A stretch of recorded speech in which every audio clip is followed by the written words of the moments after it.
Chapter 1: The Lobster-off Primordial World Enhancement System. In the vast expanse off the eastern sea, at a tranquil seed, a solitaire lobster la languidly. Have it traversed into the primordial era? Suhan struggled to organize a themimorius were linge in his mind, still reeling from the wildering circumstances, his expression a portrait of confusion. Awakened in Jin this terrifying world of primordial chaos, have found himself transformed into a mere lobster. Fierce beast ravageth the heaven sand earth, the dragon clambatles across Theseus. A sense of dread enveloped Suhan. Based in his recollections, Hitty Ducid the Thea derived in the nascent period of the primordial era. During the initial stage soft he calamity and should be ferocious beasts. Itwash bade enough to traverse a toe, such apparatus to me he was, lamentably, just an ordinary lobster. A glance at his own form Spencer sworry striking crimson, adorned with myriad granular specks hate occasional glimmered with a killing light. His entire body ways encased in a thick, formidable shell, presenting a weft darkered. His physique stretched an impressive length of over 100 meters. In his previous life, a casual ease napoff Spencer Scoochiter mountain, rendering him a harbinger of destruction. Yet in this primordial realm, he was more yamanusculi entity.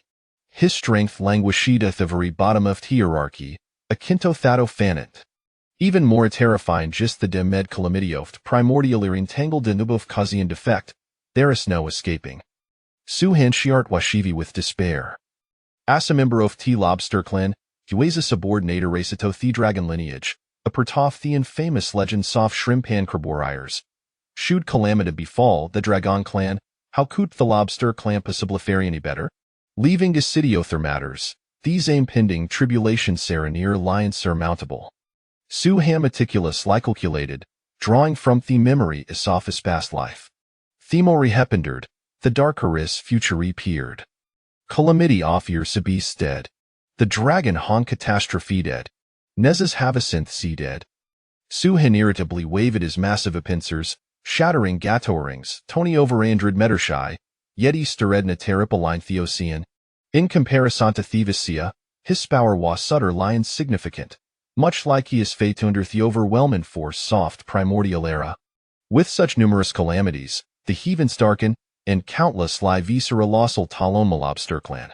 The depths of primordial world are treacherous like profound devastating wave can extinguish numerous lives. Suhan sighed deeply, shaking his head, deciding to momentarily aside these grandiose concerns.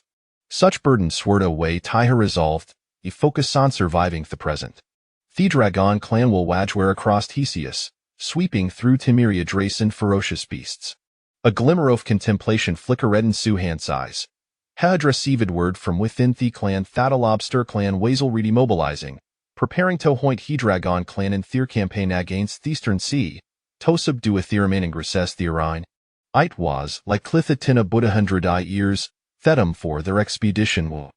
Damn it, with the meager strength of the lobster clan, where nothing but cannon fodder what a farce. A twitch crossed Suhan's face. The lobster clan was so fully weak, and disowned prowess was the lowest of Tilo. Early stage celestial immortal, an ordinary shrimp soldier. Suhan silent lamented, might just perishate in imminent. In this nascent period of world, the wakest beings were those ether listage soft celestial immortality. One could say they were remary expendables. With these initial conditions, how can one even think of frizzing to prominence? As a transmigrator, where is me system? Where is my golden finger? Suhan's despair deepened without a significant opportunity. It might be better topa Rashina collision. Had no desirito becamisi food for other ferocious beasts. Ding! Enhancement system binding completed. System activated. Ding! Host has activated Tethys system word 100 enhancement points. Suddenly, a mechanical voice echoed in Suhan's mind. Has the golden finger arrived?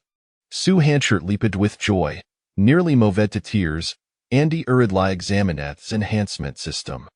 With a thought, a series of information materialized before him his personal panel. Host Suhan. Race Eastern Lobster. Cultivation early stage celestial immortal. Techniques none. Spiritual treasures. Footsteps in fury or gritty pre-heavenly footsteps. Footstep levels post-heavenly footsteps, pre-heavenly footsteps, pre-heavenly divine demon footsteps, Kaetikdamongots. Each level is divided into inferior, middle, superior, and top grades. Enhancement points 100. Suhan swiftly grasped Alvine formation regarding the enhancement system. In simple terms, Hekuda's seen enhancement points to augment anything, including his cultivation, techniques, spiritual treasures, and footsteps. Everything was subject to enhancement. As long as she had enough enhancement points, Hekud will strain you spec the desired. Upon scrutinizing his personal panel, Suhan set his lips, realizing they thua soon deniably among thuikist being synthworld. At this juncture, during Thworld's nascent phase, there were in aposthiavinly being so live forms that the image were per-heavenly. No tonly washis cultivation at Taloasil Voloth, celestial immortal, Butevan his footsteps swarmerly in fury or grady, per-heavenly. Hemph, as long as the system is powerful enough, I can lev it mijal find you at time. Suhan consoled himself, glancing at 100 enhancement points awarded by the system, to king a deep breath. No was themament totus whether the enhancement points were truly effective. After some hesitation, Suhan cosito invest them in his cultivation. Although enhancing his footsteps would yield the highest cost performance ratio, given the impending conflict, Hekud and Tafford to be overly meticulous. With his current meager strength, urgently needed to alleviate his cultivation. Hopefully, these will equate to 100 years so far restraining. Silently praying, Suhan began to enhance his cultivation. Cultivation 1. Cultivation 1. Cultivation 1. Ash's cultivation was incrementally augmented. Suhan immediate, lesinsid his main and vitality visa bly strengthening. It works. Suhan cs sparkle dashik cited lie investi dali's enhancement points into his cultivation. Theonsa stagnant mana thinium surged forth like yet heronchal river. Each breath ha took grew stronger hand he last, swift leishitering through t bottleneck. Boom. Suddenly, Suhan surajurgid dramatically, farmer reconcentrate than before, undergoing ga transformation. He's in a direct life from mere listage celestial immortal to midstage celestial immortal. With that crackle, Suhan expanded his body, the sound off bonus clashing resonating within him, while his vitality as well. His lobster formed a netted deep shade of darkred, rapidly growing to nearly 500 meters in height. His shell became even more resilient, particularly his pincers, which now appeared exceeding formidable. Ha ha ha. Suhan laughed heartily, enthusiastically waving his pincers. The surrounding seawater was skirned into Afrotha e chaos, muddling theceived. Just 100 enhancement point shave saved mimillennial farjuistraining. Suhansias bremed with excitement, casting away the shadow soft despair, fled with newfound confidence. Thiefic toft he seen enhancement points exceeded his wildest expectations. It was imperative to understand that primordial world was not only vast in spatial dimensions, but also exaggerated like extensivine temporal skull. His previous incarnation had trained for millenni, each tremaine deathier lie stagey of celestial immortal, a true disheartening reality. My enhancement points surpass any heaven, l'immaterial sandearth litriasuries. This is my sole path to strength. Resolutely, Suhan resolved to immediate, Leezy Cout enhancement points. Chapter 2 Elevating Footsteps, Growing Stronger Again. The possibility of transformation into a dragon. Methods to acquire enhancement points. With a thought, Tuppy so fin formation materialized before Suhan. Method 1 through battle, slaying being's test strength of T-target will determine its number of enhancement points. Method 2 exchanging enhancement points for heavenly roots, celestial materials, and earthly treasures. Killing enemies and exchanging, Isit? Suhanadid, contemplating before deciding to embark on quest for heavenly roots. Asfaring in Jin battle, Huud temporarily set the tazide. Huus Morelli mid-stage celestial immortal lobster shoot heaven shrine to hunting, he might find himself on the receive of Injinda for fatal encounter. Given his few hundred meters so flanked, even in the vicinity of his own clan, danger lurked nearby. Now, in this nascent world, it seems the Theovinli roots are still relatively abundant than before. Suhan swiftly swam through Tisabed, his speed surpassing sound, yet remaining inconspicuous. Splash! Several dozen miles away, Suhan's lised thruftwaves, halting his advance. Heba held asmal tree growing on Thesiabed. The tree peered semi-wat decrepit, yet bore a vivid light-colored exotic fruit, emanating gafintaromathate was saturlantising. However, su handard not consmet hakutawadi truly was? Theocean was rife with tail soft hosu hohud perishid after consuming curtain, heavenly material sand earth litrius source to numerous account. Disregarding jit's nature, Suhan extended his massive pincers, grasping the tree's roots, and pulled it from the ground. Exchange. Activating the enhancement system, Suhan exchanged both the tree and fruit for enhancement points. Enhancement points 60. Suhan furrowed his brow but felt no surprise. Such exceptionally of inly roots unlikely to grace him a path must search further. Before the expedition, must levitt Miss Strengthons Marie. With a sense of urgency, Suhan resumed his search. He meticulously scoured thou sand soft miles of ocean, hunting for heavenly material sand earth litriasuries. As long as the trees ambled the heavenly root, he'd attempt to exchange it.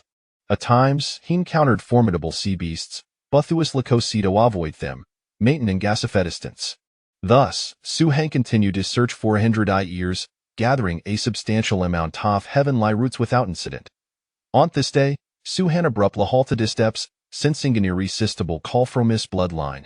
Era the powerfulness within the clansmen and gal the little lobsters? A tightening sensation ripped Suhan's arterialized through his not a maleftosi cout spiritual roots. While if the life of Fatria's surhunter had its charm, he, being an ordinary shrimp soldier, lacked the qualifications to disobey orders. Although here are indeed numerous spiritual roots, alas, his strength remains still feeble. After exchanging the last spiritual herb in his possession, Suhan tautasai. Many spiritual roots were regarded be ferocious beasts, and duetto he's insufficient power, heckled not seizeth them.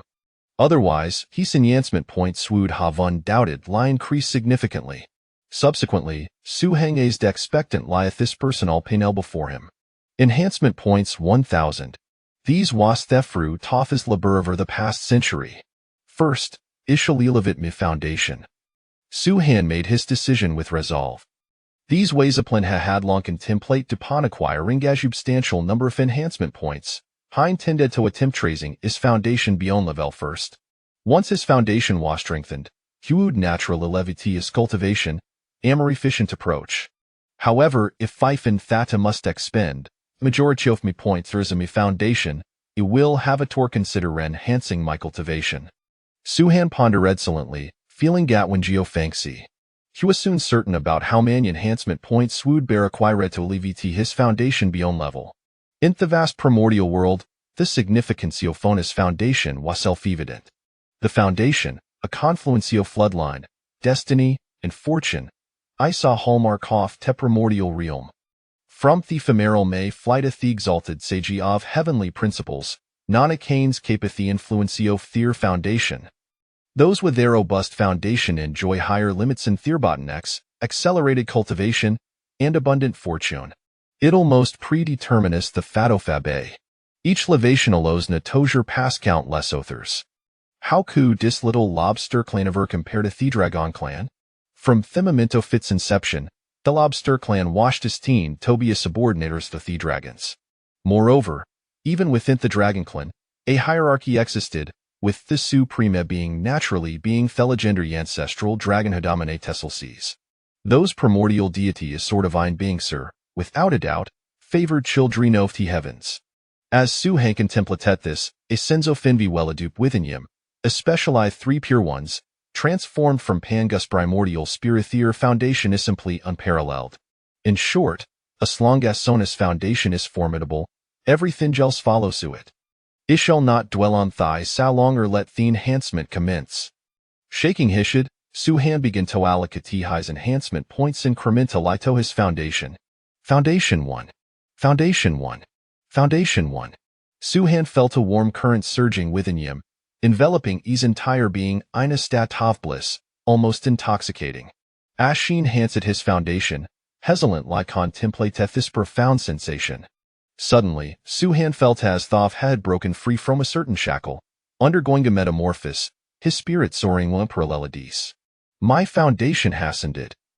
This thought blossomed in his mind, prompting Suhan to halt the enhancement of his foundation.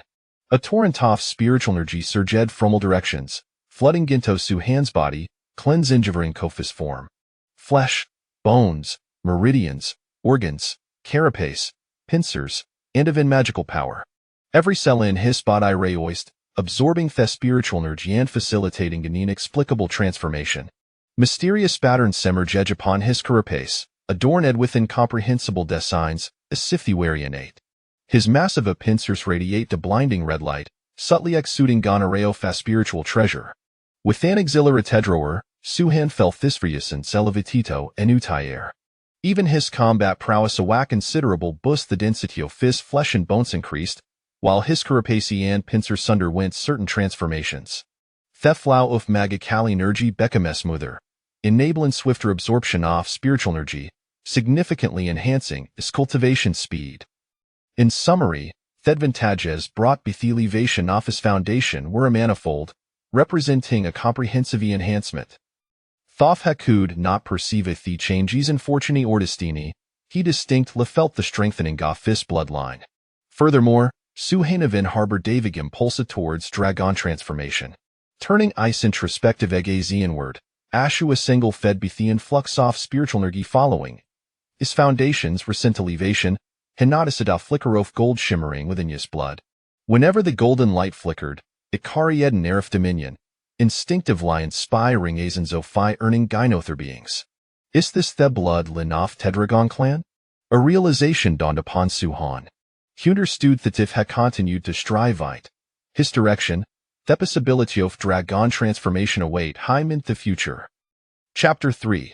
The perfection of celestial realm. Indeed, the lobster inherently possesses a trace of dragon lineage, albeit exceedingly faint, as Suhan shook his head, fully aware that his future path of evolution diverged into two distinct avenues, one leading to transformation into a dragon, and the other remaining as a mere lobster. Any other denizen of the seas would undoubtedly opt for the former, striving with every ounce of effort to ascend to the noble status of a dragon, even if it were but a sliver of a chance. Yet for Suhan, such aspirations bore no tangible utility. His original foundation was rather weak, with merely that meager trace of draconic blood, insufficient to expedite his cultivation. Even if he were to metamorphose into a common true dragon, it would demand an exorbitant expenditure of enhancement points. Viewed through this lens, the choice between becoming a true dragon or a lobster was merely a matter of superficial identity. The enhancement points remained constant. Hence, the allure of dragon transformation held no temptation for Suhan, especially considering that the future fate of the dragon clan was rather bleak. Since he had already traversed into the realm of the lobster, he resolved to become the mightiest chaotic lobster. A surge of pride welled within Suhan, his eyes brimming with confidence. If enhancement points could indeed elevate his foundation, then the possibility of eventually becoming a being of chaotic demonic bloodline was not beyond reach. To defy destiny and alter one's fate, truly an audacious endeavor. Suhan sighed contentedly. The elevation of his foundation significantly bolstered his resolve. Such an act of defying fate would likely astonish even the most primordial deities. While cultivation levels could be painstakingly refined over the years, one's foundation was predetermined by nature and fate. One could not hope to elevate their foundation without encountering great tribulations and fortuitous opportunities. As for the notion of continuously enhancing one's foundation, that was merely a fanciful dream. The clan's powerful members had summoned him. He needed to hasten his pace. Suddenly, an enigmatic wave emanated from afar, causing Suhan's bloodline to stir and his heart to tighten. Gathering his scattered thoughts, he summoned his personal interface. Host, Suhan race, Eastern Sea Lobster Cultivation, Mid-Celestial Realm Technique, none treasures, none foundation, mid-grade innate foundation enhancement points, 500 having expended 500 enhancement points. He elevated his foundation from low-grade to mid-grade innate. Suhan quietly released a breath of relief. He had been so engrossed in enhancing his foundation that he feared he might deplete all 1,000 points. Although the enhancement of his foundation unexpectedly bolstered his combat power to some extent, it primarily manifested in potential. Even if the remaining 500 enhancement points were allocated to his foundation, it was improbable that it would reach the high-grade level. With impending battles on the horizon, he decided to devote all points to enhancing his cultivation, striving to maximize his combat prowess, Su Han resolved to invest all 500 enhancement points into his cultivation. Cultivation 1, Cultivation 1, Cultivation 1, Cultivation. Perfect Celestial Realm Enhancement Points. 0 Boom. Su Han surged forth, propelling himself from the mid-celestial realm to the pinnacle of the celestial realm. His power skyrocketing, cracks began to splinter across the seabed, shattered by Su Han's overwhelming aura, creating gaping, menacing fissures. An immense tide of spiritual energy flooded into Su Han's being, causing the surrounding sea for miles to convulse. As the magical energy flowed, it became denser and more formidable than before. Simultaneously, Su Han's physique began to swell, 500 meters, 600 meters, until his length approached 1,000 meters. His transformation ceased. He lay there like a towering black-red mountain, evoking terror in those who beheld him. But of course, in his previous life, such a form would have been considered insignificant. In this primordial era, it would merely qualify as a small hillock. Clang. Suddenly, Su Han's pincers clashed together, producing a crisp metallic resonance that shattered the surrounding seawater, sending vast amounts of it flying away in shockwaves. After a brief period of acclimatization to his newfound strength, Su Han nodded in satisfaction. He was now vastly more powerful than when he first crossed over, capable of effortlessly dispatching his former self in an instant. Clang, clang. Su Han struck his pincers against his own shell, conducting a test. These two elements constituted the most resilient parts of his body, akin to his divine weaponry and armor. Following his cultivation enhancement, both had evidently grown more robust and sharper. The earlier enhancement of his foundation and bloodline seemed to have induced some transformation in his shell and pincers. Su Han contemplated. This transformation became increasingly pronounced following his cultivation enhancement. For someone without any treasures, the augmentation of these two aspects was particularly significant, as they were tantamount to his innate divine weaponry. Now, in this primordial age, where most beings relied on their physical forms for combat, he found himself in a commendable position. Muttering a few words of self-assurance, Su Han felt emboldened. The celestial realm may be the lowest tier of beings, but the vast majority are merely celestials. Whoosh, with his enhancements complete, Su Han swiftly made his way toward the direction of his clan. The time for battle was nigh. He sighed inwardly, recognizing that there was no evading such matters. After all, the Dragon Clan had yet to establish itself as the sovereign of the four seas, necessitating their forays into war. As for why he would not depart from the clan, only a fool would entertain such thoughts. As a mere shrimp soldier, he lacked the standing to wander alone. He had a clear understanding of his strength. Moreover, despite the vastness of the Eastern Sea, it remained under the Dragon Clan's dominion. Furthermore, with his prowess in the perfect celestial realm, exercising caution would likely mitigate the dangers he faced. To slay foes and acquire enhancement points, it seemed he would still need to rely on his clan. Su Han mused, following the call of destiny, swiftly arriving at the outskirts of the Lobster Clan's encampment. A throng of shrimp soldiers and elite shrimp soldiers congregated there. Shrimp soldiers referred to those in the celestial realm, while elite shrimp soldiers were those at the true celestial level. Above them were the lobster captains at the Xian celestial level. Another shrimp soldier has arrived. Gather swiftly. The time for departure is imminent. An elite shrimp soldier glanced at Su Han, urging him to hasten. This mission is personally led by our esteemed commander. You must all perform admirably. Chapter 4. Departure. Preparing for the hunt within the ranks. Su Han stood among the other shrimp soldiers, silently absorbing their conversations to gather information. With his past memories converging, he grasped further intelligence. After enduring long years of conflict, the entire eastern sea of the primordial era had been nearly subdued by the Dragon Clan. The powerful races had either been annihilated or subjugated, leaving behind only weaker clans. After all, the Dragon Clan's origin lay in the Eastern Sea, while the other three seas each had their own dominant races, diverting the Dragon Clan's primary focus there. The lingering weaker races in the Eastern Sea fell under the domain of the subordinate clans of the Dragon Clan. Su Han felt a sense of relief. It appeared that the forthcoming Eastern Sea of the primordial era would not witness excessive warfare. Before long, an increasing number of shrimp soldiers and elite shrimp soldiers gathered nearby, awaiting the call to arms. Occasionally, a few Xian celestial lobster captains flitted about. At a certain moment, an overwhelming pressure descended upon the assembly, inducing a sensation of suffocation in all the lobsters present. a golden celestial lobster commander. Su Han sensed this unprecedented pressure, his heart pounding in astonishment as he looked up. A golden radiance descended like the sun gracing the ocean depths, exuding boundless divine might. Just an entrance, yet it comes with a special effect. Su Han thought, suppressing his astonishment. He had no doubt that before such power, the hundreds of shrimp soldiers and elite shrimp soldiers present, even if multiplied tenfold, would meet a swift demise. The disparity in life levels was simply too vast.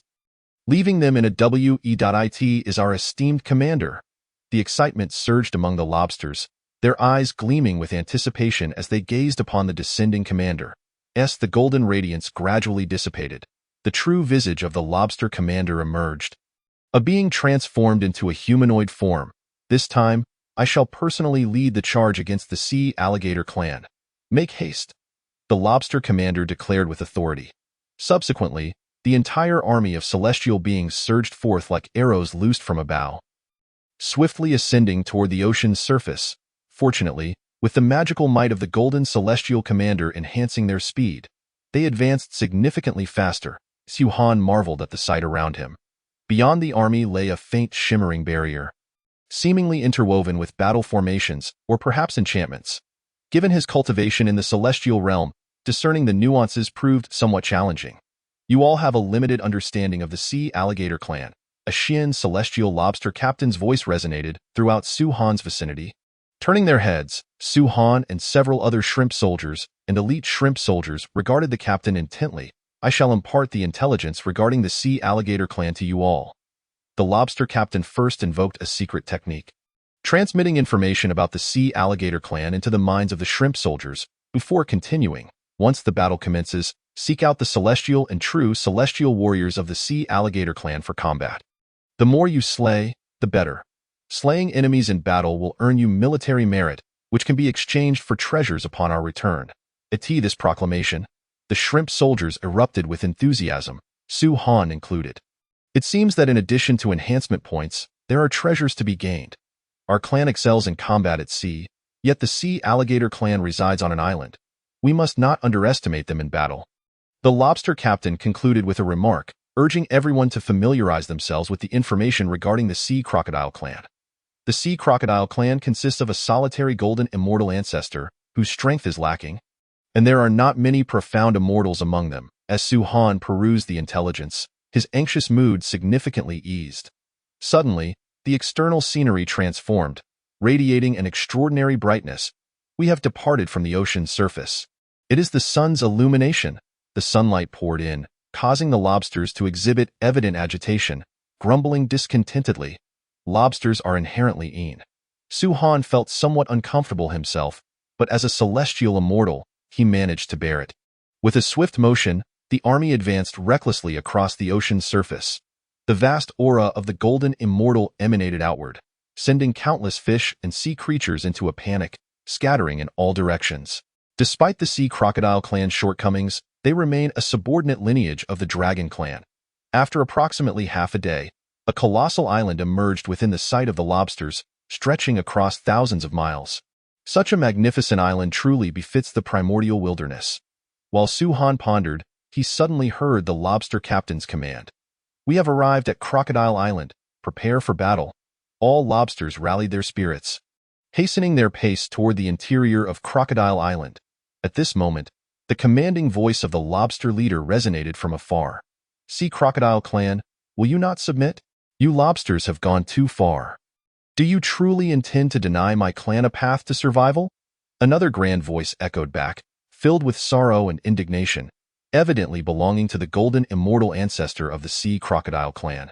Humph! The lobster leader, uninterested in further dialogue, activated his innate divine powers, unleashing a torrent of golden immortal energy.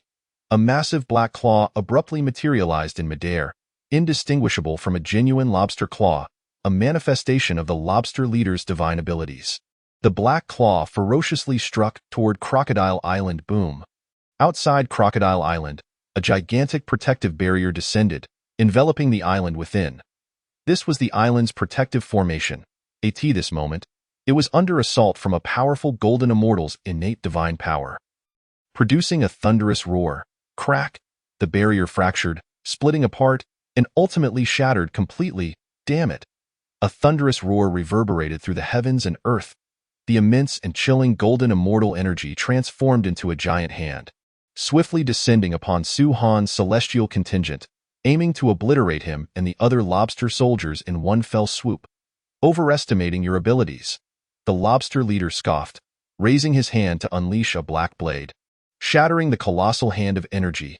Leave none of the sea crocodile clan alive, the lobster leader commanded with a murderous intent, then charged forth, engaging in a fierce battle with the golden immortal ancestor of the sea crocodile clan in midair. His strength was indeed superior, easily ensnaring the opponent. Do not let a single sea crocodile escape. Several lobster captains shouted in unison and leaped into battle, confronting the profound immortals of the sea crocodile clan. Kill! Annihilate the sea crocodile clan. Hundreds of lobster soldiers and elite fighters roared in unison, transmitting their battle cries as they surged toward the immense crocodile island. Su Han lagged behind, leisurely traversing through the island's dense foliage. He raised his head to scrutinize the battlefield above, confident that no profound immortal would suddenly descend. Only after confirming the absence of golden immortals did he truly settle his mind. A glimmer of determination flashed in his eyes as he charged into the depths of the island. Embarking on his hunt, Chapter 5. The Surge of Enhancement Points. A heavenly immortal descends. Roar. In a certain part of the island, a sea crocodile stretching over 1,000 meters roared ferociously, pouncing toward Su Han with ferocity. It opened its cavernous maw, its white, glistening teeth gleaming ominously as it lunged to bite Su Han. With its sharp teeth and tremendous biting force, it could crush even a mountain in a single bite. Death? Su Han remained undaunted. He had deliberately chosen to confront a mid-stage sea crocodile. With a whoosh, a crimson claw descended like a mountain, accompanied by a fierce gust of wind, crashing down upon the sea crocodile's head. With a resounding thud, the immense claw obliterated the sea crocodile's skull into a pulp, resembling a shattered watermelon. Thud. The carcass of the sea crocodile collapsed to the ground, raising a cloud of dust, leaving Su Han momentarily stunned. He had not anticipated that he would kill this mid-stage sea crocodile so effortlessly. I haven't even fully exerted myself, and it has already fallen. Su Han glanced at his own claws, a surge of confidence swelling within him. These claws were integral parts of his being, and when wielded, they felt remarkably light and swift as lightning. In truth, their weight was akin to that of a mountain. With an extraordinarily high density, ordinary celestial immortals would find it challenging to endure such weight. It was only natural that a full-force strike would obliterate the crocodile. Ding. Enhancement points 100. Only 100 enhancement points? Su Han scoffed, extending his claw to extract the demon core from the sea crocodile's carcass. This demon core was a testament to his combat prowess, redeemable for treasures within the clan's treasury. Subsequently, Su Han resumed his hunting spree. With newfound experience, Su Han became increasingly audacious. Upon sighting any sea crocodile of celestial immortal rank, he charged in to eliminate it. Such was the nature of the primordial world. Either you kill me, or I kill you. The weak cannot dictate their own fates. Crack! A gray crocodile tail lashed out like lightning, instantly shattering the air with immense force, aimed directly at Su Han. Not only that, but the tail was also adorned with menacing spines, capable of tearing away large chunks of flesh with a mere swipe. This was a fully realized sea crocodile of celestial immortal rank, matching Su Han in cultivation, and they had already exchanged blows for over 10 rounds. Hardly a challenge, Su Han chuckled coldly, deftly blocking the crocodile's tail with one claw, producing a deafening sound. Simultaneously, the other claw lunged forward like a spear, aimed directly at the sea crocodile's head. The crimson claw glimmered with a hint of cold light. Exuding unmatched sharpness, Su Han was confident that a single strike would puncture the crocodile's tough hide. An ambush? Suddenly, a fierce wind surged from behind, causing Su Han's heart to tighten. His divine sense detected another robust and menacing crocodile tail approaching him. If he did not defend himself soon, he would likely be struck. Damn it! The sea crocodiles possess an extremely effective concealment ability on this island. Gritting his teeth, Su Han steeled himself and continued to thrust his claw forward. Thud, crack. The simultaneous sounds rang out as his claw pierced through the sea crocodile's skull, leaving it wide-eyed in disbelief before its demise. Concurrently, another crocodile tail struck his shell from behind, producing a tremendous noise. The impervious shell did not betray Su Han's expectations. Patterns faintly emerged on the shell, resembling true divine armor, firmly withstanding the brutal blow. Humph! Su Han grunted, his blood surging, sustaining minor internal injuries as he staggered slightly. Die! With a forceful stomp on the ground, he shattered the earth beneath him for hundreds of meters, withdrawing his claw and launching it toward the sea crocodile behind him. Clang! A colossal claw struck the sea crocodile, which rapidly opened its jaws to bite down, producing a piercing metallic clamor. The sea crocodile's eyes widened, and a glimmer of water seemed to emerge within them. It had never encountered something so unyielding. Thud! The other claw seized the opportunity to pierce into the crocodile's abdomen, the resilient hide proving feeble against its might, tearing apart in an instant. In the next moment, the claw twisted forcefully, violently shaking the creature. The sea crocodile's body was torn asunder. Enhancement points 500, enhancement points 400. Su Han took a moment to stabilize his blood and energy before swiftly retrieving the demon cores from the two fully realized sea crocodiles and promptly leaving the area.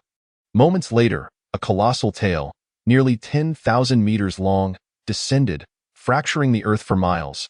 Large boulders leaped into the air, and the ground trembled as if shaken by an unseen force. Roar! Discovering the absence of the damned lobsters. The sea crocodile of true immortal rank let out an enraged roar. True immortal? It is prudent to exercise caution. From a distance, Su Han sensed the overwhelming presence of the true immortal and decided to maintain his distance. Although his current strength could likely contend with an average true immortal in the early stages, there remained some risks. If it came to a one-on-one confrontation, that would be one thing. But who knew if other sea crocodiles lay in ambush? It would be best for the elite lobster soldiers to deal with the true immortal. As an ordinary lobster soldier, I should seek out the celestial immortals instead, Su Han murmured to himself, swiftly searching for sea crocodiles of celestial immortal rank. Thus began his fierce hunt. As the battles progressed, his combat experience and capabilities continually improved. When encountering sea crocodiles of celestial immortal rank, he charged headlong into combat. Regardless of whether they were isolated or not. Enhancement points 50. Enhancement points 150. Enhancement points 100. Enhancement points 300. Who is this? So powerful. One lobster soldier stared in astonishment at Su Han's retreating figure. Just moments ago, he had been surrounded by 3 sea crocodiles, believing his demise was imminent. Little did he know, this formidable figure effortlessly dispatched the 3 sea crocodiles as if slicing through vegetables. He possessed the same momentum as me, a mere lobster soldier. Just as he was in a daze, a crocodile tail struck down, reducing him to mere fragments. A sea crocodile of true immortal rank has arrived. After casually dispatching the shrimp soldiers, I continued to pursue Su Han. My enhancement points had already reached 3,000. Observing the quantity of my enhancement points, Su Han felt no fatigue from the continuous battles. Instead, he was invigorated.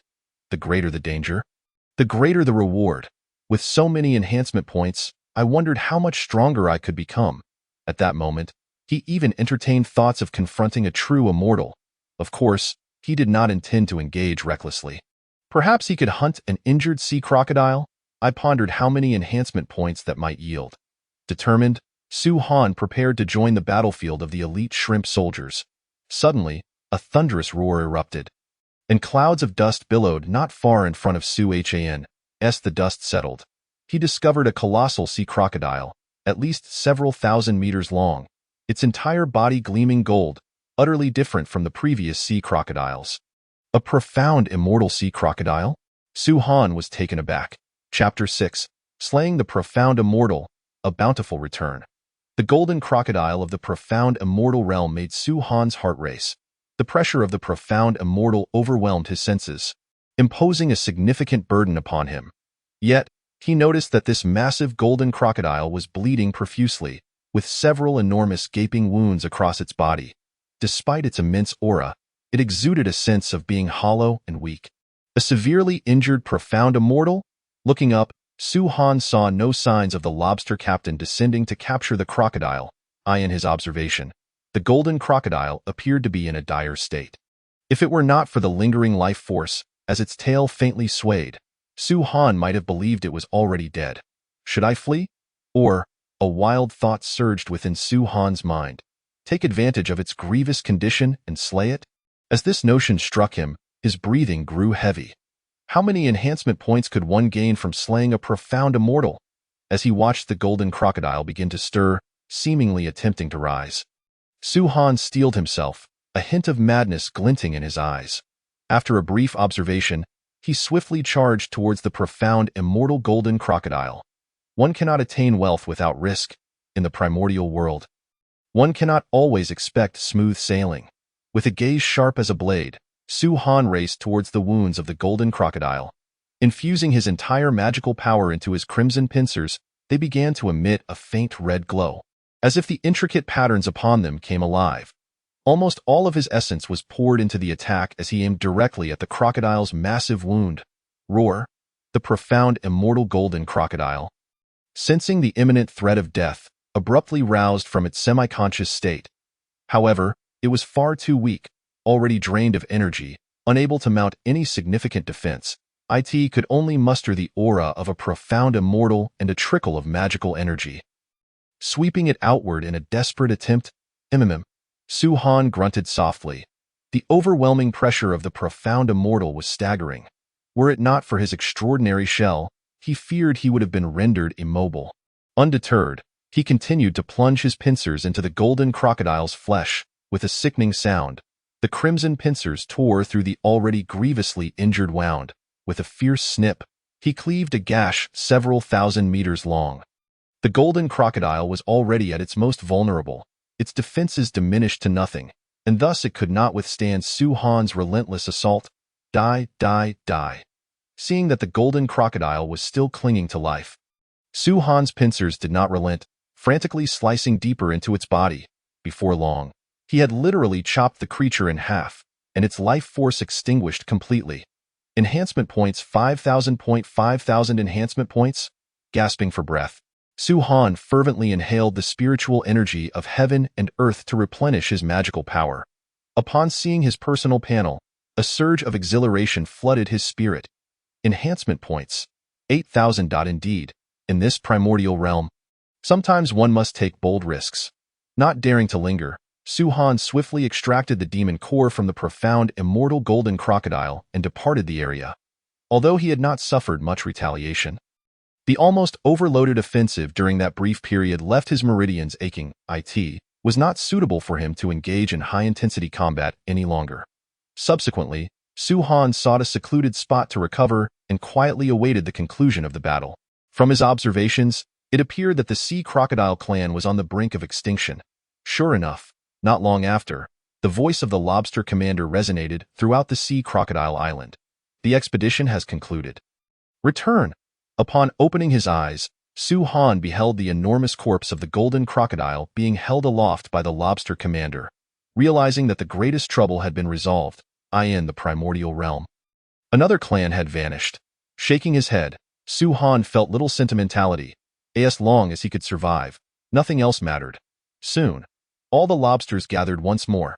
Su Han scanned the crowd and noticed that both the shrimp soldiers and elite shrimp soldiers had dwindled in number, though the lobster captains remained unscathed, albeit injured.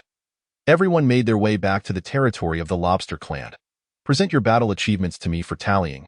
You may exchange for treasures afterward. One lobster captain proclaimed. After observing others present their accomplishments, Su Han stepped forward to reveal his demon cores.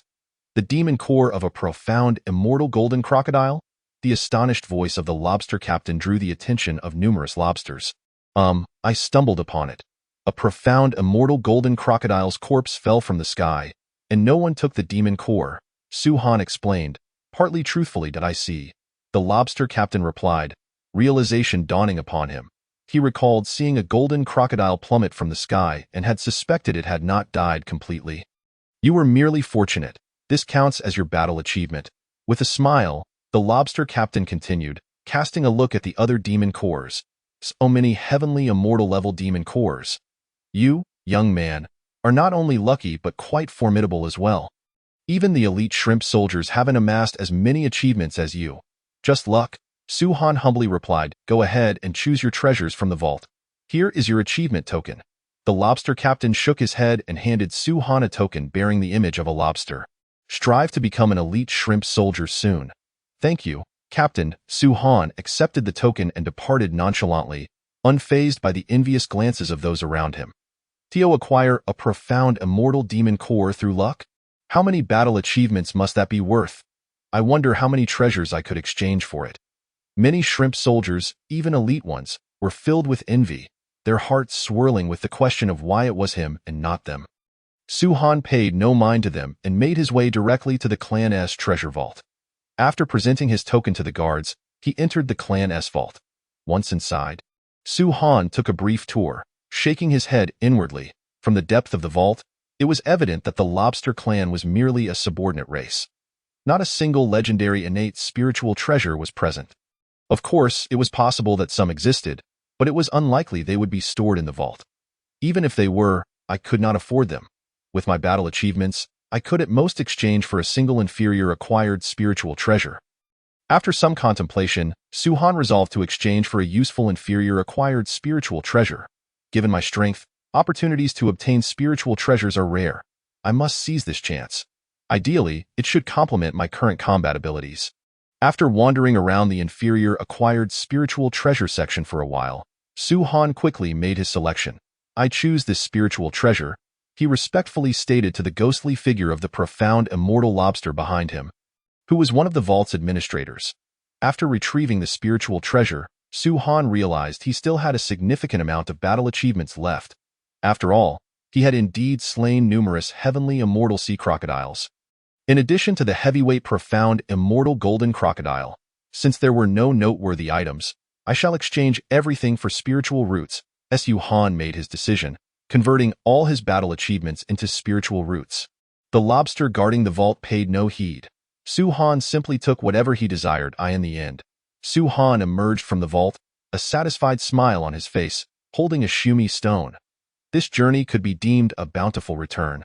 Upon returning to his dwelling, Su Han eagerly extracted all the spiritual roots from the Shumi stone, all transformed into enhancement points. Enhancement points 2000. Chapter 7.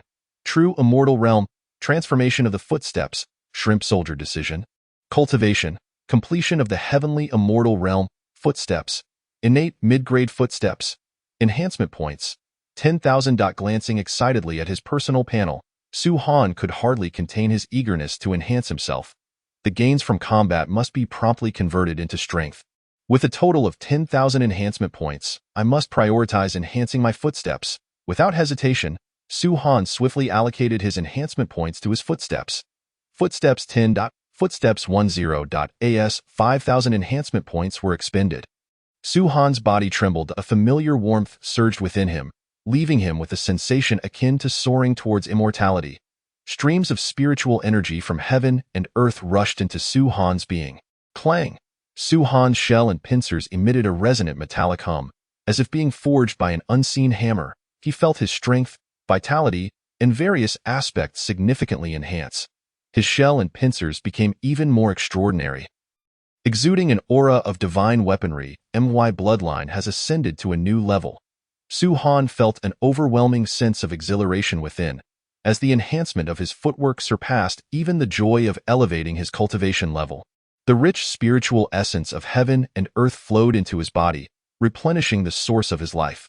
Each increment in his footwork not only transformed his bloodline but also significantly amplified Su Han's potential. If Su Han's original life source could be likened to a small pond, then now it had expanded into a vast lake. Within his cave dwelling, Su Han had absorbed the celestial energy for many days, refining his entire being, vitality, magical power, and more, until he felt invigorated, reluctantly ceasing his cultivation. The superior innate footwork was indeed exceptional. Su Han sighed inwardly, stretching comfortably. At this moment, with a mere thought, he could absorb vast quantities of spiritual energy, seamlessly integrating it into his magical power. His pace of cultivation and recovery had improved immensely compared to before. With 5,000 enhancement points remaining, it was time to elevate his cultivation. After a brief contemplation, Su Han made a resolute decision. After achieving perfection in the celestial realm, he had engaged in fierce battles with numerous sea alligators, fully mastering the strength of the celestial realm. Having just ascended to superior innate footwork, the celestial realm's power was no longer sufficient to meet his needs. Enhancing cultivation. Cultivation 10 with 3,000 enhancement points invested. Su Han's cultivation shattered the boundaries of the celestial realm. Reaching the true celestial realm, with a mighty roar, torrents of seawater were displaced as Su Han's body began to swell dramatically. 300 zhong, 600 zhong, 1,000 zhong. Ascending to the true celestial realm marked a significant leap in his cultivation level, far exceeding the magnitude of growth experienced in previous minor ascensions. Su Han let out a bellow, the aura of the true celestial realm radiating outward, unabashedly disturbing numerous lobsters. The celestial magical power coursed through him, swiftly transforming into true celestial magical power, its quality elevated and imbued with more profound Taoist essence. Is this the might of the true celestial realm? Indeed, it surpasses that of the celestial realm by a considerable margin. Su Han nodded inwardly, flailing his massive pincers. He estimated that his strength had likely increased by at least tenfold. He could easily subdue his former self. With 2,000 enhancement points remaining, he pondered their use. Deciding it best to reserve them for future needs, Su Han contemplated the state of his now tattered cave dwelling. Lacking the motivation to tidy it up, he was now an elite shrimp soldier, deserving of a more splendid abode. While the dwelling was secondary, he recalled that every time a significant cultivation breakthrough was achieved, the clan would offer rewards. Eagerly, Su Han made his way to a grand hall, seeking to claim his rewards. Is it you who has become an elite shrimp soldier? The aged shrimp soldier captain squinted at Su Han, seemingly recognizing him. After assessing his cultivation level, he handed Su Han a jade token and a large net. This is the technique, along with the spiritual treasure bestowed upon you by the clan. Another spiritual treasure. Su Han was both surprised and delighted.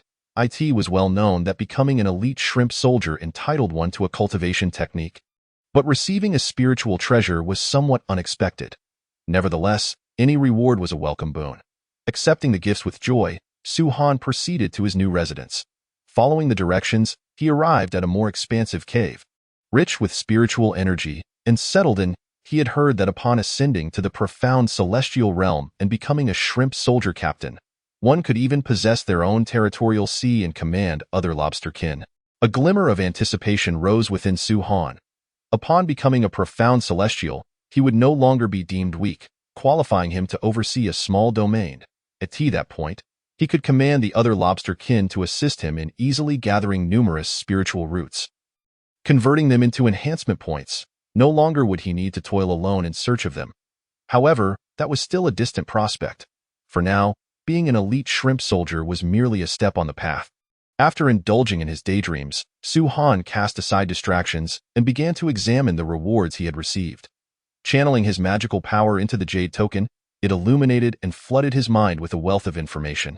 The information coalesced into a dynamic image in his mind, a vividly depicted lobster, exuding an aura of iron-blooded ferocity that was truly awe-inspiring.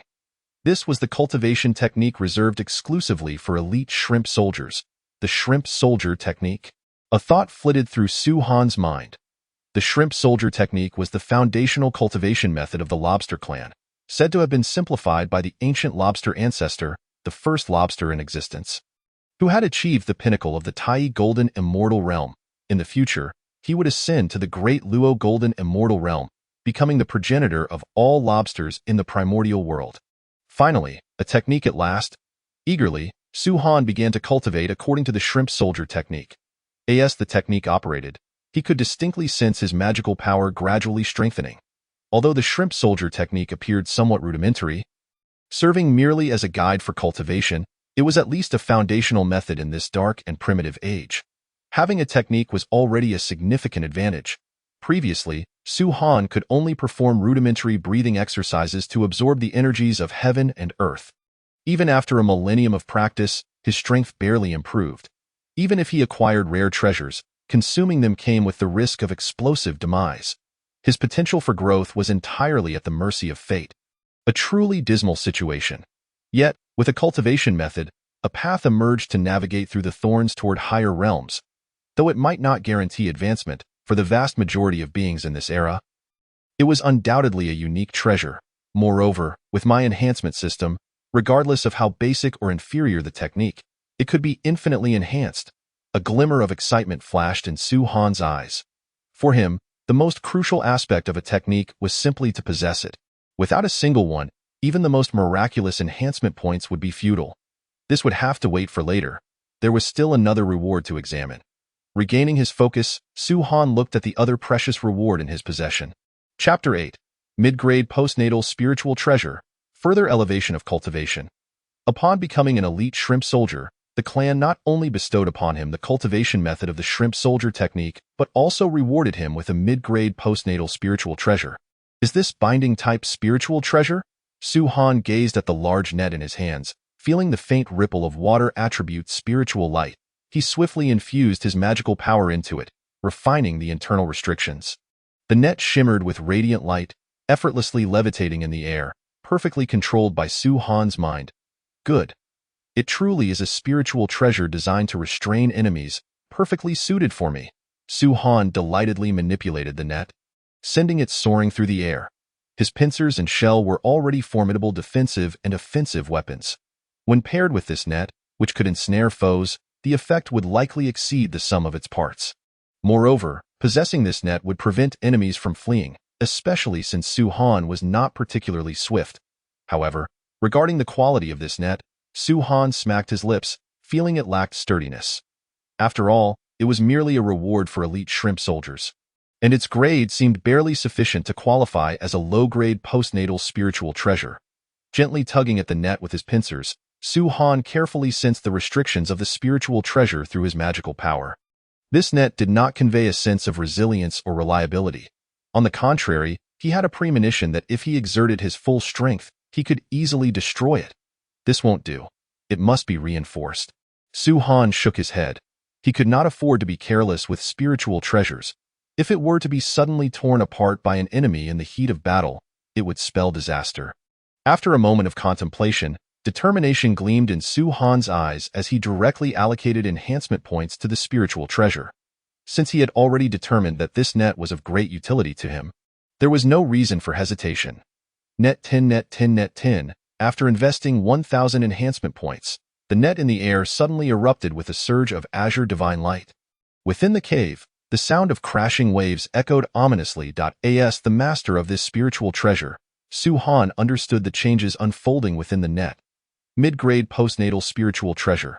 True water net, the grade, name, effects, and more of the spiritual treasure all crystallized in Su-Han's mind. The true water net, in terms of both durability and its ability to restrain enemies, far surpassed the previous low-grade net. Using his heavy pincers, Su-Han tugged forcefully, yet there was no sign of damage. If even my strength cannot tear it apart, there should be few beings in the true celestial realm capable of escaping its grasp. Su-Han was elated. He was not concerned about accidentally destroying the true water net. As the master of the spiritual treasure, his magical power remained connected, providing him with sufficient foresight. Furthermore, he had only exerted his strength without employing any sharp cutting techniques. If it could not withstand even that, what use would this treasure be to him? Moreover, not only did the net itself possess binding properties, but in battle, it could also draw upon the true waters of the four seas to further ensnare enemies. This was the reason this treasure was named the True Water Net. The so-called true water was immensely heavy, excelling in its ability to bind and suppress ion combat within the four seas. It would hold a distinct advantage, capable of extracting true water from the surroundings. The true water net is splendid. Su-Han nodded in satisfaction, finding it potentially more useful than a purely offensive spiritual treasure. Especially for me from now on, this treasure is likely to become my primary battle artifact. IT has resolved to cultivate the true water net diligently, showing not the slightest disdain for its lower grade. After all, I am merely a refined shrimp soldier at this stage. Nevertheless, as long as there are enhancement points available, I can continue to strengthen it.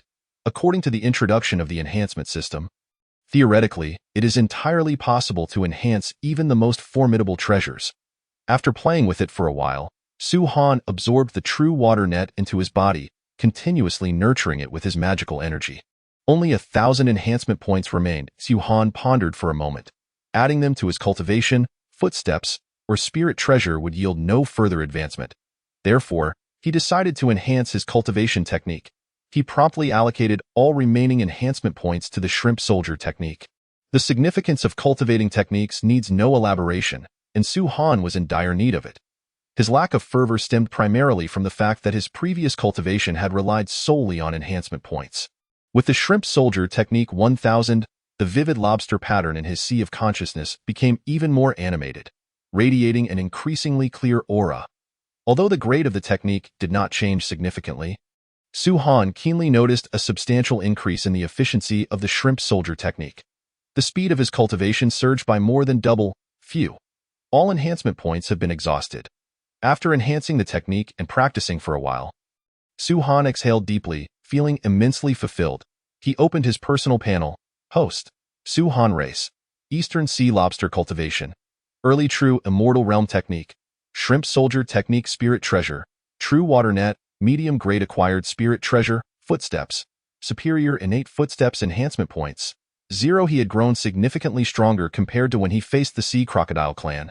After a brief summary of his progress, Su Han was not satisfied with his current achievements.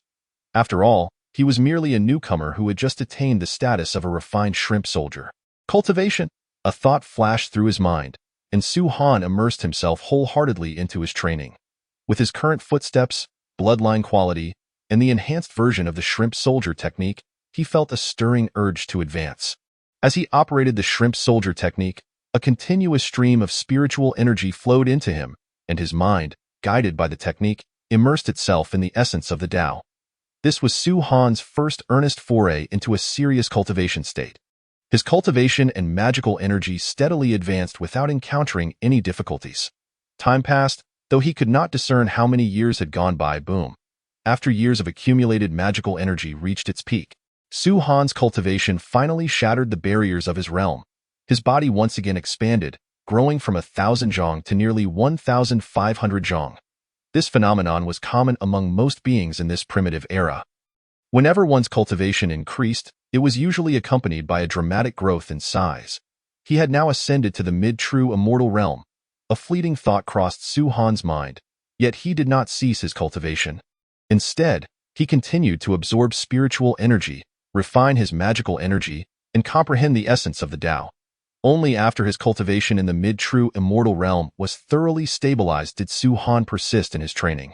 However, he soon realized that further advancement had slowed considerably. With a resigned sigh, Su Han opened his eyes and withdrew from his cultivation state. Regrettably, the limits of closed-door training had been reached. Shaking his head and stretching, he prepared to venture out and explore, seeking spiritual roots and other resources for his cultivation. Besides exchanging for enhancement points, he now possessed techniques and could attempt to refine heavenly materials and earthly treasures. Next, he would journey across the Eastern Sea. Chapter 9. Great opportunity? A crisis arises in the Eastern Sea, the domain of the lobster clan. Su Han swam alone, cautiously navigating through various peculiar underwater landscapes. Compared to the arduous closed-door training, seeking resources to enhance his strength was far more efficient. Oh? Is that blood coral? Suddenly, Su Han's eyes brightened as he spotted a spiritual root. After ascending to the status of a refined shrimp soldier, the clan had imparted to him some basic knowledge about heavenly materials and earthly treasures. Coupled with his diligent explorations during this period, he had become somewhat of an expert in identifying spiritual roots. Enhancement points 500. What kind of spiritual herb is this? Ah well, as long as it can be exchanged, that suffices. Enhancement points 420. Celestial Sea Beast? Dead. Enhancement points 150, perhaps due to his footsteps advancing to superior innate quality. His fortune had also improved. Su Han's luck was evidently much better than before, as he had discovered several valuable items. In just a few years, he had accumulated another 3,000 enhancement points. With enhanced fortune, one truly encounters no hindrance. Perhaps his previous stroke of luck in finding the Xinshin golden crocodile was also due to his fortuitous circumstances. Su Han recalled that opportunity, which had indeed come with its share of risks. To slay a being in the celestial immortal realm while he himself was in the true immortal realm, even if the latter was on the brink of death, was a heart-pounding endeavor. The memory of that encounter still sent shivers down Su Han's spine. However, had he not taken that risk, Not only would his progress in becoming stronger have been delayed, but even his Dao heart might have suffered a crack. In summary, if one wishes to grow stronger, Dao heart, strength, and fortune are all indispensable. Alas, it seems I have explored this marine area sufficiently. There are likely no significant opportunities left. Su Han sighed inwardly, shaking his head with a wry smile. A journey without disaster or tribulation, yielding some minor gains, is already quite commendable. Why yearn for a grand opportunity? Suddenly, Su Han rubbed his eyes and peered intently ahead. A sturdy ancient tree stood in the distance. Its roots gnarled and exuding a faint aura of dragon might point to crimson extraordinary fruits hung from its branches, emanating a rich fragrance. Is that the dragon blood Zhu fruit tree? Su Han was taken aback. The surprise arrived too suddenly. According to the information he had gathered within the lobster clan, the dragon blood Zhu fruit tree is a spirit root of considerable grade, a medium-grade acquired spirit root.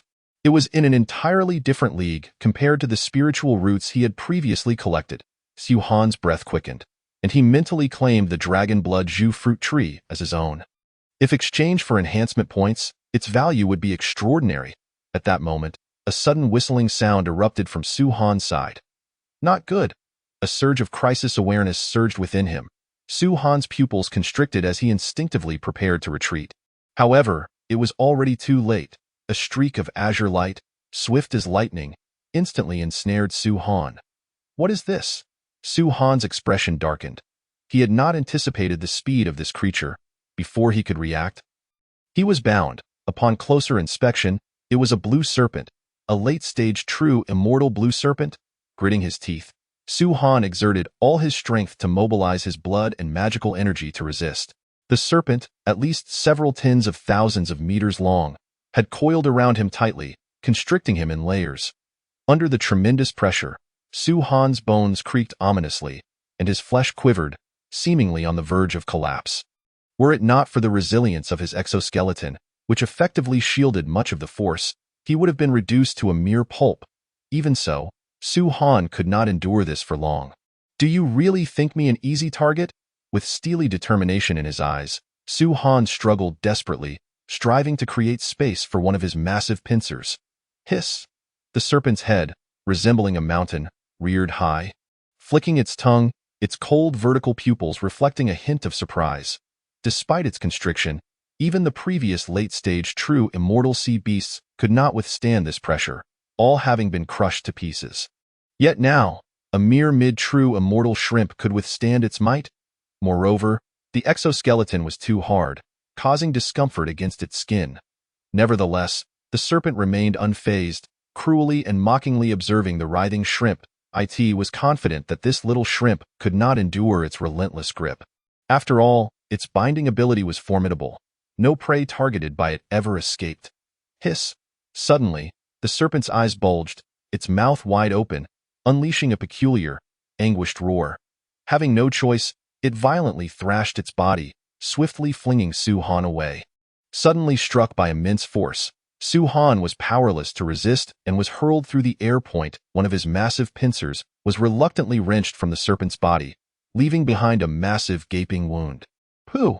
A stream of azure blood gushed from the wound, the scent of blood overwhelming, driving the already injured serpent into a frenzy. Its cold eyes, now tinged with blood, the serpent's tail transformed into a bolt of lightning. Striking fiercely at Su Han, who was suspended in midair.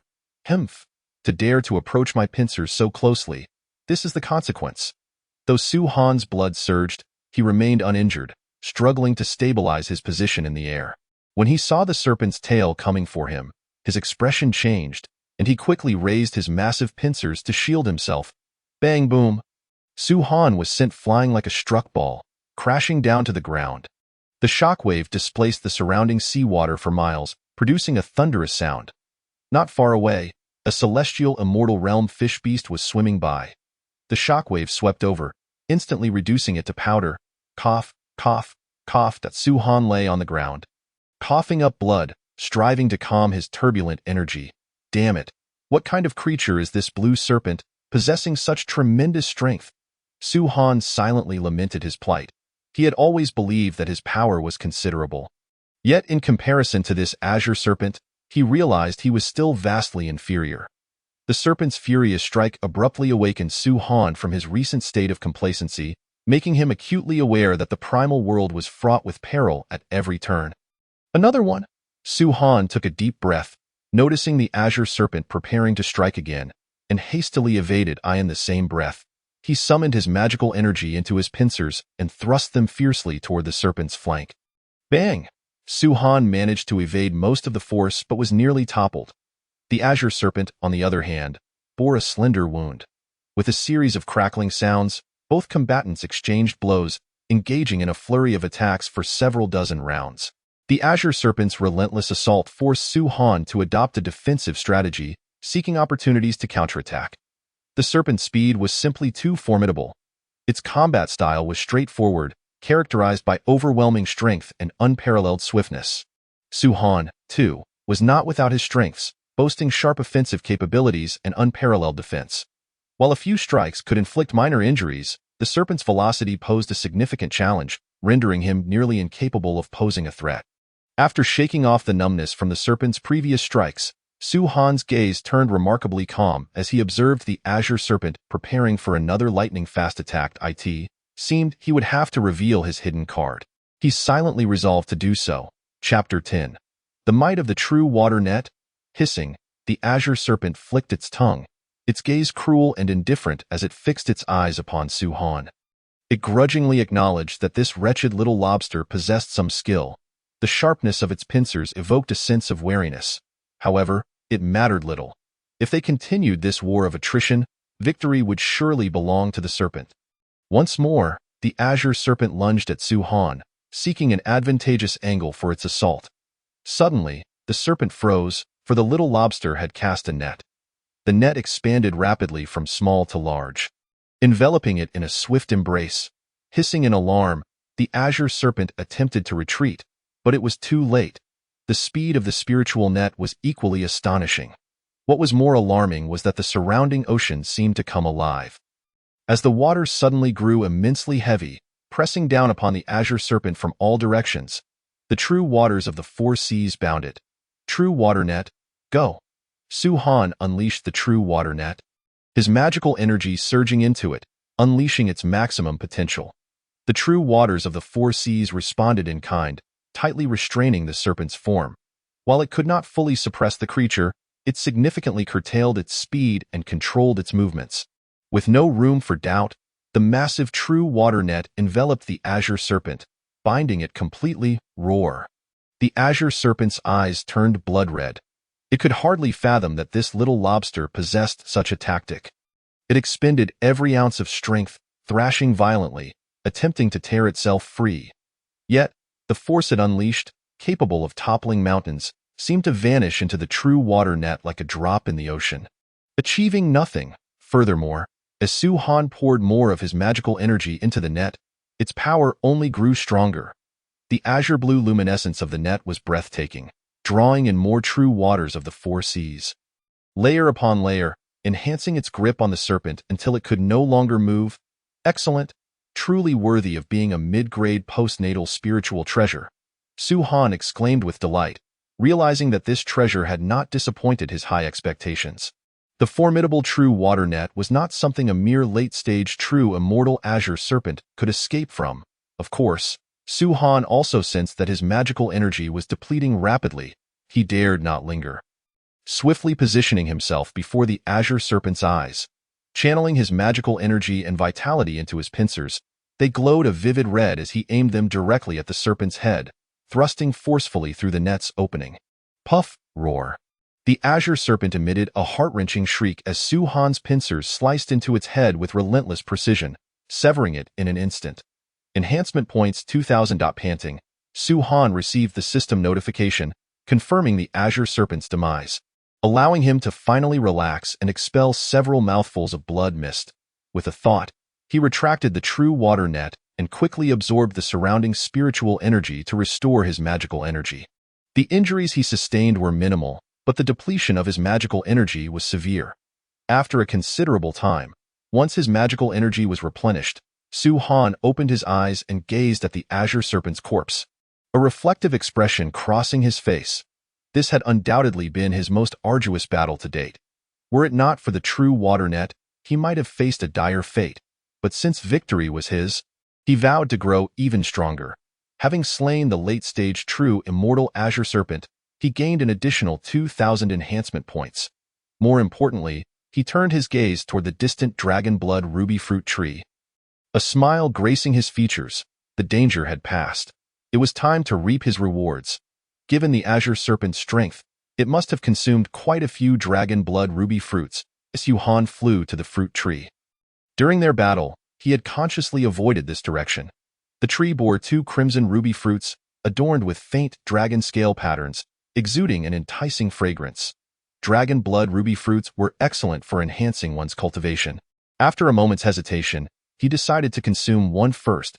If he lacked the proper technique to perfectly refine the fruit's spiritual energy, he could simply exchange it for enhancement points. For now, he could refine it. Later, he would exchange the other and determine which option offered greater value. Yuhan plucked a dragon blood ruby fruit and swallowed it whole. The fruit erupted in a dazzling crimson beam. Dissolving upon entry and transforming into rich spiritual energy, Yuhan's magical energy surged forth, capturing the fruit's essence as he employed the shrimp soldier technique, swiftly integrating it into his own magical energy. Indeed, one dragon blood ruby fruit is worth several thousand years of effort. After a considerable time, Yuhan marveled, feeling a lingering sense of satisfaction. With his current foundation and realm, coupled with the enhanced technique, the speed at which he refined spiritual energy had improved drastically since his arrival in this world. This clearly illustrated the fruit's potency. Exchange. Yuhan plucked the other ruby fruit and exchanged it. Preparing to make a comparison. Enhancement points 400. Yuhan blinked in surprise, directly allocating the 400 enhancement points to his cultivation. The enhancement points proved to be more effective after all. After a while, sensing the improvement in his magical energy, Yuhan silently resolved, "It seems that in the future, when encountering spiritual fruits or roots, I need not hesitate. I can simply exchange them for enhancement points." Having dealt with the 2 ruby fruits, Yuhan turned his attention to the most crucial fruit tree. Such a high-grade spiritual root was often more precious than treasures of the same level. Especially for clans. After all, spiritual roots could continuously produce spiritual fruits and treasures, and over time, their value became immeasurable. Yet, he lamented, "I have no way to store it," and Yuhan sighed.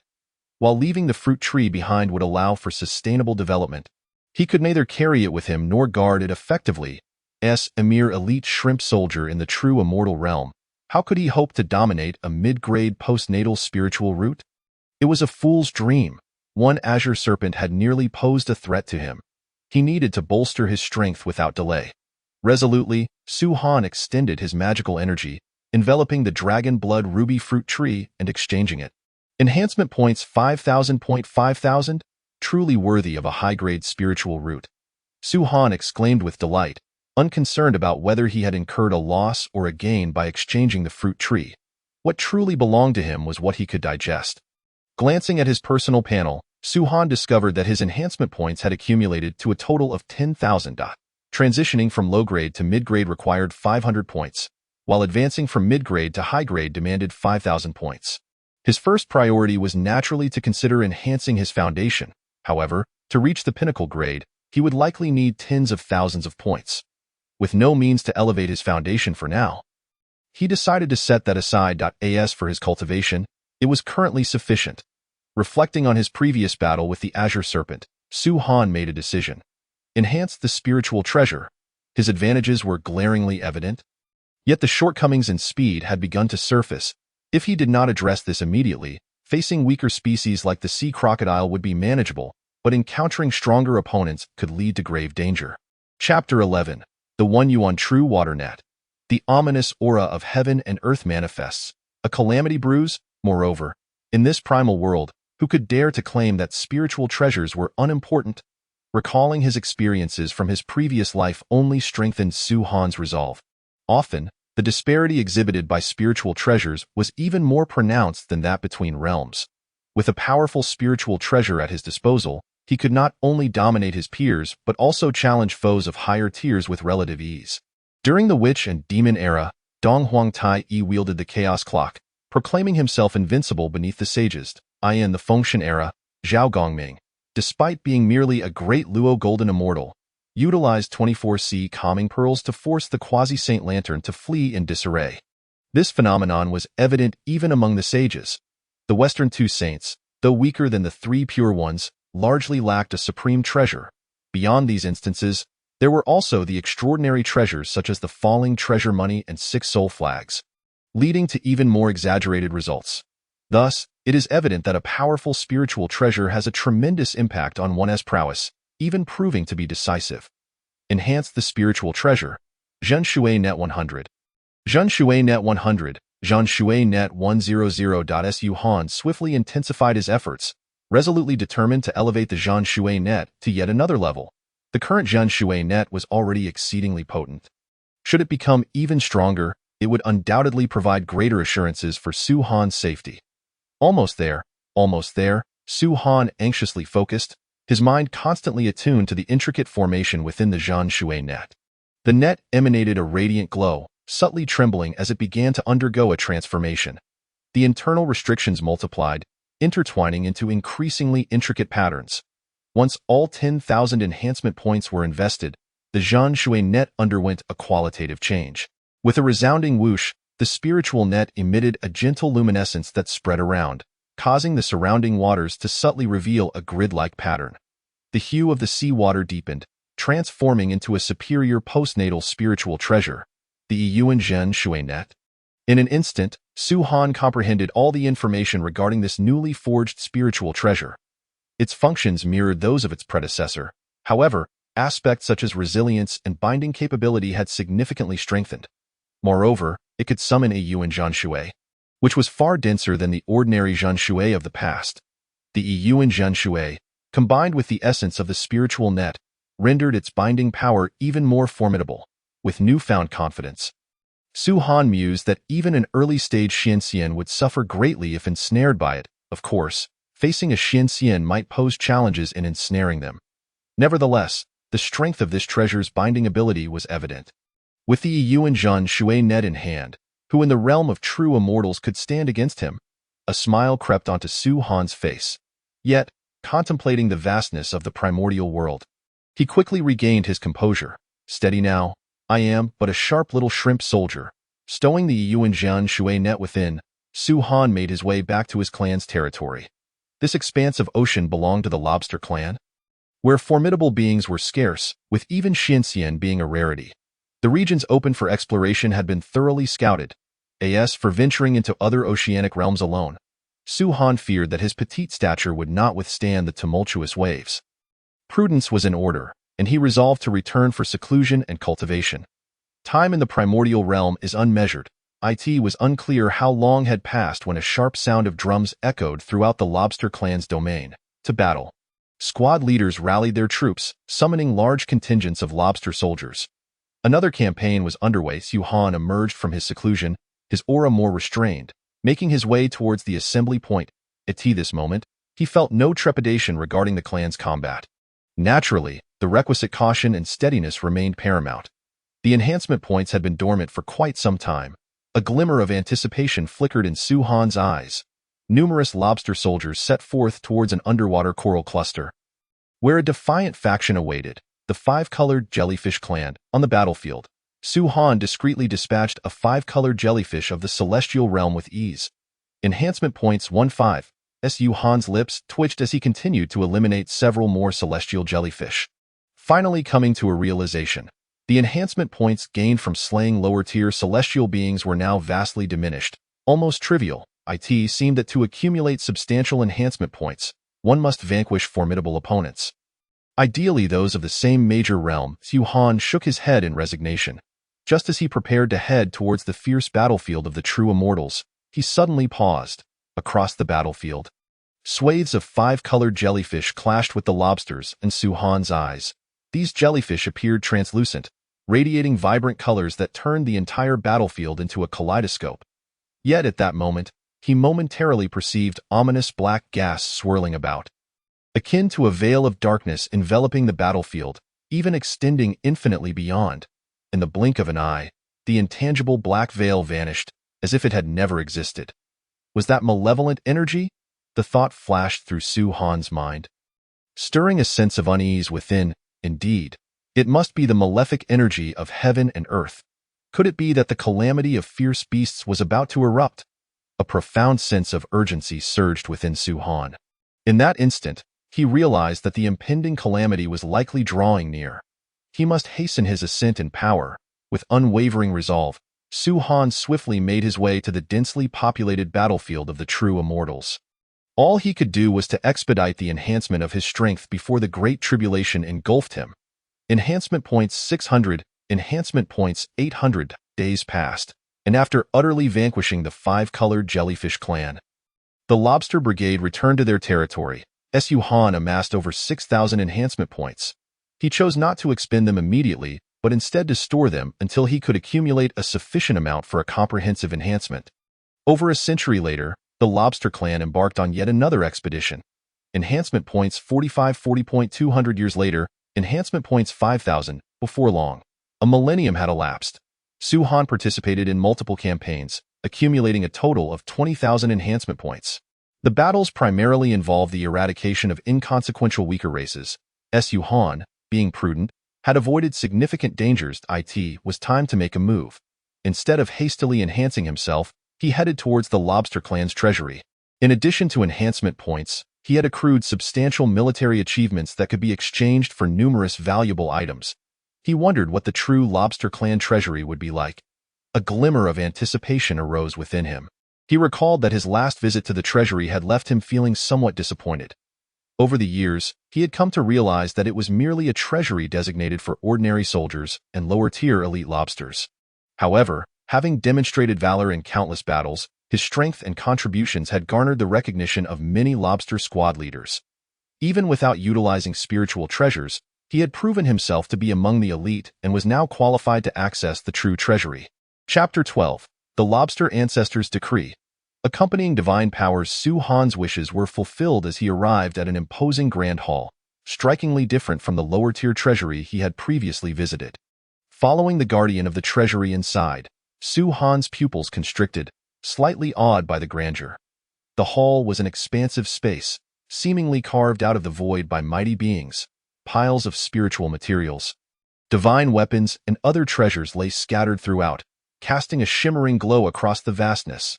Among them, several colossal luminous orbs floated in the air, most captivating to behold. Su-Han's attention was instantly drawn to these radiant artifacts. Murmuring, "What are those treasures?" "Those are innate spiritual treasures. Naturally, they are of the lower-grade variety," the guardian replied nonchalantly. "The fact that our clan possesses several innate spiritual treasures is astonishing," Su-Han exclaimed, somewhat taken aback. However, recalling the lobster ancestor, he quickly added, "I meant to say, the ancestor actually placed innate spiritual treasures in the treasury? Why not?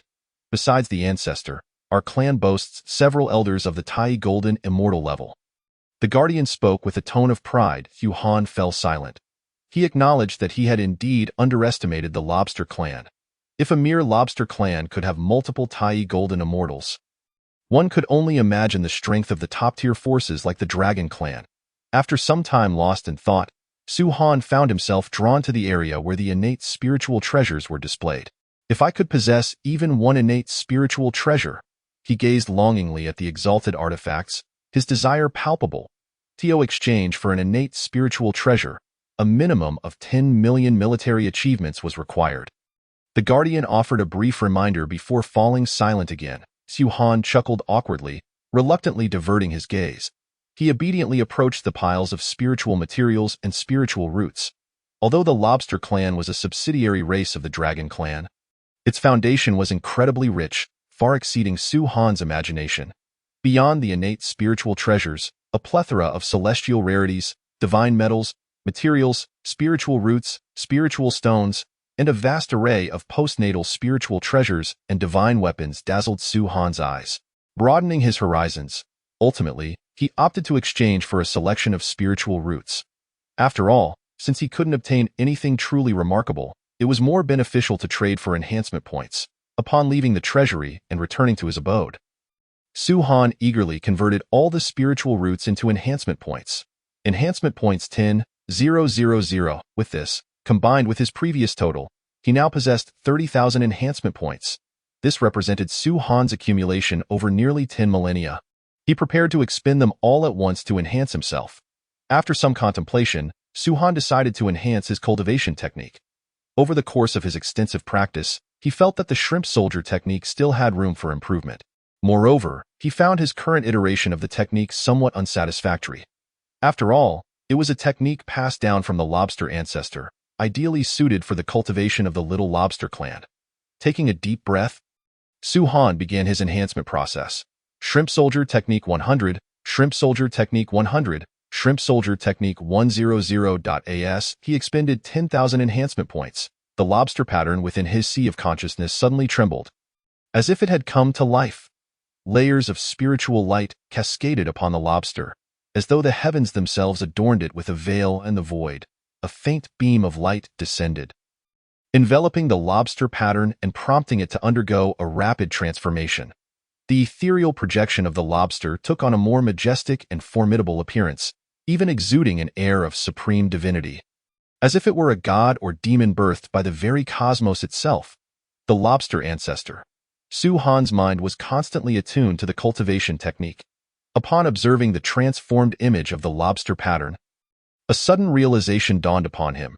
This was the physical form of the very first lobster in existence. The technique, known as the Shiazu Jue.an, overwhelming joy surged within Su Han as the enhancement of the technique did not disappoint him. Merely observing the illusory figure of the Shiazu evoked a multitude of insights within him. He understood that, at this lower realm stage, this would undoubtedly be the most suitable cultivation method for him. If he were to perfect the Shiazu Ju, it might even rival that of the lobster ancestor. Su Han mused with excitement, though he also recognized the challenges ahead. After all, the lobster ancestor had attained the pinnacle of the Tai Golden Immortal Realm, standing merely a step away from the great Luo Golden Immortal Realm. The disparity in their realms was vast, rendering any comparison difficult. However, he chose to disregard such thoughts for now. There was still ample time. Ah, is this a divine ability? Upon mastering the Shiazu Ju, Su Han was pleasantly surprised to discover that this technique possessed an accompanying divine ability. It was said that in later generations, Hongjun Daozu lectured 3 times at the Zhixiao Palace, imparting 36 great divine abilities and 72 minor divine abilities. Yet now, shortly after the creation of the world, there existed a divine ability. After a moment of contemplation, Su Han came to a realization. Those primordial deities were akin to favored children of the heavens, inherently endowed with some divine abilities. Even powerful lineages, such as the Dragon Clan, likely inherited similar paths of divine abilities. As the first lobster in the world, the lobster ancestor would undoubtedly possess divine abilities. It seemed that the Shiazu Ju had indeed shared in this fortune, allowing him to access a divine ability. Su Han quickly immersed himself in the technique. Suddenly, the lobster pattern within his sea of consciousness radiated with light, as if it had been activated. Divine power. Indeed, the divine ability he obtained was referred to as divine strength. By channeling this divine strength, he could unleash the power of his bloodline, amplifying his strength several-fold. Currently, he was capable of releasing 10 times his normal strength, in an instant. Su Han sensed that the level of the technique might still have substantial room for advancement. As his cultivation progressed, the multiplicative enhancement of the divine ability would also increase. A 10-fold enhancement was already quite impressive. Even those lobster soldier captains lacked such divine abilities. Su Han felt immense satisfaction. The acquisition of this divine ability was a delightful surprise. 10-fold divine strength was more than sufficient to significantly elevate his prowess. Upon attempting to use his enhancement points, Su Han discovered that this divine ability could not be strengthened independently. After all, the divine power was a byproduct of the Shiazu Ju. The two could not be separated. With still 20,000 enhancement points remaining, further upgrades to the technique seemed impossible. After a moment's hesitation, he decided to invest all remaining enhancement points into the foot category. Foot 1000. Yet, there was no promotion.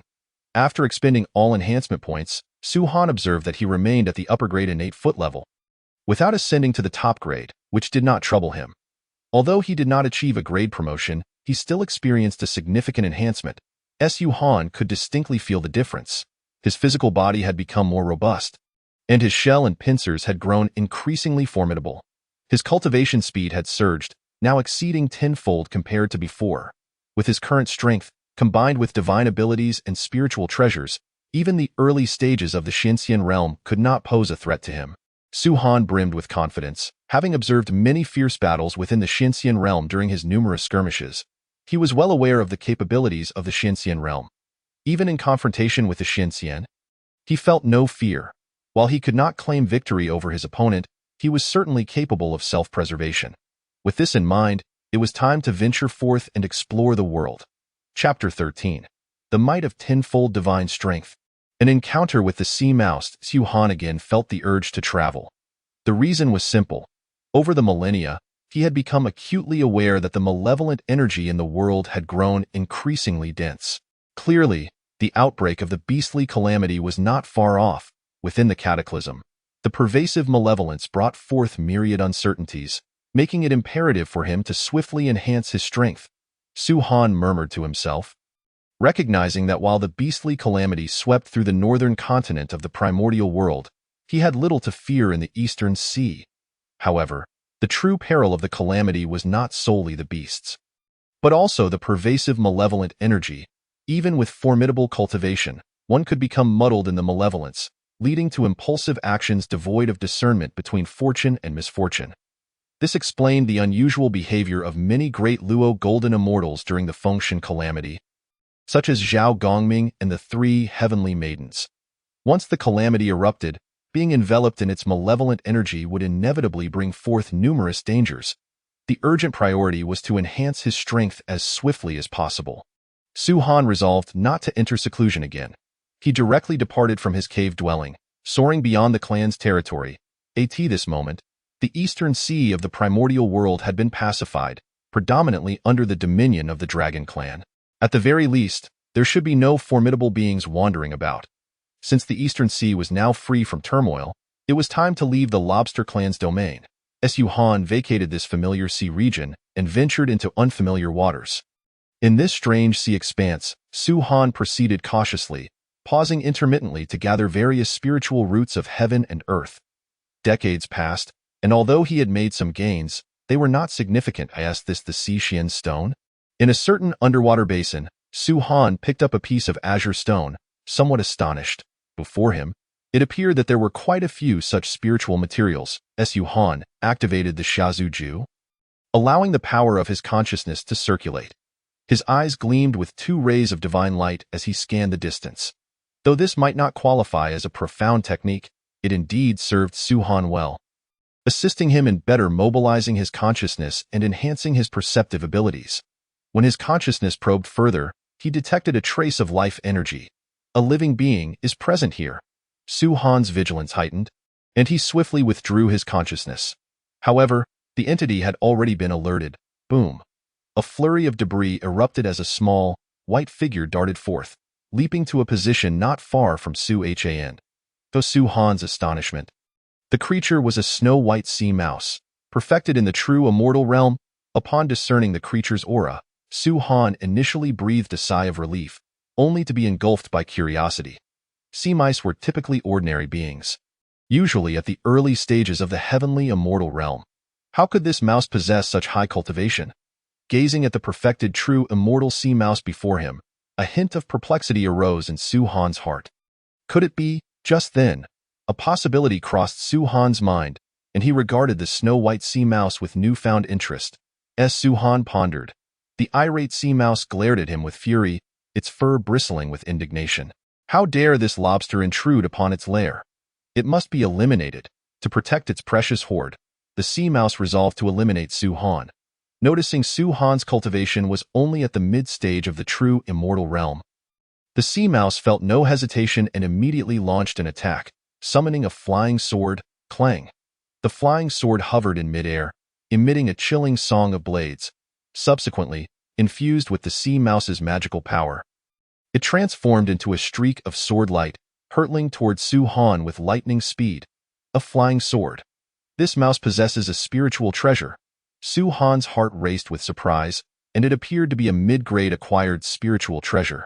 After all, his own Yuanyuan true water net had been refined from a mid-grade acquired spiritual treasure, giving him a clear understanding of the might of such treasures. Nevertheless, Su Han remained composed, his eyes gleaming with fierce combat intent. His crimson pincers moved slightly, intercepting the flying sword in a split second. Clang, clang, clang. The flying sword transformed into a series of sword shadows, darting like a specter, attempting to circumvent the pincers and strike at Su Han's vulnerabilities. But every attempt was thwarted in a brief span. Su Han's pincers clashed with the flying sword over 100 times, producing a cacophony of metallic clashes. Such a spiritual treasure cannot harm me. Su Han snorted coldly, using his pincers time and again to deflect the flying sword.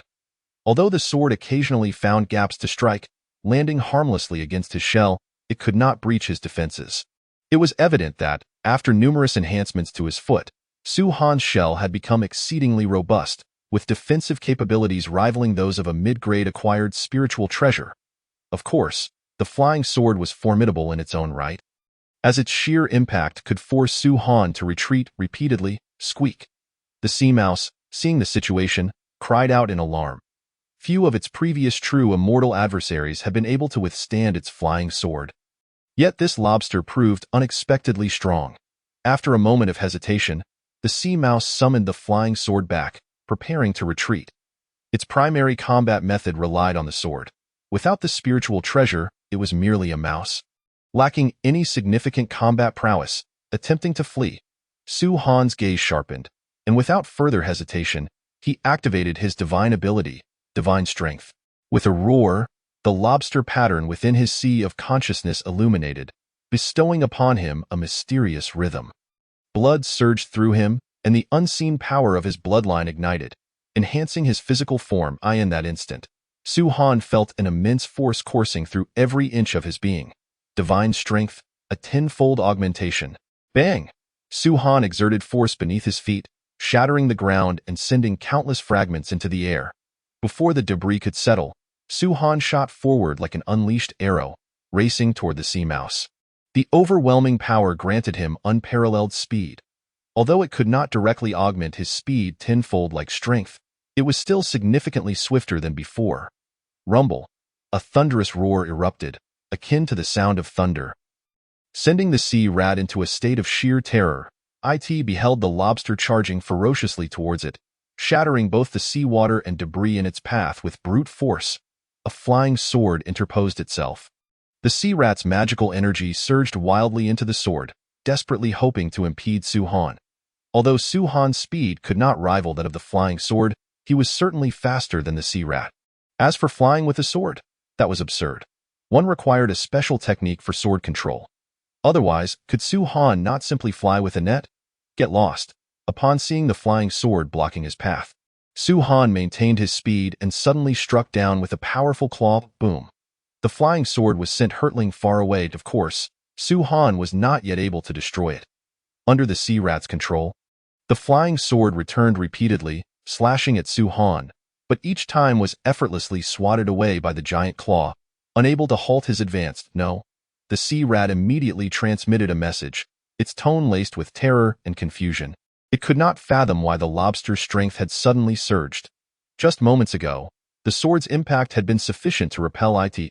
As Su Han closed in on the sea rat, he saw the flying sword once more intercepting him. Infusing his magical energy into the lobster's claw, he struck forward with all his might. Clang. As the sword was sent flying, an illusory claw, imbued with both magical energy and force, hurtled towards the sea rat. Squeak! The sea rat let out a piercing scream as it was struck by the claw conjured from magical energy. A tremendous explosion ensued, sending dust and debris into the air. Sensing that the sea rat's life force still persisted, Su Han stepped forward, raising his giant claw, ready to extinguish the creature's life. No, please don't kill me. I am willing to acknowledge you as my master. The sea rat cried out desperately. Chapter 14. Subduing the golden-furred rat. Innate restriction, acknowledge me as your master? Su Han, upon hearing the sea rat's cries, felt a stir in his heart and momentarily lowered his claw. As the dust settled, the pitiful figure of the sea rat was revealed. It lay bloodied in a large crater, its breath shallow, clearly gravely injured. The sea rat, overwhelmed with fear, realized it was on the brink of death and began to plead earnestly. Furthermore, it slapped its forehead. causing a glimmering light to emanate from its brow. "This is my soul mark. Through it, you can control me. I am willing to serve as your servant." The sea rat proactively offered its soul mark, desperately hoping to secure its life. With death looming, what dignity did it have left, so decisive, to willingly relinquish the soul mark? Su Han was taken aback. The soul mark, once under someone else's control, meant that one's life and death lay entirely in another's hands. For himself, he would never relinquish his soul mark, even in death. Such creatures from the wild era truly embodied the law of the jungle. With a silent sigh, Su Han replied indifferently, "You are too weak. I have no need for useless beings," the sea rat hurriedly countered. "I possess a trace of the treasure-seeking rat lineage, granting me certain treasure-finding abilities. I can cultivate to the peak of true immortal realm precisely because I can locate abundant resources. The mid-grade postnatal spiritual treasure you encountered earlier was found by me." Upon hearing this, the sea rat nervously regarded Su Han, a treasure-seeking rat lineage. Su Han was astonished, realizing the exceptional nature of this sea rat. No wonder it was so unique. Not only did it possess the cultivation of the true immortal realm, but also held considerable wealth. Now it all made sense. With the lineage of a treasure-seeking rat, it was reasonable that it could find opportunities and elevate its strength at a faster rate. Contemplating this, Su Han felt a flicker of excitement. He was in dire need of spiritual roots and opportunities. And let us not forget that the enhancement points he possessed could not only bolster his own strength, but also that of the sea rat before him. If he could cultivate it into a pure-blood treasure-seeking rat, he would no longer need to worry about finding opportunities in the future. Most importantly, with the soul mark in his possession, he could obliterate the sea rat at a mere thought.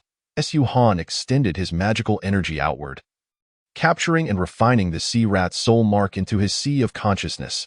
"Master." The sea rat, feeling its soul mark being refined, promptly knelt before Su Han. From henceforth, it would serve as Su Han's servant. Very well. Su Han conversed with it for a moment longer, only to discover that it lacked a name. Observing the sea rat's snow-white fur, he thought for a moment and declared, "From now on, you shall be called the golden-furred rat. Thank you for bestowing me with a name, Master." The golden-furred rat appeared genuinely pleased with its new title. "Lead me to your lair." Upon hearing Su Han's command, the golden-furred rat quickly took the lead. Upon arriving at the lair of the golden-furred rat, Su Han discovered a wealth of spiritual roots. Without hesitation, he extracted all the spiritual roots, converting them into enhancement points.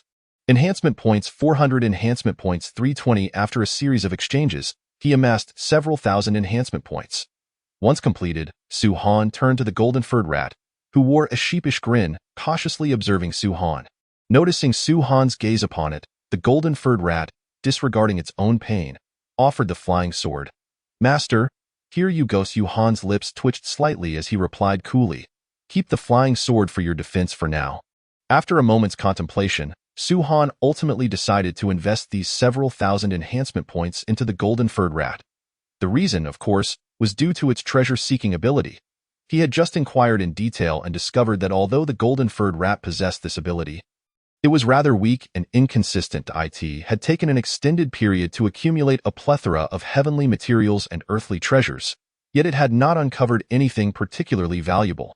The only noteworthy item was that mid-grade postnatal spiritual treasure, the flying sword. This amount of enhancement points held little value for him. It would be more beneficial to enhance the lineage of the golden-furred rat. It could be considered an investment. Su Han's thoughts raced as he concluded that he would not suffer a loss. After all, it was merely a few thousand enhancement points. Thus, Su Han gradually allocated these enhancement points to the lineage of the golden-furred rat.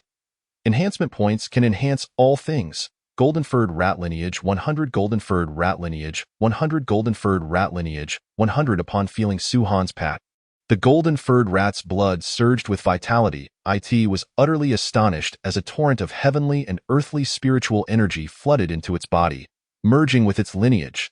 A strand of the treasure-seeking rat's lineage was gradually activated and strengthened. The golden-furred rat, with its pristine white fur, was faintly enveloped by a golden glow, adorned with several golden patterns. It was evident that its lineage had become more refined. Effective. Su Han, witnessing the changes in the golden-furred rat, exhaled in relief. This creature surely possessed the authentic lineage of a treasure-seeking rat. Soon, the golden glow began to dissipate. The golden-furred rat reveled in the exhilaration of its enhanced lineage, lost in the rhythm of the Tao. What is happening? Suddenly, Su Han observed the golden-furred rat darting outside, momentarily taken aback. This was not a flight for safety. It seemed more instinctual, as if in pursuit of something. Through the connection of their soul marks, Su Han could sense that the golden-furred rat was still in a state of enlightenment. Could it be? A thought crossed Su Han's mind, and he quickly followed suit. After running for several thousand miles, the golden-furred rat halted in an open area, displaying an anxious expression. "Master, there are treasures here. There are treasures here." The golden-furred rat, now fully aware, urgently called out to the approaching Su Han. Treasures? Su Han looked curiously at the area ahead, which appeared barren, with only the golden-furred rat anxiously pacing back and forth. Yet, through the soul-mark connection, he knew the golden-furred rat was not lying. After a moment's contemplation, Su Han approached, raising the lobster claw to strike the ground ahead. Bang! A muted thud echoed as the claw met an unseen barrier, as though it had struck something resilient. The next moment, a peculiar wave of energy surged forth. To Su Han's astonishment, an innate restriction manifested in the void. Mystical patterns appeared in the air, resembling a spider's web, forming the most exquisite innate grand formation, unveiling the mysteries of the laws. Innate restriction. Su Han gazed at the extraordinary sight before him, overwhelmed with ecstasy. The innate restriction could isolate all heavenly secrets, yet, according to the records within his clan, innate restrictions were naturally born after the world was created. A true treasure trove of opportunities. They could inherently shield all heavenly secrets. Even De Luo golden immortals could not predict them. If one lacked the right fate, they might never encounter one in a lifetime. It was said that the golden immortal leaders within his clan had never laid eyes on an innate restriction. Su Han glanced at the golden-furred rat, his heart swelling with gratitude. Thankfully, he had enhanced its lineage. Without its guidance, he would have never discovered this place. Truly, the lineage of a treasure-seeking rat endowed it with enviable abilities. Su Han sincerely praised, "I wonder what other marvels the true treasure-seeking rats possess. Thank you for helping me enhance my lineage, Master." The golden-furred rat chuckled, then pointed toward the innate restriction. "Master, how do we enter?" Su Han regarded the innate restriction, lost in contemplation. Chapter 15. A great surprise. Refining the purple lightning hammer bang. The colossal pincers struck fiercely against the innate restriction, yet once more returned in vain. This barrier resembled an everlasting wall, impervious to any attempts at breach. It was clear that brute force alone could not unravel it. Su Han, with a furrowed brow, cast a despondent gaze upon the innate restriction. With his meager strength, it was impossible for him to shake this primordial barrier. However, surrender was not an option for Su Han. Within the innate restriction, there often lay immense opportunities. The presence of innate spiritual treasures, or even innate spiritual roots, was not beyond the realm of possibility. Since he had discovered it, it signified a connection. He was certain that he could unlock it. Taking a deep breath, Su Han began to calmly analyze the situation. Striving to decipher the complexities of the innate restriction, he extended his magical power and spiritual essence, constantly perceiving the innate restriction, endeavoring to grasp the profound principles and mysteries it contained. Such an undertaking was a formidable challenge for most beings in this primitive era. Comprehending the Tao and cultivating practices were tasks typically reserved for the refined practitioners of later generations. In the primordial days of creation, most sentient beings existed in a state of wild growth. Especially at lower realms, even the most basic cultivation techniques were rare, let alone various Taoist methods. Fortunately, Su Han possessed a commendable cultivation technique, the shrimp ancestor method. In the true immortal realm, it was undoubtedly sufficient. As he operated the shrimp ancestor method, Su Han endeavored to clarify and purify his spiritual essence, aligning his magical power more closely with the innate restriction's Tao rhythms. The innate restriction perpetually transformed, making it exceedingly difficult for outsiders to grasp its operational patterns. Yet, Su Han remained devoid of any impatience. He had resolved that if he could not break the restriction, he would not leave. Years passed, and with each passing year, Su Han's familiarity with the restriction deepened. Nearly a millennium later, A flash of insight suddenly illuminated his mind, dispelling the fog. Here it was. Su-Han abruptly opened his eyes, his gaze piercing as he focused intently on a particular facet of the innate restriction. His magical power instinctively combined in a unique manner, swiftly penetrating the innate restriction. Like a lever wedged in a gear, the restriction quivered violently, and an entrance split open. It was finally unlocked. Su-Han was almost overwhelmed with emotion, tears of joy brimming in his eyes. This intricate mechanism had proven exceedingly challenging for a true immortal to decipher. Fortunately, he was indeed fated to this place. After nearly a millennium of study, he had grasped that elusive spark of enlightenment, successfully cracking the restriction. Though fully comprehend it, he mused, would likely require the prowess of a golden immortal. The mere act of breaking through was sufficient. Onward, together with the golden-furred rat, Su-Han stepped inside, eager to reap the rewards of his labor. However, upon entering the restricted space, he did not behold the idyllic paradise he had envisioned. No spiritual roots abounded, no ethereal energy flourished, nor was there an abundance of spiritual essence. Instead, it appeared desolate, scarcely differing from the external world. This was to be expected, given that it was the primordial era. Even a cave of wonders required time to evolve, Su-Han silently reassured himself, suppressing his doubts as he swiftly sought the core region of the restriction. The environment mattered little. What truly mattered was the nature of the treasures at its heart. Before long, Su-Han's steps came to a halt. Before him hovered a purple hammer, intermittently emitting arcs of purple lightning. Each flicker of lightning felt suffocating, reminiscent of scenes of annihilation.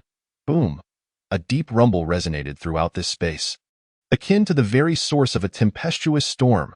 The moment he laid eyes on this colossal hammer, a message imprinted itself within Su-Han's heart, instinctively known to him. A low-grade innate spiritual treasure. The purple lightning hammer. Su-Han trembled with excitement, his gaze fervently fixed upon the purple lightning hammer. Back in the treasure vault of the Lobster clan, he had long coveted innate spiritual treasures. At that time, he had feared that it would be a long while before he could obtain one. Any innate spiritual treasure, even a low-grade one, was beyond the imagination of a true immortal or a mystic immortal. Each innate spiritual treasure was a gem birthed by the heavens, a unique existence, possessing unfathomable power and potential. While formidable beings could forge numerous postnatal treasures, innate treasures belonged to an entirely different realm, almost impossible to create. This time, he had struck gold. It was unlikely that even a golden immortal would possess an innate treasure, right? Enveloped in elation, Su-Han hastily directed a stream of magical power into the purple lightning hammer. Thankfully, the hammer did not resist. Instead, it seamlessly integrated his magical energy. Su-Han sighed in relief. His heart steadied in the primordial heavens. Indeed, everything hinged on fate. With a fleeting thought, he quickly began refining the purple lightning hammer. Fearing any unforeseen accidents in a moment of clarity, Su-Han's consciousness, through his magical power, reached the essence of the purple lightning hammer. To his astonishment, he discovered 12 innate restrictions within. Recalling the relevant information, he knew that a low-grade innate treasure could possess between 1 to 12 restrictions. A mid-grade could have from 13 to 24, a high grade from 25 to 36, and an exceptional grade from 37 to 48. Clearly, the purple lightning hammer, with its 12 innate restrictions, was among the pinnacle of low-grade innate treasures. Whoosh! The purple lightning hammer was refined, spinning gracefully before Su-Han, who grasped it in his hand and swung it effortlessly a few times. It felt weightless, but that was only due to Su-Han's refinement. In reality, the hammer was extraordinarily heavy. Su-Han estimated that even a mountain might not weigh as much as the purple lightning hammer. This was without any magical power propelling it as an innate spiritual treasure, particularly one of the lightning attribute. Its true strength lay in the purple thunder it unleashed. Su-Han could not even fathom the extent of its power. For he was merely a true immortal, far from the stage of wielding an innate spiritual treasure. Feeling the boundless might contained within the treasure's restrictions, Su-Han's excitement surged, refusing to abate. Although he could not unleash the purple lightning hammer's true potential, he could still wield power surpassing that of a true immortal. Mystic immortal? With a single strike, I could vanquish one.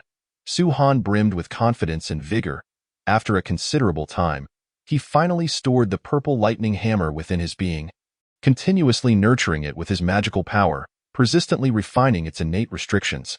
Within his purple mansion, the 1 yuan true water net graciously made way for the newly arrived elder brother, allowing the purple lightning hammer to occupy the center. The disparity between postnatal and innate treasures was akin to that between heaven and earth. Having only just begun to refine the purple lightning hammer, he hoped to gradually integrate another restriction over time. Su Han mused to himself. To truly refine more restrictions, the key lay in his own cultivation level. After securing the purple lightning hammer, Su Han and the golden-furred rat began to scour the surroundings for any other treasures. Chapter 16. The innate spiritual treasure, Xianhuang Claw Thunder Attack.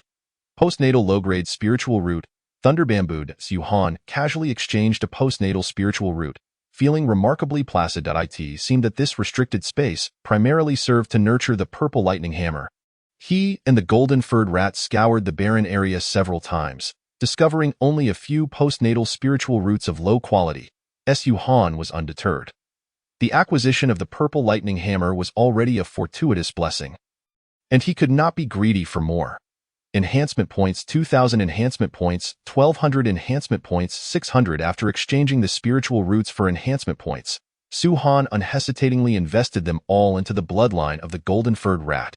Only by daring to invest could he reap adequate returns. Had he not previously strengthened the golden-furred rat, how could he have encountered such a grand opportunity for an innate treasure? Even if there were no subsequent gains, he would not feel the slightest regret, Su Han observed as the golden-furred rat was once more enveloped in golden light. This opportunity solidified his resolve to prioritize the cultivation of the golden-furred rat. Having a treasure-hunting prodigy by his side would undoubtedly yield significant advantages. This was a long-term investment, promising a continuous influx of wealth. Swish! Once the enhancement was complete, the golden light dissipated, revealing the golden-furred rat. Compared to before, it now bore several distinct golden patterns upon its body, no longer entirely snow-white. "Let us embark on a journey together," Su Han declared, not expecting the golden-furred rat to suddenly produce another grand opportunity. Leaving the innate restriction behind, he continued to wander the eastern sea with the golden-furred rat. This time, with the golden-furred rat by his side, the efficiency of searching for spiritual roots was markedly improved. Su Han could only rely on chance, inspecting with his own eyes, while the golden-furred rat moved swiftly, possessing a unique sensitivity to treasures. Although it was not infallible, it was certainly superior to most other beings. This capability truly felt like a divine reward. Su Han couldn't help but sigh, placing great hopes on the golden-furred rat, wishing for it to eventually evolve into a pure-blooded treasure-hunting rat. Thus, several centuries passed. Yielding bountiful rewards, at a certain spot beneath the sea, they paused. Numerous spiritual roots had been exchanged for enhancement points, accumulating to several tens of thousands. That's enough. It's time for me to enhance my own foundation. Su Han resolved, recognizing that it was time for his own advancement. Since being promoted to the innate superior grade footstep, and having added more than 20,000 enhancement points, Su Han had not made any further improvements. He estimated that this time it would likely suffice. Footstep 100, footstep 100, footstep 100. With a surge of determination, after adding over 30,000 enhancement points, the footstep finally ascended, transforming into an innate, exquisite footstep. Around it, an overwhelming amount of spiritual energy began to coalesce.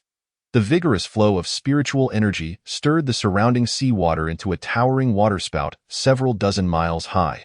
Within the profound waterspout, a faint glow flickered, presenting shades of black, and Su Han's magical power and vitality were rapidly enhancing in all aspects. The magnitude of this improvement surpassed any previous upgrades. A thought flashed through his mind. The enhancement of the footstep primarily influenced potential, limits, and even factors like fortune and blessings that were beyond words. Its direct impact on combat strength was secondary. Unexpectedly, this promotion to an innate, exquisite footstep had at least increased his strength by 2 to 3 times. Furthermore, his shell and pincers had become even more extraordinary, subtly shimmering with spiritual light. If outsiders were to behold it, they might mistake it for a masterfully crafted divine weapon forged by an artifact master. After all, this was the final grade of innate footsteps, Su Han pondered, somewhat dazed. If the footstep were to ascend further, it would delve into an entirely different realm, the innate divine demon footstep. Su-Han understood that further promotion would require an immense number of enhancement points. Upon concluding the enhancements, Su-Han slightly moved around before checking his personal panel. There were still plenty of enhancement points remaining, which he decided to allocate to the golden-furred mouse. Without hesitation, he commanded the golden-furred mouse to enhance its bloodline, confident that it would soon yield returns, perhaps even exceeding expectations. With a chirp, enveloped in golden light, the golden-furred mouse let out a comfortable cry in that moment. Su-Han seemed to glimpse an ethereal and extraordinary golden mouse flickering above the golden-furred mouse. After the enhancement concluded, golden patterns adorned the golden-furred mouse, appearing as though they were naturally part of it. Continuing their journey, Su-Han declared with spirited enthusiasm, "Let us set forth." That day, he and his companion arrived at the surface of the sea. Reaching a colossal island as they passed nearby, the golden-furred mouse suddenly sensed something, as if there were opportunities present. Another innate restriction? Su-Han stared in astonishment at the extraordinary phenomenon before him, at a loss for words. Such a significant opportunity encountered twice in the true immortal realm. Who would believe it if he spoke of it? Besides the golden-furred mouse's prowess, perhaps it was also the fortuitous influence of his footstep. Su-Han mused to himself. Despite being merely a lobster, it had now truly embodied the essence of an innate, exquisite footstep. It was enough to look down upon the majority of beings in the primordial chaos. In the primordial world, possessing a good footstep naturally conferred abundant fortune, making it reasonable to find opportunities and restrictions. Before the innate restriction, Su-Han contemplated carefully. This time, he grasped the spiritual essence more quickly than before. Breaking the restriction and entering the inner space in merely 200 to 300 years, the environment within was equally barren. Su-Han glanced at the desolate surroundings and made his way directly to the center of the restriction. A swirling mass of dark yellow light floated at the center, within which a handkerchief was subtly shifting, an innate inferior-grade spiritual treasure. The dark yellow handkerchief. Su-Han inhaled deeply several times, forcefully stabilizing his emotions before hastily refining the spiritual treasure. Whoosh! The dark yellow handkerchief soared towards him, dancing in the air under his control, emanating streams of dark yellow energy that conveyed a sense of weightiness. It was indeed an innate, inferior-grade defensive spiritual treasure. What a tremendous gain! Defensive treasures often held greater value than offensive ones. After all, no matter how strong one's attack, without sufficient defense, one could easily fall victim to misfortune. Of course, the perfect balance of offense and defense was ideal. Su-Han contentedly stowed away the dark yellow handkerchief. Within the purple mansion, the purple lightning hammer and the dark yellow handkerchief stood side by side, exuding an extraordinary aura, while the 1 yuan true water net appeared somewhat neglected.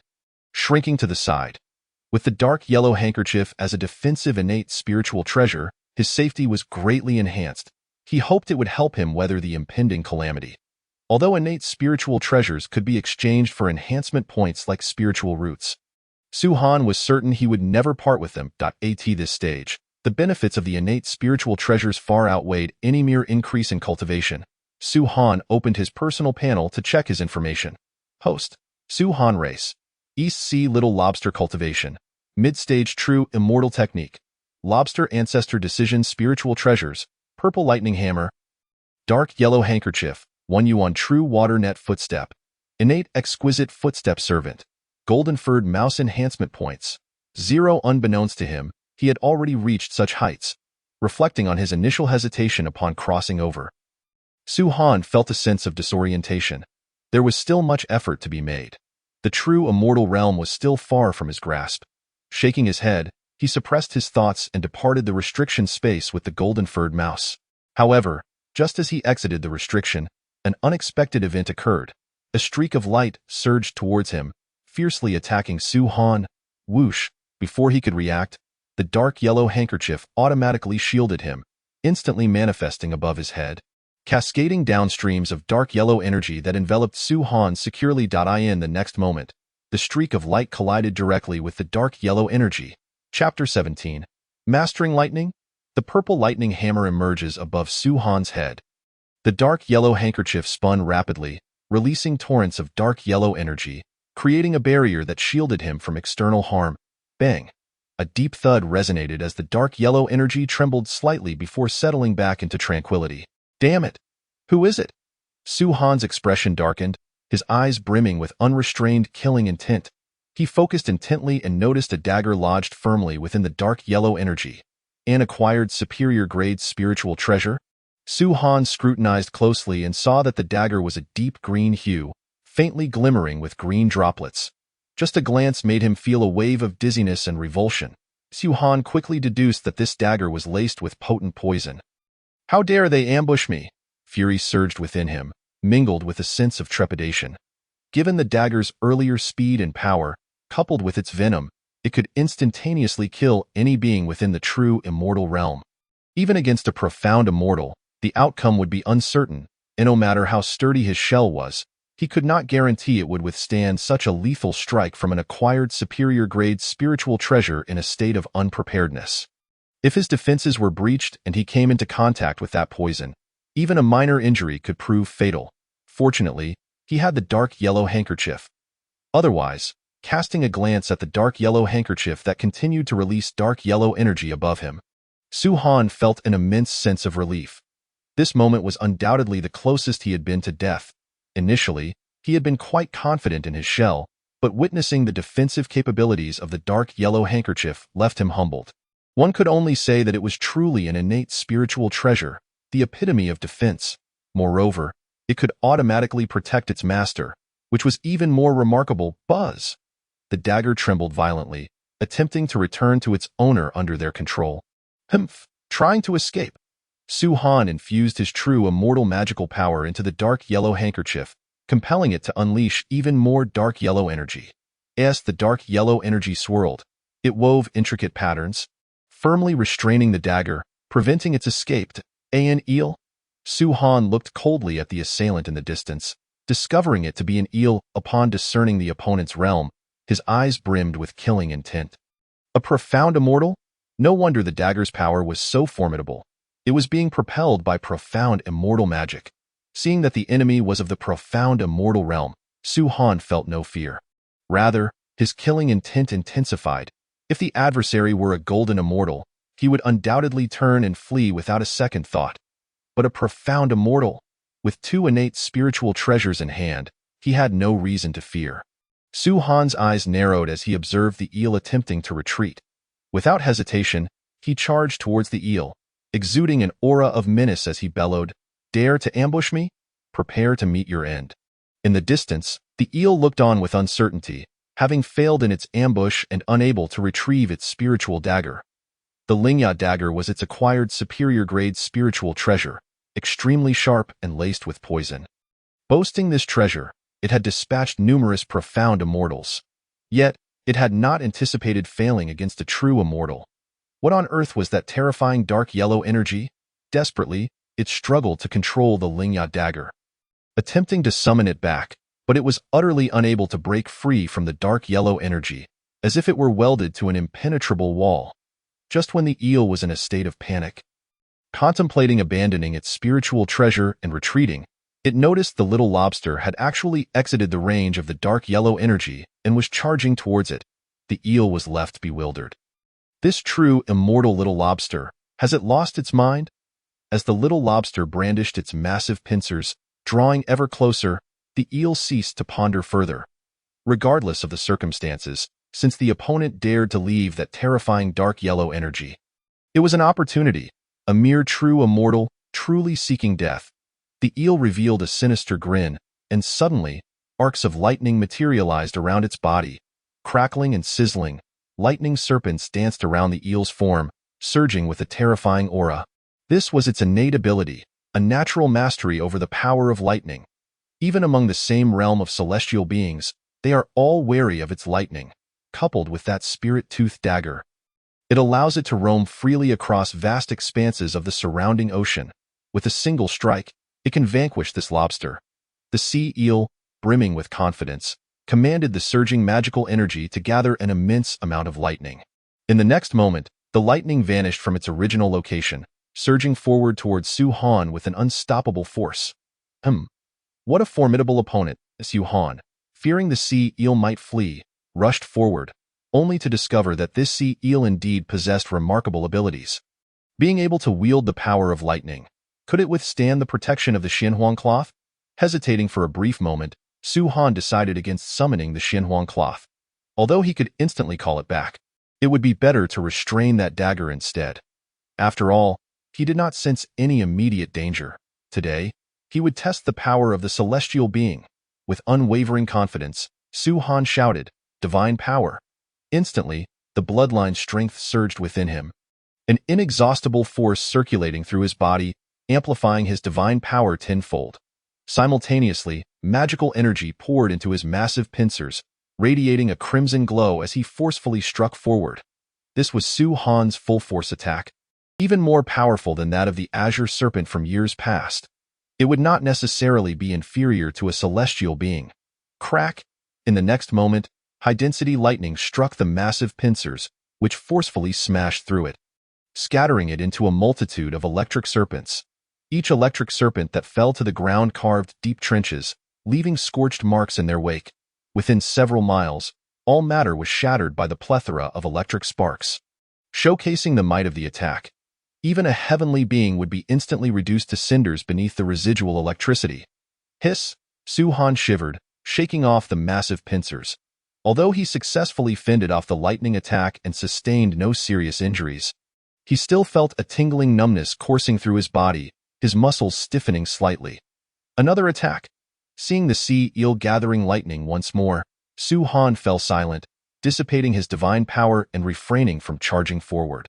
He had initially planned to engage in close combat and tear the sea eel apart to avenge his grievances. However, it seemed that the creature was adept in the arcane arts. This lightning assault was indeed formidable. Yet, to control electricity, I wonder if you can handle the lightning from the purple lightning hammer? With a cold smirk, Su Han summoned the purple lightning hammer. Boom. A great hammer emerged from within Su Han's being, expanding in size and floating in the air. The moment it appeared, a deep rumble resonated through the void, as if an ancient thunder deity was roaring. Dense purple lightning flickered around the purple lightning hammer, undulating like waves. What is this? Could it be an innate spiritual treasure? In the distance, the sea eel gazed in horror at the purple lightning hammer, trembling uncontrollably under its divine might. Chapter 18. The Power of the Purple Lightning Hammer. Continuous breakthrough. Previously, the Xinhuang cloth was a defensive spiritual treasure, which the sea eel did not perceive as truly threatening. However, upon the emergence of the purple lightning hammer, the sheer destructive force and the ferocious might of the lightning instilled an immediate sense of deathly peril within the sea eel. Naturally, it recalled the legendary innate spiritual treasures. Impossible. I refused to believe it. The sea eel, seemingly driven mad, unleashed bolts of lightning one after another. Yet, as the lightning struck before the purple lightning hammer, it simply shattered apart. Akin to a mouse encountering a cat. Go. With a thought, Su Han commanded, raising the purple lightning hammer slightly and aiming it at the sea eel before delivering a powerful blow. Crack! A blinding purple lightning bolt erupted forth, as if tearing through the void, instantly reaching the sea eel. Roar! A roar echoed as the sea eel's eyes widened, letting out a painful cry. The overwhelming lightning surged through its body, a destructive force flowing within, extinguishing the life force of every single cell. Originally, it had a natural affinity for lightning, being born with the ability to wield it. However, the power of the lightning emitted by the purple lightning hammer was far too potent, exceeding the sea eel's capacity to endure. The consequences were inevitably catastrophic. In the next moment, the blinding purple lightning vanished without a trace, returning everything to tranquility. The sea eel's lifeless body fell to the ground. Enhancement points 6000. Himph. This electric eel seems unable to withstand the power of my purple lightning hammer. Su Han glanced contentedly at the purple lightning hammer before retracting it into his being. With an innate spiritual treasure in hand, crossing realms to defeat foes would be a simple task. Even this lightning-wielding celestial sea eel could not withstand a single blow from the purple lightning hammer, let alone other celestial beings. This clearly demonstrated the terrifying might of the purple lightning hammer. And this was merely the initial result of my preliminary refinement, not to mention that I am only at the mid-stage of the true immortal realm. Su Han mused inwardly. It was his first time using the purple lightning hammer to slay an enemy, and the outcome left him thoroughly satisfied. Of course, there was also the Xianhuang cloth. Su Han raised his hand and summoned the Xianhuang cloth back into his being. Glancing at the spirit-toothed dagger in his possession, Su Han pondered for a moment before deciding not to exchange it for enhancement points. If it were an inferior postnatal spiritual treasure, he might consider it. However, this superior postnatal spiritual treasure was still exceedingly precious. Even his primal true water net was merely a superior postnatal treasure. Jin Mao Mouse, take this for self-defense. This dagger surpasses your flying sword by a significant margin. Su Han bestowed the spirit-toothed dagger upon the Jin Mao Mouse. With the purple lightning hammer in hand, which was 1,000 times better than a postnatal spiritual treasure, he naturally had no use for it. Thank you, Master. The Jin Mao Mouse rejoiced, accepting the spirit-toothed dagger without hesitation. Subsequently, Su Han approached the sea eel's corpse, hoping to discover any treasures, but to his surprise, he found no treasures. Instead, a delightful aroma wafted into Su Han's nostrils. Was it roasted by the purple lightning? Su Han was somewhat bewildered as he beheld the sea eel, now transformed into delectable roasted eel. The long-lost craving was awakened, and the scent of eel made his mouth water. Humph! Daring to ambush me, I shall feast on you. Remembering the peril he had faced earlier, Su Han felt a surge of anger and immediately tore a chunk of meat from the eel's body, devouring it. Were it not for the innate spiritual treasure's automatic protective abilities, he might have found himself in the position of the sea eel, devouring lobster flesh. How fragrant! As the eel meat entered his mouth, Su Han's eyes lit up. The sea eel, being a celestial being, was imbued with abundant blood essence. Moreover, having been roasted and processed by the purple lightning, the formidable celestial power was directly dissipated, infusing the flesh with an even richer flavor. The intense aroma erupted in his mouth, causing Su Han to squint in delight. Since his rebirth, this was the first time he had eaten anything. Jin Mao Mouse, come and eat. Glancing at the several thousand-meter-long sea eel, Su Han invited the Jin Mao Mouse to join him in this indulgent feast. After finishing the eel meat, both of them contentedly patted their bellies, lazily lounging on the ground. An abundance of essence coursed through their bodies, even propelling their cultivation to new heights, akin to having consumed a divine treasure. I feel as though I am on the verge of a breakthrough. As Su Han operated the shrimp ancestor technique, refining the vast amounts of essence, he suddenly felt a stirring within himself. It had been quite a while since he broke through to the mid-stage of the true immortal realm. Even though he had not focused much on cultivating recently, the extensive time spent honing his skills had made it ripe for a breakthrough. With his innate top-tier heritage, this was not an arduous task. The immense essence from the eel had inadvertently become the final catalyst for his breakthrough. Not in a rush, he decided to search for the creature's lair to see if there were any rewards. Su Han suppressed his breakthrough thoughts for the time being. Soon, the two began to explore their surroundings. Since the sea eel appeared here, its lair was likely nearby. Su Han was quite eager to discover the dwelling of a celestial being. They found it. After several months of searching, the two located the sea eel's lair and began to scour its collection. After exchanging the treasures within, such as heavenly materials, earthly treasures, spiritual roots, and fruits, Su Han gained several thousand enhancement points once again. Although there were no surprises, it was still a considerable amount. Over 10,000 enhancement points were too few. He decided to save them for later. Su Han did not plan to enhance further and prepared to enter seclusion for cultivation. Coincidentally, the sea eel's lair was a place rich in spiritual energy, perfectly suited for his breakthrough. He instructed the Jin Mao Mouse to stand guard outside while he immersed himself in a meditative state. Already on the cusp of a breakthrough, combined with his extraordinary aptitude and the support of the shrimp ancestor technique, Su Han's cultivation progressed rapidly. In just a few hundred years, he successfully broke through to the late stage of the true immortal realm. His size once again expanded, reaching over 3,000 zhong. Continuing to cultivate, after breaking through, Su Han did not exit his retreat immediately. Instead, he continued to practice. His current cultivation level still felt somewhat insufficient. Even an innate spiritual treasure required cultivation to be wielded effectively. However, he did not intend to rely on enhancement points to elevate his cultivation. If everything depended on enhancement points, then what was the point of improving his heritage and techniques? The system was indeed crucial. But personal effort was equally important. Moreover, given his heritage, advancing to the golden immortal realm was a foregone conclusion. Thus, Su Han cultivated diligently for 100,000 years. Boom. A powerful aura surged upwards, startling nearby fish and sea beasts. Causing them to scatter in fear, Su Han's size began to swell dramatically, reaching over 3,000 zhong. Has the master broken through again? The exquisite furred mouse gazed with astonishment in the direction of Su Han. Influenced by the mark of the primordial spirit and bolstered by several enhancements to its bloodline, the exquisite furred mouse had become utterly devoted to Su Han. As Su Han's strength grew, so too did the prospects of the mouse expand. Chapter 19. By the Eastern Sea, encountering a ferocious beast, the consummation of the true immortal realm, Su Han let out a long howl. His aura of perfected true immortal radiating unchecked, shattering the lair of the sea eel into smithereens, even stirring vast volumes of seawater. Having ascended 2 minor realms in succession, his power had naturally increased significantly. His magical energy flowed like a mighty river, empowering his spiritual treasures to unleash even greater might.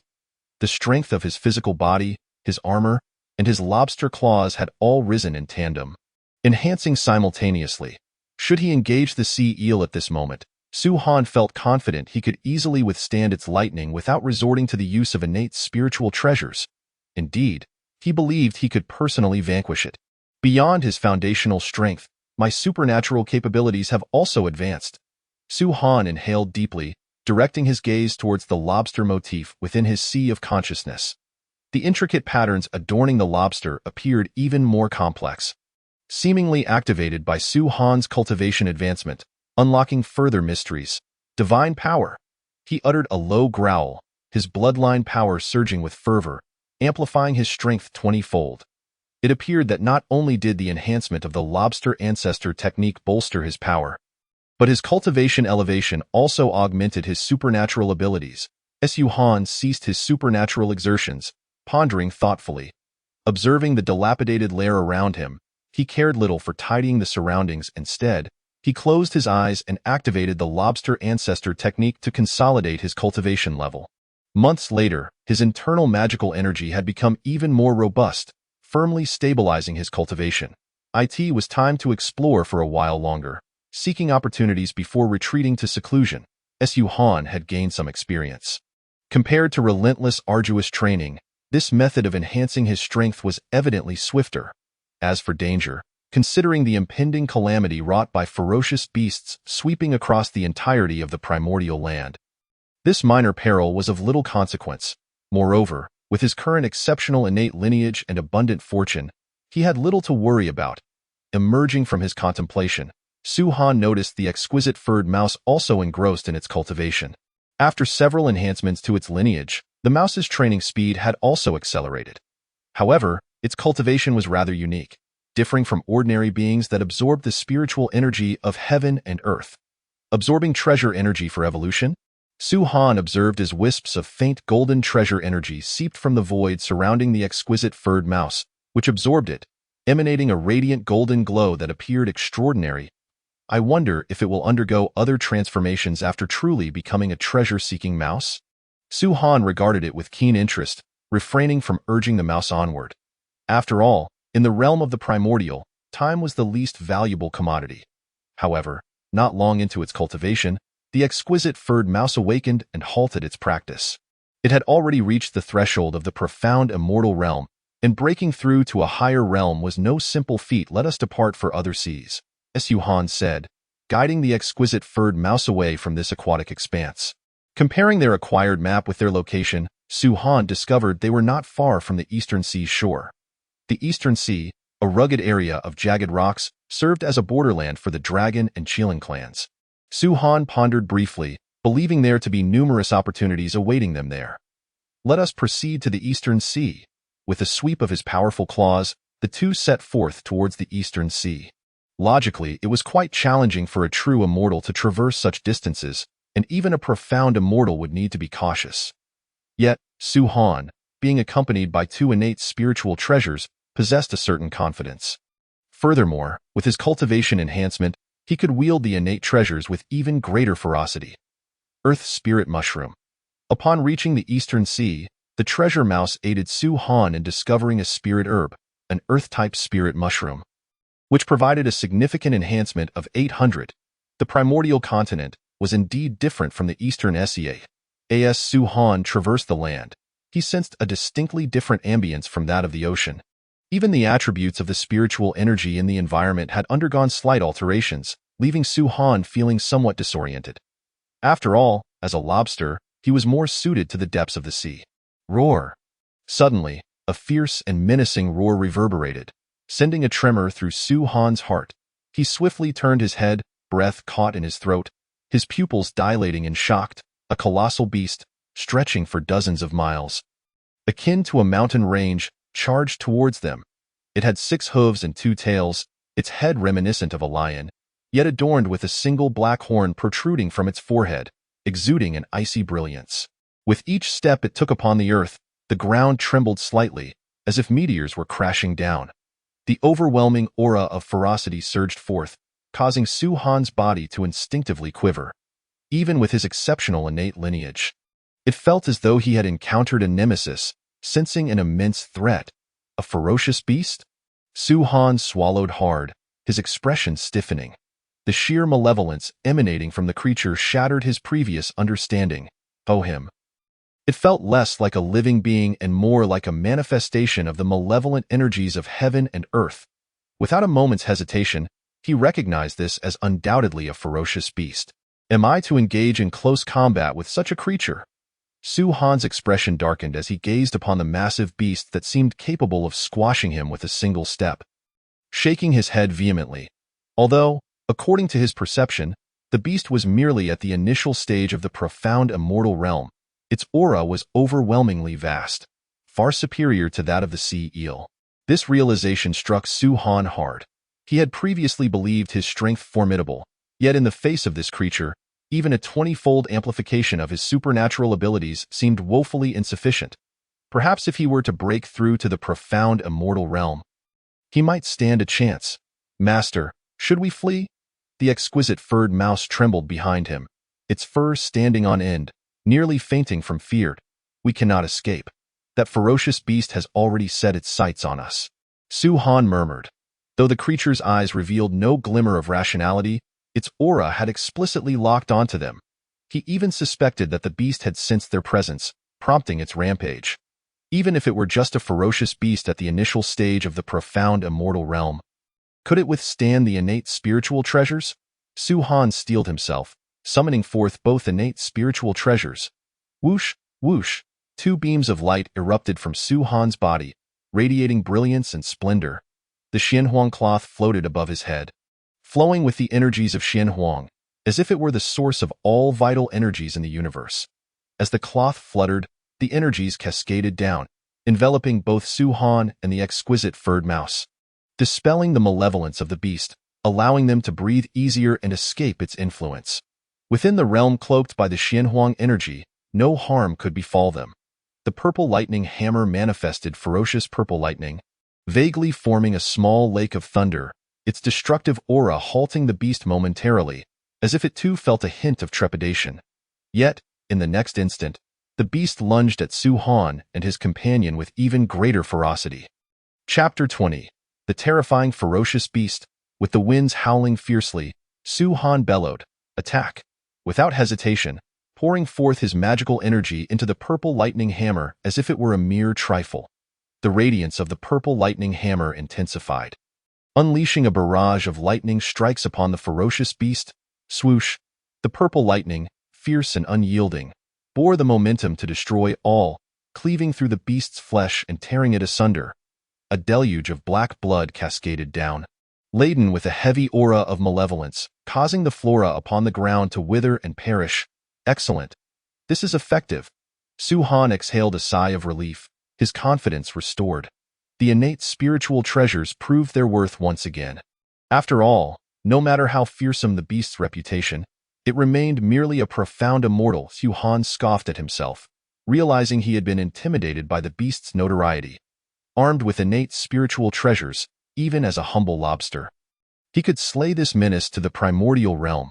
Roar! Abruptly, A fierce roar jolted Su Han from his thoughts. He turned in astonishment to witness the beast's flesh writhing and contorting as if it were growing wildly. The flesh that had been cleaved by the purple lightning was rapidly regenerating. The beast's eyes glowed crimson, seemingly provoked, charging at them with even more ferocity. This is possible. Su Han stared, aghast. The previous strike of purple lightning had inflicted a grievous wound upon the beast, creating a gash several miles long. Even if it had not been slain in a single blow, it should have at least sustained severe injuries. Yet, judging by its current aura, it appeared entirely unscathed.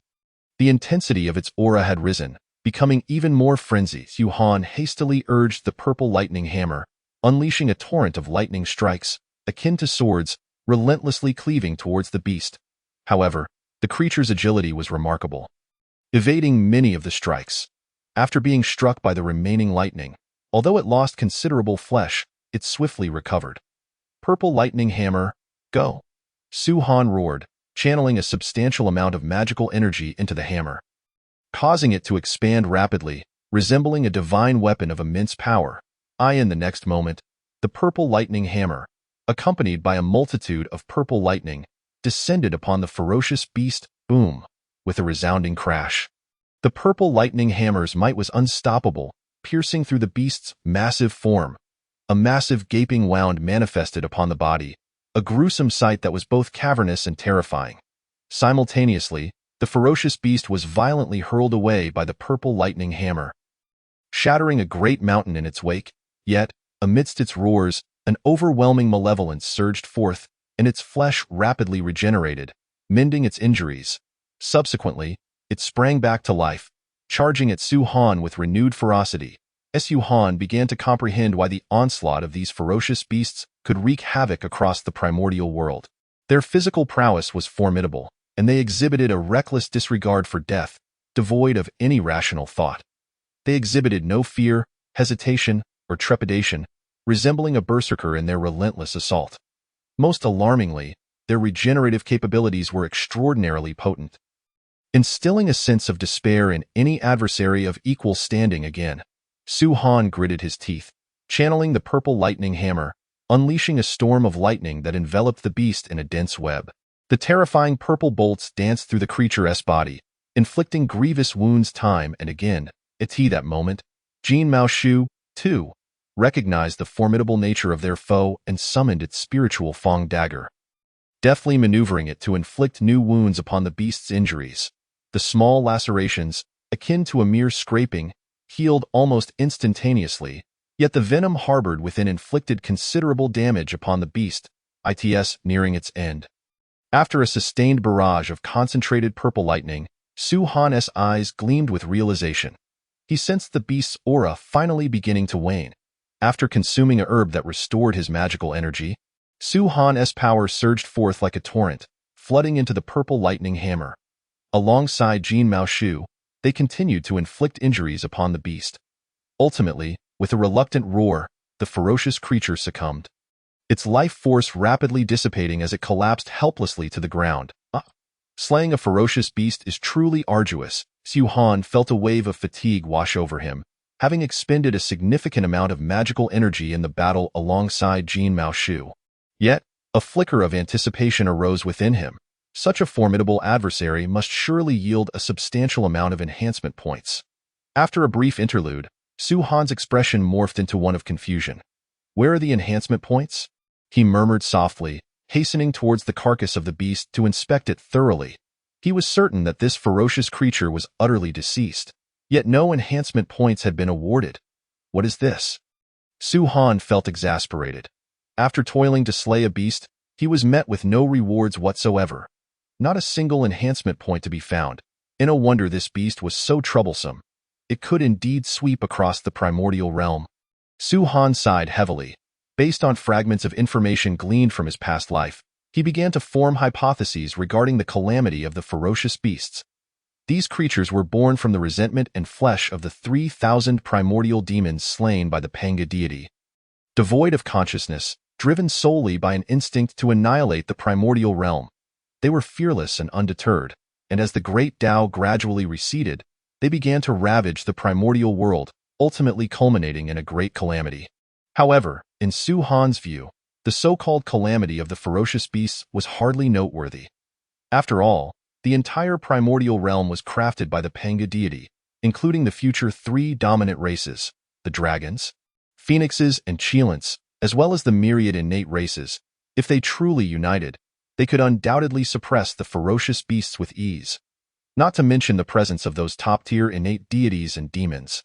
It was only natural that even the living pinnacle state of the primordial demons had been effortlessly slain by the Panga deity, let alone the ferocious beasts born from their demise, whose capacity for destruction was inherently limited. The reason the ferocious beasts were able to ravage the primordial realm stemmed from two main factors.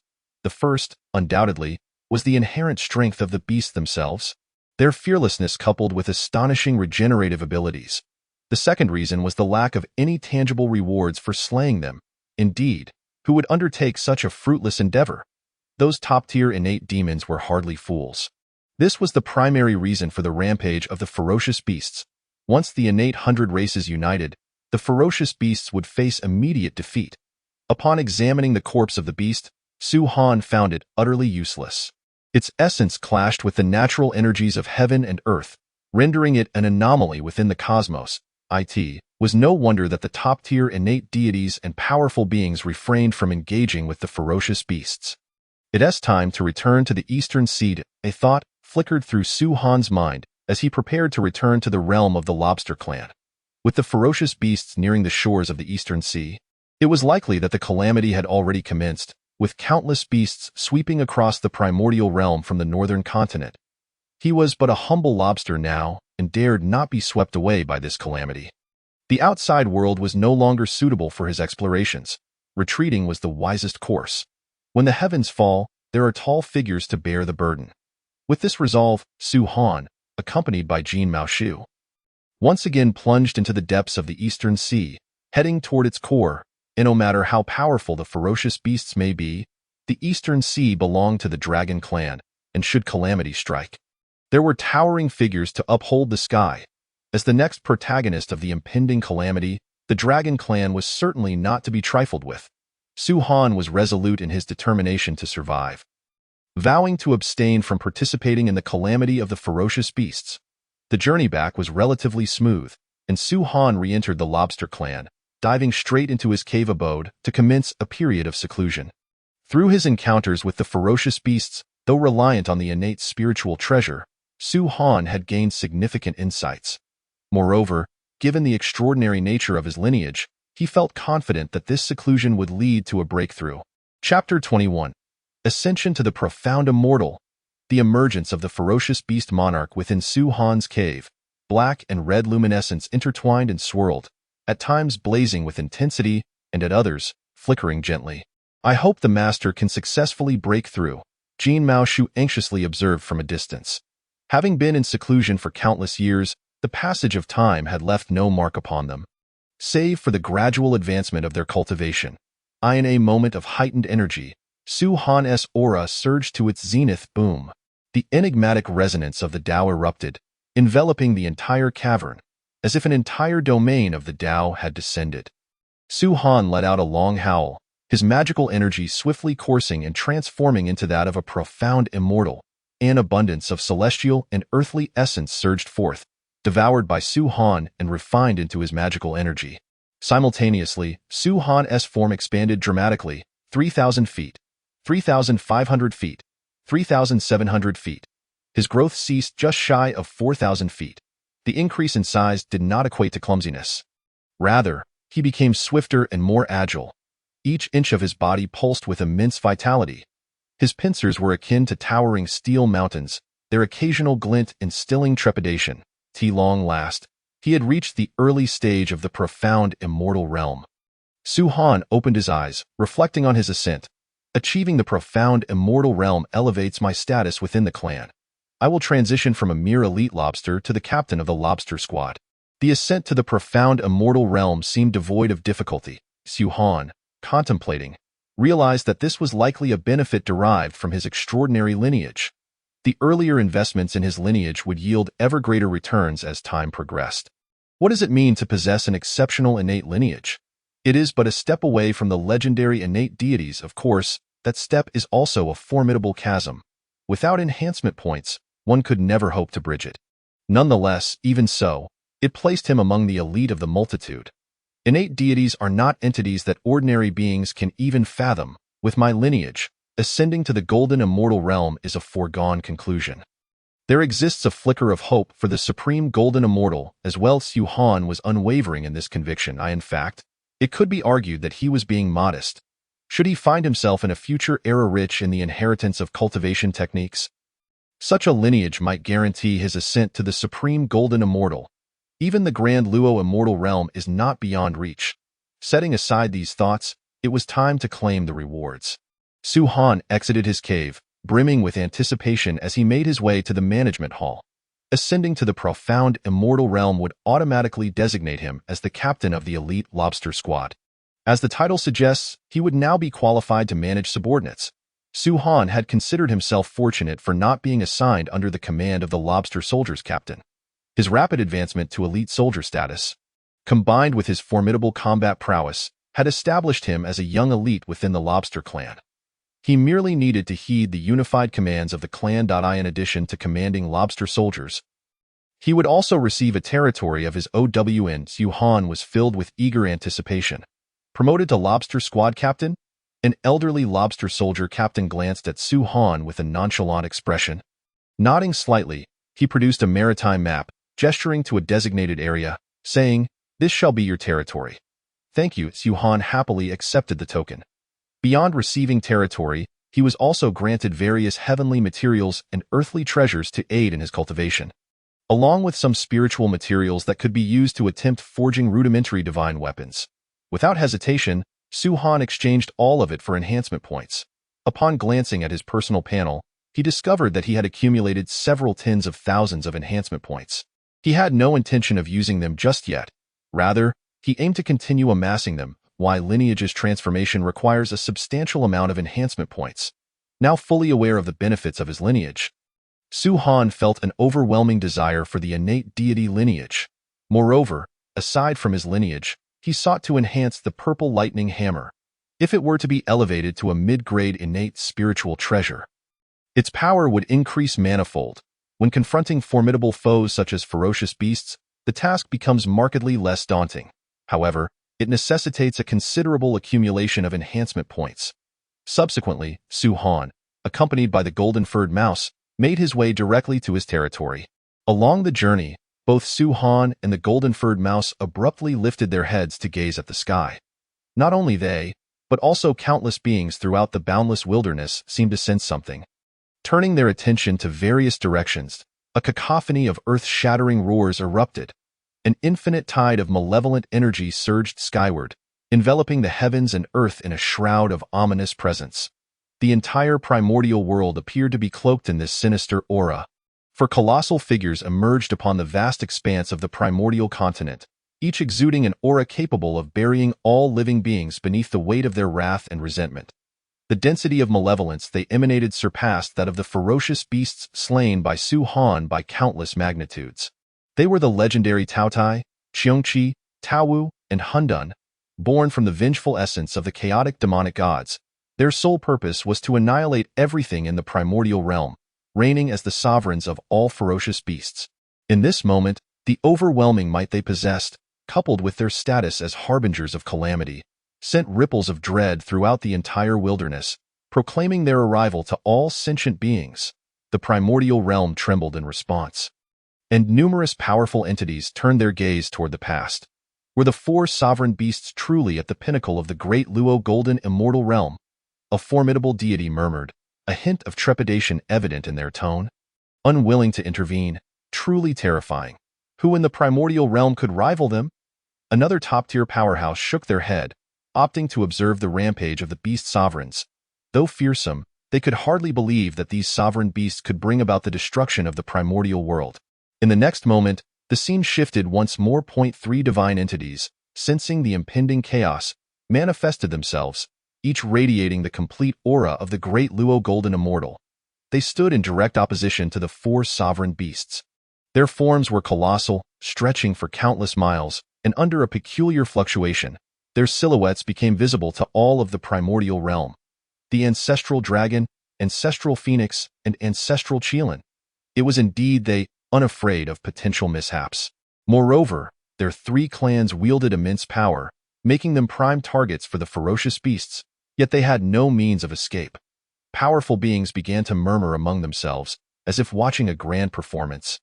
Eagerly anticipating the ensuing cataclysmic battle, the four fearsome beasts and the three ancestral beings were not to be trifled with. Both sides epitomized the pinnacle of combat prowess within the primordial world at that moment.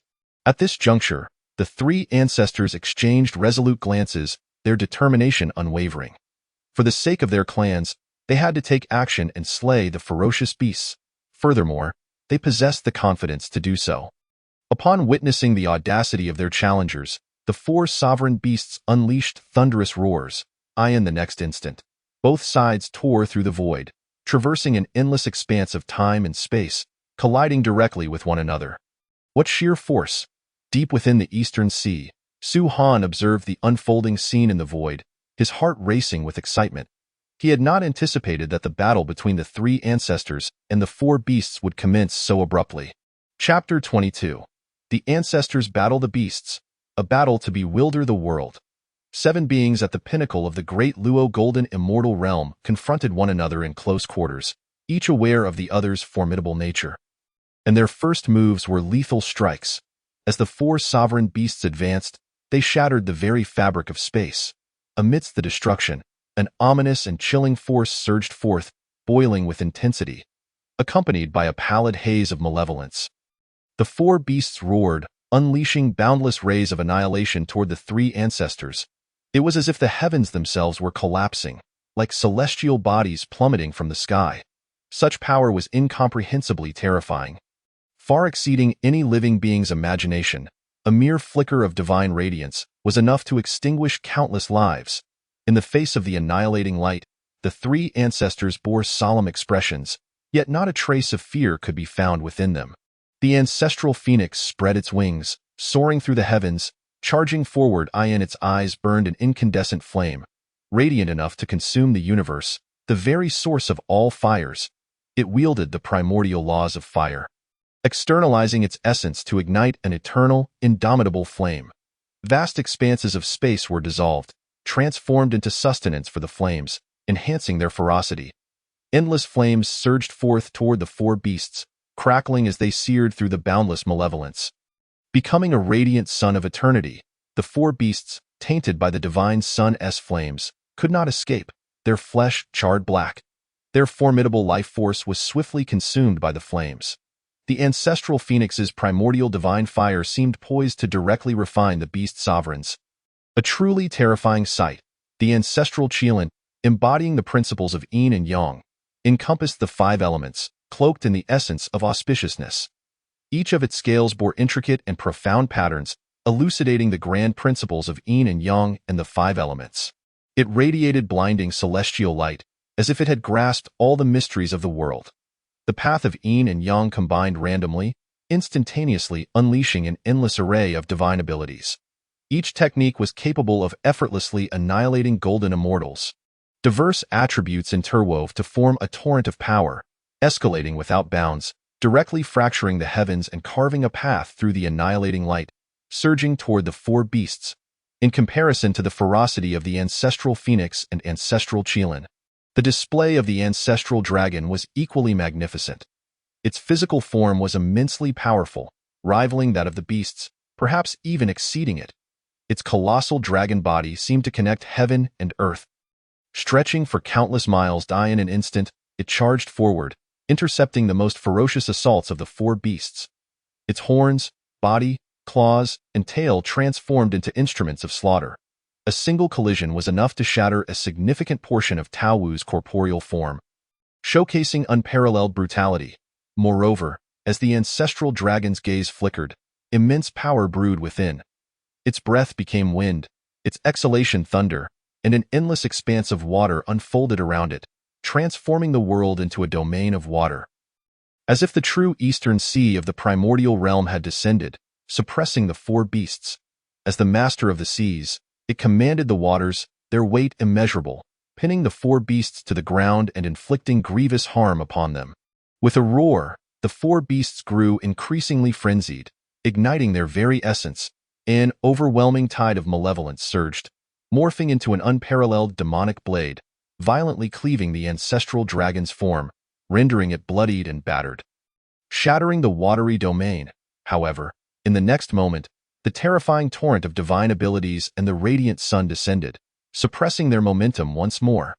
The fierce clash of 7 great Luo golden immortal beings caused the very fabric of space for billions of miles to tremble violently, as if it could no longer bear the strain. Vast stretches of the void were reduced to fragments, as fragile as paper. An infinite weight of pressure combined and surged forth, cascading over the primordial realm. At the heart of the battlefield, their figures became increasingly indistinct. All that remained was a swirling sphere of destructive light, with vague silhouettes of divine beings flickering within, exhibiting unfathomable might. It was a sight so terrifying that it sent chills down the spines of all who beheld it. Even the faintest trace of the Tao's resonance rendered observers cold to the bone, their limbs trembling. Was this the true power of the ancestral dragon and its kin? Su Han gazed in awe at this apocalyptic spectacle, his mind a blank slate. Such power and stature felt impossibly distant, as if no amount of striving could ever bring him to such heights. No, whether it be the great Luo or the quasi-saint. None can hinder me. A flicker of ambition ignited in Su Han's eyes, fueled by his desire. With the enhancement system at his disposal, even a humble shrimp could potentially rival and perhaps surpass the dragon and phoenix. The ancestral dragon, ancestral phoenix, and ancestral Qilin. How intriguing that a jade capital mountain, a mysterious entity adorned with a resplendent jade disk atop its head, murmured to itself. Such a terrifying spectacle of battle was indeed worthy of his attention. Around him, an aura of monumental magnitude flowed, countless principles of the Tao converging in a manner that defied belief. He paid no heed to the four beasts, but remained fixated on the 3 ancestors. His gaze flickering as if calculating something. These 3 ancestors possess both courage and combat prowess. In the west, a voice whispered, where endless waves of annihilation surged, seemingly more fearsome than the beast sovereigns themselves.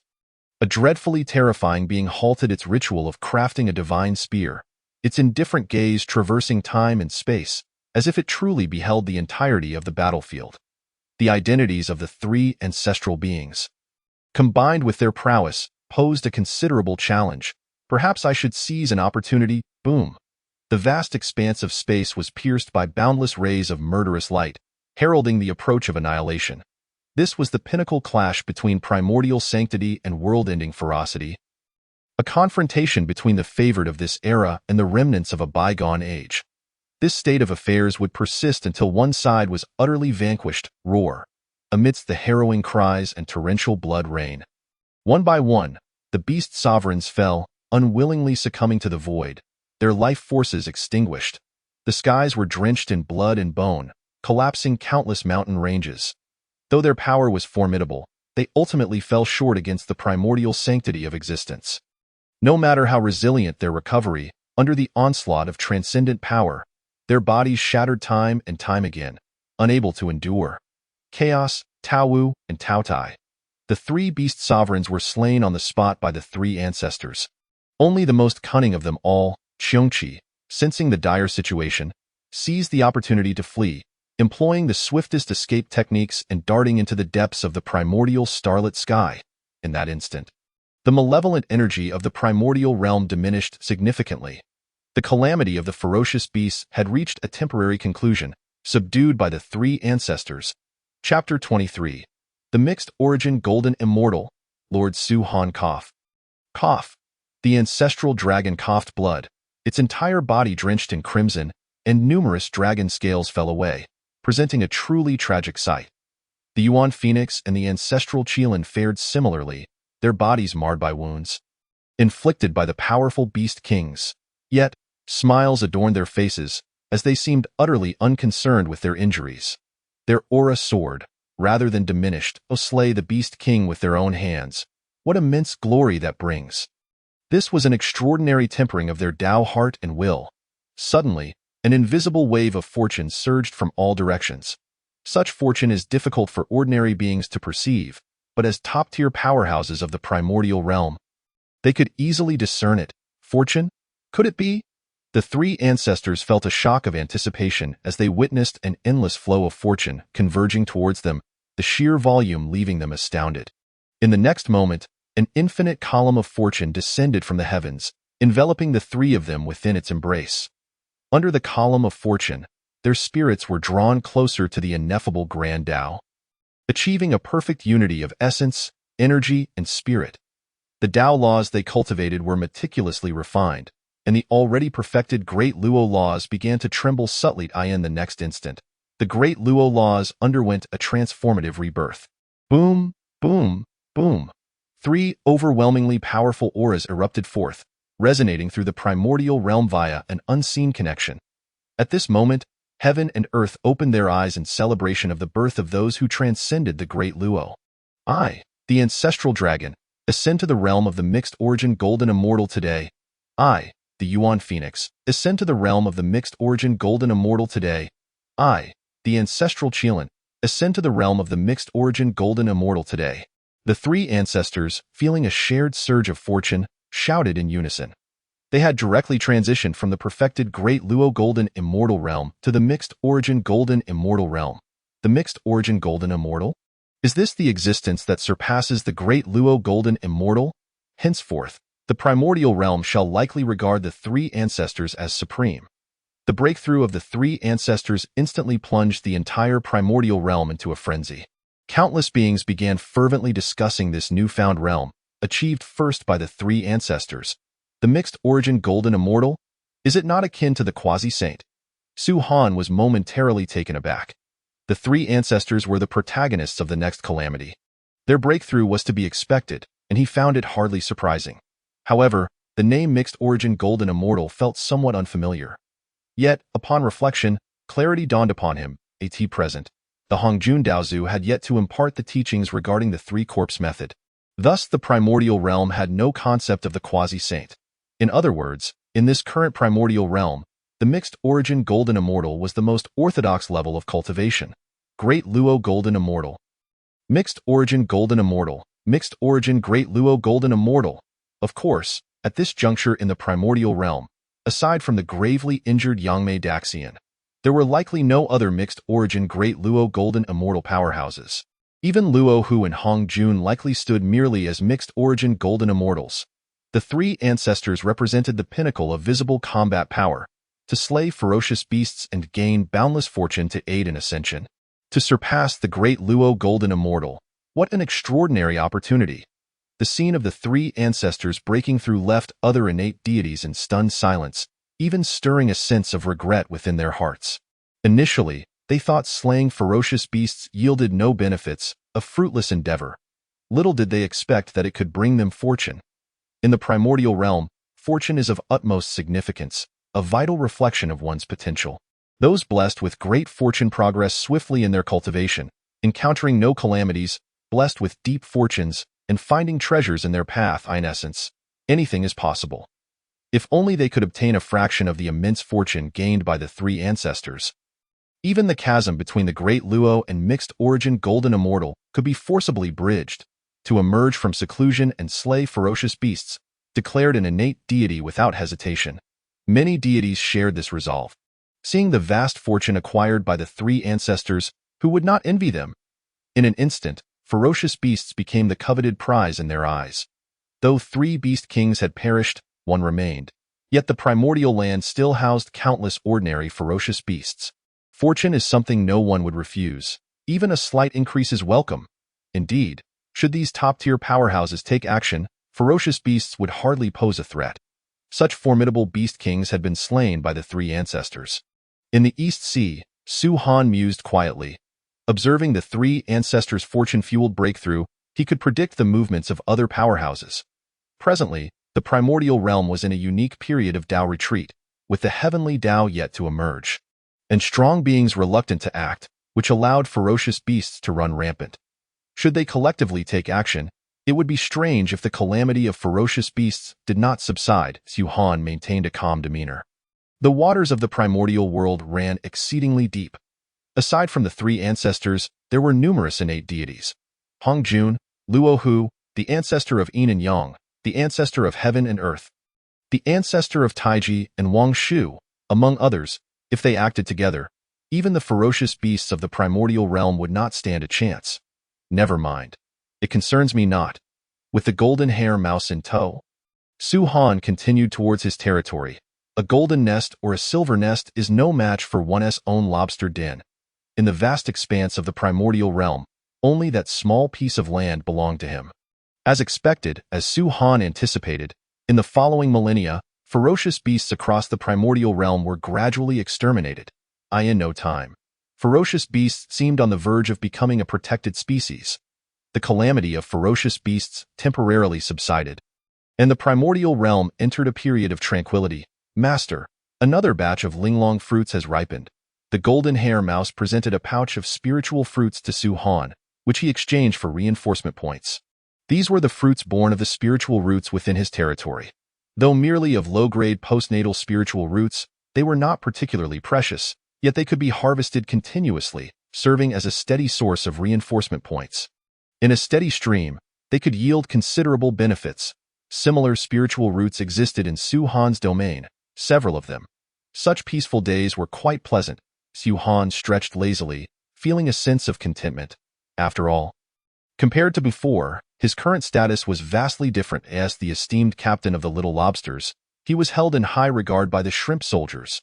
In the realm of Shin Immortal, he could hardly be considered weak. He was more than capable of being a small lord, possessing his own territory and nearly 100 shrimp soldiers to assist him in managing affairs within his domain.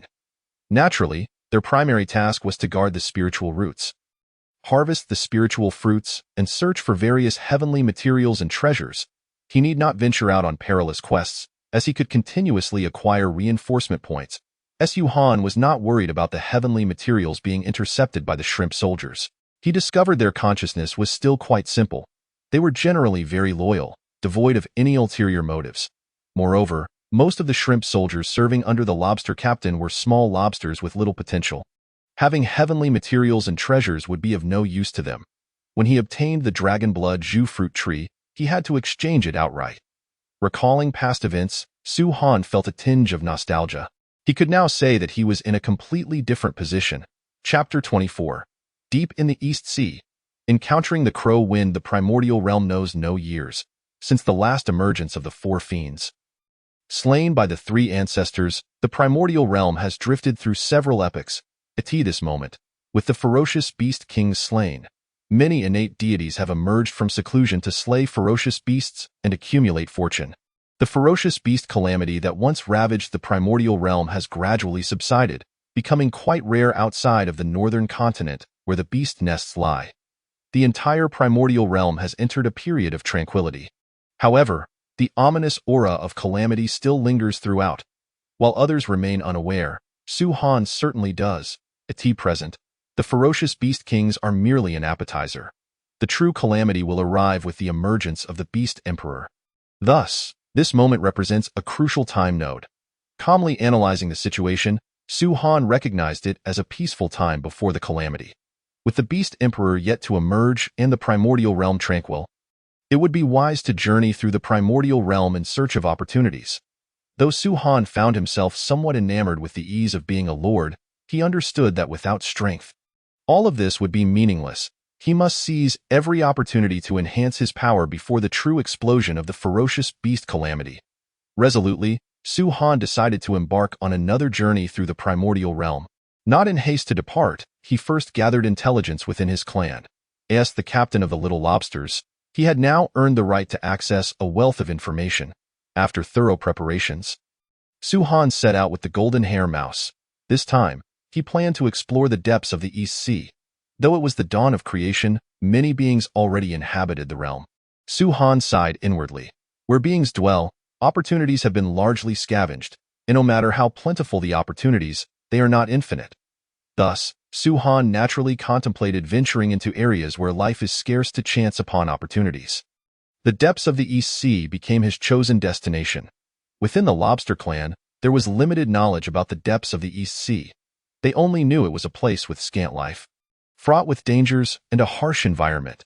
There were crow winds, weak waters, and sea eyes. Recalling the information gathered from his lobster clan, Su Han understood that this was not a benign place. This was to be expected. After all, how could a place with so few beings be peaceful? However, perilous locales often accompany great opportunities. The scarcity of living beings suggests that the opportunities available may be slightly more abundant. Su Han is no longer the insignificant shrimp he once was. His choices have undoubtedly multiplied. With his current strength, he is more than capable of venturing into the depths of the East Sea. His caution does not equate to cowardice. Boom! With a swift motion of his lobster claws, Su Han effortlessly crushed a marine beast of the true immortal realm. Oh, behold my esteemed self, and yet not flee. What a foolish true immortal! Su Han exclaimed, triumphantly uprooting the spirit root and converting it into enhancement points. With his present might, he truly looked down upon the true immortal realm from every angle. Enhancement points. 2,600. He had accumulated over 10,000 points. Glancing at his personal panel, he noted that, combined with his previous savings, he now possessed several tens of thousands of enhancement points. His journey had been fruitful, aided by his favorable fortune and the assistance of the golden-furred rat. The destination was drawing near. Onward, they set forth. Accompanied by the golden-furred rat, Su Han again pressed on towards their goal. He had no intention of utilizing the enhancement points just yet. With less than 100,000 points, they held little significance. It wasn't long before the two truly entered the depths of the East Sea. This cursed place, it was no wonder that life was sparse. It was simply inhospitable, as Su Han surveyed the surrounding pitch-black waters. A grimace twitched at his lips. The depths of the East Sea resembled a colossal abyssal maw, capable of devouring all light, instilling unease in any onlooker. Neither the radiant sunlight cascading from the vast sun nor the luminescent flora could penetrate this gloom. For ordinary beings, even celestial beings would struggle to see clearly in such an environment. Fortunately, as a profound immortal, Su Han's physical form, primordial spirit, and magical power far exceeded that of celestial beings, granting him the ability to survey his surroundings, albeit with some obstruction. Master, I sense an opportunity. The golden-furred rat suddenly exclaimed, eyes gleaming with excitement, indicating that it was something significant, a great opportunity. Could it be the emergence of an innate spiritual treasure? Su Han felt a stir in his heart and inquired, how does this compare to the opportunity we had when acquiring the innate spiritual treasure last time? The golden-furred rat hesitated, scratching its head, and replied somewhat sheepishly, Master, I cannot determine that. I can only sense opportunities. I do not know what they are. After a moment's pause, it added, moreover, treasures such as innate spiritual artifacts depend solely on fate. Very well, Su Han nodded, signaling the golden-furred rat to lead the way. Regardless of what this opportunity entailed, it was prudent to investigate further. Suddenly, both halted, their expressions shifting dramatically. Su Han inhaled deeply, fixating on the tempest brewing ahead, a gale of ominous winds. According to clan records, this gale was a terrifying natural disaster found in the depths of the East Sea. Encountering it meant certain death for any being below the golden immortal level. The speed was astounding. Escape was futile, as the endless black tempest surged closer. Su Han realized that the moment he spotted the gale, he was destined to be ensnared within it. Xian Huang, without hesitation. Su Han summoned the Xian Huang cloth, enveloping both himself and the golden-furred rat within its protective embrace. Against such a fearsome gale, he understood that even the toughest shell would be reduced to mere fragments. Perhaps he might not even leave behind remnants, but be ground into a powder. It was said that only golden immortals possessing immortal golden essence could withstand the gale. For profound immortals, death was nearly inevitable. Su Han lamented his sudden misfortune. How could he encounter such a gale upon entering the depths of the East Sea? Yet, he did not succumb to despair. After all, he possessed a defensive innate spiritual treasure, setting him apart from other profound immortals. In the next moment, as he gazed gravely at the approaching gale, it swept over their location in an instant. The environment transformed drastically, as if they had stepped from the realm of the ocean into a world of raging winds. Bang, bang, bang. The cacophony of violent collisions erupted continuously. Countless wind blades sliced through the Xian Huang barrier. Su Han watched in trepidation as the Xian Huang energy trembled violently, wavering like never before. This gale, how could it be this powerful? A wave of dread washed over him, recognizing the gravity of the situation. As the master of the spiritual treasure, he could see that the thick layer of Xian Huang energy was being rapidly eroded by the external gale. The cutting winds transformed into blades, gradually whittling away at the Xian Huang barrier. Fortunately, Su Han's magical power surged into the Xian Huang cloth, generating a continuous stream of Xian Huang energy to maintain the stability of the protective barrier. Yet, the Xian Huang energy continued to fluctuate violently, constantly under attack from the terrifying forces. Su Han even noticed that, at times, wisps of gale managed to pierce through the Xian Huang energy, threatening to infiltrate. Fearing for his safety, he poured in magical power, intensifying the barrier's defenses. His concentration heightened to an extreme. He dared not relax, for even a mere wisp of the gale could consume the soul and shatter bones. This gale will take some time to fully depart from me, Su Han grimaced inwardly, realizing he had underestimated the gale's peril. Even with the Xian Huang cloth, he found it challenging to endure.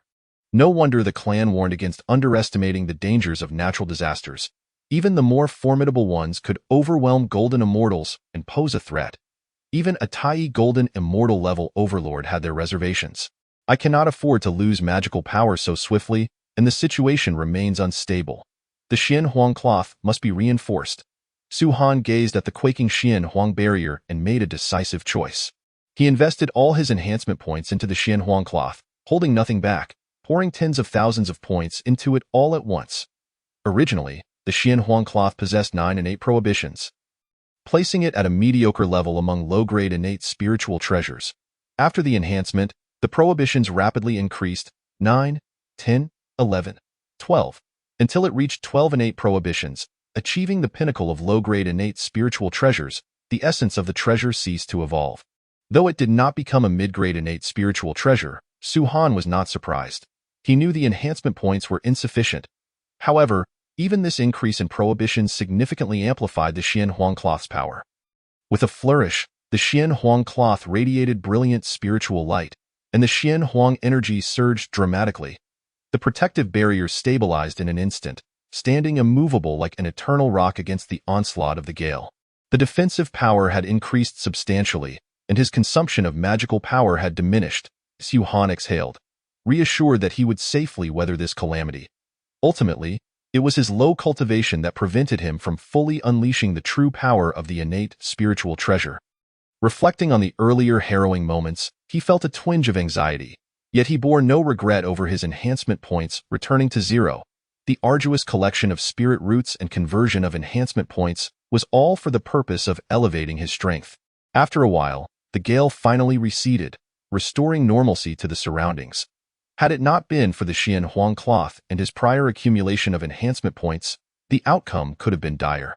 Su Han instructed the golden-furred rat to lead the way as they continued their search for the sensed opportunity, hoping the forthcoming fortune would be commensurate with the recent perils. Before long, the two arrived at an unremarkable underwater hill. Su Han, filled with anticipation, thought perhaps another innate prohibition lay hidden here.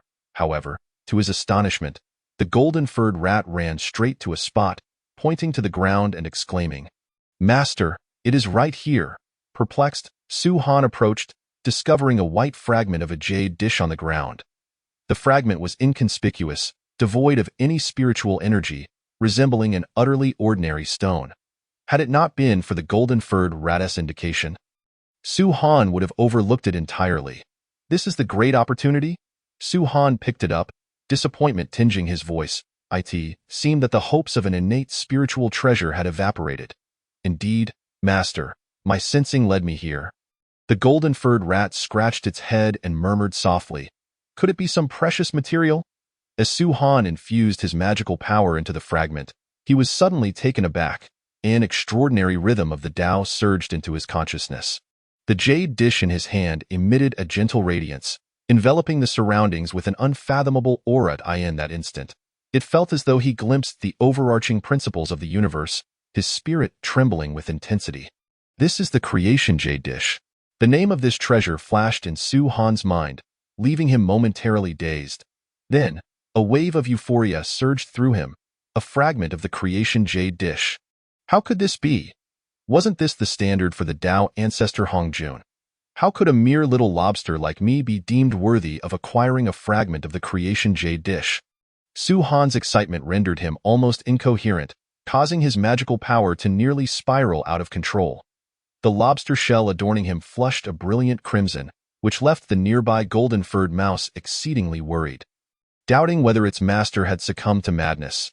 After a considerable time, Su Han managed to rein in his emotions, reminding himself that it was merely a fragment, not the entirety. Nevertheless, he remained elated, continuously toying with the shard of the chaotic jade butterfly, which far surpassed the value of any innate spiritual treasure. The complete chaotic jade butterfly was a treasure of the primordial chaos, rivaling the legendary Pango axe. In its presence, innate spiritual treasures were mere trifles. Even shattered, a tiny fragment held immeasurable worth, truly a priceless gem. If the mighty ones were to discover this, they would undoubtedly pursue him to the ends of the earth. Su Han sighed, fully aware of the immense significance of this shard of the chaotic jade butterfly. When the great deity Pango opened up the wilderness, the complete chaotic jade butterfly shattered, evolving into numerous fragments. This was the pinnacle of enlightenment treasures in existence, generally considered more precious than treasures of attack or defense. After all, cultivation was paramount. Focusing his mind, Su Han began the process of refining this treasure. After a lengthy period, he finally grasped control over the fragment, albeit only in a preliminary manner. However, he felt a tinge of disappointment upon sensing the two laws contained within the shard. It was rather small, housing only two fundamental laws, and their rankings were relatively low. Yet, in a fleeting moment, he chastised himself for his ungratefulness. If it were a larger fragment, it might be beyond his current capabilities to possess. The laws of water and of artifacts. Su Han meticulously pondered over these. From the shard of the jade butterfly, he gleaned a wealth of information. The law of water allowed mastery over its essence. While not particularly powerful, it constituted a foundational and widely recognized law, belonging to the top 10 branches of the 5 elements. Conversely, the law of artifacts, though lower in rank, proved exceedingly practical, enhancing the potency of all spiritual treasures and divine weapons in combat. Though these two laws were not highly ranked, they were nonetheless advantageous. The law of water was one of the 5 elements, while the law of artifacts was exceptionally useful. Su Han contemplated this for a moment before sighing. The significance of these laws bore little relevance to his current state. After all, he was merely at the early stage of the profound immortal realm, still far from grasping the threshold of understanding laws. One needed to be a golden immortal to begin comprehending them. Those below that rank could hardly even perceive them. Fortunately, the fragment of the chaotic jade butterfly held great significance for Su Han at this moment. Beyond the 2 laws, it also contained 2 minor divine abilities. Upon discovering these abilities, Su Han was filled with immense interest. Point 1 was a companion divine ability of the Shrimp Ancestors technique, capable of amplifying power by dozens of times, greatly enhancing his strength. Naturally, he held high hopes for these 2 abilities, Soul Capture and Star Count. The Star Count ability, once mastered, would allow him to draw upon the power of the stars, bolstering his own strength. Moreover, it could be applied not only to himself but also to spiritual treasures, which made it exceedingly convenient. The Soul Capture ability was even more extraordinary, being a rare spirit-type divine ability that could directly extract the souls of other beings. This Soul Capture feels somewhat familiar. Su Han scrutinized the ability's effects and pondered, suddenly enlightened. Could it be that the name-calling technique employed by Zhang Guifeng during the Fengshen era originated from this divine ability? The name-calling technique allowed one to call out an enemy's name, thereby controlling them and leaving them in a daze. Zhang Guifeng relied on this secret method to stand out among the 800 lords of the Shang dynasty, dominating his region and earning the title of the foremost human immortal of the Fengshen realm. The name-calling technique required prior knowledge of an opponent's name, whereas his soul capture ability lacked such a limitation. Su Han nodded in satisfaction. In this primitive era, divine abilities were exceedingly rare, let alone those targeting the soul. The Star Count ability also held significant potential. Of course, the true extent of their effects could only be ascertained through personal cultivation. However, with divine abilities at his disposal, Su Han had no doubt about their value, especially considering they were discovered within the fragment of the chaotic jade butterfly. Could it be that the myriad divine abilities taught by Hong Jun in later generations were all recorded in the chaotic jade butterfly? Su Han couldn't help but speculate. The fragment obtained by Hongjun was likely the largest one, containing a wealth of divine abilities. Regardless, he decided to focus on his own cultivation first. Turning to the golden-furred mouse, he instructed, "Next, I need to meditate and comprehend these divine techniques. You should also expedite your cultivation. You've lingered in the perfect true immortal realm for far too long. Aim to break through swiftly." The golden-furred mouse nodded, acknowledging that it was indeed time for it to advance to the profound immortal realm. Having undergone multiple enhancements to its bloodline by Su Han, it was no longer the ordinary sea mouse of yore. Subsequently, both of them engaged in their respective training. After half a day, Su Han reluctantly opened his eyes. This is exceedingly difficult. The complexity of the two divine abilities was overwhelming, akin to deciphering an ancient script. This was his first true attempt at comprehending divine abilities. The previous divine powers had come naturally as part of his cultivation. If even minor divine abilities posed such a challenge, it was difficult to imagine the level of difficulty inherent in understanding the laws of the great Tao. Rubbing his temples, Su Han felt a throbbing headache. Suddenly, a flash of inspiration struck him, and he summoned the fragment of the chaotic jade butterfly. The shard floated above his head, casting forth an endless stream of azure light. Enveloped in this radiance, Su Han felt his soul clearing, and his comprehension soaring exponentially. Activating the shrimp ancestors technique, his cultivation speed surged by countless times. Truly a treasure of enlightenment. Filled with joy, Su Han eagerly began to study the divine abilities. Within his sea of consciousness, the two floating images of the divine abilities became clearer than ever. The originally intricate and convoluted patterns of the abilities, which had been interwoven with countless Tao patterns, now seemed approachable. After merely a century of effort, Su Han had initially mastered these two minor divine abilities, reaching the intra-level stage. But he was not satisfied. He remained immersed in the study of these divine techniques. The initial mastery was still too rudimentary, and the power he could wield was limited. Thus, with the aid of the chaotic jade butterfly fragment, after 10,000 years, Su Han successfully cultivated the two divine abilities to the small success stage. Soul capture at small success. Star count at small success. Su Han ceased his cultivation, a glimmer of starlight flashing in his eyes, revealing an unfathomable depth.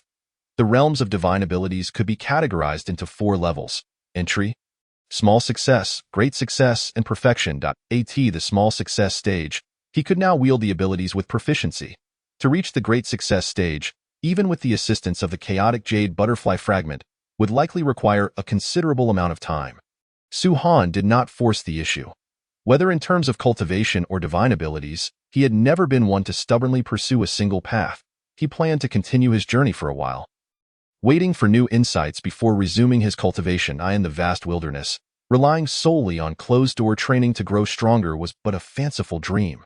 The golden-furred mouse had also ascended to the profound immortal realm. Su Han looked at the mouse with satisfaction, noticing that much of its fur had turned golden, seemingly drawing ever closer to the pure bloodline of the treasure-hunting mouse, the very least. Its treasure-seeking abilities were undoubtedly enhanced. Subsequently, Su Han and the golden-furred mouse continued their exploration of the depths of the eastern Asia. As they journeyed onward, they encountered various rare spiritual roots, exchanging nearly 10,000 enhancement points. Indeed, this place was replete with valuable treasures. Su Han couldn't help but marvel. His decision to venture into the depths of the Eastern Sea was fortuitous, of course. The most significant gain remained the fragment of the chaotic jade butterfly. One day, Su Han halted in his tracks, furrowing his brow. Ahead, an immensely powerful life force swirled in the distance, exuding an overwhelming draconic might. A dragon. A sense of alarm surged within Su Han. The environment here was harsh and barren. What could possibly summon a dragon? Upon closer inspection, he discerned that the draconic aura was not pure, but rather tainted with a hint of malevolence and malice. Just as Su Han prepared to retreat, a sudden rumble echoed. A pair of eyes, as colossal as mountains, snapped open, their fierce gaze locking onto Su Han, a shrimp warrior. Upon glimpsing Su Han's form, it charged across hundreds of thousands of miles. Barreling straight towards him in the pitch-black sea, its form gradually came into focus, reflected in Su Han's eyes. His gaze sharpened as he beheld the creature's enormous body, stretching over 1,000 miles, resembling a mountain range looming before him. Most crucially, it bore an uncanny resemblance to the legendary true dragon. No, this is a flood dragon. Gazing at the massive silhouette before him, Su Han was momentarily taken aback, yet he quickly discerned the truth. As a being with a trace of dragon blood, the shrimp warrior could certainly distinguish between true dragons and flood dragons. At this moment, the creature's approach was fierce and foreboding, suggesting it harbored ill intentions. With this in mind, Su Han's expression remained calm, his heart secretly braced for confrontation. How bold! A mere early-stage Shinxian shrimp soldier, the flood dragon scoffed in fury, its voice resounding like thunder. Tioit, the captain of the Shinxian shrimp soldiers, was hardly distinguishable from an ordinary shrimp soldier, merely a servant of the dragon clan. The flood dragon lowered its head, looking down upon the small shrimp, preparing to mock it before crushing it to death. Once a close kin of the dragon clan, it had been punished and driven to the depths of the East Sea for violating the clan's rules, harboring deep resentment towards the dragons. Consequently, it held a strong disdain for all beings under the dragon clan's command. A mere early-stage Shinxian shrimp soldier. Upon hearing this, Su Han remained unfazed, responding coolly, "You are but a complete Shinxian." A hint of mockery tinged its tone. Su Han would not indulge the flood dragon's arrogance. What was there to fear from merely a complete Shinxian? Ha ha ha. After a moment of silence, the flood dragon burst into laughter. Its guffaws laced with malice, mocked the small shrimp for its audacity, stating that while it had encountered numerous shrimp and crab soldiers, none had been as arrogantly foolish as this one. After a few hearty laughs, the flood dragon coolly declared, unleashing its bloodline pressure towards Su Han. The oppressive force was overwhelmingly dominant, nearly akin to the pure might of a dragon, sufficient to compel most shrimp and crab soldiers to bow in submission. The flood dragon couldn't even be bothered to engage physically, simply roaring, "Kneel!" The surrounding waters trembled violently, accentuating its terrifying majesty. However, to its embarrassment, the small shrimp remained utterly motionless, gazing at it with an air of indifference. The overwhelming pressure washed over it like a gentle breeze, and there seemed to flicker a glimmer of disdain in its eyes. Impossible! The flood dragon was momentarily stunned, struggling to accept that it could not intimidate even a small shrimp. To attempt to subdue it through sheer force was a folly. Even a true dragon would need to weigh its options, let alone you, Su Han scoffed, finding the flood dragon's actions laughable. After all, it was a being of exceptional innate potential, merely one step away from the realm of innate divine demons. Though it appeared as a small shrimp, in terms of essence, it likely surpassed many pure-blooded dragons. To be intimidated by a flood dragon of the same realm would be utterly disgraceful. This was only due to its lack of prowess in exerting pressure. Otherwise, who could say who would dominate whom? A mere lower-tier race, what could withstand my dragon's might? Enraged and humiliated, the flood dragon growled, "I shall slay you this instant." With a flick of its tail, it propelled its massive body towards Su Han, preparing to crush the small shrimp with a single paw. With an aura reminiscent of an ancient demonic mountain, the very ground beneath it began to buckle before it even drew near. As the earth split open, unable to bear its might, the ground beneath Su Han was similarly disintegrating, and for the first time, his expression grew serious. One could not deny that despite its arrogance, this flood dragon possessed formidable strength. With a perfect Shinxian cultivation, coupled with its inherent might as a flood dragon, it was indeed a rare adversary beneath the golden immortal realm, although Su Han's bloodline was of high caliber and his powers amplified. Contending with this complete Shinxian flood dragon was still a considerable challenge. In the lower realm, the shrimp's form ultimately put it at a disadvantage. Su Han sighed inwardly, calmly observing the ferocious flood dragon charging toward him. A Xianhuang scarf emerged above his head, cascading down with Xianhuang energy. In the next moment, the flood dragon's claw, capable of shattering mountains, descended upon the Xianhuang energy. Whoosh! The Xianhuang energy slightly concaved before repelling the flood dragon's claw. How could a Xianhuang scarf, capable of withstanding gale winds, be breached by this Shinxian flood dragon? Is this an innate, spiritual treasure? The flood dragon gazed at the Xianhuang scarf with uncertainty, recognizing it as an innate spiritual treasure almost immediately. Revealing a look of astonishment, the unexpected might of this small shrimp was indeed remarkable. Even the affluent dragon clan could hardly bestow an innate spiritual treasure upon a mere Xian. Following its shock, the flood dragon's eyes glimmered with greed, fixated on the Xianhuang's scarf. Today was its grand opportunity. Although it could not breach the defenses of the innate spiritual treasure, it did not believe that this small shrimp could sustain the fight indefinitely. No matter how wondrous the innate spiritual treasure, it required spiritual energy to fuel it. Once that energy was depleted, the treasure would be its boom.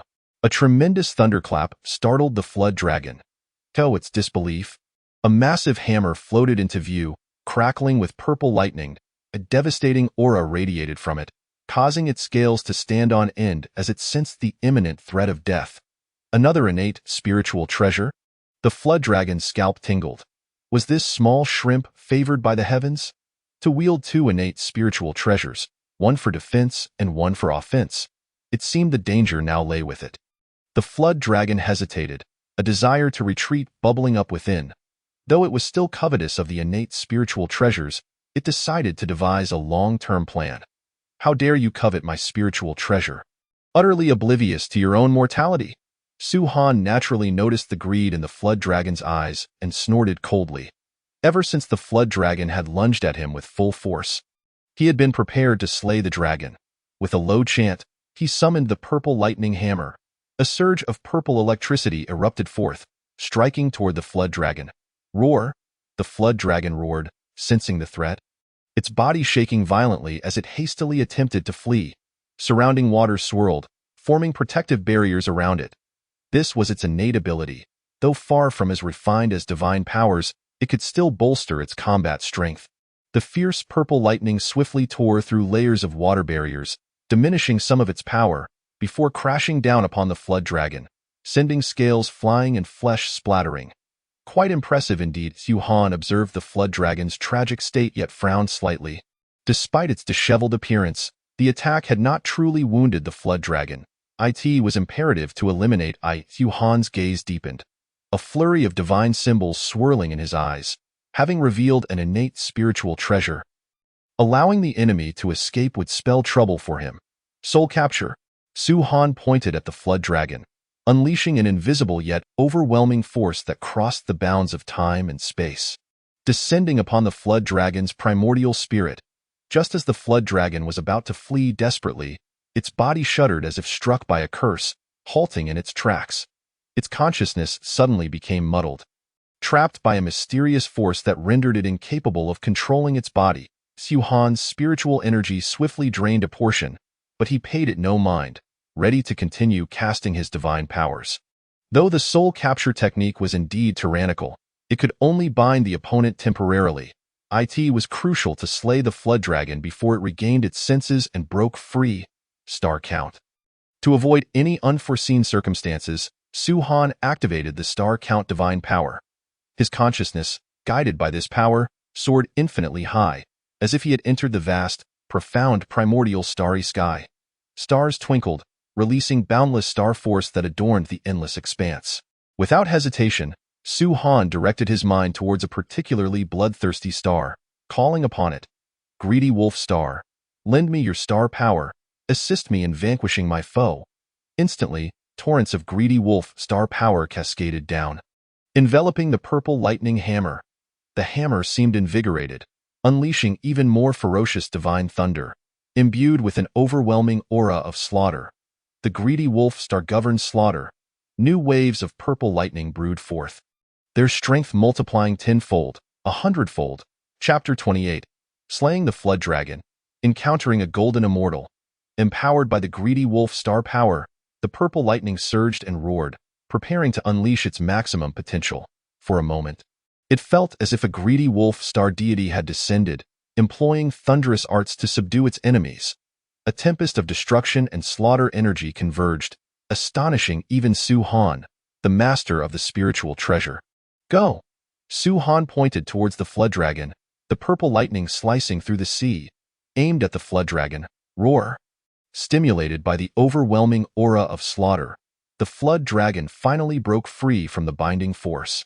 Regaining its senses, ultimately, Su Han's cultivation was vastly inferior, and being able to hold it for even a moment was commendable.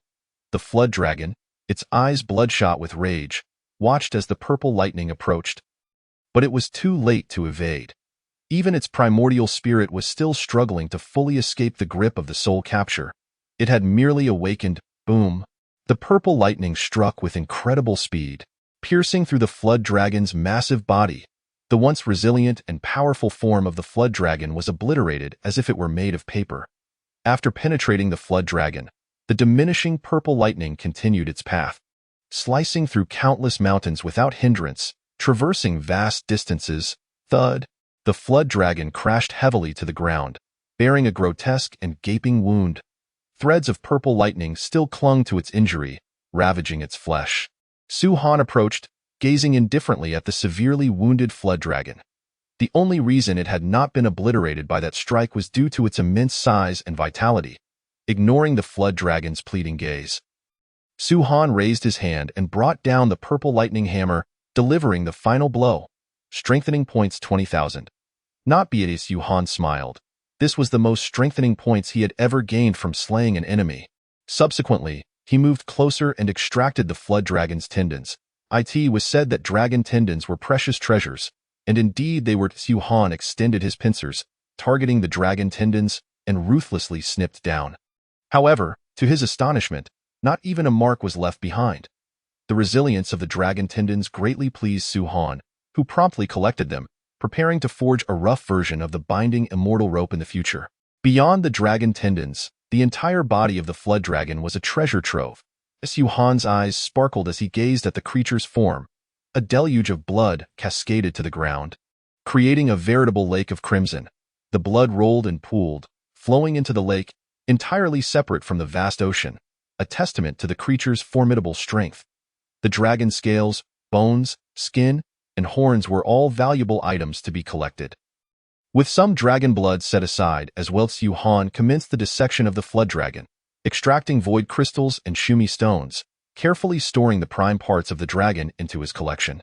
These items were treasures of spatial storage, albeit with limited capacity. Soon, the Gene Mao Mouse, having darted to a distance, returned to assist Su-Han in the dissection. ASAC rat, its combat abilities were rather weak, but its knack for burrowing and escaping was unparalleled, alleviating Su-Han's burdens and allowing him to focus solely on the battle. The Gene Mao Mouse merely needed to exercise its treasure-hunting skills.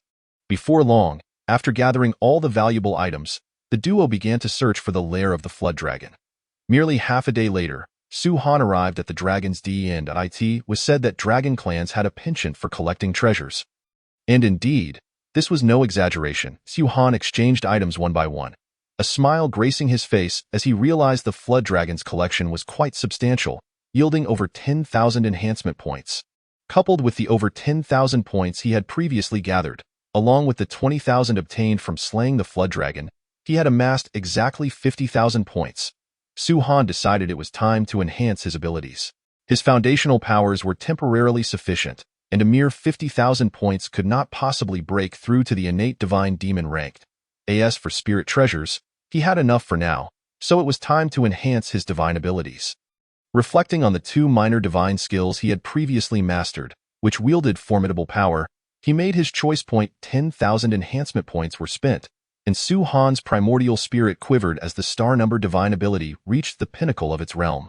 In a moment of disorientation, Su-Han found himself amidst the vast and serene expanse of the primordial starry sky. Observing the increasingly distinct ancient stars, he felt the immense star power he could summon would be vastly greater than before, far surpassing the previous star-number divine ability. Returning to his senses, Su-Han gazed at the divine abilities displayed on his personal interface, lost in thought. The transition from minor success to great success. Was this the path of enhancement? He had initially assumed that the same minor success realm would remain unchanged while the power would increase upon enhancement. To his surprise, it was the mastery level that had ascended to great success. Of course, a great success star-number divine ability naturally surpassed that of minor success. It appeared that only upon achieving a perfect understanding of the divine ability would the power limits be enhanced. Su-Han was not overly concerned. As long as his strength improved, that sufficed. Subsequently, he expended another 10,000 enhancement points, elevating the soul capture divine ability to great success. The duration for which it could restrain the primordial spirit was extended, making it increasingly difficult to break free. With 3,000 points remaining, he contemplated enhancing his cultivation but ultimately deemed it a waste. With his foundational powers, he could steadily cultivate upwards, shifting his focus to spirit treasures. Su Han hesitated briefly before deciding to invest all his points into the purple lightning hammer. The hammer surged by 30,000 points. Streams of purple electric serpents danced around it, their power escalating, hinting at the approach of a new pinnacle. However, once the hammers might reach a certain threshold, it could no longer rise further, firmly held back. The enhancement points simply proved insufficient to breach the shackles and elevate it to a mid-grade innate spirit treasure. Su Han observed the gap between the purple lightning hammer and the mid-grade innate spirit treasure tier, yet he was not surprised. Even so, the hammer's power had surged dramatically, its foundation significantly bolstered. With his enhanced strength, who could pose a threat to him in the realm of golden immortals? Su Han felt a swell of pride. With 2 divine abilities mastered at the great success level and his innate spirit treasure further augmented, he truly had little to fear, save for those above the golden immortal realm, which were still quite rare in many regions. He could be considered a local tyrant. Even among the lobster clan, he could assume a leadership role, wielding considerable influence, especially since even the lobster ancestor was merely at the perfected Tai golden immortal level. Let us continue our exploration. With newfound confidence, Su Han, accompanied by the Jin Mao Mouse, delved deeper into the East Sea. An increasing number of extraordinary treasures and celestial roots were collected by them. Though they encountered occasional troubles, their formidable strength allowed them to navigate through with ease. Su Han grew increasingly self-assured, embodying the demeanor of a new sovereign in the depths of the East Sea. Until one day, a startling revelation struck him. A sea beast of the golden immortal realm, Su Han exclaimed, summoning the Xian Huang Pa to shield against the ferocious charge of the golden immortal sea beast. Bang! The shield of yellow and black was sent crashing like a deflected ball, shattering several mountains in the process.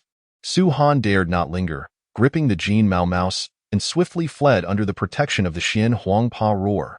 The golden immortal sea beast bellowed, its ferocity undeterred as it charged once more at Su Han. Chapter 29. Return and re-engagement. The sea beast moved with astonishing speed, swiftly encircling Su Han once more. It rammed into the Xian Huang shield, sending it flying once again. This creature resembled a shark, possessing little intelligence yet having attained the golden immortal level. Su Han suspected it was an exceptional primordial species. How had he stumbled upon its lair while searching for treasures? Su Han inwardly lamented. Initially, he had considered confronting the golden immortal directly, but a single encounter had left him thoroughly overmatched. Fortunately, the Xian Huangpa proved robust enough to prevent him from sustaining any injuries. Bang! Inside the shield, both Su Han and the Jin Mao Mouse felt dizzy, struggling to maintain their balance. The power of the golden immortal was overwhelming. Even though the Xian Huangpa could withstand attacks, it offered little resistance. As the golden immortal shark charged once more, Su Han decisively unleashed the star-number divine ability. In an instant, a surging wave of star power enveloped the Xian Huangpa. The yellow and black energy flowed, infused with immense star power, akin to the primordial stars, amplifying its defensive capabilities 100-fold. Boom! A tremendous sound erupted as the Xian Huang shield held firm, sending the golden immortal shark hurtling backward as if it had collided with a celestial body. Yet this only ignited its ferocity further. With a twist of its body, it prepared to charge once again. Su Han hastily summoned the purple lightning hammer and channeled the star-number power into it. Yet that was not enough. He pointed at the golden immortal shark and invoked the soul capture. The great success soul capture divine ability was even more domineering, even against a golden immortal. It could briefly immobilize the creature. In the next moment, the formidable starry purple lightning struck the golden immortal shark with catastrophic force. The purple lightning hammer, nearing the mid-grade innate spirit treasure threshold, empowered by the great success star-number divine ability, could obliterate a perfected Xian immortal flood dragon in a single strike. Such power was not to be disregarded, even by a golden immortal. Roar! A pained roar echoed as Su Han caught a glimpse of the golden immortal shark being flung away, evidently injured. However, it was now preoccupied with escape, darting away at breakneck speed. The consumption of its divine abilities and spirit treasures had drained considerable mana. It dared not engage in a battle of attrition with the golden immortal sea beast. Before long, the sea beast charged again, but after being briefly immobilized by Su Han, it was sent flying once more. After several exchanges, Su Han finally managed to shake off the pursuit of the golden immortal shark. This place is far too perilous. We must retreat. Feeling a twinge of anxiety, Su Han wasted no time and quickly led the Jin Mao Mouse away from the depths of the East Sea. Upon returning to the normal East Sea region, he finally exhaled in relief. He realized that he still had a ways to go before reaching the golden immortal realm. Although he could potentially engage in an all-out battle, the consequences of such an encounter were far too uncertain. The golden immortal realm represented a substantial threshold. Only upon breaking through could one undergo a transformation, significantly enhancing combat prowess. This journey to the East Sea had yielded considerable gains. Aside from the crucial fragments of the creation jade plate, he had also reaped numerous other benefits. Su Han took stock of his acquisitions and, upon noticing a significant accumulation of enhancement points, could not help but smile. He then resolved not to delay any further, preparing to return to his territory and rest for a while, seeking a brief respite. His return was swift and uneventful.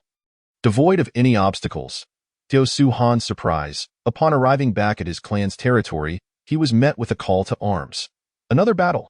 Su Han was taken aback after hearing the explanations from other shrimp soldiers' captains. He grasped the situation. Now that the fierce beast had been largely subdued, the Dragon, Phoenix, and Qilin clans were continuously expanding their territories. Their leaders were formidable mixed yuan golden immortals, and naturally, territorial expansion was a matter of course. However, no matter how vast the primordial world may be, there were limits to expansion. Clashes and frictions were inevitable between the three clans. At the very least, the Dragon clan had already encountered the Qilin clan. The location? Right at the shores of the East Sea. Are we, the Lobster clan, to confront the Qilin clan? Su Han's head throbbed. He felt it would be better to face off against that golden immortal shark again. The Qilin clan was a dominant race. An existence that stands shoulder to shoulder with the Dragon clan is simply incapable of matching them. Is this not akin to bullying the lobster? If your Dragon clan wishes to contend with the Qilin clan, then step forth yourself. Su Han, feeling quite helpless, recognized that abstaining from conflict was not an option. As a member of the Eastern Seas races, he was inevitably bound to heed the Dragon clan's command, and thus he begrudgingly accepted his fate. On the shores of the Eastern Sea, Su Han, a member of the Lobster battle team, felt a surge of excitement upon spotting the enemy. Initially, he had been prepared to flee, willing to pay any price, even if it meant wandering the world aimlessly. He could not contemplate sacrificing himself without cause. However, upon reaching this point, he discovered that the Qilin clan also had subordinate races. The Qilin clan, having dominion over the primordial continent, governed the various beast clans. There was an abundance of beast clans across the primordial continent. In this battlefield, it was a clash between the Dragon clan and the Qilin clan, with subordinate races pitted against one another. How perplexing it was that this was not made clear from the outset. Su Han complained, though inwardly he breathed a sigh of relief. Now, there was no need to defect. Soon, the great battle erupted. Dozens of formidable true dragons roared as they charged towards a throng of Qilin. The two sides instantly engaged in a terrifying melee. It was as if a signal of war had been sounded, with flames of conflict swiftly spreading across every branch of the battlefield. The enemies of the Lobster clan were none other than the Kue Mu Wolf clan among the beast races. A howl erupted. A Kue Mu wolf in the early stages of the Xian immortal realm extended its sharp claws, viciously slashing down at Su Han.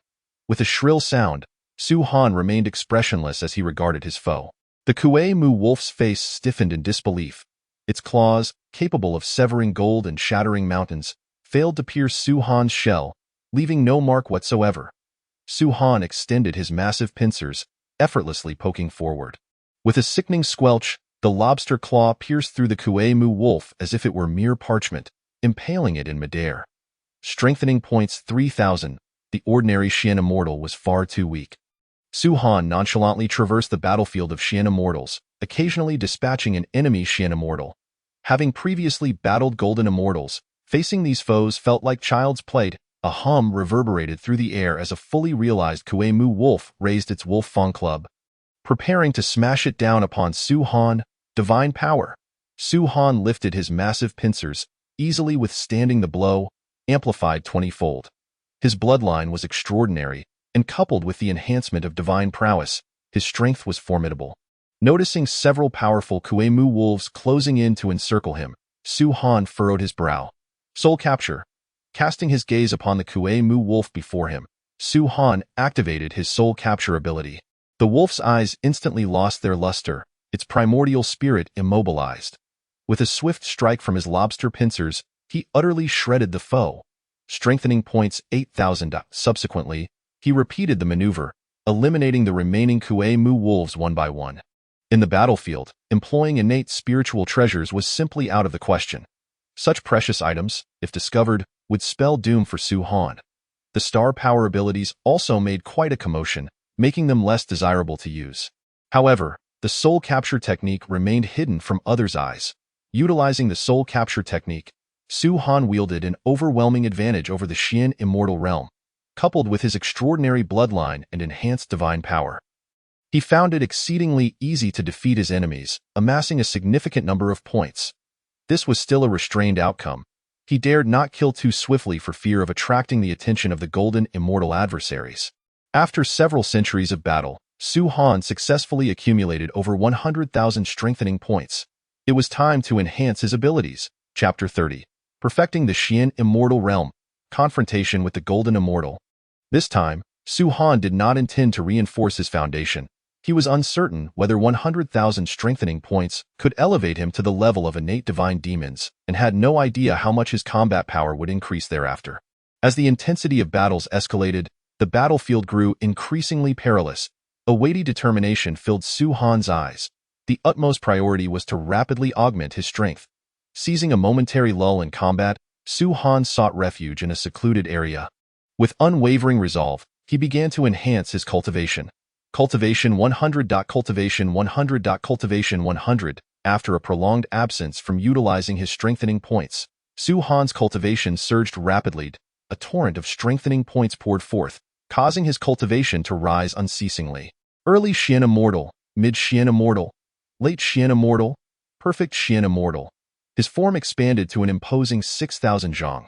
His magical powers swelled swiftly, both in quality and quantity, far surpassing his previous limits. As for his physical prowess, shell and pincers, there was no need to elaborate. After attaining the perfect Xian Immortal stage, Su Han finally ceased investing his strengthening points, refraining from attempting to advance to the golden immortal realm. This was not due to any instability in his foundation. The enhancement of his cultivation bore no such risks. Rather, he was simply too cautious to ascend to the golden immortal realm at this moment. Becoming a golden immortal would indeed bolster his strength. But such a rapid and conspicuous transformation was too glaring. The existence of golden immortals was inherently attention-grabbing. Each one drew the eye. The distinction between the Xian immortal and golden immortal realms was vast. Furthermore, on the battlefield, golden immortal powerhouses would inevitably attract the attention of other golden immortal foes. The stronger one was, the more formidable the enemies encountered. In contrast, the perfect Xian immortal stage was far more stable. The remaining strengthening points were reserved for future use. Should real danger arise, he would not hesitate to deploy them. Thereafter, Su Han leisurely returned to the battlefield. In the ensuing combat, the Lobster Clan had already changed opponents several times, facing the Elephant Clan, the Leopard Clan, and the Lion Clan. With Su Han's enhanced strength, he navigated the fray with increasing ease. Within the Xian Immortal realm, he had yet to encounter a single worthy adversary. Not one Xian Immortal could compare to that formidable flood dragon. Su Han mused with a sense of tranquility. The path of the expert is indeed a lonely one. Casually summoning a Yuan true water net, he ensnared a fleeing ferocious tiger, pulling it back. With a mighty strike from his lobster pincers, he smashed the tiger's head into oblivion. Strengthening points 7,000. Though he dared not deploy innate spiritual treasures, the Yuan true water net was inconsequential. As a perfect Xian Immortal. Possessing a powerful acquired spiritual treasure was quite normal. Nevertheless, this acquired treasure, despite its potency, was of little assistance compared to innate treasures. Uncertain when this battle would conclude, Su Han idly sought opponents. Currently, he found himself in a battlefield between the Lobster Clan and the Tiger Clan. Suddenly, a jolt of alarm coursed through Su Han. He discreetly glanced around and discovered a golden immortal presence fixated upon him. This is bad. A thought flashed through Su Han's mind, realizing he was in trouble. It was likely due to his recent slaying of too many Xian immortals from the Tiger Clan. Drawing the attention of their leader in his disregard for caution, he had unwittingly forgotten to temper his actions. Soon enough, Su Han's ominous premonition materialized. The remaining golden immortal leaders of the Tiger Clan suddenly erupted, restraining the Lobster Clan's leaders. The golden immortal from the Tiger Clan, who had been fixated on Su Han, charged directly towards him. Damn it, what to do? Su Han's expression darkened. He hadn't anticipated this foe would truly come for him. Although he was confident in his formidable strength, he felt too vulnerable on the battlefield. Many of his abilities could not be employed. Techniques such as innate spiritual treasures and star power abilities were strictly off-limits until he breached the golden immortal threshold. Yet he could not simply allow the enemy to approach. Analyzing the situation calmly, Su Han's thoughts raced. Without hesitation, he turned and fled. Unable to use special techniques and incapable of overpowering the foe, if he did not escape now, when would he? Humph. You think you can run? The Tiger Clan leader raised an eyebrow, a predatory grin spreading across his furry face. The Xian immortal in perfect form was indeed formidable, exuding an air of invincibility as it rampaged through the Xian immortal battlefield. For the sake of his clan, he was willing to resort to bullying the weak, casting aside any sense of fairness. He unleashed his golden immortal powers, pursuing Su Han relentlessly. Even if that little lobster was powerful, it could not escape his grasp. Are you coming after me? Su Han's speed was remarkable. He glanced back, his eyes crackling with cold energy. Early golden immortal. He assessed his opponent's realm and a bold plan began to form in his mind. Do you really think I fear you? Su Han scoffed, continuing his flight, intent on putting distance between himself and the battlefield before confronting the foe. The Tiger Clan leader, seemingly content with this course, did not rush the chase but chose to relish the sight of the little lobster's despair. To crush such a talented being would be delightful. The two engaged in a prolonged game of cat and mouse, until after a considerable distance had been traversed. Growing impatient, the Tiger Clan leader observed as the little lobster finally ceased its flight, turning to face him. Are you giving up? The Tiger Clan leader, believing himself to be victorious, gazed mockingly at the lobster. However, he frowned as the lobster displayed no sign of despair. Having distanced himself from the battlefield, Su Han glared with fierce intent at the Tiger Clan leader, and without further ado, summoned the purple lightning hammer. He aimed to slay this golden immortal on the spot. A deep rumble echoed, the sound akin to distant thunder, as the power of the perfect Xian immortal surged within the purple lightning hammer.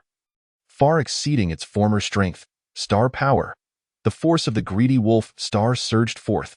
Su Han erupted with a furious intensity, wielding the star numerology divine ability, causing the power of the purple lightning hammer to surge once more. In the face of the astonished and incredulous expression of the Tiger Clan leader, the purple lightning hammer lunged forward with a will of its own. An innate spiritual treasure, daring to take the initiative against me? The Tiger Clan leader, a being who had comprehended the laws, instantly recognized the innate spiritual treasure. Yet, even so, it could scarcely believe that a profound immortal would audaciously strike at a golden immortal. Before it could contemplate further, the purple lightning hammer, enveloped in a torrent of lightning, descended like a shooting star, crashing down with ferocity, roar. The Tiger Clan leader bellowed, unleashing two streams of golden malevolence, sharp and unstoppable. One stream targeted the purple lightning hammer, while the other aimed at Su Han's true form. However, to its astonishment, the might of the purple lightning hammer proved even more ferocious, effortlessly traversing the chasm of realms, obliterating the golden malevolence inch by inch and continuing its relentless assault. Just as the second stream of golden malevolence was about to strike Su Han, it collided with an ethereal yellow aura that appeared out of nowhere, halting its advance and gradually dissipating. Another innate spiritual treasure. Moreover, even with an innate spiritual treasure, how could the mere profound immortal's power be so formidable? The Tiger Clan leader's heart quaked. It seemed the situation had escalated beyond its control. Chapter 31. mid-grade innate spiritual treasure, against the path, slaying the golden immortal, as the purple lightning hammer neared its head. The tiger clan leader steeled itself, a flicker of malevolence crossing its visage. The capabilities of a golden immortal are not for you to comprehend. Once your power is depleted, we shall see. Before it could finish its threatening words, darkness enveloped its vision. A mysterious force suddenly descended upon its primordial spirit, robbing it of control over its body. Nevertheless, it remained a golden immortal, a being of an entirely different plane of existence. Su Han's soul-capturing technique merely immobilized it for an instant before it broke free. Yet, the purple lightning hammer had already struck it. The hastily gathered layer of magical shield was instantly shattered. Boom! The tiger clan leader's eyes bulged, and it coughed up blood, its body hurtling like a cannonball into the ground. Sparks of purple lightning clung to it, entwined with starlight, continuously eroding its vitality. However, golden immortals are renowned for their immortality, possessing incredibly resilient life forces and boundless lifespans. Their magical powers and physical forms, having undergone transformation, are exceedingly formidable. Even though Su Han, through the innate spiritual treasure, could transcend the barriers of realms and augment its power with divine abilities, it still could not deal a crippling blow. In reality, it merely appeared to be in a dire state. Cough! The tiger clan leader coughed up blood, its fur punctured. Its countenance darkened, and it was awash with shock. How could a golden immortal like itself be overwhelmed by a profound immortal? You may not have severely injured me, but let us see how many times you can strike. Its eyes turned crimson as it let out a low growl, summoning all its magical power. The earth trembled violently, and the tiger clan leader unleashed a golden magical aura that soared into the sky. Boom! However, Su Han was relentless, and the purple lightning hammer came crashing down with ferocity. The tiger clan leader, barely airborne, was struck hard, plummeting once more. It spat out another mouthful of blood laced with internal fragments. Its injuries worsening. This won't do. It's too slow. Su Han calmly assessed the situation. It could not allow any unforeseen events to occur. The moment it summoned the innate spiritual treasure, it was destined to slay this golden immortal. There would be no opportunity for escape, lest it lead to endless troubles. All enhancement points were directed into the purple lightning hammer. Su Han invested tens of thousands of enhancement points into it. In the next moment, the purple lightning hammer radiated an overwhelming brilliance. From the essence of the spiritual treasure, the 13th and 14th innate restrictions materialized instantaneously. It broke through its bottleneck and ascended to the mid-grade innate spiritual treasure level. Crack! A bolt of thunder flashed across the sky. The essence of heaven and earth was tainted by the spiritual light of the purple lightning hammer, transforming into attributes of lightning, which poured into the hammer. The strands of purple lightning grew thicker, the center even acquiring a hint of fiery white roar. A ferocious tiger's roar emanated from the depths of the earth. Subsequently, a series of eerie specters rose from the ground.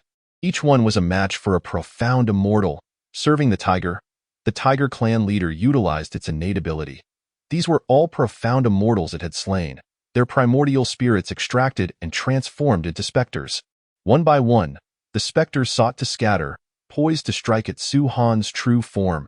However, the purple divine lightning cascaded like a waterfall, inundating the vast expanse of land, instantly transforming it into a sea of lightning. Ah!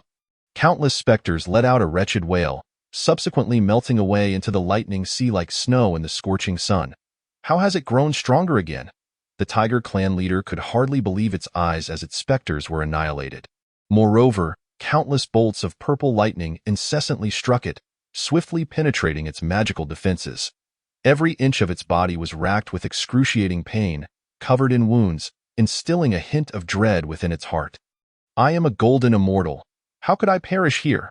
The tiger clan leader roared. A layer of bloodlight enveloping it ignited its essence blood. At any cost, it unleashed an unmatched surge of power, momentarily forcing the purple lightning back 3 feet. Yet, this was all it could manage. Escape was utterly beyond its reach. The sea of lightning rapidly constricted, forming a hemispherical barrier that pinned the tiger clan leader firmly in place. Star numerology. Su Han summoned the power of the stars to its utmost, augmenting the purple lightning hammer, which now glimmered with starlight. further amplifying its might, piercing through the Tiger Clan leader's protective magical power once more. Soul-capturing. Su Han's primordial spirit radiated an otherworldly force, momentarily stunning the Tiger Clan leader, causing its magical power to dissipate. Every inch of its body was struck by the purple lightning in an instant. Simultaneously, the purple lightning hammer, akin to a meteor of lightning, hurtled towards the Tiger Clan leader, boom. With a thunderous roar that reverberated through the heavens, a massive pit spanning thousands of miles formed at the point of impact. The Tiger Clan leader lay bloodied and mangled at the center of the pit, utterly devoid of the strength to move, gazing weakly at the rising purple lightning hammer with a glimmer of despair in its eyes. In the next moment, the purple lightning hammer struck again, ultimately claiming its life. Enhancement points 80,000. Su Han received the system notification and finally exhaled in relief, fully putting its mind at ease. Although it had determined from the outset that it surpassed the Tiger Clan leader, ensuring its demise proved somewhat challenging. Victory and slaying are two entirely different concepts. Afterward, it stowed away the purple lightning hammer and the ethereal yellow aura within its being. Su Han swiftly resumed its cultivation. Restoring its magical power, the sustained exertion had taken a significant toll on it. Fortunately, having achieved consummation in the profound immortal realm, it found its magical power sufficient. Once it had sufficiently recovered, it collected the corpse of the Tiger Clan leader to prevent any discovery of anomalies. A golden immortal is not truly immortal and indestructible. Su Han felt a surge of emotion and a tinge of secret delight. It had already acquired the strength to slay a golden immortal. This was indeed a golden immortal, capable of looking down upon countless beings. Should word of this spread, it would undoubtedly astonish many, leaving the golden immortals aghast and even potentially attracting the attention of the Tai golden immortals. Naturally, Su Han had no intention of revealing its true power. After all, its capability to slay a golden immortal largely stemmed from the innate spiritual treasure and divine abilities. The Tiger Clan leader was likely considered a weakling among golden immortals. Su Han had also observed numerous battles among golden immortals on the battlefield. Moreover, it had once clashed with a golden immortal shark deep in the Eastern Sea, gaining a rough understanding of the power dynamics at play. Yet, even the weakest golden immortal far surpassed the consummate profound immortal. It would be wise to remain outside for a while. Su Han hesitated to return directly to the battlefield, fearing pursuit by stronger entities from the Tiger Clan. Possessing the strength of a golden immortal did not equate to being invulnerable. Only by exercising caution could one endure in this vast primordial world for the long haul. Chapter 32. Innate Divine Sacred Footing. Breaking through to Golden Immortal. Merely a few years later, the battlefield dynamics shifted once more. The adversary of the Little Lobster Clan transformed into the Earth Lizard Clan. Su Han quietly returned to the battlefield. Assuming the guise of an unremarkable little lobster captain, yet it was undeniably a lethal force at the profound immortal level. With effortless grace, it claimed the lives of numerous profound immortal lizards. Even while remaining vigilant to the movements of the golden immortals and refraining from excessive boldness, its enhancement points surged rapidly, accumulating tens of thousands. Thousands of years later, Su Han gazed upon its enhancement points, which had soared to over 100,000, breaking into a grin. Over the years, the Little Lobster Clan had faced a myriad of adversaries, and Su Han couldn't help but marvel at the sheer number of powerful beings in this primordial world. Fortuitously, its enhancement points had grown swiftly, as the battlefield was indeed a place of life and death. Ding! A distant bell tolled, echoing across the boundless land, enveloping the entirety of the battlefield. The Dragon Clan's Four Seas bell? Su Han wondered in surprise what major event had unfolded. Shortly thereafter, a golden immortal leader of the Lobster Clan summoned them all, announcing the end of the war and their return to the Eastern Sea. No more fighting! Su Han smacked his lips a few times, casting a reluctant glance back at the battlefield. Over the years, the increase in enhancement points had been remarkably swift. On the battlefield, he had slain countless Shenxian, hardly needing to worry about attracting the attention of the Jinxian. When he was training alone, such fortunate circumstances would certainly not arise. The beast tribes had also retreated. Su Han pondered, surprised that the conflict between the Dragon and Qilin clans had ceased so abruptly. As subordinate races, they were bound to obey orders, whether to fight or to make peace. Indeed, with the absence of Luo Ho, the troublemaker, the three clans would likely exercise restraint in their territorial disputes. Su Han realized that the calamity of the fierce beasts had yet to pass. It was far from the era of the Long Han calamity. The three clans were not foolish. They would not engage in reckless battles for no reason.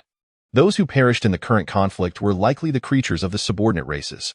Accompanied by the Little Lobster clan, Su Han returned to his homeland, heading as usual to the Lobster clan's treasury to exchange his martial achievements for spiritual roots and enhancement points. Enhancement points, 200,000. After counting his gains, Su Han nodded in satisfaction as he arrived at his territory. With such a plethora of enhancement points, he was determined that his foundation could surely ascend. A flicker of fervor ignited in his eyes. He had resolved to strengthen his foundation. He hoped to elevate it to the long-desired innate divine demon, or perhaps an innate sacred foundation. Foundation 100, Foundation 100, Foundation 100. Su Han meticulously sensed the changes occurring within him. Waves of warmth coursed through his body, the vast essence of life gradually expanding, hinting at an impending qualitative transformation. It was only after infusing the 200,000 enhancement points that Su Han's foundation finally ascended.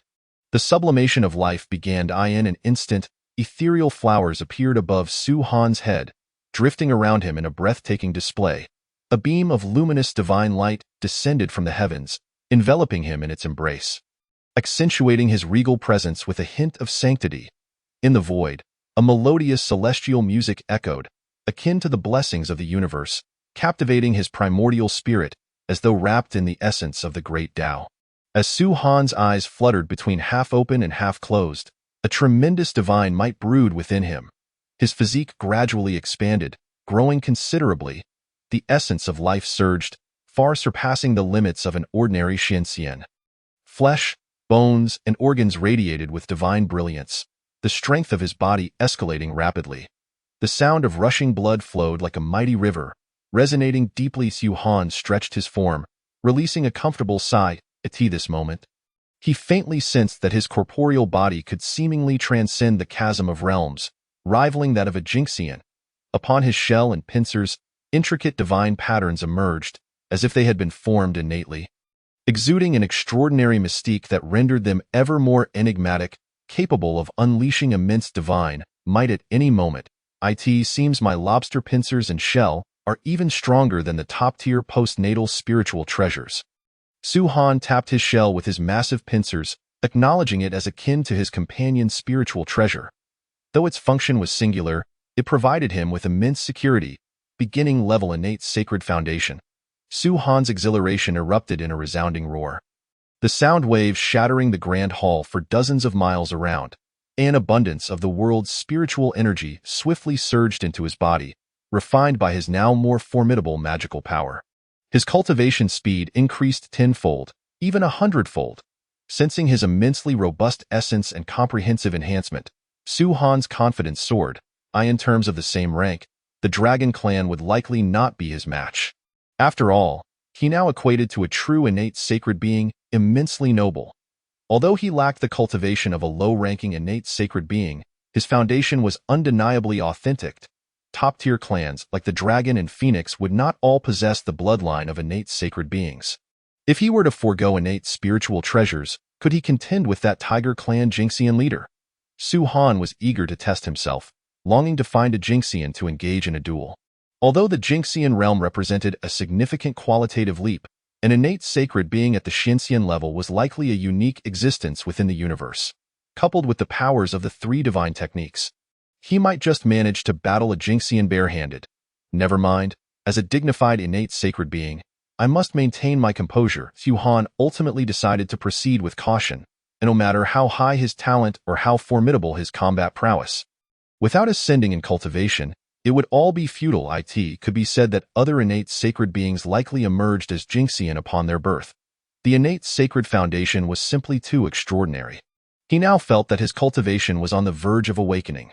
Breaking through to the Jinxian realm posed no challenge whatsoever. Even as a beginning-level innate sacred being, the upper limit of the bottleneck could reach the great Luo Jinxian. A spark of enlightenment flickered in Su Han's mind. This was the blessing of the heavens. As long as he did not perish, he would undoubtedly break through to the great Luo Jinxian. It was enough to elicit envy from all beings. Of course, the process and duration of breaking through to the great Luo Jingxian varied according to talent and opportunity. In short, every innate sacred being was a unique existence in the cosmos. Su Han was no exception. He possessed every qualification to stand independently, establish his own sect, and form another variety of Little Lobster clan. Naturally, he would only act so foolishly if he were kicked in the head by a dragon. Remaining under the protection of his clan would allow him to grow more rapidly. First, he would break through to the Jingxian realm. After enhancing his foundation, Su Han immersed himself in his cultivation. His comprehension of the shrimp ancestors' secret advanced swiftly. With the guidance of his innate sacred bloodline, the difficulties in his training and evolution had all but vanished, enabling him to grasp the secrets of breakthrough quickly. At a certain moment, Su Han's magical power suddenly condensed to its peak, harmonizing his essence, spirit, and energy. In an instant, he broke through the bottleneck, radiating golden light all around him, akin to a golden sun. Chapter 33. Transformation. Comprehension of the water laws within Su Han's territory. Golden light blazed forth, enveloping his massive lobster form. His physique, primordial spirit, and magical power underwent rapid metamorphosis. An overwhelming divine might emanated from him, causing the Jinmao rats over 100 miles away to feel breathless and tremble on the ground. In his perception, Su Han's current aura was the most terrifying existence he had ever encountered. Even a Jingxian shark deep in the East Sea could not rival such might. Has the master broken through to the Jingxian realm? This aura is too formidable. The Jinmao rat's small eyes widened in astonishment. As Su Han's professional treasure seeker, it was well aware of Su Han's numerous secrets. Yet, it had not anticipated Su Han's rapid breakthrough to the Jingxian realm, especially that divine-like aura, which left it in profound reverence. However, amidst its astonishment, the Jinmao rat also felt immense joy. The stronger Su Han grew, the better. Perhaps he could help elevate its bloodline grade once more. This is the Jingxian realm, from within the golden sun. A voice akin to a deity's whispered. It recalled how shocked it had been when it first witnessed the Jingxian phenomenon of the lobster leader. Now, it too had attained the Jingxian realm. The essence of gold embodies immortality. Upon reaching the Jingxian realm, one was granted boundless lifespan, with magical power that would never wane, rendering the possibility of dying of old age obsolete. As long as one was not slain, they could live eternally. Of course, in the current primordial world, this seemed somewhat inconsequential. After all, most beings had exceedingly long lifespans. Moreover, the world was saturated with rich innate spiritual energy, sufficient to replenish significant amounts of lifespan. It was likely that most beings would not even reach old age before being eliminated by calamities. Whoosh! The golden sun suddenly shrank. As the golden light gradually faded, it did not reveal the towering lobster form within. Instead, a tall, gallant man emerged, his black hair cascading like a waterfall, casually draped over armor woven of black and red hues. Standing amidst the void, he contained all his divine might within. The Jingxian realm allows for transformation. Su Han murmured, feeling a faint sense of relief. His transformation process had been remarkably successful and flawlessly executed. Previously, he had been concerned that his transformation might be incomplete, with remnants of lobster pincers or antennae remaining. Many of the Jingxian leaders of the Little Lobster clan bore such appearances. Su Han extended his hand forward, unleashing his magical power. The seawater rippled, revealing a water mirror that reflected his visage and form. His countenance was handsome, his demeanor ethereal, exuding an aura of celestial grace. His deep-set eyes twinkled like morning stars, hinting at an astonishing brilliance. He bears a striking resemblance to my former self, but with far more charm. Su Han smiled, gazing at his reflection in the water mirror, nodding in satisfaction. If placed in his past life, this visage and stature alone could captivate countless hearts. It was no jest. The bloodline of the innate sacred was nothing to scoff at. In a certain sense, it could be deemed perfect. Su Han tapped his fingers against the armor he wore, producing a subdued yet resonant sound. This armor was a manifestation of his shell, light as a feather yet boasting formidable defensive capabilities. With a slight clench of his fist, Su Han could sense the terrifying divine power surging within him. With the beginning-level innate sacred bloodline and the enhanced quality of magical power and body strength after ascending to the Jingxian realm, he could not ascertain his true strength. However, There was no doubt he could effortlessly slay that Tiger Clan leader with his bare hands. Moreover, at the Jinxian realm, he could begin to comprehend and master the laws. A gentle smile graced Su Han's lips as he retrieved a fragment of the creation jade plate. To comprehend the laws, he would naturally learn from the pre-existing laws within the jade plate. The leader of the Tiger Clan appears rather feeble, and Su Han cannot help but doubt whether he has even grasped the faintest essence of the laws. Allow me to explore the profound mysteries of these laws. Fragments of the creation jade disk hover above his head, cascading a gentle, ethereal light, while the aura of the Tao permeates the surroundings, greatly enhancing Su Han's comprehension of the laws 1,000-fold. The law of water. Su Han is the first to delve into the law of water, his mind seemingly submerged in an endless aquatic realm. An inexhaustible array of water's secrets floods his consciousness, gradually becoming clear to him.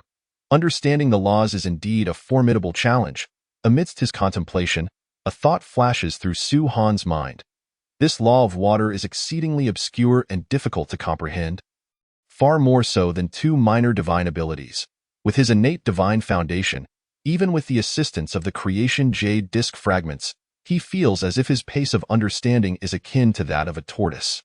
No wonder the Tiger Clan leader does not appear to have grasped the laws, Su Han sighs, realizing that the golden immortal realm merely signifies the threshold of engaging with the laws. Whether one can master them depends solely on innate talent and opportunity. Su Han finds himself brimming with anticipation. The greater the difficulty in comprehension, the more significant the benefits upon mastery. Given the formidable effects of the two minor divine abilities, how much more potent could such a complex law be? Su Han casts aside all distractions, immersing himself wholeheartedly into the understanding of the law of water. Each subtle nuance of the law gradually settles into his heart, causing the surrounding seawater to ripple intermittently. The densely packed seawater compresses together, as if coalescing into a solid form at times. It transforms into weapons such as swords, bells, cauldrons, and mirrors. At others, it morphs into various aquatic beings like water dragons, water snakes, sea mice, and lobsters. Su Han's control over water becomes increasingly formidable, far surpassing the innate ability to manipulate water possessed by the Xianxian flood dragon, showcasing greater prowess and flexibility. Thus, after a millennium of contemplation, Su Han opens his eyes, extending one hand forward. The law of water acts upon his magical energy and physical body, as if a river's might resides within his palm. Dozens of miles away, a towering mountain silently collapses, reduced to mere rubble. It falls victim to an invisible pressure, the manifestation of the might of the laws wielded by Su Han. The power of the laws is truly formidable. With a glimmer of astonishment in his eyes, Su Han marvels at the strength of the laws. Having only comprehended a mere 1% of the law of water, he has already attained such power. If the Tiger Clan leader were to grasp this power, Su Han would undoubtedly be outmatched. Should one attain complete mastery of the laws, how incredibly potent would they be? Su Han cannot help but indulge in such thoughts, only to shake his head with a wry smile. Indeed, the power of the laws is formidable. Even a mere 1% comprehension greatly benefits him. Yet, it also highlights the daunting challenge of understanding these laws. With the assistance of the creation jade disk fragments, which allow him to compare and comprehend the laws, he has spent a millennium merely scratching the surface. Moreover, the path of the laws becomes increasingly arduous as one progresses. Especially in the later stages, the time consumed may well exceed that of the earlier ones combined. Su Han rubs his forehead. Only the heavens know how long it would take to fully grasp a single law. If it were another golden immortal, they might spend countless epochs in vain pursuit of comprehension. Chapter 34. Opening a small world, the sovereign of the world comprehending the law of tools, Su Han decisively halts his exploration of the law of water. With his experience, he knows better than to stubbornly persist down a single path. It would be far more fruitful to await inspiration, or an increase in cultivation before delving into the laws again. Within the fragments of the creation jade disk, the law of water dims, while the law of tools illuminates. A soft, radiant light envelopes Su Han, as if he is immersed in a realm composed of countless divine weapons and spiritual treasures. Subtle patterns of the law of tools manifest within Su Han's primordial spirit, gradually revealing the mysteries of the tools. After 10 millennia, Su Han similarly comprehends 1% of the law of tools. Upon noticing the considerable slowdown in his understanding, he again ceases his cultivation. The law of tools augments the power of all spiritual treasures. Su Han summons the purple lightning hammer, the Xianhuang cloth, and the 1 yuan true water net, attempting each in turn, and the results please him immensely. Indeed, under the enhancement of the laws, their power surpasses even that of numerous divine abilities. My strength has increased significantly. I can only wonder how potent I have become. Su Han feels a rush of exhilaration. Mastering 2 laws has greatly enhanced his strength. If he were to unleash his full power, he cannot fathom the extent of his capabilities. By the way, according to clan news, golden immortals can also establish a small 1,000 worlds. Suddenly, Su Han recalls the extraordinary abilities of the golden immortal realm. One particularly unique aspect is their capacity to create small 1,000 worlds, allowing them to become the sovereigns of such realms. Su Han closes his eyes, meticulously sensing his purple mansion. He discovers a faintly discernible point within his primordial spirit, existing in a state between reality and illusion, connecting him to the vast external universe. Su Han understands that this is the cornerstone of the small 1,000 world. Only upon reaching the golden immortal realm can one qualify to sense it, using it as a foundation to forge a world. Whether he can succeed in this endeavor remains uncertain. Su Han's expression grows solemn, and he harbors little confidence. According to the clan records, small 1,000 worlds are exceptionally vast. Although theoretically, one can establish a small 1,000 world in the golden immortal realm, it is merely theoretical. Su Han's magical energy surges as he attempts to strike that void point. The next moment, a resounding explosion reverberates through the void, heralding the birth of a brand new microdust world. Is this truly success? Su Han is bewildered. He did not anticipate the ease with which he could create a world. It cannot be this simple, he mumbles, astonished that he expended so little magical energy, yet effortlessly brought a world into existence. As his consciousness merges with the world, Su Han takes a glance and suddenly comprehends. This world is exceedingly desolate, consisting only of a barren expanse spanning a few hundred miles. It can only be considered a microdust world. No wonder Su Han breathes a sigh of relief. It turns out that creating a world requires expansion from the most rudimentary level. In this sense, it is for the best, as he truly lacks the confidence to directly establish a small 1,000 world. Despite its seemingly unassuming name, the small 1,000 world possesses a high rank. According to the records of the Lobster Clan, the hierarchy of worlds is extensive. From low to high, they are classified as microdust worlds, small worlds, medium worlds, and large worlds. Following these are the small 1,000 worlds, medium 1,000 worlds, large 1,000 worlds, and the source world, the primordial heavens and earth, as well as the chaotic world. Su Han suspects that a small 1,000 world encompasses 65 billion large worlds, while a large world contains 65 billion medium worlds.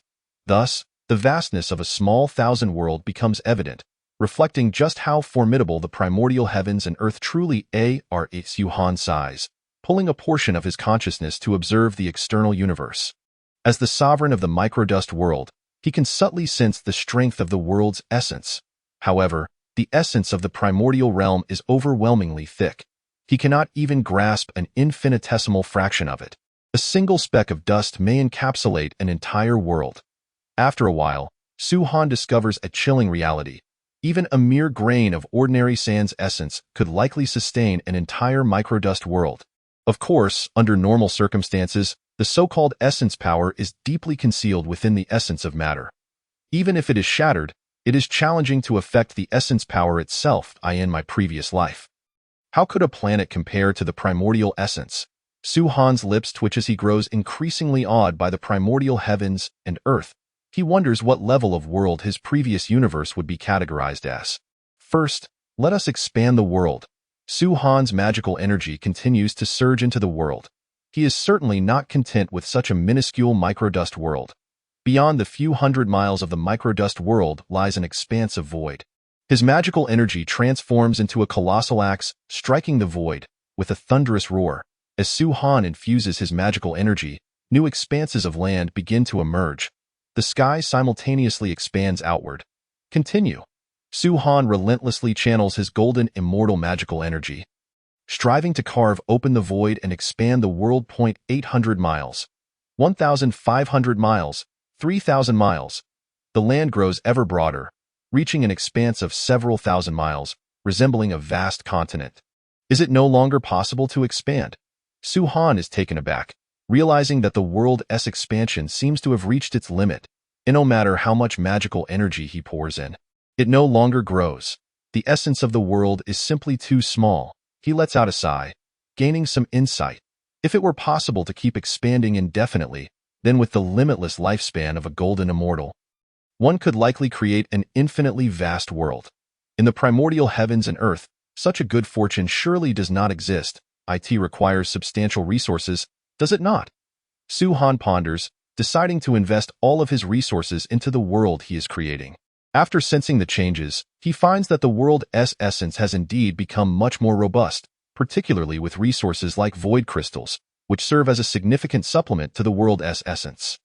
Perhaps he can expand again when the opportunity arises, but for now, the small world is sufficient. Su Han gazes joyfully at the continent stretching several thousand miles. This microdust world has already ascended to the level of a small world. As the sovereign of this small world, Su Han will sense every inch of this realm, making him akin to a deity of creation. In a previous existence, the planets were merely small worlds. After he sighed, the power of the world surged, and suddenly, precious items materialized at the heart of the small world continent. Dragon tendons, dragon blood, dragon scales, the corpse of a tiger clan leader, and so forth. To carry a small world with him was infinitely more sophisticated than any storage pouch. As a prominent figure in the realm of the Golden Immortal, it was evident that his stature surpassed that of ordinary beings. It deserved a name. Su Han was confident that he could cultivate this realm. Naturally, there needed to be a sense of ritual. As the primordial chaos unfolded, let us name it the primordial world. The name came to him unbidden, seemingly unrelated to a mere golden immortal, yet it represented Su Han's ambition and confidence that he would one day reach the highest echelons. The primordial world would undoubtedly live up to its name in due course. Su Han silently vowed. He then glanced at the barren expanse of the primordial world, which felt vast and empty. As the magical energy surged, Su Han's figure vanished from his location in an instant, heading towards his territory, aiming for the direction of several spirit roots. Chapter 35. The benefits of the lobster commander with a rush. Su Han's magical quality was exceptionally high, far surpassing that of his time as a mystic immortal. Assisted by the water laws, his speed in the ocean was astonishing, covering thousands of miles in the blink of an eye. Like a flash of lightning, he arrived at a location where a spirit root was situated. A shrimp soldier lay nearby, dozing off, and upon sensing movement, opened its eyes in confusion. To its dismay, it found that the spirit root had vanished, leaving only a large pit in its place. The shrimp soldier was startled, trembling all over, utterly bewildered. How could the spirit root that the captain entrusted it to guard simply disappear? If the shrimp soldier captain found out, it would surely break its lobster shell. This spirit root has been taken by the commander. You have done well. Su Han's authoritative voice echoed in the shrimp soldier's ears, while he himself had already sliced through the ocean, instantly disappearing from the shrimp soldier's sight. With a wave, Su Han's spirit root vanished, transferred into his internal primordial world. The power of the world surged, and a pit was automatically excavated in a certain part of the continent. The spirit root appeared out of thin air and was directly planted within. After a few breaths, the other spirit roots were also relocated to the primordial world. Once the spirit roots were planted on the continent, they established a direct connection with the primordial world. Sensing that the spirit roots could thrive successfully, Su Han let out a sigh of relief. The primordial world was not a mere drifting reed. It was fundamentally rooted in the vast primordial expanse. Its interior infused with rich spiritual energy. Excellent. The world's essence has increased. Su Han joyfully discovered that by planting the spirit roots, he could also reinforce and elevate the world's essence. Unfortunately, these few spirit roots were quite ordinary, merely of the lower grade. In the future, with better spirit roots, he might be able to elevate the primordial world's rank. Moreover, this enhancement was mutually beneficial. A smile crept across Su Han's face as he deliberately directed the world's essence to nurture the spirit roots, gradually enhancing their foundation and significantly accelerating their maturation. This realization highlighted the precious nature of spirit roots. In the future, he should not directly exchange spirit roots for enhancement points. Instead, he could plant them in the primordial world, harvest spirit fruits later, and then exchange those for sustainable development. Next, Su-Han returned to the territory of the Lobster Clan with the golden-furred mouse. Having ascended to the Golden Immortal Realm, he could now become the leader of the Small Lobster Clan. Within the Small Lobster Clan, his status was second only to the ancient lobster ancestor and several Tai Golden Immortal Elders. The intelligence and resources available to him were now significantly greater than before. Before long, several elite shrimp soldiers and dozens of ordinary shrimp soldiers were summoned. They would assist Su-Han in managing his territory. "This area is now your domain," stated a shrimp soldier commander, gesturing to a sea chart. The chart delineated a vast region, significantly larger than the territory of the shrimp soldier captain, rich in resources.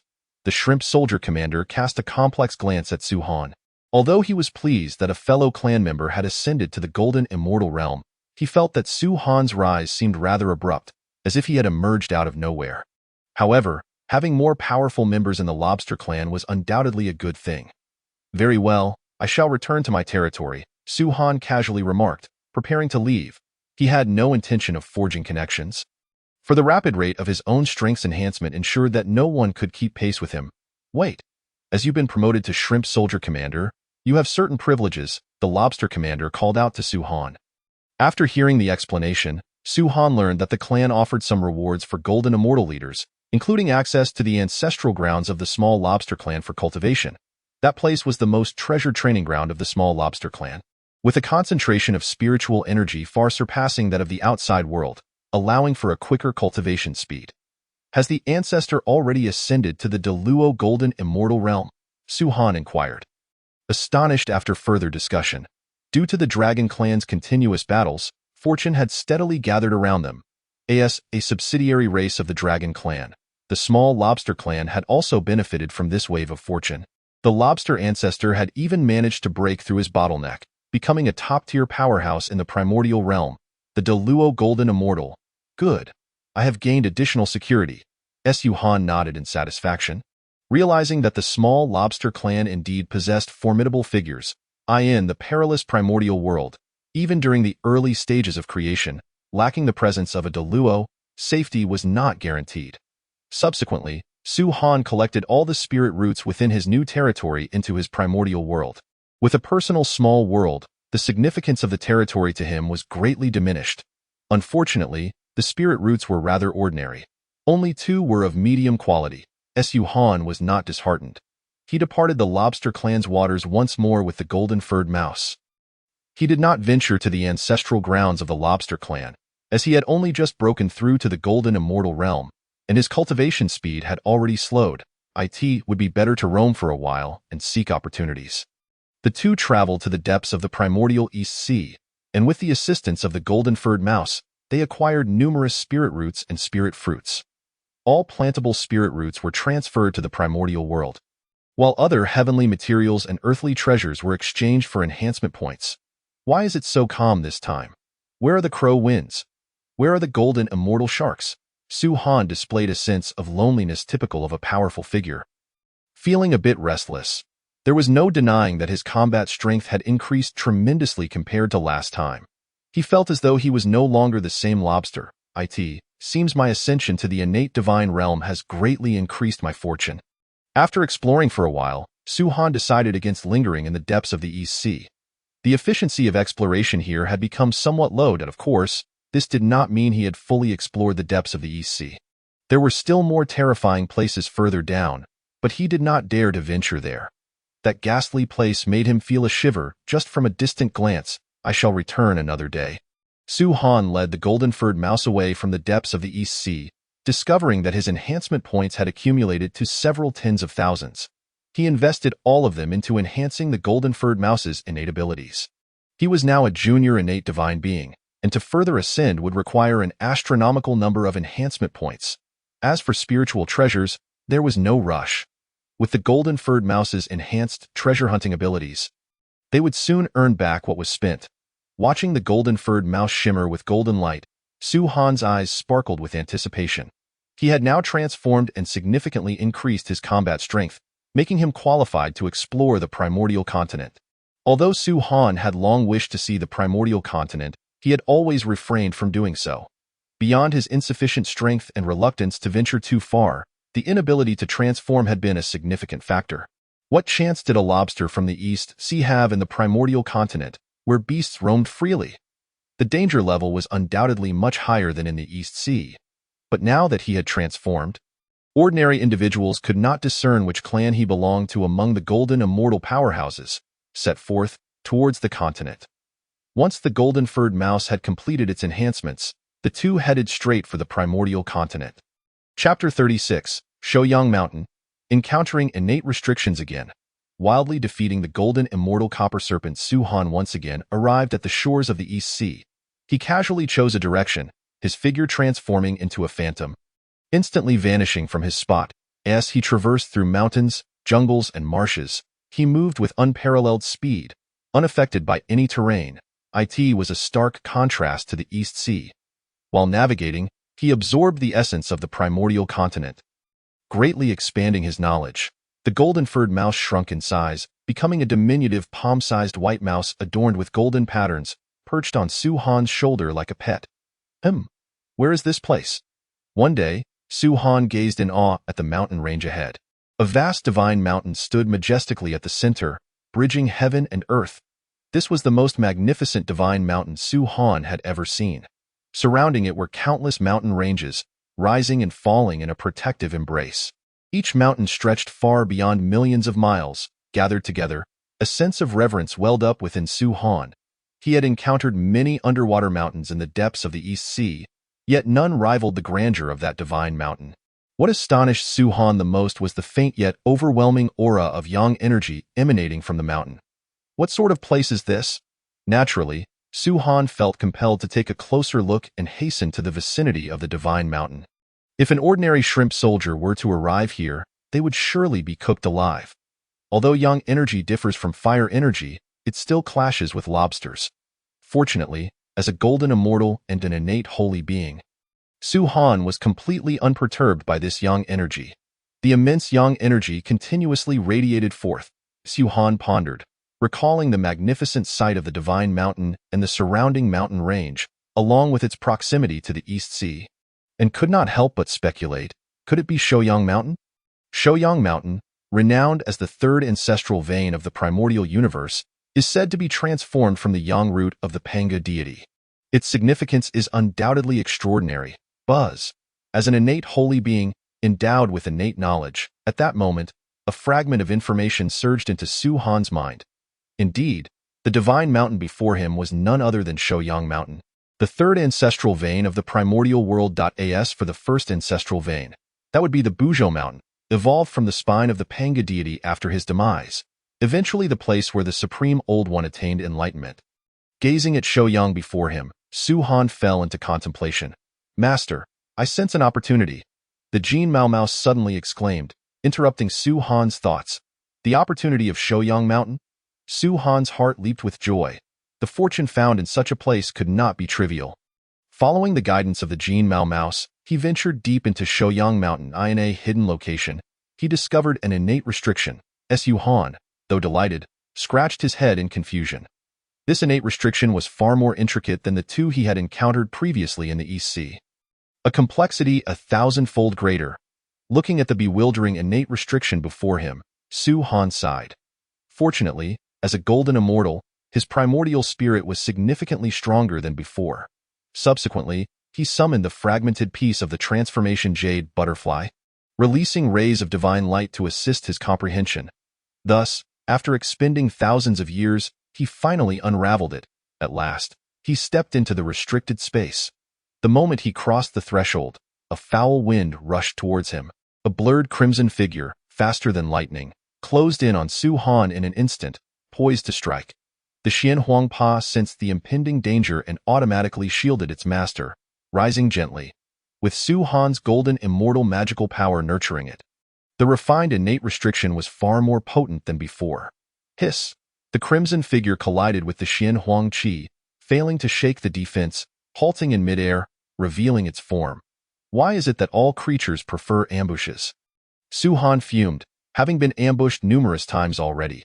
His eyes radiated divine light as he discerned that the assailant was a crimson copper snake. The strike was incredibly fierce. Had it not been for the protection of the Xian Huangpa, while he surely would not have perished, he would have undoubtedly found himself in a rather embarrassing predicament. "Let you ambush." Su Han clenched his fists, targeting the crimson copper snake in midair, and unleashed a thunderous punch. The strike erupted like thunder, instantly shattering the spiritual energy of heaven and earth, as if he were smashing the very stars. An act of sheer brutality. Clang. A resonant sound akin to metal clashing rang out as the punch left an imprint on the snake's body, sending it hurtling away. What a formidable physical body! Su Han gazed at the crimson copper snake in astonishment, a surge of intense battle intent igniting within him. That punch felt as if it had struck against celestial gold or divine iron, far from a mere flesh and blood body. The crimson copper snake, having cultivated to the mid-stage of the golden immortal realm, must have absorbed the copper essence of Shouyang to attain such strength. No wonder its physical prowess was so remarkable. Recalling the records within his clan, Su Han knew that beings at the golden immortal realm were exceedingly rare. Yet, he paid no heed to such matters. He was simply thrilled that he could finally engage in a satisfying battle. After enveloping the Jin Mao mouse with the Xian Huangpa, Su Han dashed forward in a single leap. In an instant, he traversed tens of thousands of miles, creating a lengthy vacuum channel, the surging waves of energy violently dispersing, shattering the air along his path, producing a sound akin to a steam whistle. Like a falling star, he crashed into the body of the crimson copper snake. Roar! The crimson copper snake, in pain, contorted into a C shape. However, its strength far surpassed that of the tiger clan leader. Even after taking a heavy blow, it still swung its tail fiercely at Su Han. Boom! Su Han extended both arms, embracing the serpent's tail directly, absorbing the immense divine power that could overturn rivers and seas. Despite the crimson copper snake being a mid-tier golden immortal with a robust physique and immense strength, Su Han, as an innate holy bloodline, possessed strength that was not in the slightest inferior to that of the snake, perhaps even surpassing it, divine power. After a brief standoff, Su Han activated his divine power, causing his strength to surge exponentially. Boundless might erupted from within him, instilling a sense of invincibility, as if he could tear apart the heavens and the earth. Then, with every muscle tensed, he forcefully swung his arms back. The crimson copper snake struggled violently, unleashing overwhelming force, yet in Su Han's grasp, it was utterly futile. The power he wielded, already formidable without the enhancement of his divine ability, became terrifyingly potent, like grasping a scrap of cloth. He slammed the dozens of miles-long crimson copper snake down into the ground. Crack! Boom! A narrow rift formed in the earth, stretching thousands or even tens of thousands of miles. Within this restricted space, all matter was far more resilient than the outside world, resulting in such a terrifying spectacle. This was the might of a golden immortal. Ha ha! Come again! Su Han reveled in exhilaration, his blood boiling. As he tossed the crimson copper snake around, the earth within a radius of 10,000 miles fractured in layers, nearly transforming into a basin. In the distance, the Jin Mao mouse trembled in terror. The scene resembled a battle between deities and demons.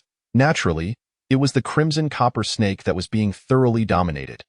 The physical strength is indeed high, especially the defense. Su Han paused momentarily, furrowing his brow, noting the resemblance to celestial gold in his own shell. In fact, in terms of defense, it was even more troublesome. For not only was the exterior of the crimson copper snake extraordinarily hard, but even its internal flesh was akin to celestial gold. After striking it numerous times, it had only sustained minor injuries. Perhaps having consumed too much of the copper essence of Shouyang had led to this extraordinary transformation. The law of water. Su Han's gaze deepened as he released his grip on the snake's tail. His fists clenched together, and subtly, the sound of rushing water echoed. The power of the law of water was summoned forth. Chapter 37. The Might of the Laws, crushing the golden immortal. Gaining the fragment of the jade disc, Su Han's fists came together as if he held an endless river in his grasp. The vast and profound law of water surged in waves, augmenting his strength once more to an entirely new level. As the crimson copper snake charged forward, its eyes glinting with ferocity, Su Han aimed his fists at the void ahead and struck down. Boom! The void rippled like a drum skin, sending out concentric waves.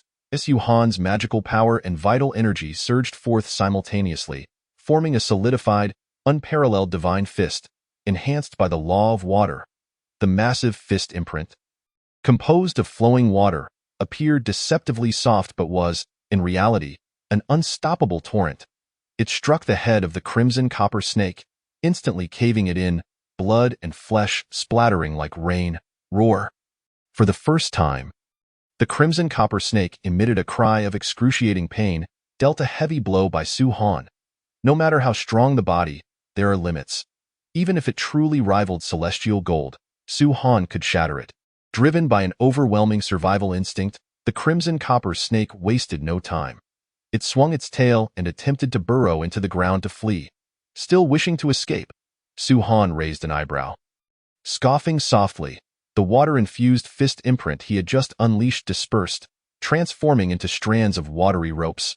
Under the influence of the law of water, they wound around the crimson copper snake like the most resilient binding ropes, temporarily restraining its movements. Subsequently, Su Han summoned the purple lightning hammer, which flashed above the head of the crimson copper snake in an instant. The law of tools activated, causing the purple lightning hammer to hum with power. Its might greatly amplified. Unlike previous battles, where he merely sent out treasures to fight, Su Han gripped the purple lightning hammer with both hands, enveloped in crackling lightning. He swung it towards the head of the crimson copper snake. This strike was even more ferocious than the previous water-infused fist imprint, for it bore the power of the purple lightning hammer. Although Su Han did not unleash the full might of the innate treasure, merely employing it as a divine weapon, with his unmatched divine power and the law of tools enhancing the purple lightning hammer, how formidable would its power be? In the next moment, the already severely injured head of the crimson copper snake shattered like a watermelon. Instantly killed by the purple lightning hammer. Enhancement point 100, 000. Bang. The massive headless serpent crashed to the ground, raising a cloud of dust, a being of the golden immortal realm, rarely seen within the primordial universe, was obliterated by Su Han in an instant.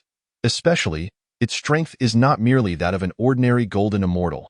The resilience of its physical form is astonishing, capable of causing considerable distress to most golden immortals, rendering them utterly helpless. So be it. Su Han observed the corpse of the crimson serpent with an air of indifference. Although this creature possessed formidable physical prowess, it ultimately lacked the power of the laws. After storing it within the Hongming small world, Su Han pressed on deeper into the confines of the Shouyang restriction. This restriction, much like that of the Eastern Sea, was equally desolate, containing only a few ordinary spiritual roots, which Su Han excavated and relocated to his own Hongming small world. Eventually, Su Han arrived at the depths of the restriction, where he encountered a metallic platform. What the heck? Upon seeing the metallic platform, Su Han was taken aback, exclaiming in astonishment. Regardless of what artifacts lay upon this platform, the material of the platform itself was extraordinarily valuable. Shouyang Copper Mother. Su Han's eyes gleamed with fervor. Shouyang Copper Mother is an excellent material for crafting. Even a small piece can forge a potent postnatal spiritual treasure. To find an entire platform made of Shouyang Copper Mother is simply unimaginable. As Su Han beheld the shimmering sheen of the Shouyang Copper Mother platform, he could not help but approach and caress its surface. This was not merely the luster of metal, but the radiance of wealth. It nearly blinded him with its brilliance. What a tremendous windfall! As he stroked the Shouyang Copper Mother, his gaze casually drifted to the surface of the platform, where he noticed a shard of a jade disc and a treasure seal. Su Han was momentarily stunned upon seeing the shard, his spirit still reeling from the shock as his hand instinctively reached for it. A fragment of the creation jade disc? Su Han did not expect to encounter other fragments so soon. Clearly, he and this Tao Enlightenment treasure were truly destined to meet. Compared to this shard, the Shouyang Copper Mother was hardly worth mentioning.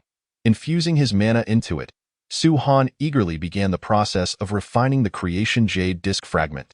Before long, the information contained within the jade disc revealed itself to him. This fragment recorded 3 great laws: crafting, alchemy, and formation. Su Han was taken aback. He had not anticipated that these 3 highly practical laws would be present. Though not combat-oriented, they were, in fact, even more precious. Taking a deep breath, Su-Han cautiously stored it within his purple mansion. Crafting, alchemy, and formation are undoubtedly among the most crucial auxiliary means on the path of cultivation. Essential to nearly every sentient being. Sooner or later, one must engage with these disciplines. It seems I shall become a versatile adept in the future. Besides utilizing them for myself, I should be able to garner numerous benefits through these three auxiliary methods. Su-Han could not help but fantasize, for the possibilities were immense, especially in this dark and ignorant era. Alchemists and artificers, who does not require elixirs and spiritual treasures. With just these two, attaining mastery could elevate one to the status of a revered guest among countless beings. Su-Han's eyes flickered with excitement. Formations were no different. Within the vast wilderness, numerous extraordinary formations existed. Not to mention the likes of the Zhoutian Stardow Formation, there were also the 10 Absolutes Formation and the 9 Curves Yellow River Formation, each one shining brightly. Moreover, mastering formations would enable one to easily unravel innate restrictions. Setting the fragment aside for the moment, Su-Han turned his attention to another object atop the platform, a grand seal. He picked up the seal and examined it closely. Upon its surface, 9 dragons entwined one another, and on the 4 corners of the seal's base, the sacred visages of the 5 sovereigns were depicted. Beneath the seal, the words Kong Tong were inscribed in the script of the Great Tao. The treasure of the human race, the Kong Tong seal. Su-Han blinked in surprise, not expecting to encounter such a weighty treasure. It is said that this treasure is the foremost among human treasures. To wield this seal is to possess the power to enthrone or dethrone the human emperor. Su-Han hastily employed various methods to attempt its refinement and activation. However, as the human race had yet to emerge, this seal was rendered unusable. Goodness, it would have to remain in the small world to gather dust. Su-Han pondered, vaguely suspecting. Could it be that this was originally destined for the Taiji Laozi? And I have intercepted it? Chapter 38. Intermediate Innate Divine Saint. The 10 supreme formations of the wilderness. Su-Han speculated that the Kong Tong seal was meant to be Taiji Laozi's fortune. Yet he was unable to utilize it no matter the approach, be it through mana refinement or blood sacrifice. It proved futile. Su-Han grimaced, feeling a twinge of regret. As a treasure of the human race, the Kong Tong seal undoubtedly harbored immense power, at least comparable to a top-tier innate spiritual treasure. Since it showed no response, Su-Han simply cast the Kong Tong seal into the small world, to avoid overthinking. With so much Shouyang Copper Mother at his disposal, it was a tremendous gain. Su-Han gazed at the Copper Mother platform before him, a smile gracing his lips. Shouyang Copper Mother is an exquisite material for crafting, and with the fragment of the creation jade disc he obtained, which recorded the laws of crafting, he was destined to embark upon the path of crafting. Regrettably, the quality of the Shouyang Copper Mother was exceedingly high. Su-Han recalled the records within his clan and sighed. Although he could begin to comprehend the path of crafting, his cultivation level was merely that of a golden immortal. Shouyang Copper Mother is a treasure coveted even by Tai and Deluo. He surmised that he might not be able to forge it into a spiritual treasure. This would have to be revisited later. However, with so much Shouyang Copper Mother, he would not exhaust it all. With a glint in his eyes, Su-Han decisively chose to exchange half of the Shouyang Copper Mother. Strengthening points 530,000. Observing the reduction of Shouyang Copper Mother by half, Su-Han felt no regret. Treasures are indeed meant to be utilized. Of course, he would retain the other half for future crafting endeavors. Over 500,000 strengthening points should suffice to elevate my foundation, right? Indeed, he planned to strengthen his foundation once more. This represents the most fundamental aspect concerning his limits, cultivation speed, and fortune. Thus, the sooner he ascended, the better. Su-Han promptly directed the strengthening points toward his foundation. Foundation 1,000, Foundation 1,000, Foundation 1,000. After pouring in 50,000 strengthening points, Su-Han's foundation finally ascended. Foundation. Intermediate Innate Divine Saint. The vast divine might radiated from Su-Han's being, and the sounds of the great Tao resonated in the air. He glowed with brilliance, his hair dancing wildly as streams of resplendent divine light flowed through him. In the background, a colossal divine lobster apparition emerged, embodying his true essence. Surrounding the lobster, the manifestations of the 4 spirits of heaven and earth and the celestial bodies illuminated its grandeur. In that moment, boundless great Tao laws seemed to materialize, transforming into golden lotuses, celestial blooms, divine chains, and various other phenomena, inscribed deeply within the core of Su Han's existence, causing his essence to surge. The intermediate innate divine saint represents one of the miracles of the cosmos. Endowed with limitless potential, compared to the most common initial innate divine saints, it naturally possesses numerous advantages. After a considerable duration, all phenomena gradually faded. Su Han felt his capabilities once again enhanced, his eyes radiating an astonishing brilliance. The ascension of his foundation may not have yielded as apparent an increase in strength as a rise in cultivation level, but it felt far more fulfilling, particularly regarding his life essence and innate potential. Breathing deeply, Su Han gradually began to absorb the spiritual energy. The spiritual energy from thousands of miles around surged toward him, as if in a frenzy, flowing into his being. Centered upon him, a massive whirlwind began to form. Accompanied by the sound of thunder in mere moments of inhalation and exhalation, the heavens and earth shifted in color, as if he were a towering giant standing resolutely. This is the power of a golden immortal. This is the essence of an innate divine saint. This time, it was merely good fortune that led him to discover such an abundance of Shouyang copper mother, resulting in a substantial accumulation of exchange points.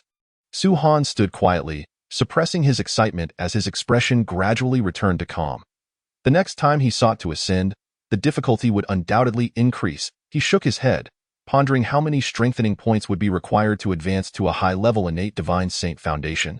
Ascending to intermediate had consumed 50,000, and the next time would surely require a truly astronomical sum. The later stages demand ever-increasing expenditures. Naturally, the value of the rewards is incalculable. Next, he would delve into the 3 great Tao laws recorded within the fragment of the creation jade disc. Su Han placed the Shouyang copper mother and other treasures into the small world and began contemplating the laws. With 3 newly acquired laws at his disposal, he was determined to comprehend them immediately. Alchemy would have to be set aside for now. After some contemplation, Su Han decided to temporarily forego this particular law. The wilderness is still rather barren, with a limited number of spiritual roots. There is no urgency to comprehend alchemy at this moment. Conversely, Su Han was resolute in his decision to master both crafting and formations. Both disciplines could directly influence combat power, particularly formations, which boast a myriad of effects. Thus, Su Han commenced his study of the Tao of formations. The fragment of the creation jade disc hovered above his head, casting a gentle and cool light that heightened his clarity and comprehension. Immersed in the Tao of formations, Su Han was the first to uncover 10 resplendently radiant patterns, each containing boundless mysteries. Could this be the 10 supreme formations of the wilderness?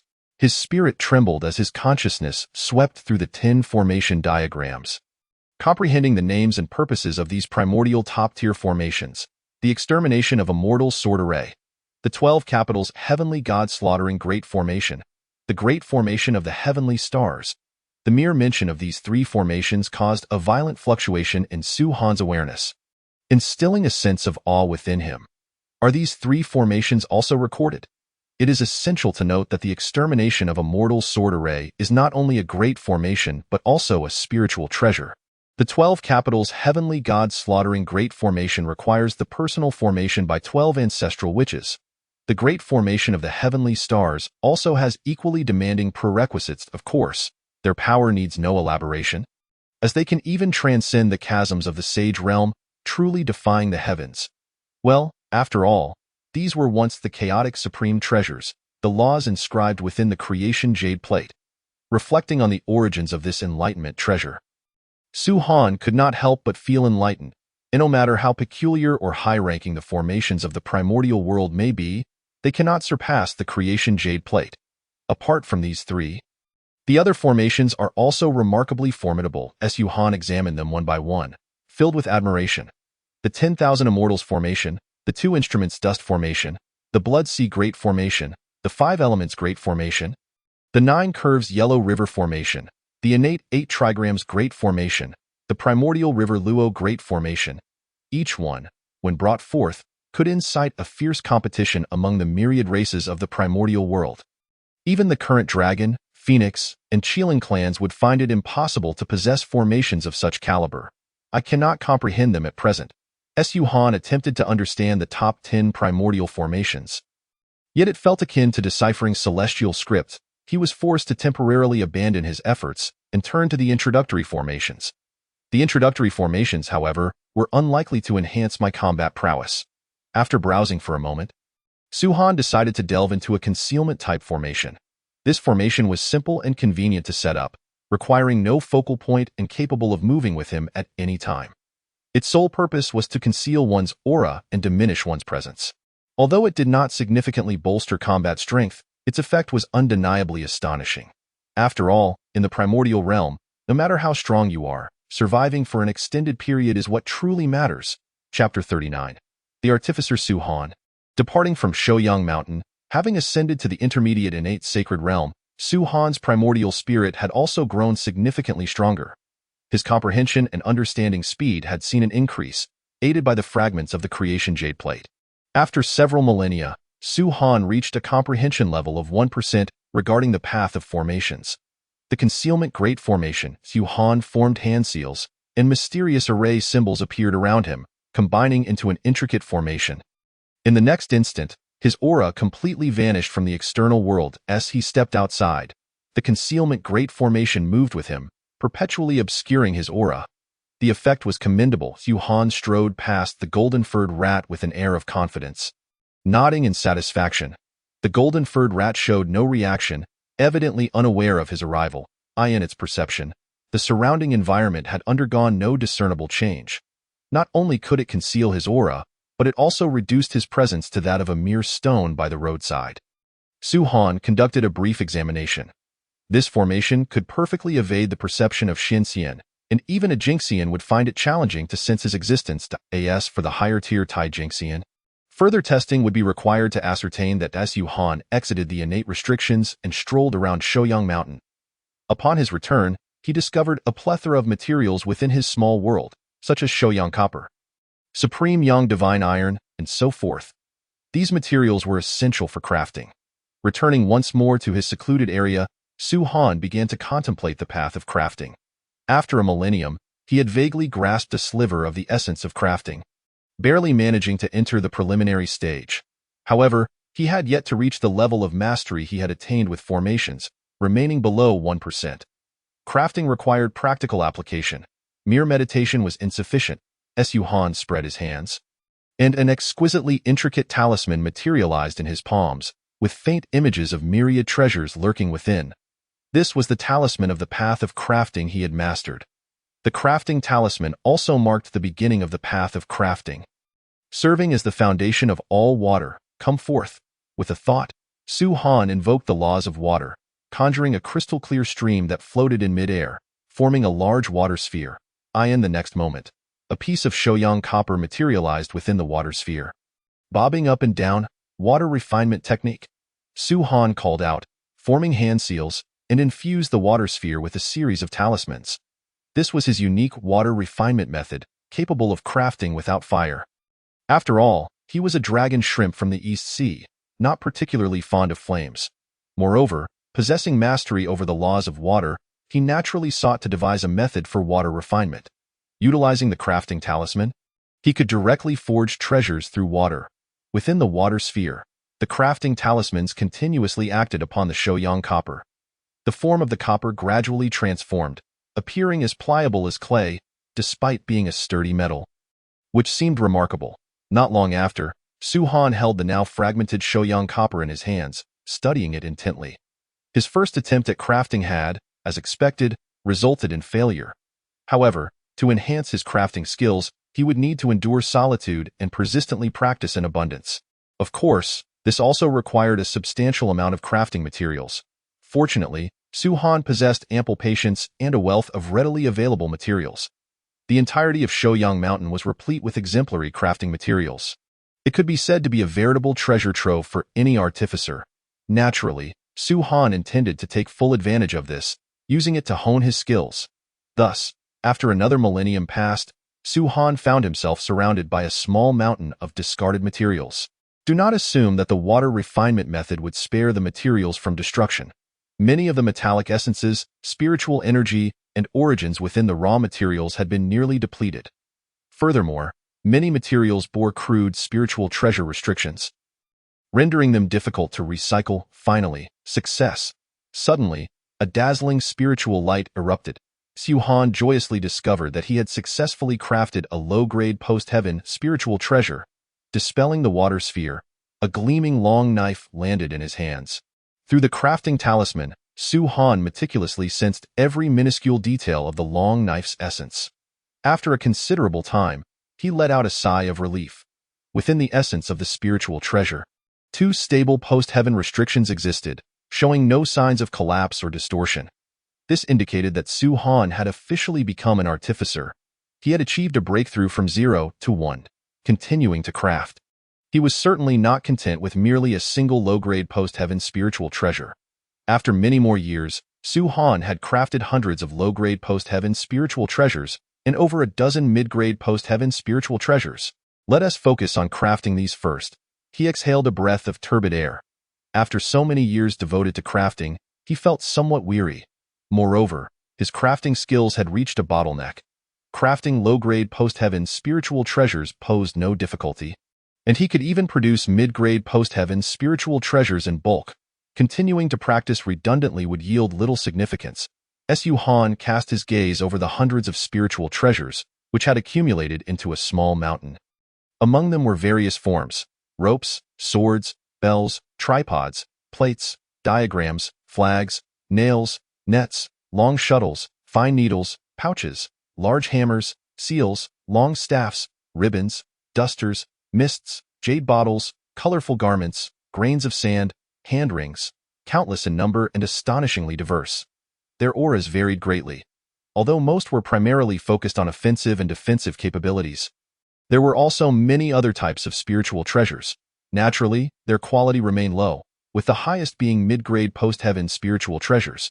Even at their peak, they could not surpass the power of Su Han's fist. However, they could certainly be detonated all at once. Su Han suddenly realized that while these numerous spiritual treasures appeared rather inferior, they nonetheless contained profound spiritual treasure essences. This aspect was something even ordinary Xianxian would find hard to compare to. If these hundreds of spiritual treasures were to explode simultaneously, the combined force might even overwhelm an average Jingxian. Indeed, it could be considered a formidable tactic. With a wave of his hand, Su Han gleefully stored these spiritual treasures within his Hongming small world. Only an artificer of his caliber could employ such extravagant methods. Should anyone else, even a Jingxian, witness this, they would likely berate him for being wasteful. In this era, even an ordinary post-heaven spiritual treasure was immensely precious. Yet, Su Han was unconcerned about such matters. Aside from the golden-furred rat, he had no intention of cultivating any other forces. His own self was the utmost priority. Opening his personal panel, Su Han noted that he still had several thousand enhancement points remaining. Let us give the golden-furred rat another boost. Su Han approached the area where the golden-furred rat was cultivating, pouring all enhancement points into its foundation. Upon completion, the golden-furred rat was on the verge of transforming into a golden-furred mouse. Although it had yet to successfully undergo metamorphosis, its treasure-hunting abilities had received another enhancement. Here, take these spiritual treasures for your protection. Su Han bestowed upon the golden-furred rat several mid-grade post-heaven spiritual treasures, primarily of a defensive nature. Thank you, Master. The golden-furred rat joyfully accepted the spiritual treasures without any pretense. It played with the small flags, diagrams, and large bells in its paws, swiftly refining them.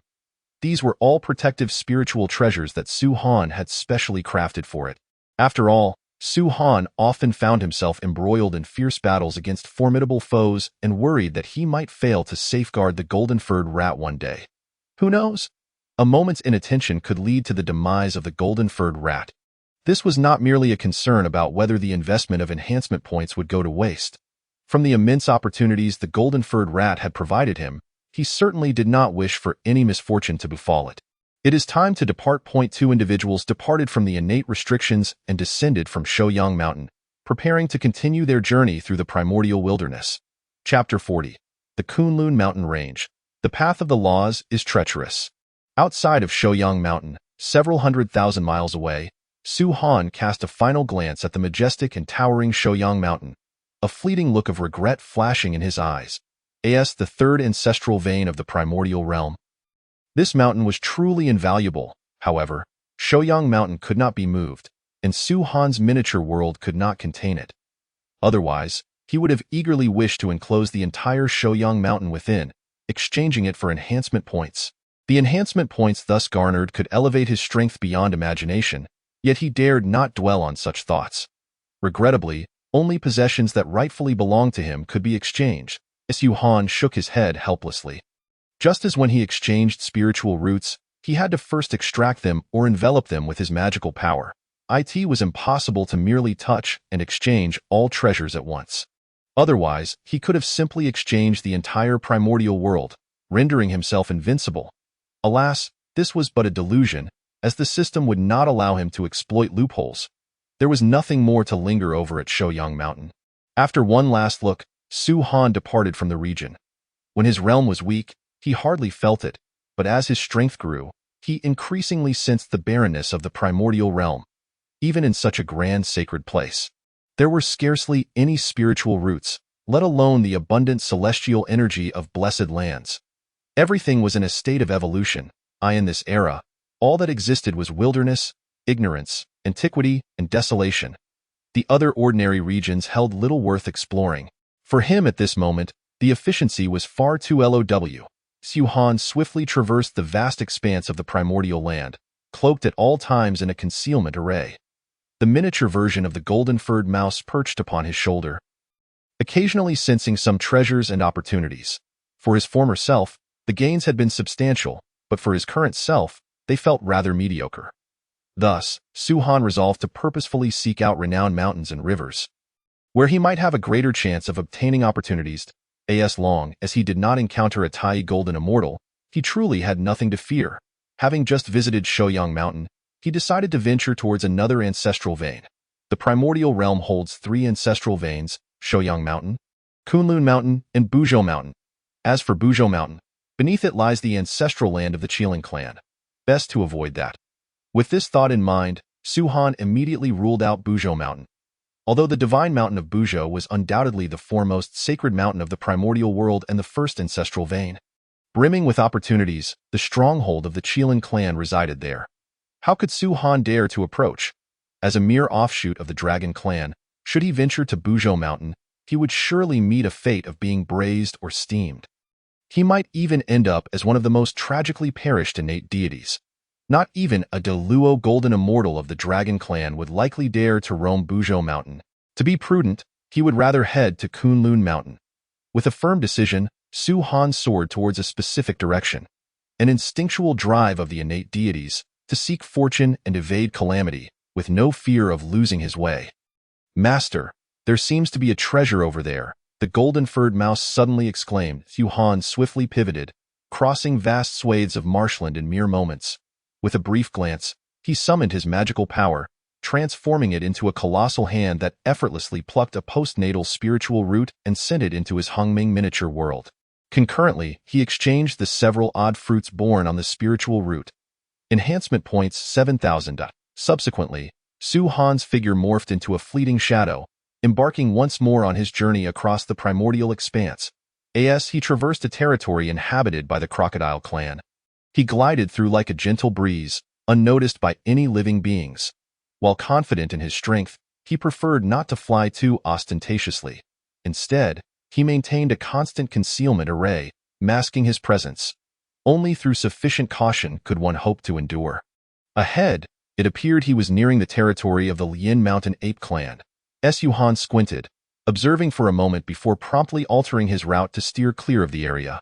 When encountering such formidable clans, he aimed to minimize the chances of an encounter. The Lian Mountain Ape Clan was a far stronger existence than the Dragon Shrimp Clan, serving as formidable subordinates under the Qiling clan.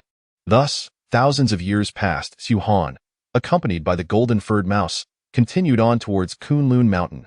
With the concealment array shrouding them and his meticulous caution, the journey remained tranquil, with scarcely any unexpected occurrences. Moreover, he had amassed numerous opportunities along the way. After all, traversing such considerable distances, even without intentional searching, yielded ample rewards. Hence, Many powerful beings above the golden immortal realm relished exploring distant lands in search of opportunities. Yet, those at the Xian immortal realm lacked the capacity to venture far. Finally, he arrived. Xu Han gazed in awe at the grand mountain range before him. Kunlun Mountain. Before him lay an awe-inspiring, magnificent range of peaks that towered over the universe, akin to the vastness of the starry sky. Ascending to the high skies, Xu Han strained his eyes to behold, yet could only glimpse a fraction of Kunlun Mountain, unable to find its limits. Amidst the swirling clouds, faint wisps of chaotic energy flowed. Utterly terrifying, an inconceivable mountain range, Xu Han could only express his admiration. In the face of Kunlun Mountain, planets and stars were but mere specks of dust, not worthy of mention. Comparing it, he found that Shouyang Mountain could indeed only rank third. Utterly overshadowed by Kunlun Mountain, this was merely the mountain range. The main vein of Kunlun was yet to be considered. Drawing a deep breath, Xu Han descended, selecting a secure location. The primordial continent was vast. Traveling at full speed, it took him thousands of years to arrive.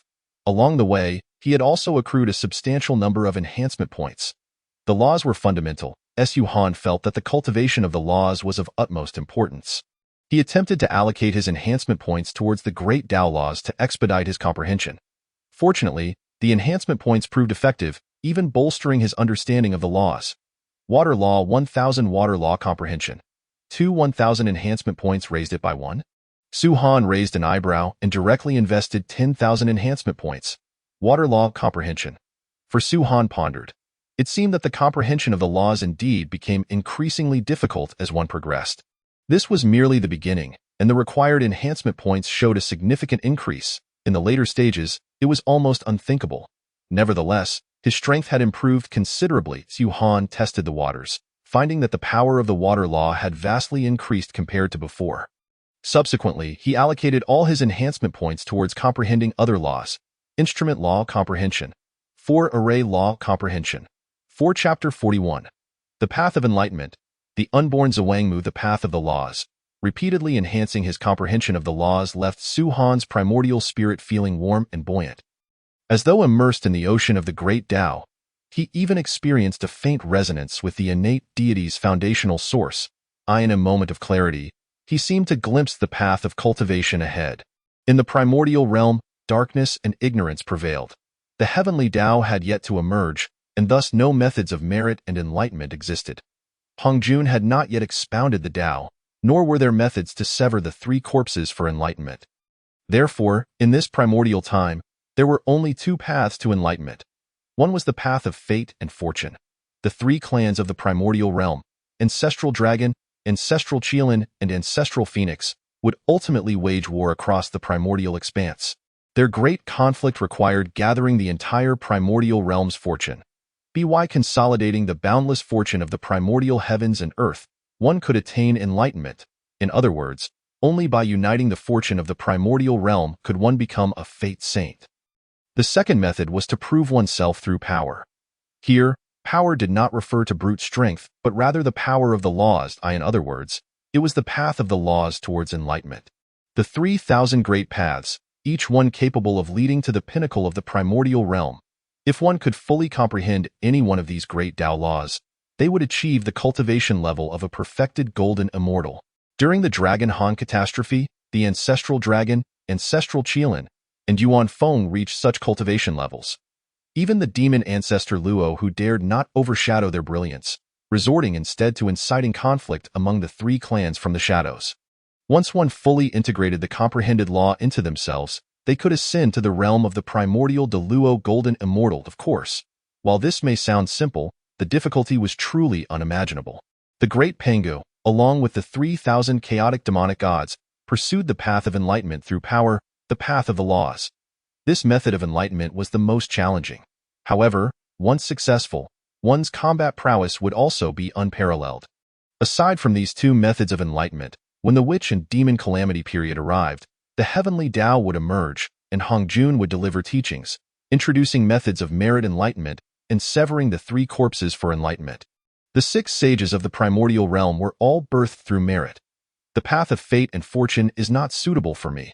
Comparatively, while the path of proving oneself through power is the most difficult. With the enhancement system at my disposal, success is not beyond reach. Su Han clenched his fists, his gaze resolute and unwavering. Though this path is the most arduous, it is simultaneously the most formidable.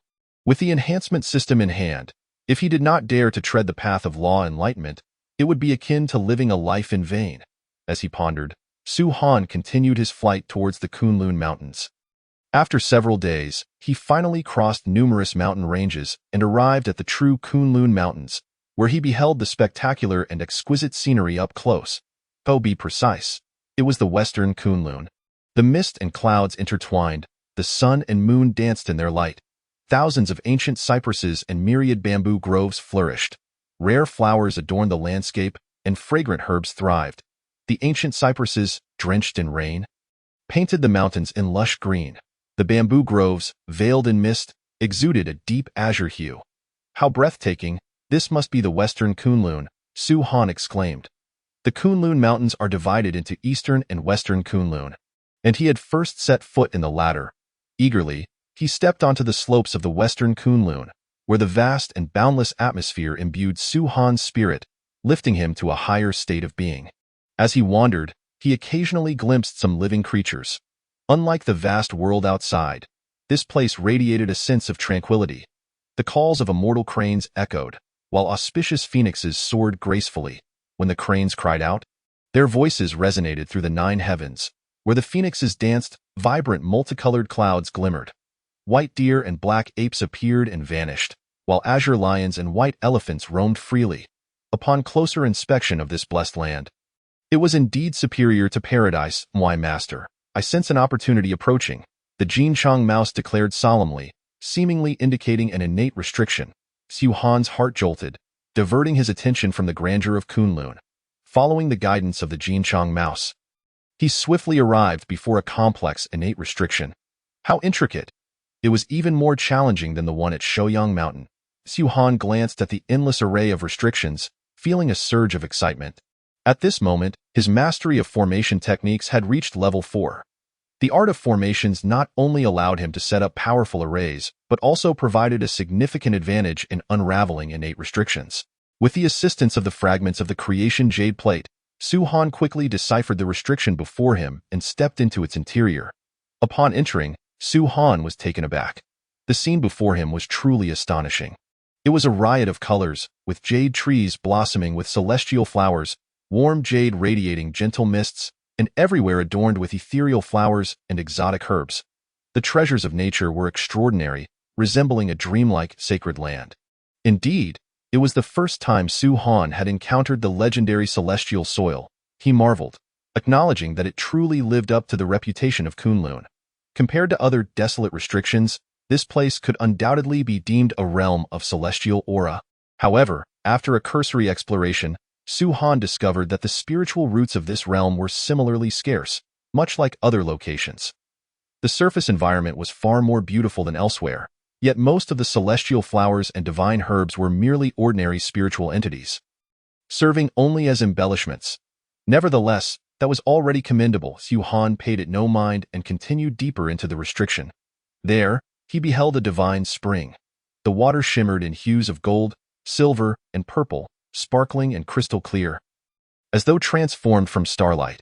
The sacred and pure aura of creation surged forth, occasionally billowing into mist, sending a shiver through Su Han. He sensed an unparalleled vitality and creative force nourishing his body.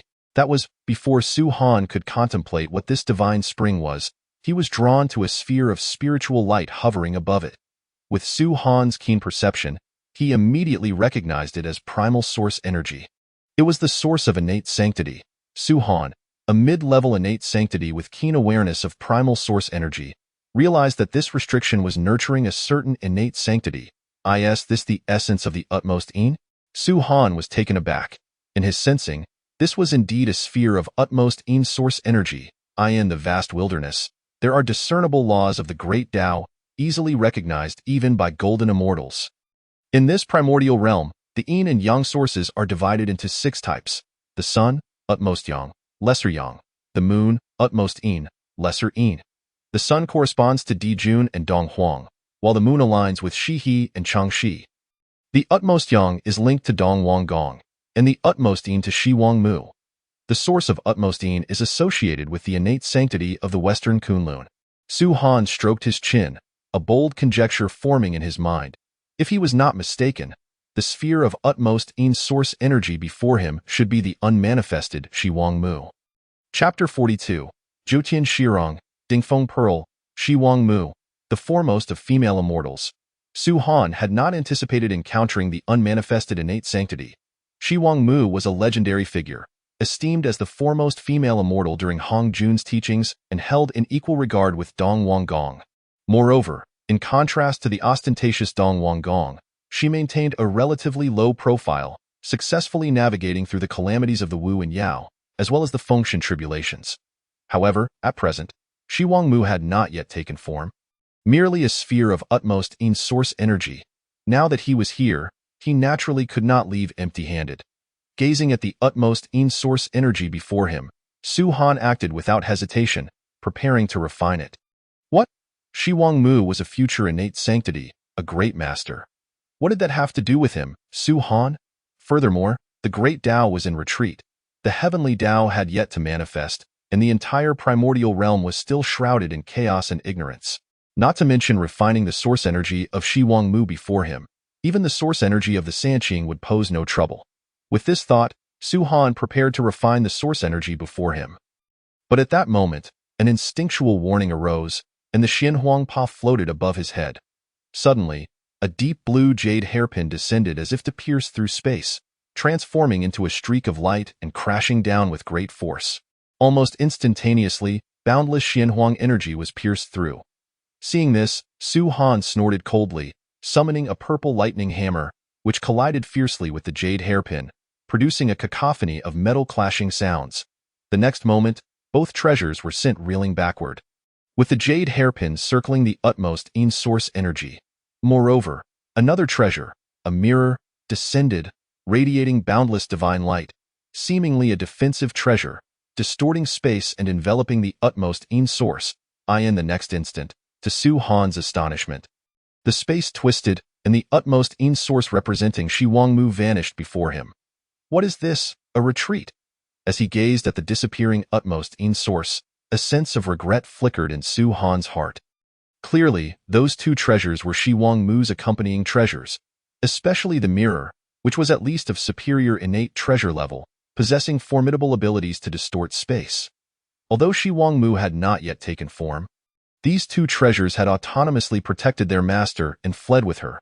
What a pity, Su Han murmured, yet his expression remained calm. The source energy of innate sanctity was not so easily refined. With this thought, he turned his gaze toward the divine spring, instantly recognizing the gold, silver, and purple interwoven waters for what they were. Sanguang Divine Water. Sanguang Divine Water was renowned, considered the pinnacle of divine waters in the primordial realm. It was composed of golden sunlight divine water, silver moonlight divine water, and purple starlight divine water. Each type of divine water, when taken individually, could be deemed a toxic and deadly substance. Sunlight divine water eroded blood, essence, and flesh. Moonlight divine water corroded the primordial spirit and soul. Starlight divine water devoured true spirit and consciousness.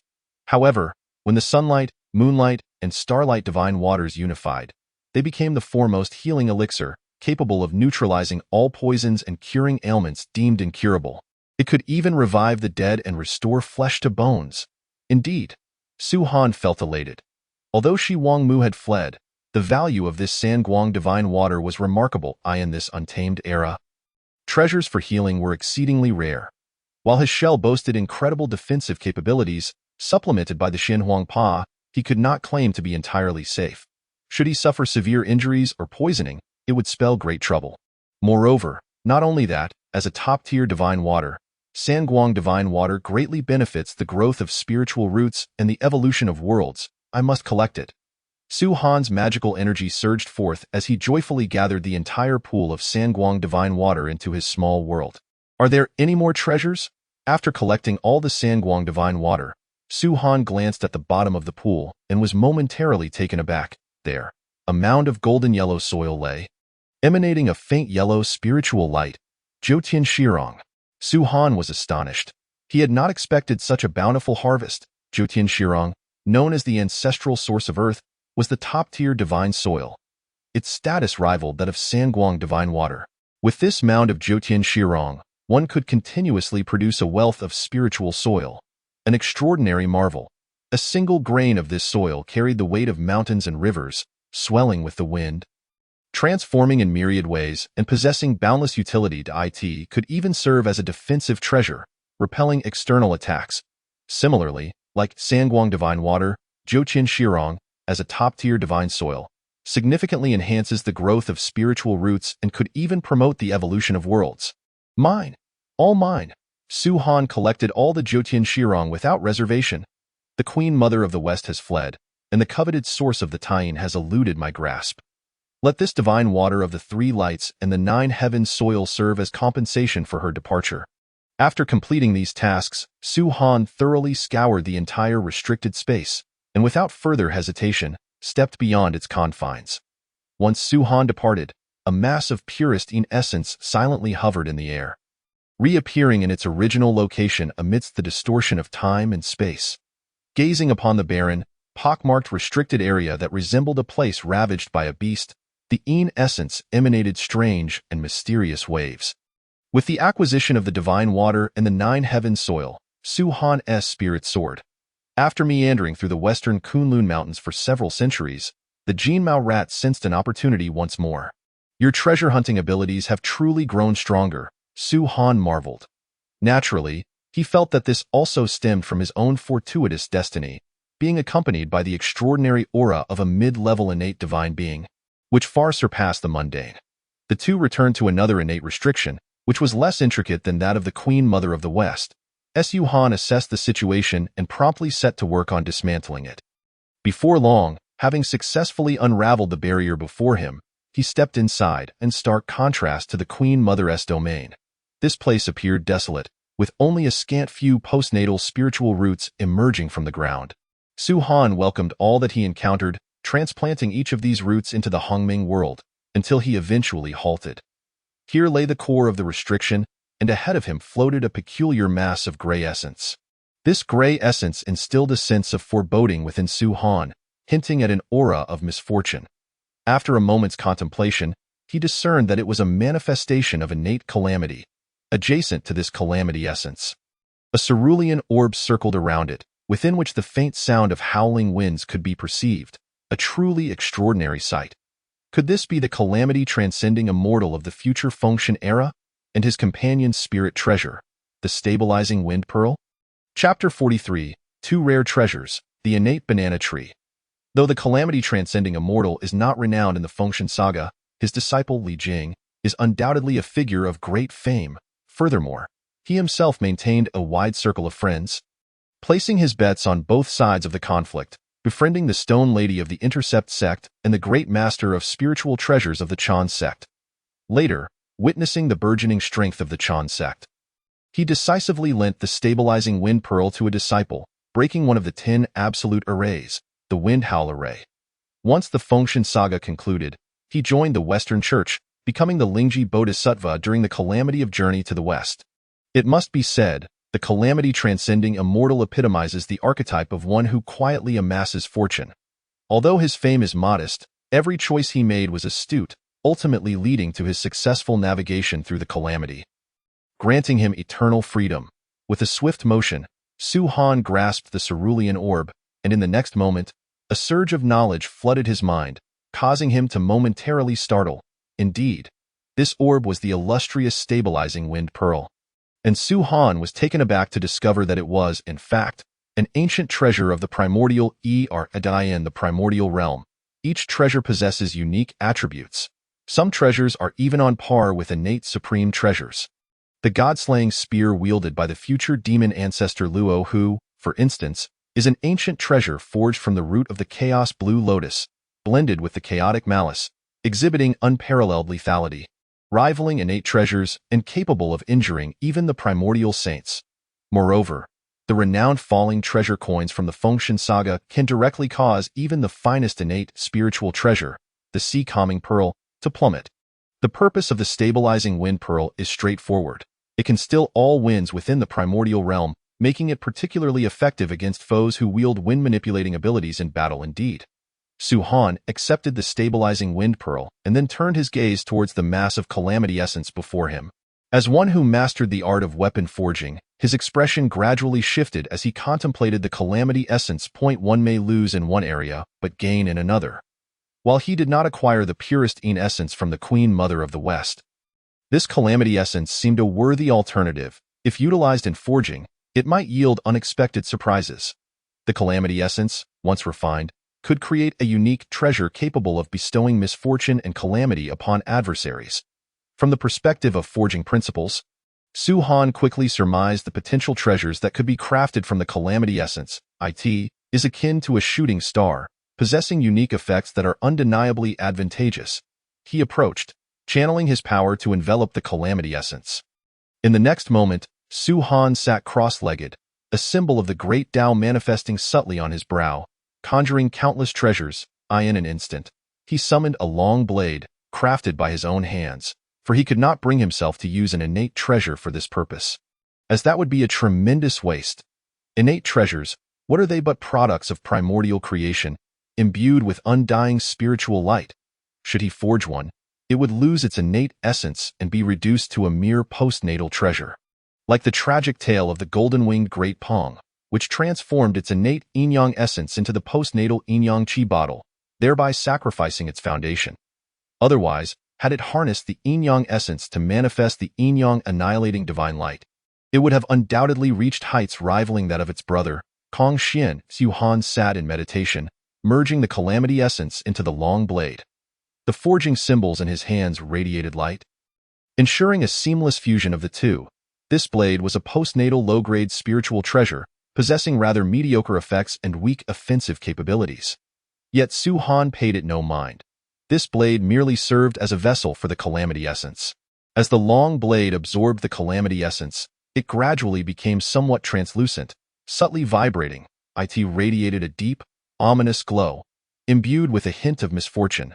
New and intricate restrictions rapidly formed within the essence of the spiritual treasure, replacing the crude postnatal restrictions that had previously existed, fundamentally altering the functionalities of this treasure.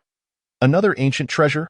Soon, a surge of knowledge filled Su Han's mind, causing him to momentarily gasp. Following the infusion of the calamity essence, the long blade had transformed into an ancient treasure of the primordial era. Its purpose was quite simple. Though lacking in formidable offensive power, it could sever the fortunes of others in the primordial realm. The significance of fortune cannot be overstated. Should one be struck by the fortune-cutting blade, their luck would plummet for a time, leading to a cascade of misfortunes, possibly even summoning calamity.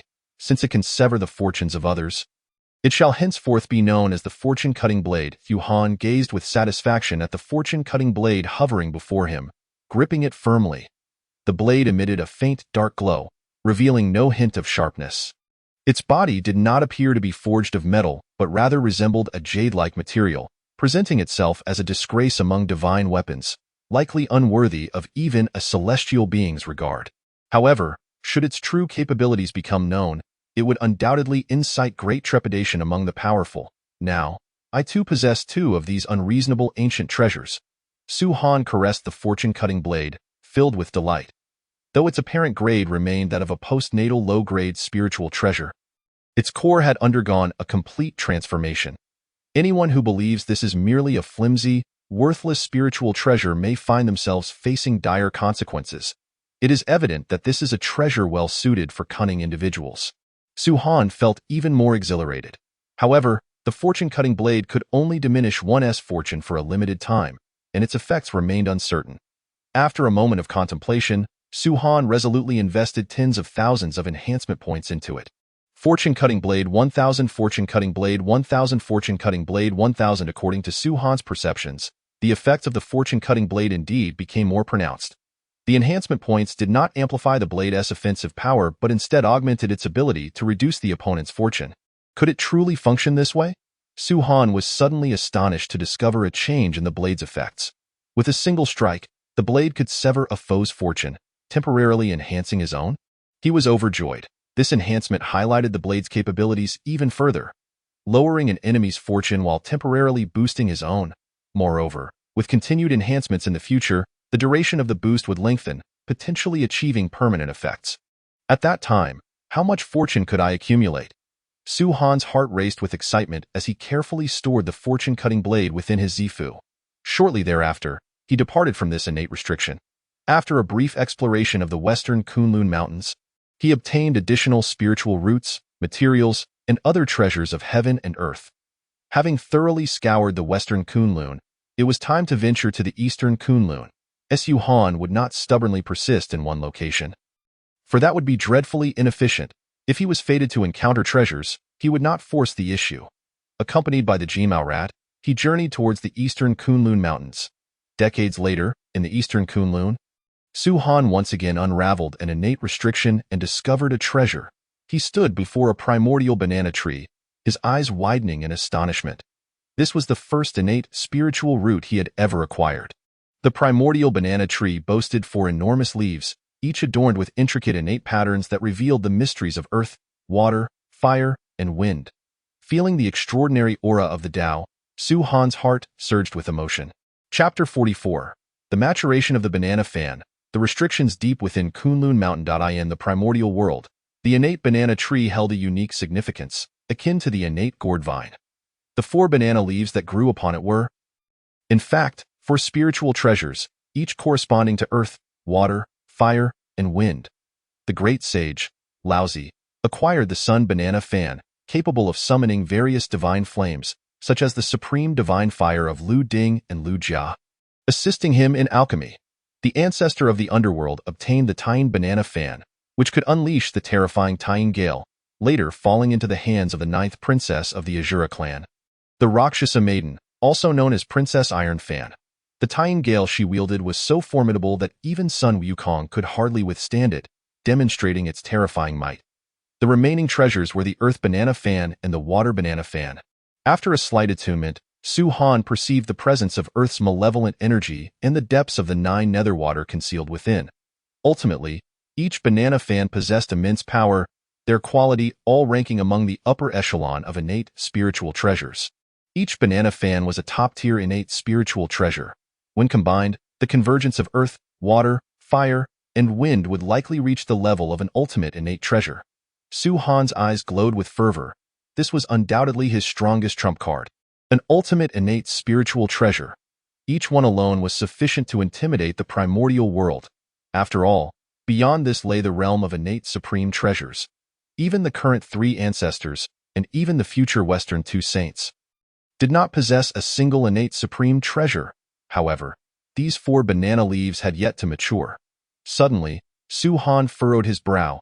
If he were to pluck them all, they might wither away, much like the gourd vine. As for waiting for their natural maturation, who knows how many eons that would take? By then, the flowers would have long wilted. With a thought, Su Han first transplanted this innate banana tree into his small world. Subsequently, the power of the world surged, and a plethora of the 3 light divine water and the 9 heaven soil materialized beside the banana tree. The golden 9 heaven soil cascaded down, releasing an extremely profound aura of the Earth's Tao.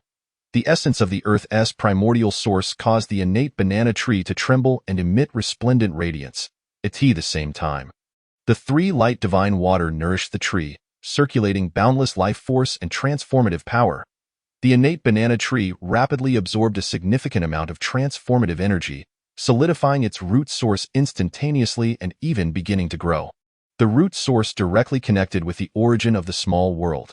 With the nourishment of the 3 light divine water and the cultivation of the 9 heaven soil, even an innate root was rarely graced with such fortune. As the root source of the innate banana tree established a connection with the origin of the small world, the vast innate source instantaneously invigorated the world's essence, causing a dramatic increase. The root source of an innate spirit root was immensely vast, let alone that of this supreme innate root, especially that aura of the innate Tao, which transcended the small world boom. Surrounding the small world, boundless void energy roiled restlessly. In the next moment, vast new lands rapidly emerged, and the sky expanded outward, 8,000 miles, 50,000 miles, 400,000 miles, 3 million miles, 7 million miles. Ultimately, the diameter of the land stabilized around 10 million miles. The level of the primordial small world first ascended to a middle world, then broke through to a great world. The current great world was immensely stronger than the small world's essence and faintly bore a trace of innate Tao. Furthermore, the heavens soared higher and the earth thickened. Gazing upon this magnificent great world, Su Han's heart surged with excitement. This was merely the beginning. In the future, the world he would cultivate would undoubtedly ascend to an unimaginable level. Once the world's evolution concluded, Su Han shifted his gaze to the banana tree, observing the 4 increasingly vibrant banana fans, lost in contemplation. Although aided by the 3 light divine water and the 9 heaven soil, they could only expedite the fan's maturation. It was impossible to achieve immediate results as one would in the crafting of spiritual treasures. Was he to merely watch idly, unable to utilize them? Su Han felt a twinge of dissatisfaction. The imminent calamity made possessing a powerful spiritual treasure invaluable for enhancing his combat prowess, an enhancement beyond imagination. Currently, his mightiest spiritual treasure was merely the mid-tier innate treasure. The purple lightning hammer, moreover, it had only 14 innate restrictions, far from the level of a top-tier innate treasure. Would enhancement points be effective? With a thought, Su Han attempted to use enhancement points to hasten the maturation of the banana fans. Enhancement points could fortify all things, but using them to hasten the maturation of spirit roots was a first. Banana fan maturation 100 IT was effective. Su Han's spirit jolted, quickly investing all the enhancement points he had recently acquired. These were 4 inherently connected top-tier innate spiritual treasures, merging into an ultimate treasure. There was no way he would suffer a loss. After expending the enhancement points, 1 banana fan fell from the tree. Fully matured, Su Han hastily seized it, discovering it to be the Tian banana fan, the very one held by Princess Iron Fan in later generations.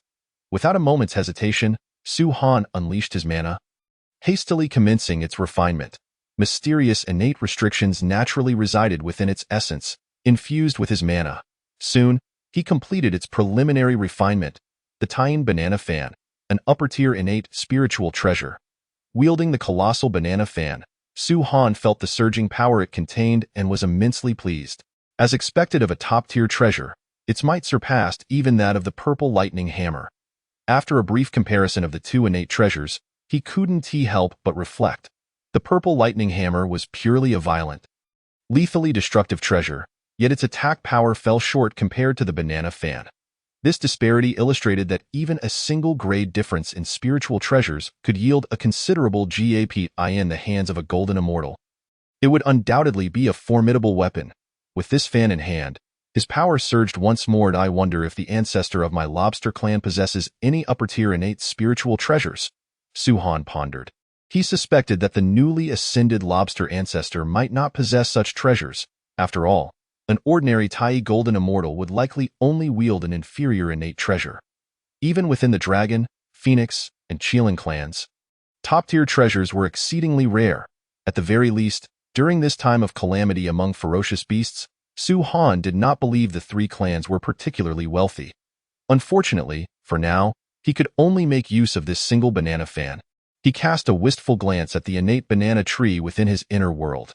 Having just exhausted his enhancement points, he had only hastened the maturation of 1 banana fan, and of course, for his current realm, 1 banana fan was more than sufficient. Arriving at East Kunlun and achieving such substantial gains, he was eager to continue his exploration. Su Han stowed away the Tian banana fan and departed the restrictions, resuming his expedition through East Kunlun. Centuries rushed by in the blink of an EYE.as. He wandered through the magnificent East Kunlun mountain. Su Han and the golden-furred mouse occasionally stumbled upon various heavenly materials and earthly treasures. He discovered that, in comparison to West Kunlun, East Kunlun was evidently more prosperous. The primordial world was boundless, and time flew by swiftly as the days passed. He sensed that the world was no longer as desolate. All things flourished, and boundless vitality lay hidden beneath the earth, poised to burst forth. Perhaps it would be during the era of the Dragon Han calamity that the primordial world would truly flourish. Su Han surveyed his harvest. Having collected a considerable number of spirit roots, he transplanted these postnatal spirit roots into the primordial inner world, further strengthening the essence of the great world, which gradually expanded outward, continually transforming towards the realm of the small thousand worlds. Simultaneously, as the world's essence elevated, combined with the assistance of the 9 heaven soil and the 3 light divine water, the growth and maturation speed of the spirit roots within also increased significantly. Each world possesses its unique characteristics. The direction of my evolved primordial world aligns with the speed of spirit root maturation, Su Han contemplated. Some worlds were entirely composed of water, while others were entirely of fire. The world he was unfolding would eventually evolve in a direction akin to a paradise of caves and woods, a realm of botanical spirits. Thus, the quicker the spirit roots matured, the faster he could reap and obtain enhancement points, with both aspects mutually benefiting him significantly. Just as Su Han was absorbed in comprehending the Tao within his inner world, the golden-furred mouse suddenly sensed something. Moreover, this sensation was distinctly different from encountering ordinary treasures. It was evidently a great opportunity. Following the guidance of the golden-furred mouse, Su Han eagerly approached a restriction. Upon its manifestation, the restriction radiated with myriad auspicious colors. Su Han was somewhat moved. Before him lay an intricately complex restriction, perhaps the most elaborate he had ever encountered. Moreover, above the innate restriction, clouds swirled, and a hazy, grayish mist enveloped the area, reminiscent of chaotic energy, exhibiting the aura of the world's nascence, both terrifying and extraordinary. Within the restriction, it seemed as if countless layers of time and space were intricately interwoven and concealed. This innate restriction was not only remarkably intricate, but also appeared to possess some form of counteracting danger. Su Han inhaled deeply, regarding the restriction with grave seriousness. His spiritual awareness detected a hint of perilous energy. A mere inanimate object could instill in him a sense of danger. Exercise caution, for these innate restrictions appear to be increasingly refined. Su Han sat cross-legged before the barrier, his primordial spirit's power swirling as radiant brilliance burst forth from his eyes, infused with the profound mysteries of the formation path. Despite the lurking danger, he could not simply depart. Rather, he felt a surge of excitement. Danger often accompanies opportunity. This formidable innate restriction, surpassing even the one that nurtured the Queen Mother of the West, naturally ignited Su Han's anticipation. His mastery of the formation path was not acquired in vain. A fragment of the creation jade disk hovered above his head, casting a gentle luminescence and enveloping him in an endless aura of divine light, creating a sacred space for enlightenment. Even though the barrier was exceedingly complex, he painstakingly comprehended it, bit by bit. After tens of thousands of years, Su Han's expression shifted, and in an instant, he unleashed a spell. The continuously operating barrier suddenly faltered, and in silence, a fissure appeared. He had finally cracked it. Chapter 45. The 3 purities, postnatal treasure of merit. Such a convoluted barrier. What kind of divine being could it possibly harbor? Filled with expectation, Su Han stepped into the barrier. After expending a long span of time, he managed to pry it open. Had he not understood the formation path and lacked the assistance of the creation jade disk fragment, it would have been impossible to unravel. Goodness! Upon entering the barrier, Su Han was taken aback. As he gazed around, he beheld celestial flowers and divine herbs, their rich spiritual energy coalescing into numerous spiritual springs. The innate spiritual energy drifting through the air bore a hint of the primordial chaos that marked the inception of the world, truly a sacred land of celestial spirits. With just a few steps, he encountered a treasure trove of spiritual roots, enough to make even the heavenly immortals envious. That, of course, such treasures held little value for higher-tier cultivators, but it was important to note that these were merely the wild flora growing by the roadside. Su Han could discern that in the future, as the world flourished, this barrier would likely transform into an inconceivable holy ground. As he ventured deeper into the barrier, abundant postnatal spiritual roots and heaps of precious spiritual materials appeared before his eyes. All of this was his. Without hesitation, upon spotting any treasures or spiritual roots, Su Han would promptly absorb them into his primordial world.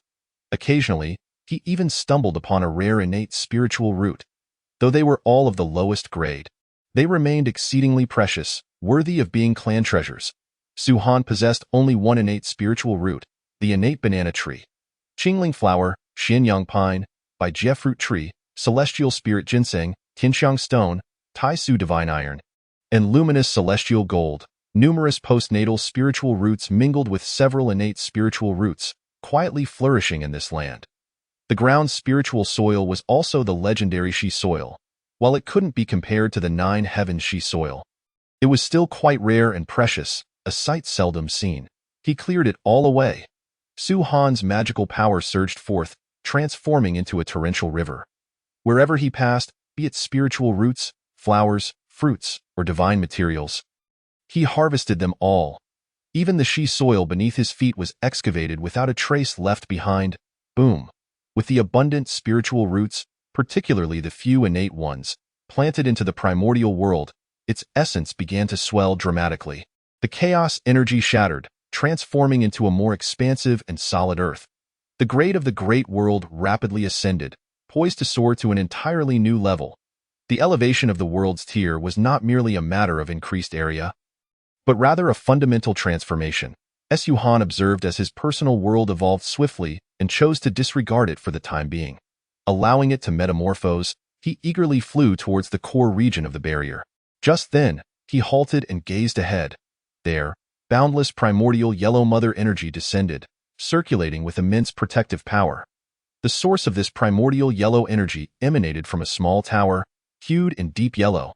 The tower consisted of 49 layers, aligning with the numerical principles of the heavenly way, as if it were destined to coexist with the cosmos. Beneath the tower, 3 wisps of clear energy hovered in the positions of heaven, earth, and humanity, suspended in midair.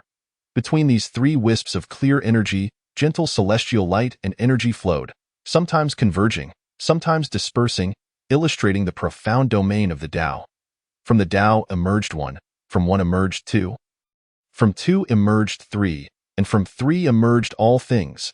Merely 3 wisps of clear energy subtly portrayed the cyclical birth and extinction of the universe. A single glance was enough to evoke an overwhelming sense of profundity. With Su Han's primordial spirit strength, he could not help but become entranced. After a long while, he regained his composure, murmuring, "The heavenly yellow Linglong Tower of heaven and earth, the 3 purities, such a stunning sight." With its unmistakable characteristics, he could guess with a mere thought who it belonged to. The 3 wisps of clear energy represented the yet-to-be-formed 3 purities, the future saints. The small yellow tower was evidently the legendary postnatal treasure of merit, the heavenly yellow Linglong Tower. Though it differed somewhat from innate treasures, its efficacy was by no means inferior. This treasure possessed formidable defensive capabilities, truly defying the heavens. Once summoned and positioned above one's head, it rendered one invincible against innate forces. The Taiji Laozi, relying on the Taiji diagram and the heavenly yellow Linglong Tower as his 2 paramount treasures, was undoubtedly the foremost among the 6 saints. As for why it possessed such unimaginable defensive power, one need only examine the origins of the heavenly yellow Linglong Tower. This treasure was forged from the fusion of the primordial yellow energy of the great Tao and the merits gained from Panga's creation of the world. A treasure indeed. This was the legacy left behind by the great god Pango. Su Han's eyes turned crimson with envy. If the heavenly yellow Linglong Tower were in his possession, even a Deluo golden immortal would be unable to contend with him. In this moment, in the primordial realm, he could almost walk unhindered. This was the true protagonist of destiny, truly favored by the heavens. After a considerable time, Su Han regained his usual composure and sighed. The 3 purities have yet to take shape. Yet they are already guarded by the heavenly yellow Linglong Tower. Their future holds vast promise. They are the true destined saints. Even if Hongjun becomes the Tao ancestor, he must bestow the saintly positions upon these 3. For their origins are far too special, representing the pinnacle of existence in the world, transformed from the primordial spirit of the great god Pangu. In the face of the 3 purities' essence, Su Han acutely felt the disparity.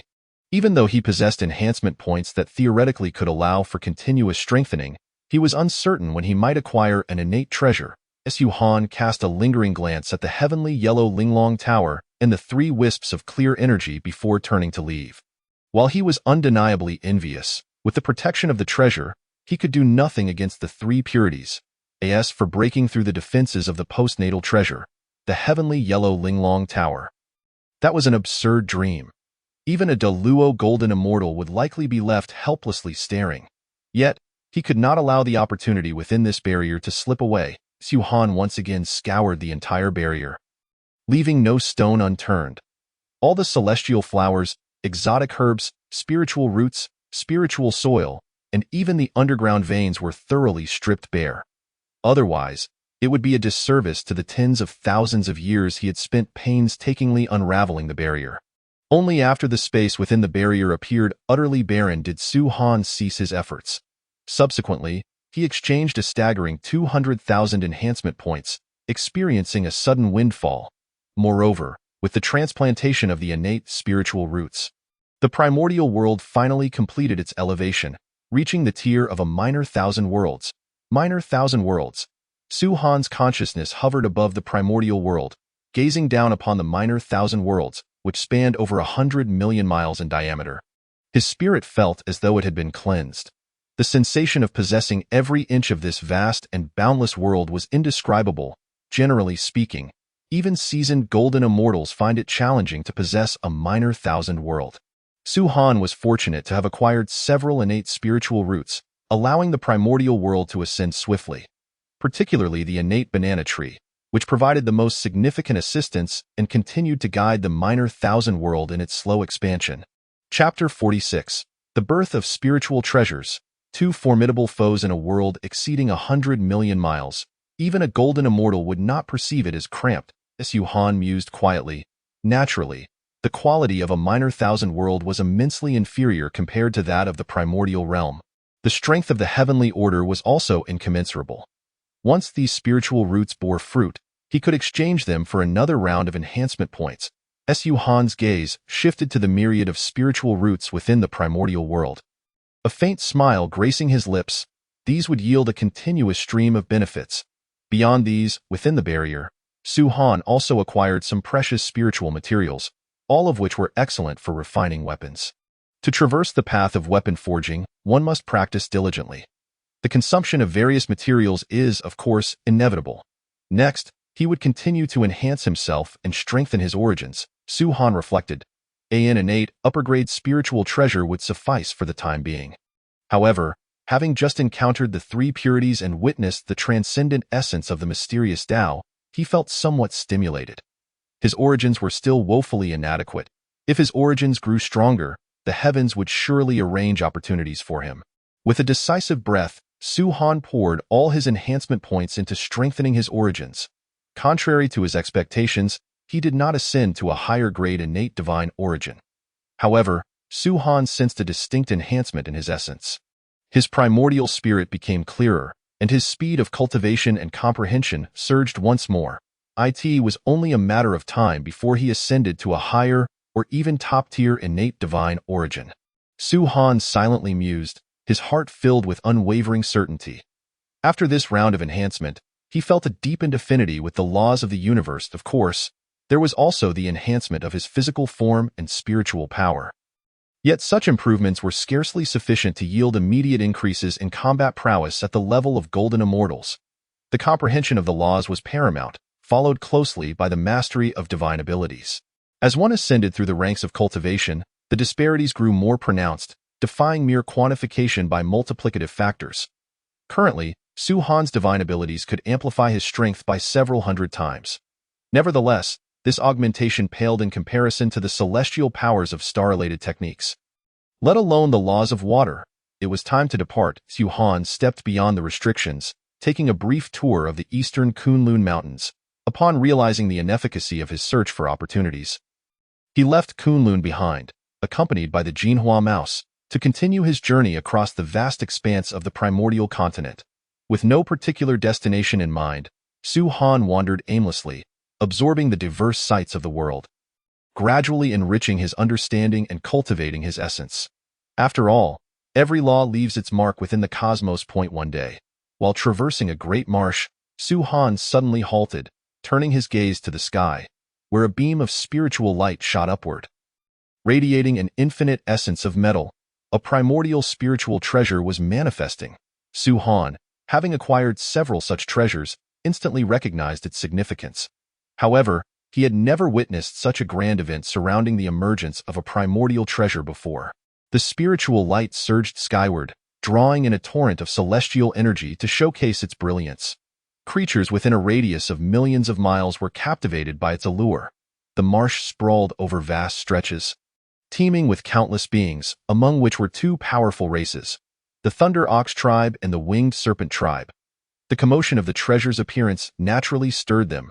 Nearby, a winged serpent of the profound immortal realm, startled by the disturbance, froze momentarily before a look of ecstasy crossed its visage. It had never seen a treasure of such magnitude in its lifetime. Should the Winged Serpent tribe claim it, they would undoubtedly obliterate the Thunder Ox tribe. With wings flapping, it swiftly soared towards the emerging treasure. In the distance, Su Han narrowed his eyes. Although the profound immortal winged serpent was fast and close to the primordial treasure, he could easily strike it down with a mere gesture. Such a treasure was beyond the reach of this insignificant profound immortal. Su Han muttered, seemingly forgetting that he had once obtained a primordial treasure even in the true immortal realm. Just as he raised his hand, his movements abruptly halted. A violent, blazing white lightning bolt shot in from afar, crashing into the winged serpent. Boom! The creature did not even have a chance to emit a cry before it was obliterated, transforming into a mist of blood, a golden immortal. Su Han's pupils contracted in surprise. He had not anticipated the presence of a golden immortal in this marsh. More importantly, the being seemed extraordinarily formidable. Instantly annihilating a profound immortal was no small feat. Yet he keenly sensed that the lightning carried the fluctuations of laws. Moo! A resounding bellow echoed across the marsh, surpassing even the commotion of the treasure's emergence. A colossal, savage bull, resembling an ancient mountain, strode through the void. It bore a singular horn, its body enveloped in thunder, exuding the terrifying might of a golden immortal. Countless creatures within the marsh trembled in its presence. It was one of the overlords of the marsh, a golden immortal of the Thunder Ox tribe. At that moment, several sharp blades of wind sliced through the air, targeting the Thunder Ox golden immortal. Bang! The Thunder Ox, seeing this, let out a furious roar, unleashing a surge of lightning that scattered the wind blades. However, it also halted its advance, gazing at another formidable entity in the distance. A gigantic serpent, stretching for hundreds of miles, appeared, its wings unfurling, emanating an aura that rivaled that of the Thunder Ox golden immortal. It was the golden immortal of the Winged Serpent tribe, another sovereign of the marsh. Dare to kill my kin? Do you wish for death? The Winged Serpent golden immortal glared coldly at the Thunder Ox, its voice booming as it swiftly darted towards the treasure. The primordial treasure must be secured within its grasp. Emph! The Thunder Ox golden immortal dismissed the challenge with a flicker of its gaze, merely sending a bolt of lightning towards the winged serpent. It too hastened its pace, intent on claiming the primordial treasure. Whoever obtained it would gain the upper hand. The destinies of both tribes would undergo monumental shifts. Trouble! Su Han, having stealthily approached the treasure, frowned as he observed the two golden immortals drawing near. Through his acute perception, he had ascertained that both were formidable beings who wielded the power of laws. He was all too aware of the potency of these laws. The previously vanquished Scarlet Copper Serpent had merely posed a challenge due to its physical strength. It had lacked the mastery of laws, rendering it far inferior to these two golden immortals. Why not engage in a duel to determine the victor? Su Han pondered helplessly. Although the Winged Serpent and Thunder Ox were currently locked in combat, it was evident that they both aimed to secure the treasure first. They were hastily converging towards his position. Coincidentally, Su Han shared the same objective. While he harbored no fear of these two golden immortals, indeed, he was eager for a contest. He recognized that the primordial treasure took precedence. No, he must swiftly seize the treasure and attempt to evade them. In the blink of an eye, Su Han made a resolute decision. He possessed a formation that concealed his presence. Having gained the upper hand, it was essential to catch them off guard and snatch the treasure. His spiritual power surged outward, enveloping the dazzling primordial treasure, transporting it into the Hongming realm. Immediately thereafter, Su Han soared out of the marsh. Thief! How dare you! Upon witnessing the radiant light vanish in an instant, the golden immortals of the Winged Serpent and Thunder Ox tribes were momentarily stunned. Then, their eyes blazed with fury as they bellowed in anger, swiftly pursuing Su Han. Chapter 47. Fierce Battle. The terrifying power of laws. Uncertain of the treasure's nature, Su Han transformed into a streak of flowing light. Racing outward, he cast a glance at the primordial treasure within the Hongming realm, noting that its resplendent radiance was gradually dimming. The events that had unfolded were but the blink of an eye. The true form of the primordial treasure had yet to reveal itself. Given the magnitude of its emergence, Su Han felt a surge of anticipation. Perhaps its quality was not to be underestimated. He momentarily set aside thoughts of the Hongming realm, extending his spiritual sense backward, and his eyelids twitched. Goodness, so soon? The two golden immortals were clearly much faster than he, rapidly closing the distance between them. Once more, Su Han experienced the embarrassment of inadequate speed. Crack! A bolt of blinding divine lightning tore through all obstacles with a ferocious intensity, akin to a spear aimed straight at Su Han. Once the two golden immortals locked onto him, his concealment formation was rendered ineffective. This strike evoked a faint sense of peril within him. Were the leader of the tiger tribe present, even he would struggle to withstand this assault. The Thunder Ox, mastering the laws of thunder, was a mid-stage golden immortal. Su Han calmly assessed the situation, realizing that a confrontation was inevitable today. The other winged serpent was also a mid-stage golden immortal wielding the power of laws. Although comprehending the laws was immensely challenging, an endeavor that left Su Han feeling drained, one must acknowledge that time was the most insignificant currency in the primordial realm. Countless ancient golden immortal beings had cultivated for eons. Ultimately treading the path of laws, this disparity in strength became exceedingly pronounced after attaining the golden immortal status. Since there was no way to escape easily, let there be a battle. Su Han's eyes glimmered with a fierce celestial light. His fighting spirit ablaze, as he fully harnessed the laws of water. A phantom of a river subtly encircled him. In a sudden movement, he turned, enveloped in the surging power of the river, and grasped the spear of blazing white lightning with his bare hands. Boom! The violent divine lightning, accompanied by tremendous force, propelled Su Han backward. Yet, the lightning was ensnared by a torrent of water, its cataclysmic force firmly contained. Despite its ferocity, it could not harm him. Su Han unleashed his divine abilities, amplifying his strength exponentially, halting his retreat midair. He gripped the seemingly volcanic spear of divine lightning. Every muscle in his body tensed, as the laws of water flowed around him. He redirected the spear's trajectory. In the next moment, he hurled it with all his might toward the Thunder Ox Golden Immortal.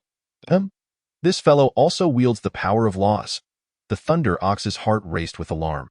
Initially believing Su Han to be a weakling for stealthily acquiring the treasure, it was now taken aback by the unexpected turn of events.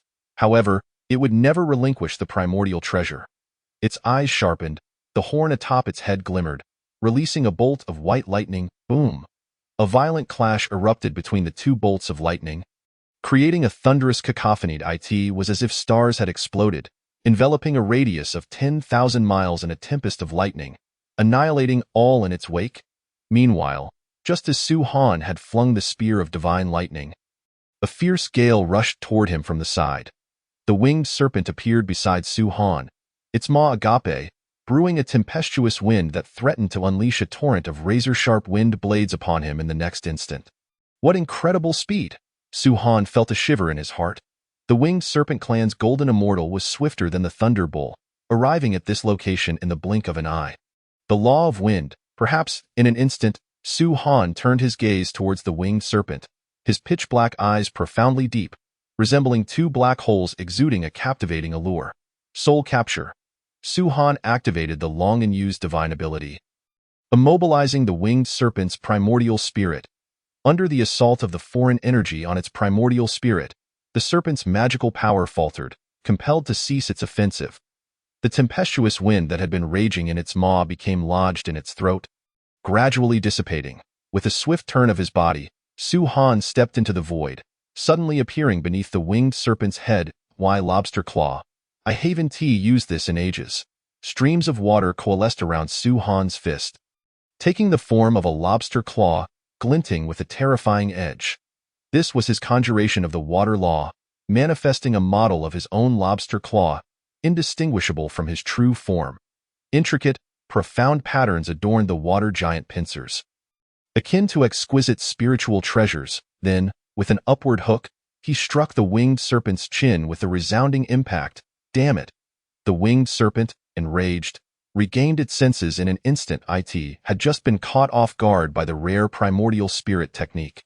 However, as a golden immortal who had mastered the laws, it quickly awakened the moment Su Han's attack landed. Its magical power surged desperately, invoking the law of wind. The massive serpent's body transformed into a whirlwind and fled. Splatter! Streams of foul blood rained down, falling into the vast marsh. Though the winged serpent was swift, it had still sustained injuries. The law of wind indeed grants remarkable speed. Su Han observed the blood on his lobster claw, pursing his lips, dissipating the water giant pincers. Although they remained sharp, they ultimately fell short, unable to inflict greater damage.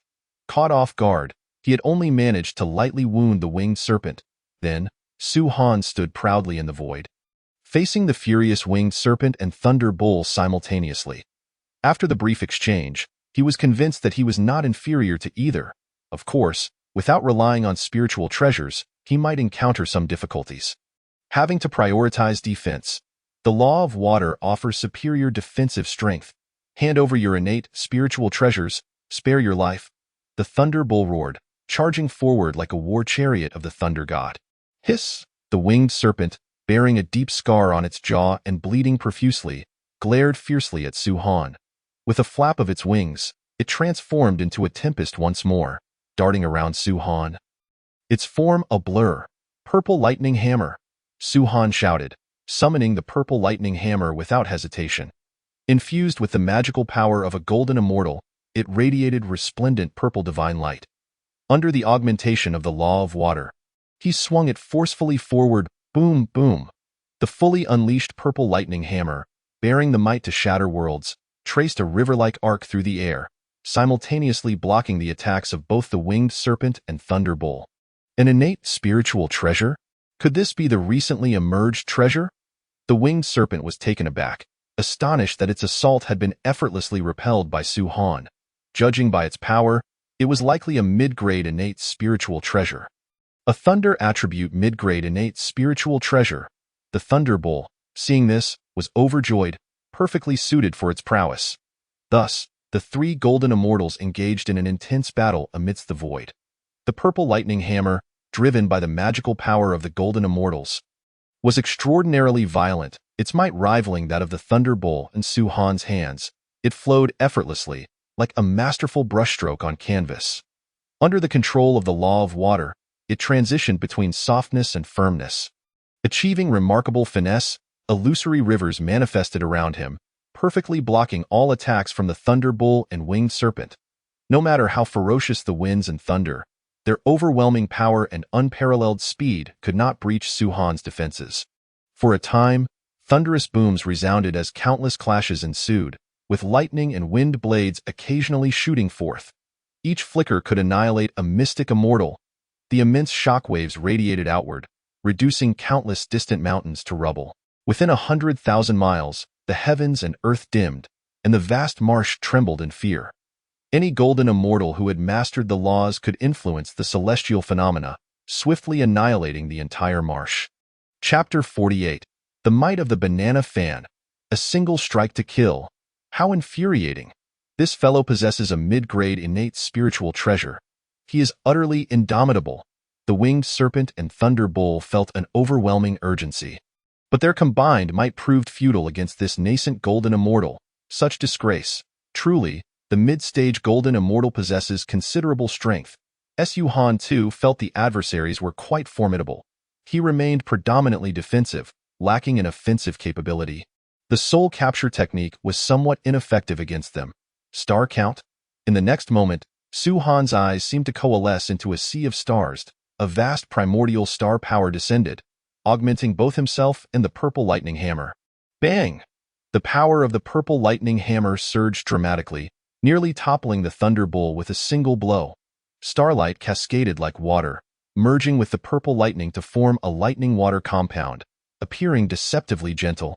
Yet upon striking the thunder bull, it left it charred and nearly on the verge of disintegration.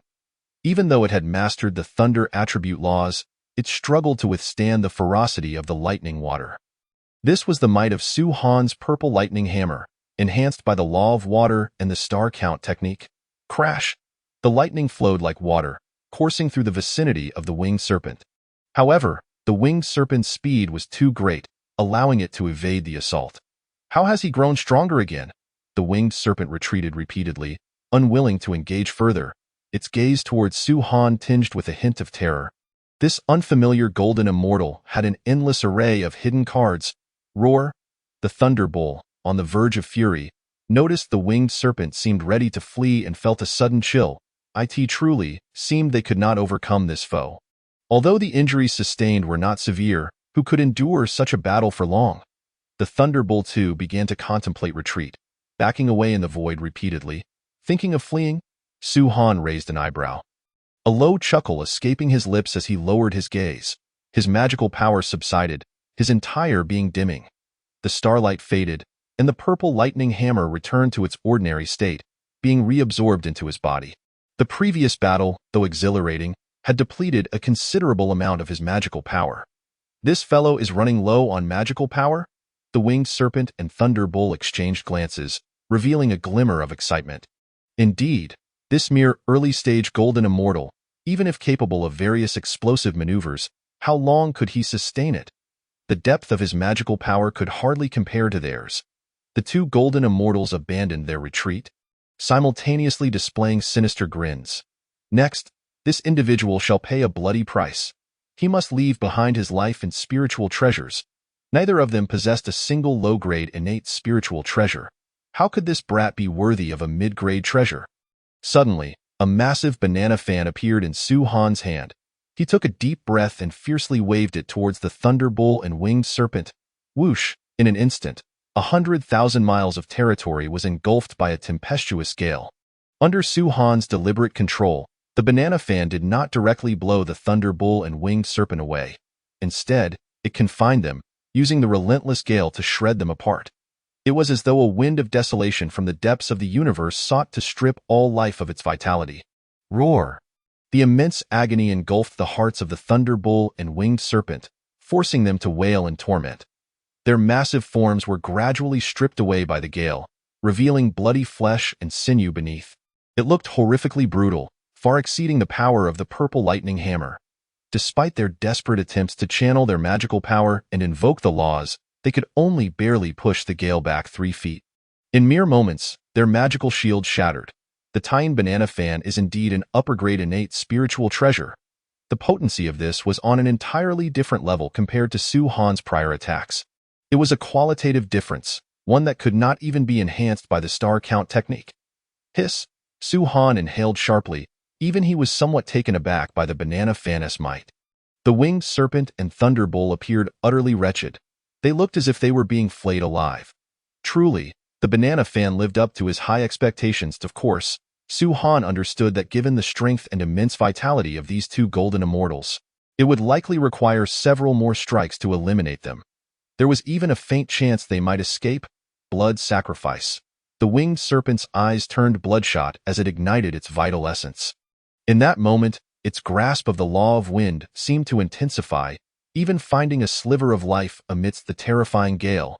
There was a glimmer of hope. It could transform into wind and flee. Desperate, the winged serpent spared no expense, unleashing secret techniques. No late-stage golden immortal could hope to slay it. The thunder bull was similarly prepared, executing some form of life-risking blood escape, radiant white divine lightning flickering within its body. It was gathering strength, ready to unleash its full potential. They had never anticipated that they might fall today. For beings who have mastered the laws, defeating them is easy. Killing them is exceedingly difficult. Yet today, they had encountered a formidable opponent. With such a terrifying innate spiritual treasure, why didn't you mention it earlier? Had they produced it sooner, they would have fled without a second thought. Humph! Now that I have used the banana fan, do you think you can escape? Su Han observed with indifference, noting that under the gale's confinement, their movements were agonizingly sluggish. In the next moment, the law of artifact surged, augmenting the banana fan. My current star power is insufficient to empower a top-tier spiritual treasure, but the principles of artifacts are quite different. The principles of artifacts can amplify the might of all spiritual treasures. In Su Han's eyes, there was a hint of myriad treasures floating as he unleashed his ultimate technique. To ensure absolute success, he decisively summoned this lethal move. Whoosh!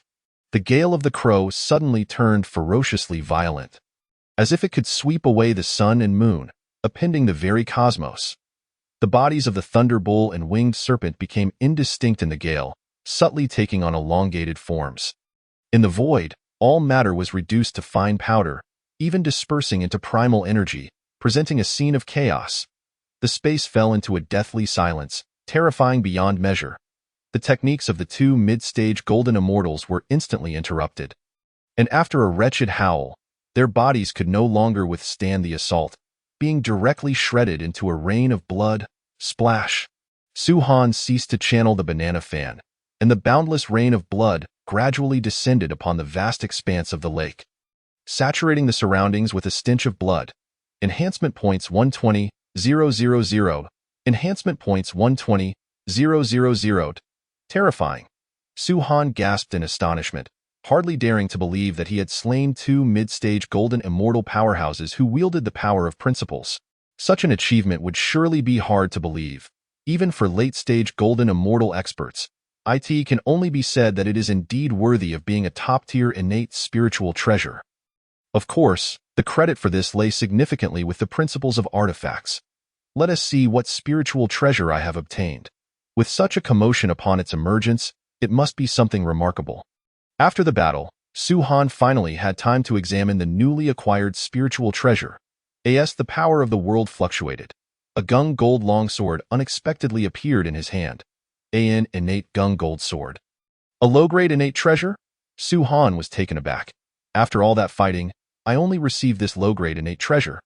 It should be noted that he was currently wielding a top-grade innate banana fan in one hand and a mid-grade innate purple lightning hammer in the other. How could he possibly regard a mere low-grade innate treasure? But then he thought, in the vast wilderness, where are there so many high-tier innate treasures? The quantity of low-grade innate treasures is undoubtedly the highest. Moreover, it is not that this treasure is of low quality. Rather, his current foundation is exceedingly profound. Some Deluo golden immortal powerhouses might not possess as many innate treasures as he does. Alas, it is still an innate treasure. Su-Han refined this innate gung gold sword, for even a mosquito's leg is meat. Who would complain about having too many spiritual treasures? Furthermore, even if he had no use for it, it could certainly enhance the strength of the Jin Mao Mouse. Chapter 49. The Jin Mao Mouse's Gratitude. The increasingly intense aura of resentment from heaven and earth. The gung gold sword possesses considerable killing power. Su-Han calmed his thoughts and carefully sensed the innate gung gold sword. Although he found its grade too low, its attack power was still quite impressive. Many golden immortal powerhouses would covet it greatly. Unfortunately, compared to the purple lightning hammer, it fell short by a considerable margin. Low-grade innate treasures are of little use to Su-Han unless their effects are particularly unique. Offensive spiritual treasures are tasteless to consume yet too precious to discard. Just as Su-Han contemplated casually tossing it into the Hungming world, he suddenly recalled something. The power of the world shifted. The Jin Mao Mouse's figure vanished from the Hungming world and appeared in the outside world. A golden immortal's personal world can certainly accommodate living beings. Otherwise, how could it be called a world? Therefore, Su-Han never worried about the Jin Mao Mouse being affected during battle, as long as the golden immortal was unharmed. The personal world would generally remain unscathed. Master, you have slain two golden immortals again. The Jin Mao Mouse emerged, sensing the overwhelming stench of blood permeating the air and the oppressive aura that lingered. It couldn't help but widen its eyes. This is too formidable. It remembered that when it first encountered Su-Han, both were still in the true immortal realm. This is the innate gung gold sword. Take it and use it. Su-Han spoke with an air of indifference. As my follower, you deserve to be equipped with an innate treasure. Saying this, he handed the innate gung gold sword to the Jin Mao Mouse. Innate treasure?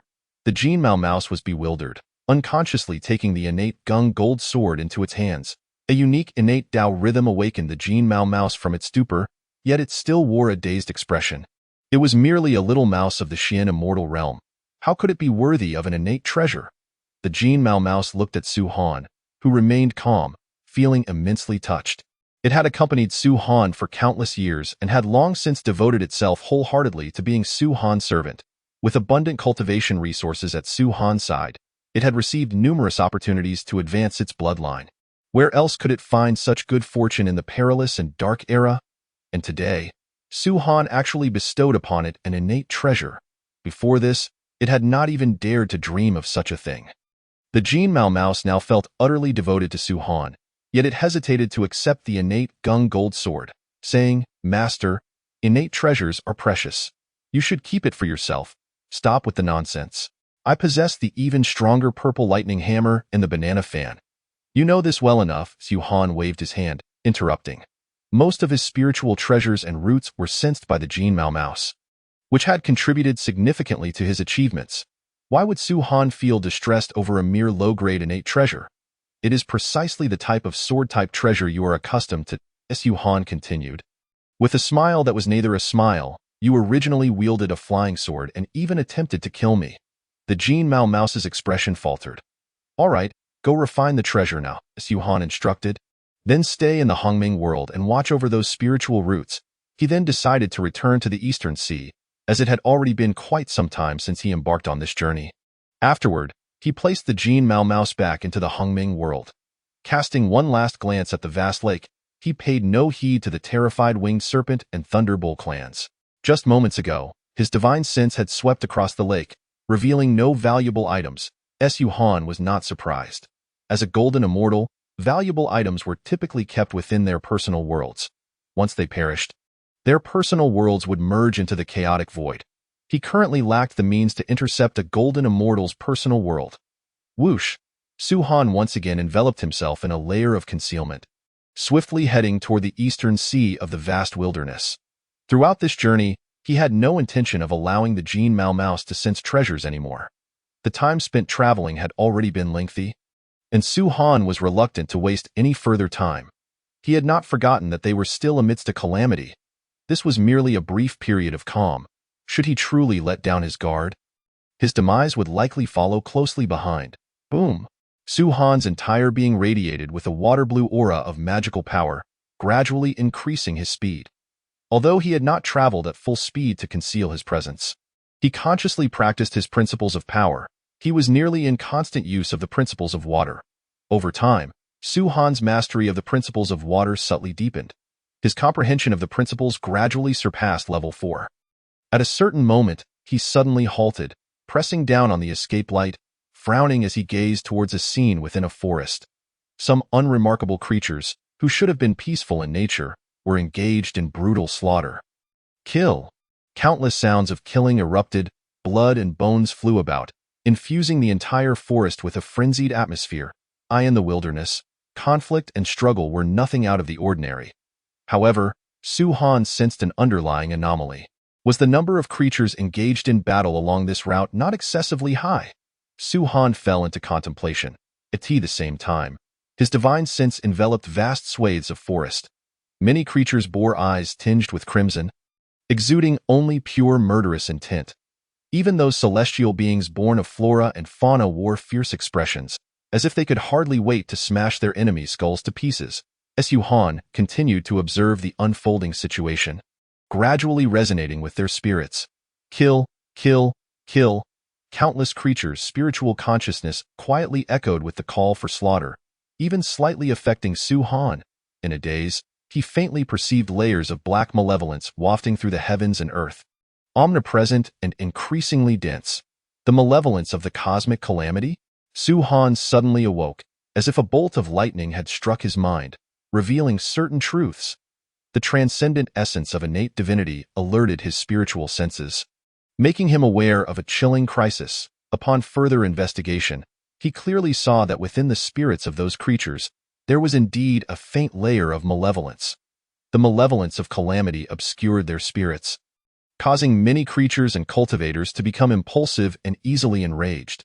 They lost the ability to think calmly and rationally. The terrifying calamity sent a chill through Su-Han's heart, yet he also felt a sense of relief. Thankfully, he had discovered it in time and could remain vigilant. This was still merely a period of calm. The malevolence of heaven and earth was just beginning to thicken, yet it had already exerted such influence, affecting countless beings. If the calamity were to truly erupt, the malevolence would surely be horrifying. With an adequate concentration of malevolence, even the innate divine spirits would be in vain.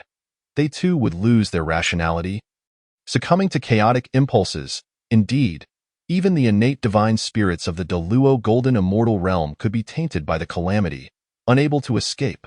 In a wonder, in later generations, even those with great powers would feel dread and turn pale at the mention of calamity. Su Han returned to the East Sea with remarkable swiftness. His observations during the journey further solidified his conviction that when the calamity of equal measure erupts, he must resolutely remain within his own territory, leaving no opportunity for the malevolent forces to infiltrate. Chapter 50. The struggle of shrimp soldiers and crab generals. At long last, Su Han had successfully returned to the waters occupied by the Little Lobster clan.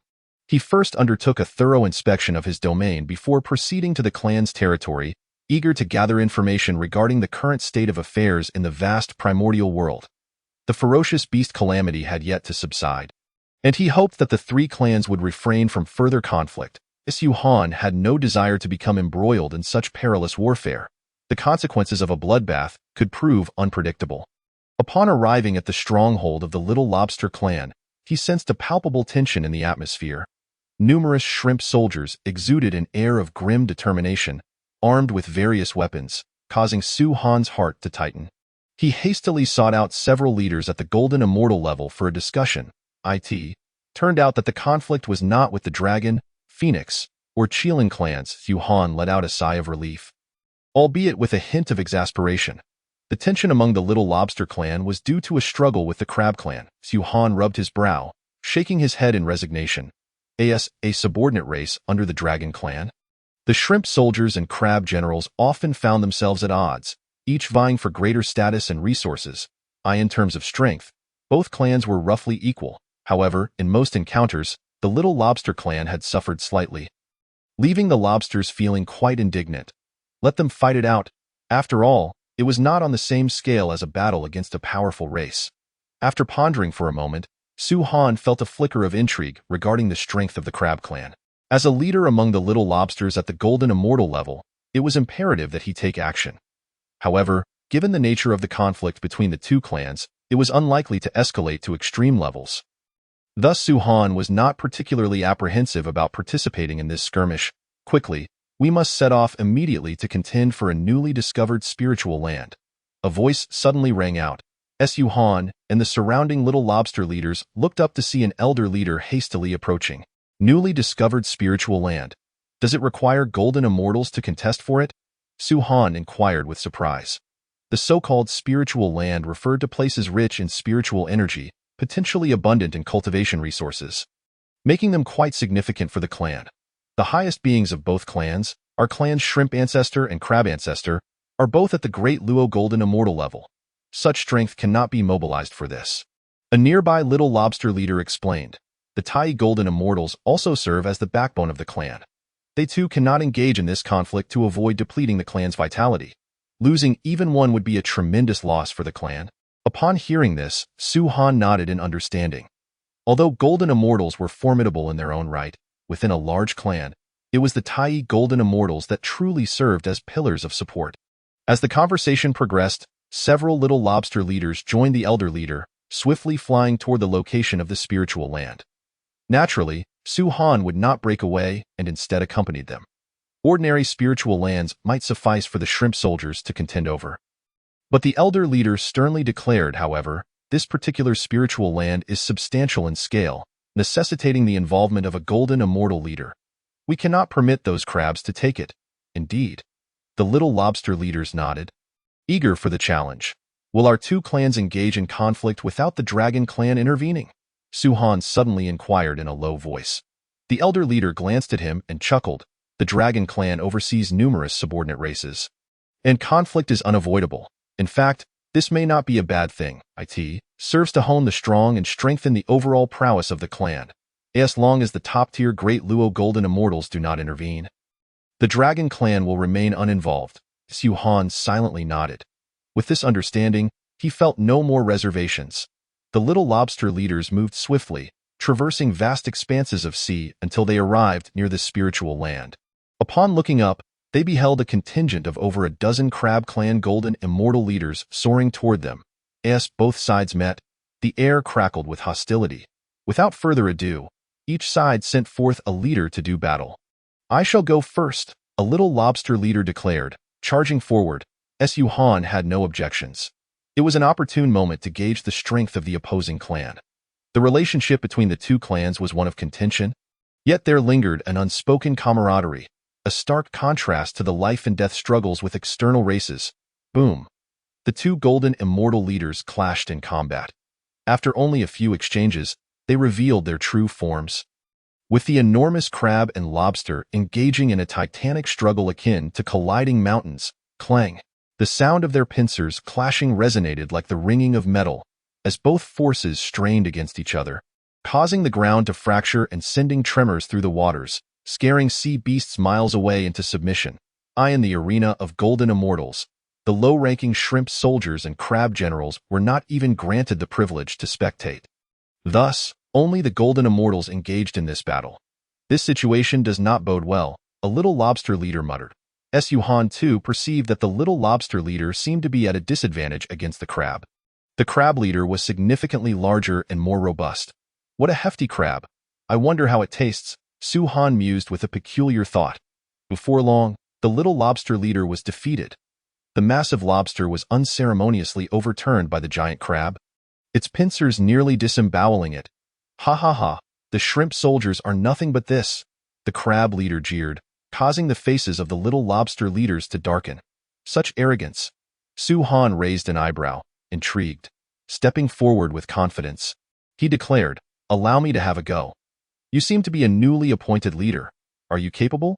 The elder leader hesitated, aware that while Su Han had long since ascended to the golden immortal level, he was still considered young among his peers.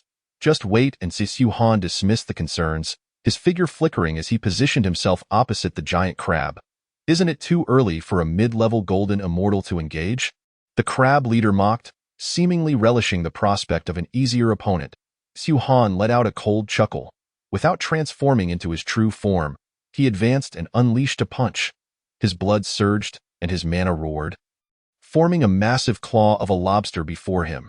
Though it was a manifestation of his vitality and mana, it felt extraordinarily real, as if it were tangible.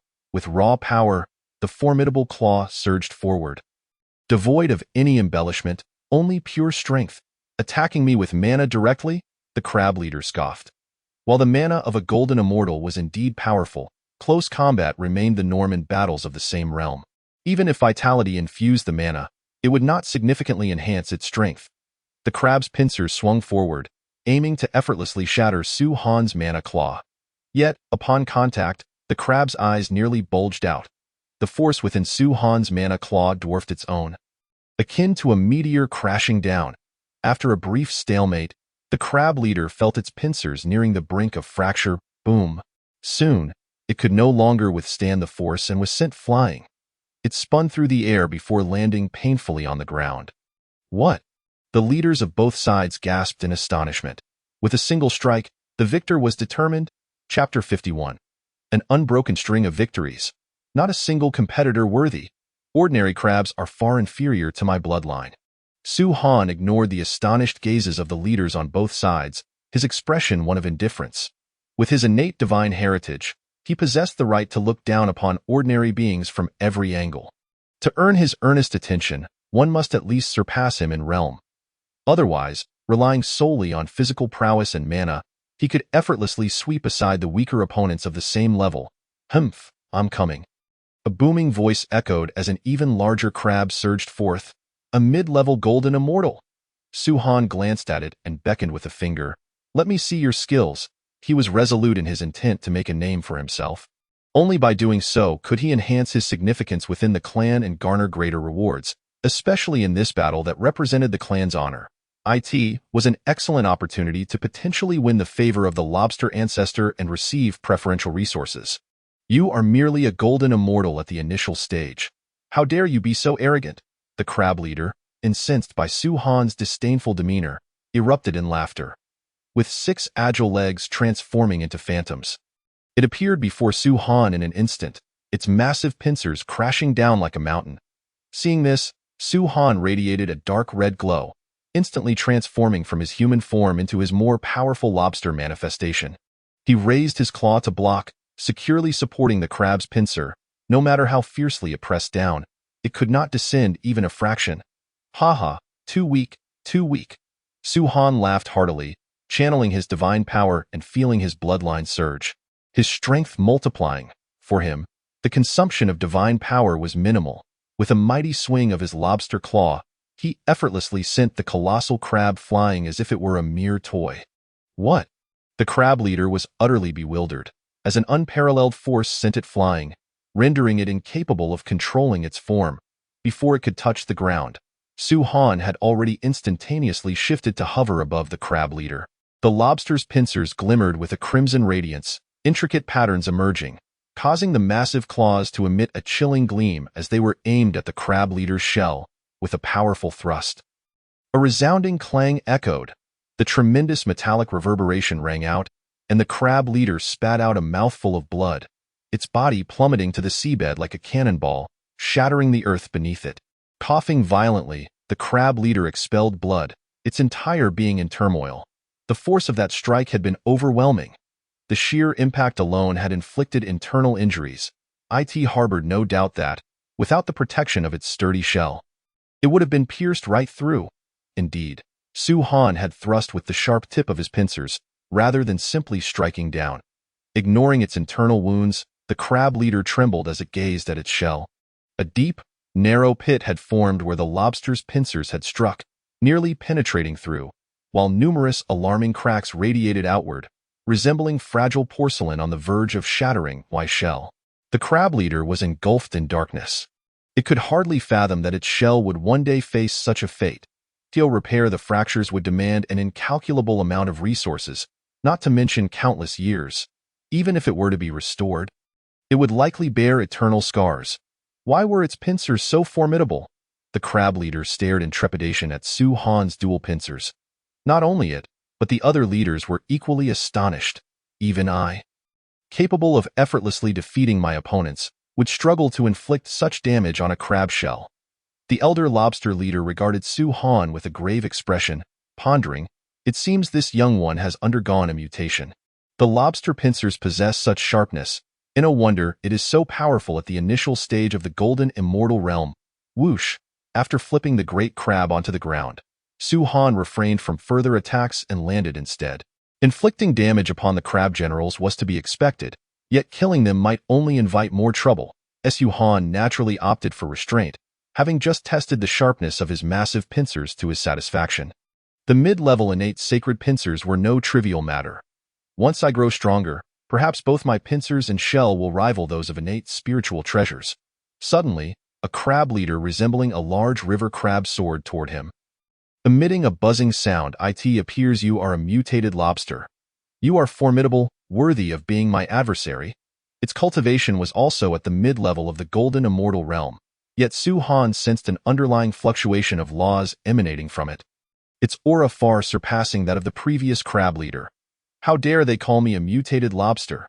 Su-Han grumbled, irked, for he was indeed a sacred lobster. However, there was no point in explaining to this foolish crab. As the opponent approached, Su-Han charged forward without hesitation, courageous, yet regrettably unaware of the power of the laws. The river crab proclaimed proudly, "To have mastery over the power of laws is a monumental dividing line within the golden immortal realm. Even if your physical form is robust, lacking comprehension of the laws puts you at a severe disadvantage." In the next instant, a clash between the lobster and crab erupted. Boom! The vast ocean surged into a frenzy. As all matter was pulverized by this force, bang, bang, bang. Each successive confrontation grew increasingly monumental, resembling two divine beings embroiled in a fierce struggle. Merely a rudimentary understanding of the laws, Su-Han scoffed, finding these crab generals to be significantly weaker than the foes he had encountered in the primordial continent. That crimson copper serpent could easily overpower the previous crab leader, while the thunderbull and winged serpent golden immortals were also considerably more powerful than this river crab. Water laws. Su-Han summoned the water laws, each movement imbued with tremendous force, swiftly overpowering the river crab. "You also comprehend the laws?" The river crab was taken aback, sensing that Su-Han's mastery of the laws seemed stronger than its own. Boom! In the next moment, the river crab was sent flying by Su-Han, hurtling thousands of miles away. Is there not a single capable crab among you? Su Han taunted, witnessing the river crab vanish into the distance like a torn sack. The eyes of the other crab leaders ignited with fury. Having suffered multiple defeats at the hands of a mere early-stage golden immortal lobster was indeed humiliating. How would other sea tribes view their crab clan once word spread? Quickly, a more powerful crab leader stepped forward. Its understanding of the laws was evidently superior to that of the previous river crab, rivaling that of the Thunder Bull clan's golden immortal. Good. Su Han's fighting spirit ignited like fire, his momentum soaring as he became fully engaged.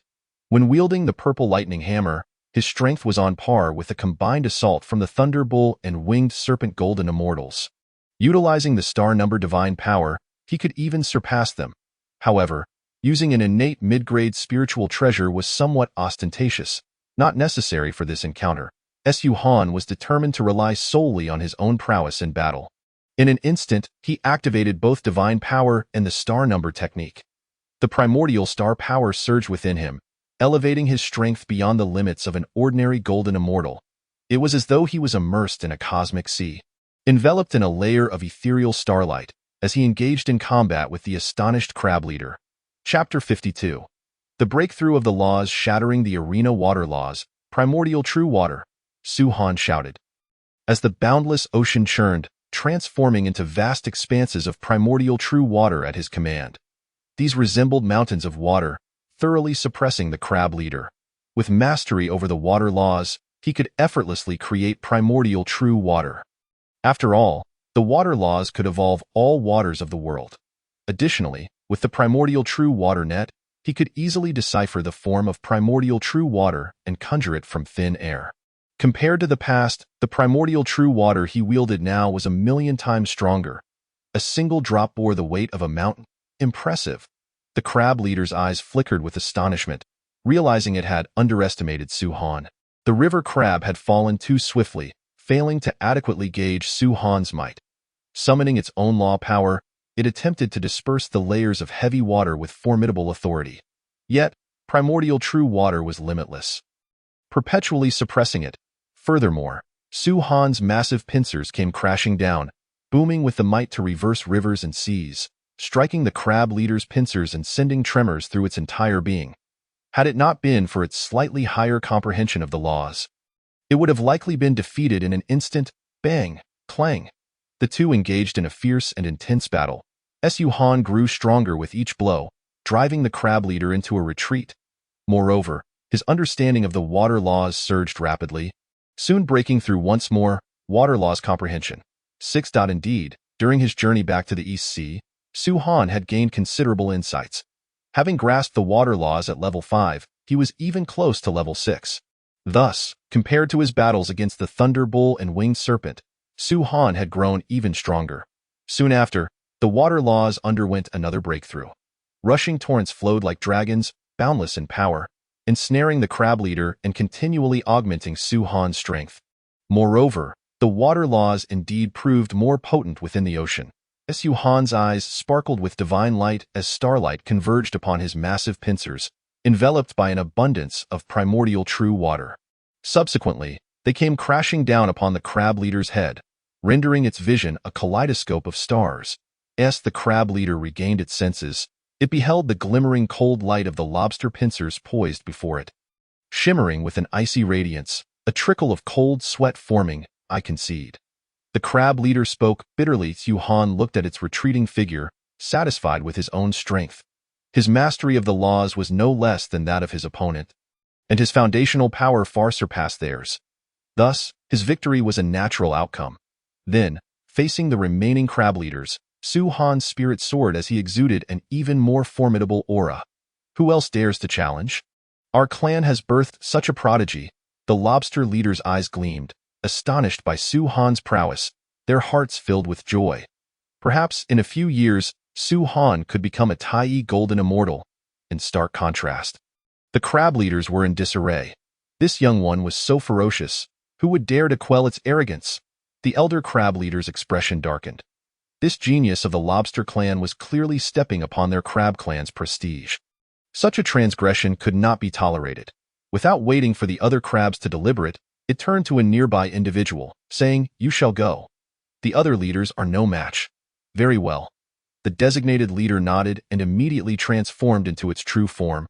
Resembling a swimming crab. It possessed a cultivation level at the late stage of the golden immortal realm, with a mastery of the laws that was even more potent. Late stage of the golden immortal realm? Su-Han raised an eyebrow, sensing the immense aura of the swimming crab, feeling a degree of pressure. This was the strongest opponent he had encountered thus far. Yet, he felt no fear. Rather, he was invigorated. The mid-stage of the golden immortal realm had indeed posed little challenge. After a brief standoff, the two engaged in a fierce melee. After countless exchanges, neither side exhibited a clear advantage. Whoosh! The slender legs of the crab scuttled with remarkable speed. Akin to phantoms, creating numerous illusions of crabs in the surrounding waters, all poised to strike. Su-Han, through his perception of the laws of water, accurately pinpointed its location.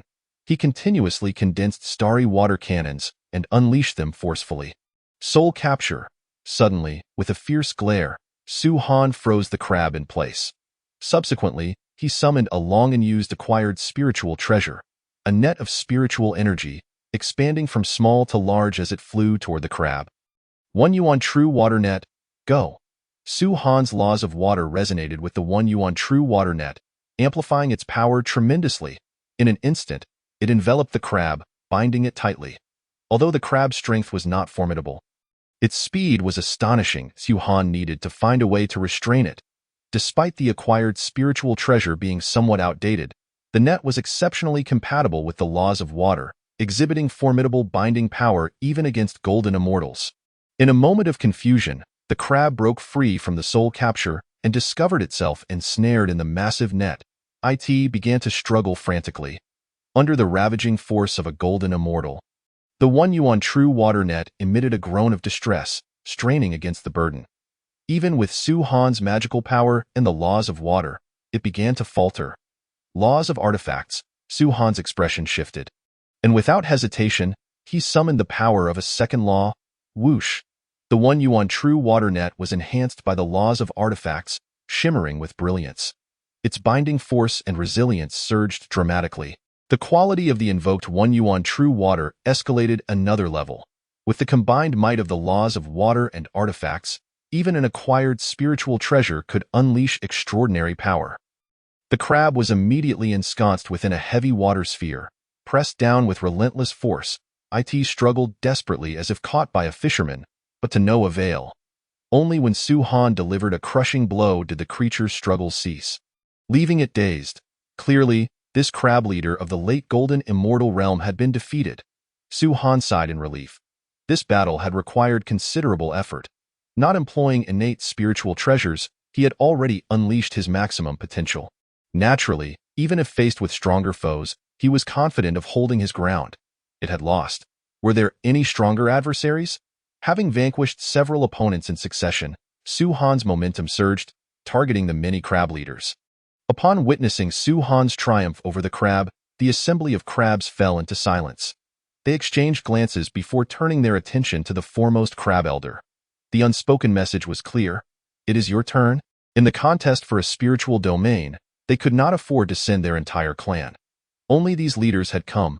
Among them, the only one stronger than the crab was the elder leader of the golden immortal realm. Damn it! Why does the lobster clan produce such a genius? The crab elder was still reeling from the shock. How could a golden immortal at the initial stage comprehend 2 laws? Upon noticing the gazes of the other leaders, a sense of panic gripped him. I must step in personally?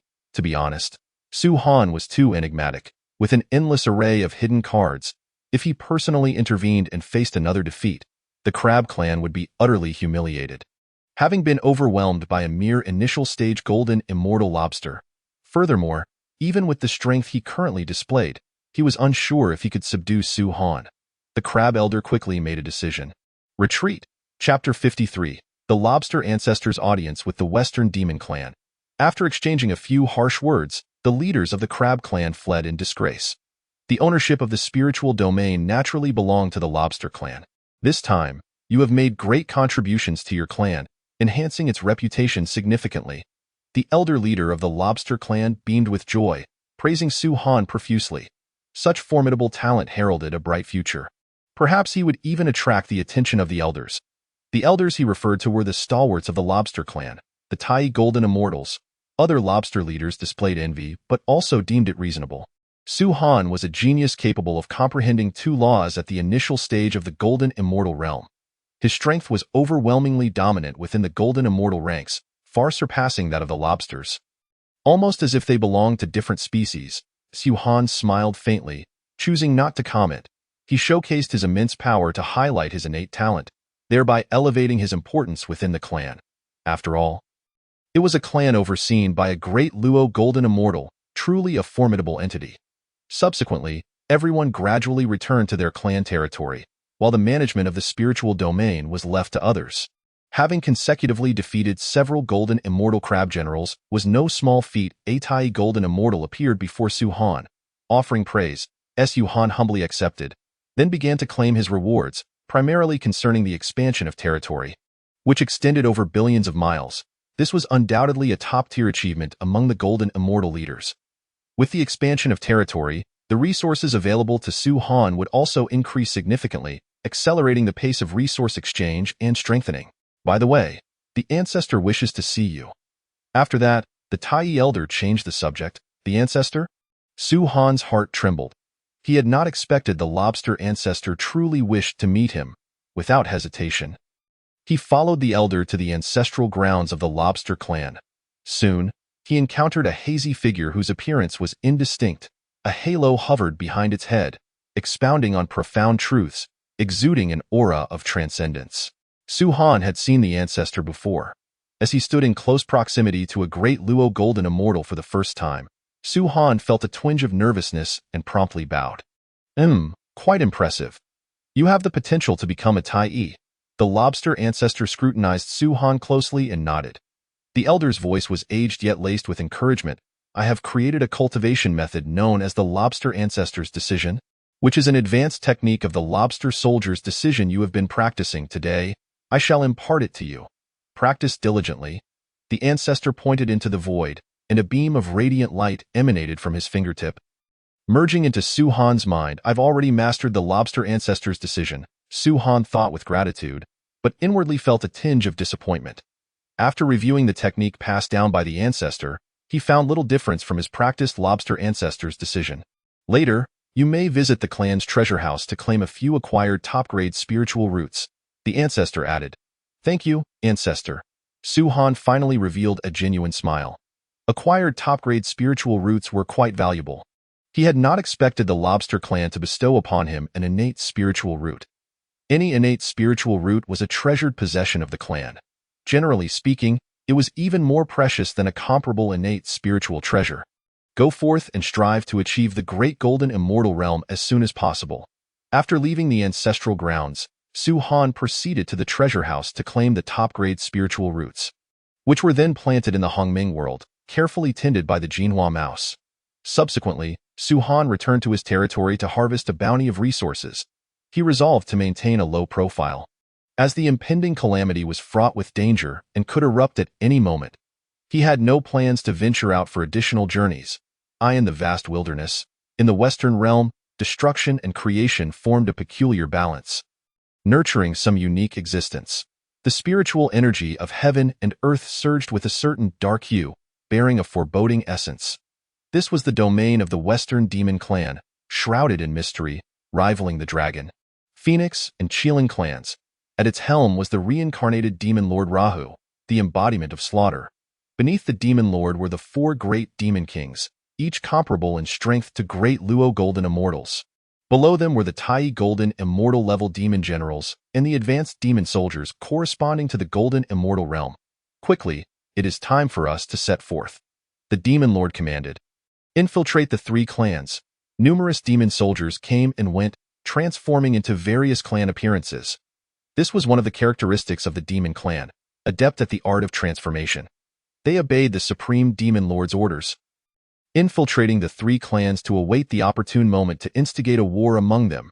Indeed, even amidst the present calamity of fierce beasts, Rahu had already begun to lay the groundwork. Ever since witnessing the three ancestors slaying the fierce beast kings, he sensed a hint of threat and resolved to eliminate the three clans. In the timeless wilderness, Su Han had been biding his time in his territory. At times, he would engage in quiet cultivation, while at other times, he would stroll around his domain. One day, while inspecting his territory with the Jinhua mouse, Su Han detected a restriction at the edge of the area. Is there a restriction within my territory? Su Han was astonished. Upon approaching the edge of the restriction and allowing it to materialize, he realized something was amiss. This is not an innate restriction. Su Han was certain. He had encountered innate restrictions multiple times and was well versed in the patterns and runes associated with them as a formation master. Apostate restriction? Who set this up in my territory? Su Han's expression darkened. Since the restriction was within his domain, he had to investigate thoroughly. Otherwise, it would be akin to a mortal sleeping beside a tiger. Daring to orchestrate schemes beneath my very eyelids, a glint of frost flashed across Su Han's gaze. The intricate symbols of the formation reverberated within his sight, deciphering the operational mechanisms of the restrictions. While remarkably exquisite, they paled in comparison to the innate prohibitions. Su Han effortlessly discerned the method to dismantle them. In the next moment, he unleashed a surge of power, transforming it into a keen blade that pierced the restrictions. The barriers were undone, revealing a narrow crevice. I am curious to see what lies within. With a fierce determination, Su Han stepped forward. Swish! The dismantling of the barriers instantly stirred the beings within.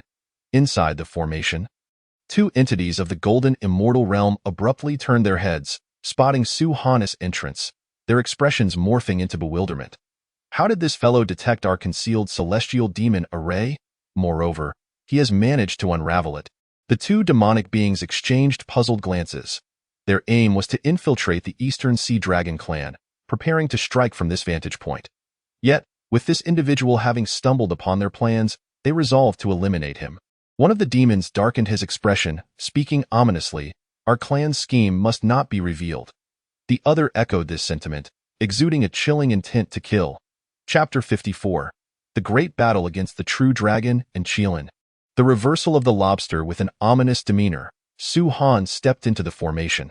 Upon discerning the internal circumstances, he was momentarily taken aback. Before his eyes stood a pure-blood dragon and a pure-blood Qilin.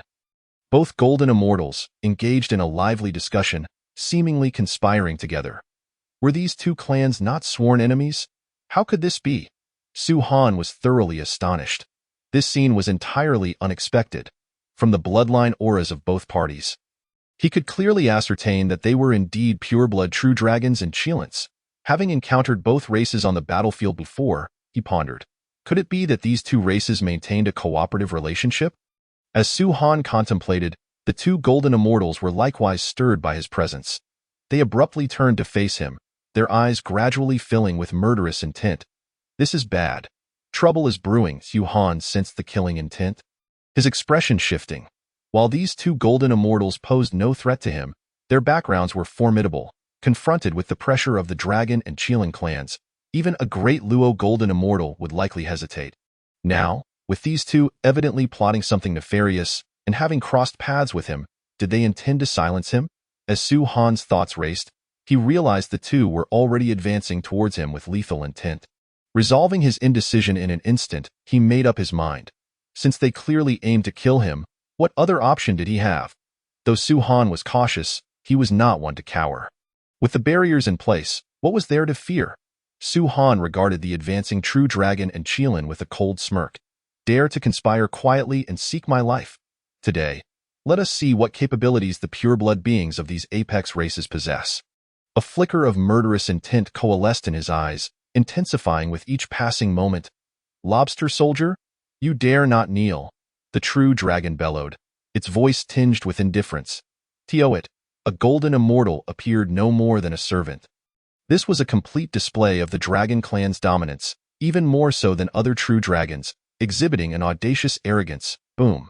Its dragon might radiated outward, aiming to impose pressure upon Su Han. The might of a golden immortal could indeed intimidate most beings of the sea. Even a fully realized lobster leader would likely see a decrease in strength beneath this dragon might, instilling a sense of awe. The dragon clan, by nature, was the supreme existence among scaled beings. Capable of commanding all scaled kin, dragon might? Ridiculous, Su Han scoffed. the overwhelming pressure brushing against him like a gentle breeze. As an innate divine, his bloodline was far superior to that of this pure-blood true dragon. This lobster is somewhat peculiar. The true dragon furrowed its brow, and no matter, let us strike and eliminate him. The Qilin spoke coldly, its aura no less formidable than that of the true dragon. The two mid-tier golden immortal pureblood beings were about to test their strength against one another. Su Han's heart surged with a tumultuous battle fervor. His murderous intent and momentum rose like a tidal wave, shattering both the dragon might and the Qilin's presence. He had indeed slain several beings of the golden immortal realm. Such achievements were rare among his peers. A mere lobster soldier dares to be so audacious. Upon sensing Su Han's formidable aura, the true dragon's expression shifted dramatically. It promptly summoned a pitch-black magic spear, charging towards Su Han with lethal intent. The spear shimmered with flowing light, inscribed with profound runes, and imbued with the power of laws, forming a shadowy dragon that surged forth in the blink of an eye. The spear tip gleamed with a chilling light, embodying an unstoppable force as it aimed directly at Su Han. The spear soared like a dragon, seemingly capable of piercing the very heavens, accompanied by an ominous dragoness roar that resonated deeply. The might of the magic spear was ferocious. Wielded by the pure-blood true dragon, even a simple thrust could spell death for a golden immortal. Su Han felt the murderous intent of the spear lock onto him, a sharp pain pricking at his brow.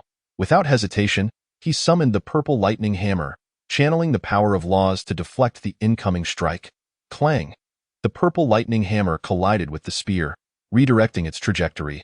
The spear shuddered violently, causing the true dragon to falter, nearly losing grip on its weapon as it was sent reeling back. The purple lightning surged forth, shattering the shadowy dragon illusion. What? The true dragon's expression turned to one of shock. This lobster's strength surpassed its own. It was utterly inconceivable. The pure-blood dragon clan was renowned for its might, and to lose to another being of the same realm, especially to a lobster, which was of a lower tier in cultivation. Furthermore, this hammer was an innate medium-grade spirit treasure. The true dragon's countenance shifted, a mixture of astonishment, disbelief, and greed washing over it. A golden immortal lobster wielding the power of laws, stronger than a true dragon? This was beyond reason. Moreover, this lobster possessed an innate medium-grade spirit treasure. Even it only had a low-grade spirit treasure, which was this very spear. As the true dragon's expression fluctuated, the crackling of thunder roused it from its stupor. The pure-blood dragon clan was hardly formidable. Su Han raised the purple lightning hammer high, the purple lightning growing ever more profound, and unleashed it upon the true dragon with all his might. He held nothing back, combining divine abilities and laws as though an imposing mountain bore down upon them. With this strike, even a small world would be shattered. Alarm bells rang in the true dragon's mind as it realized this blow posed a genuine threat. Yet, it remained unperturbed, positioning its spear defensively, allowing the shadowy dragon to materialize once more. Simultaneously, as it gathered its power, a black, magical shield manifested before it. The shield bore the intricate patterns of dragon scales. Unyielding and capable of withstanding any assault, this was its defensive technique, as resilient as the inverse scales of the pure-blood dragon clan. Swish! Just as Su Han prepared to deliver his strike, a gust of malevolent wind swept behind him. The Qilin appeared, brandishing a gleaming long knife, also an innate low-grade spirit treasure.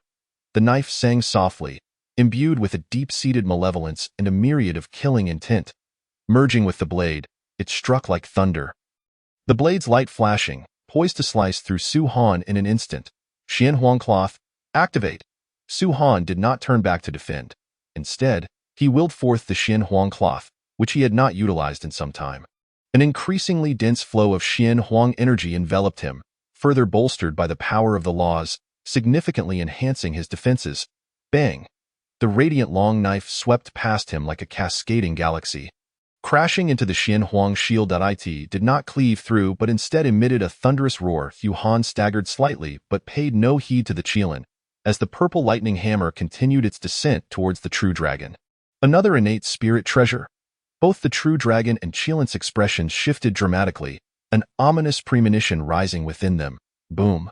As Su Han's hammer struck down, the inverse dragon spear merely mitigated part of the impact.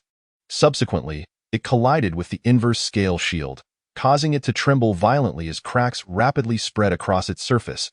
Xu Han urged his power, the roaring purple lightning growing increasingly terrifying, ultimately shattering the inverse scale shield.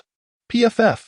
The true dragon's defensive technique was breached, and as it was caught in the aftermath of the purple lightning, it coughed up a mouthful of blood. Fortunately, the hammer's might had already diminished significantly, allowing it to retreat just in time to evade Xu Han's onslaught. Clang! A brilliant flash of white light re-emerged, striking against the Xian Huang shield with a resounding buzz. Xu Han stumbled slightly, letting out a cold snort as the water laws intertwined with the Xian Huang energy, momentarily ensnaring the Qilin's long knife. With a swift turn, he charged towards the Qilin like a bolt of lightning. Boom! In the next instant, the Qilin, engulfed in crackling electric serpents, bore a pained expression as it was sent hurtling away. True dragon, Qilin, are these your only means? Xu Han roared, his black hair swirling as he radiated a divine aura. Clad in Xian Huang energy, a multitude of purple lightning flickered around him, reminiscent of a towering deity. As a lobster, to achieve such prowess and suppress both the true dragon and Qilin could be deemed a remarkable reversal. Chapter 55. Slaying the high-level demon soldier. Why is this lobster so strong? The Qilin's power surged, dispersing the electric serpents, its countenance darkening. It exchanged glances with the true dragon, both wearing expressions of disbelief. While their origins may be questionable, their strength was on par with that of genuine golden immortal beings of the dragon and Qilin clans. All are of the most prestigious bloodlines, possessing a profound understanding of the laws, and wielding the finest of preeminent spiritual treasures. Such prowess places them among the elite within the myriad races of the primordial era. Even the perfected golden immortals of other races may not stand a chance against them. Our plans must remain concealed. He must be eliminated. Although this individual is slightly stronger than us, he may not be able to endure indefinitely. The true dragon and the Qilin communicated telepathically, their expressions fierce. Though they had recently found themselves at a disadvantage, they had only sustained minor injuries. The primary shock was the unexpected strength of Xu Han, coupled with his possession of both offensive and defensive innate spiritual treasures, which caught them off guard.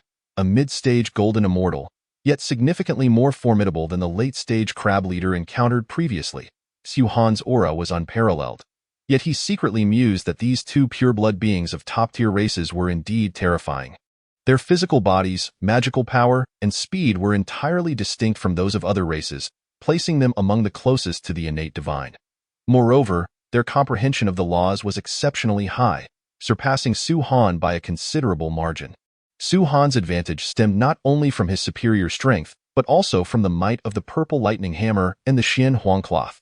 The three momentarily reached a stalemate, their energies clashing, causing the earth to crack beneath them. Then, they resumed their fierce battle.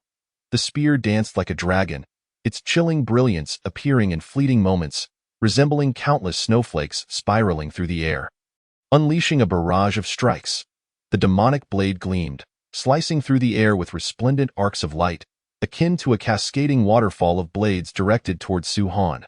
The two coordinated flawlessly, maneuvering near the Xian Huang barrier. United in their assault against Xu Han, the Xian Huang aura was immensely thick and fortified by the laws of water, yet it trembled under the relentless onslaught. With energy swirling chaotically, Xu Han's offensive was even more ferocious, capable of shattering entire continents with a single strike. Like apocalyptic lightning, he repeatedly forced the true dragon and Qilin back, piercing through their defenses, leaving them charred and occasionally wounded. The air was filled with a flurry of blades and spear shadows. The purple lightning unparalleled, saturating the entire confined space with their assault, causing the heavens and earth to change hue. This is untenable. We are no match for him. The true dragon shook its numbed arm and spat out a mouthful of blood laced with lightning. As the injuries accumulated, even it began to struggle, gazing at the still ferocious Xu Han. A flicker of confusion and retreat arose within. In this day and age, even lobsters are so formidable? This fellow has sustained no injuries whatsoever. The Qilin, too, panted heavily, staring at the steadfast Xian Huang barrier, its composure beginning to fray. Exchanging glances with the true dragon, they simultaneously reached a decision. This lobster is suspicious. We must make our escape. as long as we preserve our lives. There will be opportunities for revenge in the future. Attempting to flee. Su-han exhaled a breath of foul air, momentarily pausing upon observing their expressions. Having endured a grueling battle, it had proven to be a rare trial for him, offering immense benefits for his future cultivation and comprehension of the laws. Since they have lived long enough, let me send you on your way ahead of schedule, Su-han sneered, stowing the purple lightning hammer and Xian Huang cloth. If these two managed to escape, would there be any path left for him, Su-han? He had no desire to be hunted by both races. Wandering aimlessly, Su-han decisively summoned the banana fan and swung it with all his might. A fierce wind surged, enveloping the entire confined realm. The razor-sharp wind blades sliced through the bodies of the true dragon and Qilin, eliciting their cries of agony. Their magical shields shattered and reformed. Yet they could not withstand the might of the divine wind, an innate top-tier spiritual treasure. Sensing the power that nearly surpassed the limits of golden immortals, a glimmer of despair flickered in their eyes. I will fan again. Su-han continued to wield the banana fan, each gust of wind compounding upon the last, infused with the essence of the moon, brewing a destructive divine might. Moreover, Su-han had already invoked the laws of the artifact to amplify the banana fan, causing the tempest to grow increasingly ferocious, seemingly limitless in its ascent. The entire confined space was suffused with the divine wind. The ground rapidly fractured and was soon obliterated, nearly becoming an abyss. The true dragon and Qilin transformed into their true forms, revealing their vast bodies that stretched for hundreds of miles, adorned with sturdy scales to resist the onslaught of the wind. Alas, their efforts proved futile. They felt every particle of their being crying out in anguish, as though they were on the verge of disintegration. Even as top-tier races, they found themselves powerless against the might of the banana fan. Before long, their colossal bodies were utterly pierced by the wind, chaos erupting within them. In the next moment, a torrential downpour of blood rained down as the enormous forms of the two mighty beasts plummeted helplessly. Slaying high-ranking demon soldiers, Su-han gained 150,000 enhancement points. Slaying high-ranking demon soldiers, Su-han gained 150,000 enhancement points. After the slaughter, a notification sounded, leaving Su-han momentarily stunned. High-ranking demon soldiers. What on earth? Su-han pocketed the banana fan and flew toward the fallen bodies of the true dragon and Qilin. A perplexed expression on his face. Wasn't he just battling the true dragon and Qilin? How had they transformed into these so-called high-ranking demon soldiers? Just as Su-han questioned whether the system had malfunctioned, a transformation unfolded before him. The massive bodies of the Qilin and true dragon shifted, morphing into two corpses infused with chaotic demonic energy, their scales glistening and a deep, dark aura emanating from them. Reeking of repulsiveness. Is this what high-ranking demon soldiers are? Could it be the Western Demon Clan? Su-han was astonished, instantly associating this dreadful demonic energy with the Western Demon Clan. Currently, the only entity related to demons must be Luo Ho and his subordinates from the Western Demon Clan. Luo Ho is the progenitor of all demon lords. Is he already plotting during the era of the Beast Calamity? These two high-ranking demon soldiers, transforming into the visages of the true dragon and Qilin, clearly aimed to infiltrate the dragon and Qilin races. Overwhelmed with shock, Su-han couldn't help but marvel at the supreme existence of demon cultivators. Their plotting began far too early. No wonder the three races in later generations could only be exploited. Being targeted early on by a formidable figure like the demon ancestor Luo Ho was indeed a stroke of misfortune for the three races. Chapter 56. The Great Art of Demon Transformation. Perfected Golden Immortal Realm. The Beast Emperor emerges. Can the strong of the dragon race not see through this? Su-han reflected on the course of his battle. They had shown no signs of being imposters. Whether in their aura, bloodline resonance, unique racial techniques, or even their true forms, all signaling their identities as pure-blooded members of the dragon and Qilin races. It was only upon their demise that their true forms were revealed. Su-han shuddered. Encountering such a race, anyone would find it impossible to guard against. The demon clan's transformation technique was extraordinarily formidable.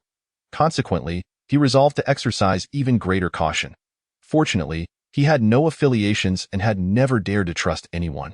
Moreover, the Lobster Clan was so feeble, they likely did not qualify to catch the demon ancestor's attention. After contemplating for a while, Su Han began to gather his spoils. Fortunately, the previous battle had occurred within the confines of the barrier, so even the greatest commotion would not attract external notice. The preeminent spiritual treasure was of no use to me. I shall directly exchange it for enhancement points. Picking up the long blade and spear, Su Han promptly exchanged them. Enhancement points 100, 000. Enhancement points 100, 000. Is this a cultivation technique? What is it? Su Han discovered a jade tablet within the storage pouch of the demon soldiers, which typically recorded information. Upon probing with his consciousness, an extremely profound technique materialized in his mind. The great art of demon transformation. Su Han's heart trembled, a glimmer of delight flashing in his eyes. This was a remarkable transformation technique of the demon clan, capable of perfectly mimicking the essence of others, just like the high-ranking demon soldiers who had transformed into the true dragon in Qilin. Su Han had detected no discrepancies whatsoever. Such a formidable technique must have been personally crafted by the demon ancestor Luo Ho. I had thought it was merely an innate ability of the demon clan. I never expected it to be a cultivation technique. Elated, Su Han suddenly paused. Wait, this technique must not be the great transformation technique of the 36 supreme arts passed down by Hong Jun in later generations. Right? Never mind, it doesn't matter what it is. He was too lazy to ponder further, preparing to enhance it before comprehending it. The Great Art of Demon Transformation 100. The Great Art of Demon Transformation 100. Good, now, even beings of a higher realm cannot detect me. Once the enhancement was nearly complete, Su Han hastily began to comprehend this technique. Before long, he had mastered it. The art of demon transformation. Swish, Su Han transformed, becoming a Qilin, identical to the Qilin he had seen before, exuding an entirely matching aura. Transforming once more, he became a true dragon, truly terrifying. Subsequently, Su Han shifted into various forms, including a phoenix, thunder ox, winged serpent, and other races, before finally returning to his own appearance. Excellent. With this technique, my ability to preserve my life has significantly increased. Su Han felt quite satisfied, not to mention that he also possessed an array of formations to conceal his aura. This added another layer of security. Furthermore, at critical moments, it might yield unexpectedly significant advantages. What is this? Su Han continued his search, finding nothing of value in the storage bag. However, amidst the corpses of 2 high-level demon soldiers, he discovered 2 pitch-black seeds. Unable to identify their nature, he opted to exchange them. Enhancement points 100,000. Enhancement points 100,000. Such a plethora of enhancement points. Su Han was momentarily taken aback and quickly checked the system to see what had been exchanged. He could inquire about any existence that had been exchanged. Demon seed. The essence transformed from the remains of the demon race upon death. As long as the demon seed exists, resurrection can occur in the demon pool. Good heavens, Su Han felt a shiver of apprehension. He hadn't anticipated the demon race possessed such means. Should these high-level demon soldiers be revived, his secrets would be laid bare. Fortunately, he could exchange them directly, rendering the demon race's abilities, no matter how extraordinary, powerless against him. This harvest was substantial. Aside from the divine method of the demon avatar, he had amassed a total of 700,000 enhancement points. A smile crept across Su Han's face as he contemplated his recent gains. Slaying these 2 high-level demon soldiers was no small feat. He had utilized every means at his disposal, exhausting considerable energy. The rewards he received were beyond expectation. In addition to vanquishing foes and exchanging for spiritual treasures, he had unexpectedly obtained the demon seeds. Next, he needed to convert these gains into combat power. Su Han left the barrier, erasing it completely, and returned to his cultivation palace. Glancing at his enhancement points, he saw he had accumulated a staggering 940,000, an unprecedented amount in addition to the recent 700,000. He had previously earned 240,000 from defeating the Thunderbull and Winged Serpent clans. Moreover, after his last promotion to Intermediate Innate Sacred, he had spent an additional 200,000 enhancement points on his foundation. Su Han's eyes sparkled with excitement. He felt the opportunity to advance to high-level Innate Sacred was approaching. To ascend to high level, he estimated he would need around 1 million enhancement points. Any more would be excessive. Foundation 10,000. Foundation 10,000. Foundation 10,000. Su Han meticulously invested his points, causing his foundation to rise rapidly. His bloodline began to boil, and his essence surged. his primordial spirit, mana, and physical body were all breaking through their limits, growing ever stronger. His affinity for the laws was also increasing. However, after exhausting all his enhancement points, he found he had not succeeded in advancing to the high-level innate sacred foundation. How could this be? Su Han's bloodline power gradually subsided, ceasing to rise. He felt a pang of discomfort. After accumulating over 1 million enhancement points, he still could not ascend to the high-level innate sacred. After a long while, he accepted this outcome. Well, at least he had grown significantly stronger, and the gap would only widen from here on. Su Han silently resolved that he could always enhance his foundation next time. Whether it required 1,500,000 points or 2 million, there would inevitably come a day when he would rise. Next, he would enter seclusion for cultivation. Su Han's foundation was already exceedingly profound. Since breaking through the initial stage of the Golden Immortal Realm, he had not engaged in prolonged seclusion. He had traversed the vast expanse of the primordial continent and endured numerous fierce battles. Further enhancing his foundation, his cultivation was now on the verge of a breakthrough. Su Han set up a simple spirit-gathering array and began his seclusion. Time flowed like water, and years turned to gold. Countless cultivation barriers were comprehended by Su Han, and his bottleneck was gradually pried open. As the lengthy time passed, his cultivation continued to rise without encountering any hindrances. With his current foundation, the path of cultivation in the Golden Immortal Realm was entirely smooth. Mid-Golden Immortal, Late Golden Immortal, after countless millennia, Su Han's cultivation had ascended to the pinnacle of the Golden Immortal Realm, reaching its utmost limit. Beyond this lay the Tai Golden Immortal, a realm for which Su Han had no immediate insights. Fully absorbed in his cultivation and disregarding external matters felt splendid, Su Han reveled in the immense surge of mana and primordial spirit, a satisfied smile gracing his features. Yet, comprehending the laws would further enhance his combat power and limits. He did not intend to exit his seclusion. Instead, he turned his focus to understanding the laws. Regardless of the external world's circumstances, he was solely dedicated to his cultivation. After expending an exceedingly lengthy period, even with his current comprehension and the assistance of the fragments of the creation jade plate, he could only make gradual progress along the path of the laws. In particular, he needed to comprehend several laws: water, tools, arrays, and refining, focusing on each concurrently. He also delved into the path of alchemy but had only scratched the surface. As time stretched on, Su Han's gains were naturally substantial. Additionally, within his domain and the myriad spiritual roots of the Hongming world, he had harvested several bountiful yields, acquiring numerous spiritual materials that could be exchanged for enhancement points. These spiritual roots were well cared for by the Jinmao mouse point. One day, Su Han instinctively awoke from his meditative state. Sensing something amiss as he gazed toward the north in a moment of clarity, a vivid image unfolded before his eyes. In the northern continent of the primordial realm, a colossal blood-red pillar towered into the heavens, radiating an aura of boundless destruction and slaughter. Buzzing amidst the ethereal whispers, echoes resounded throughout the primordial heavens, as if celestial melodies manifested, lamenting the mournful cries of death and extolling the grandeur of destruction. Not only Su Han, but countless beings also beheld this scene. The hearts of all living beings stirred with an understanding. A magnificent existence had emerged, the Beast Emperor, Shinzi. It was the embodiment of destruction, poised to orchestrate a requiem of annihilation for the primordial realm, burying everything in its wake. The emergence of the Beast Emperor, a terrifying existence of the Hunyuan Golden Immortal Realm. What to do? The multitude was thrown into disarray, nearly choking under the weight of this destructive Tao rhythm. Was this the grandeur of a supreme being's emergence? Su Han was equally astonished.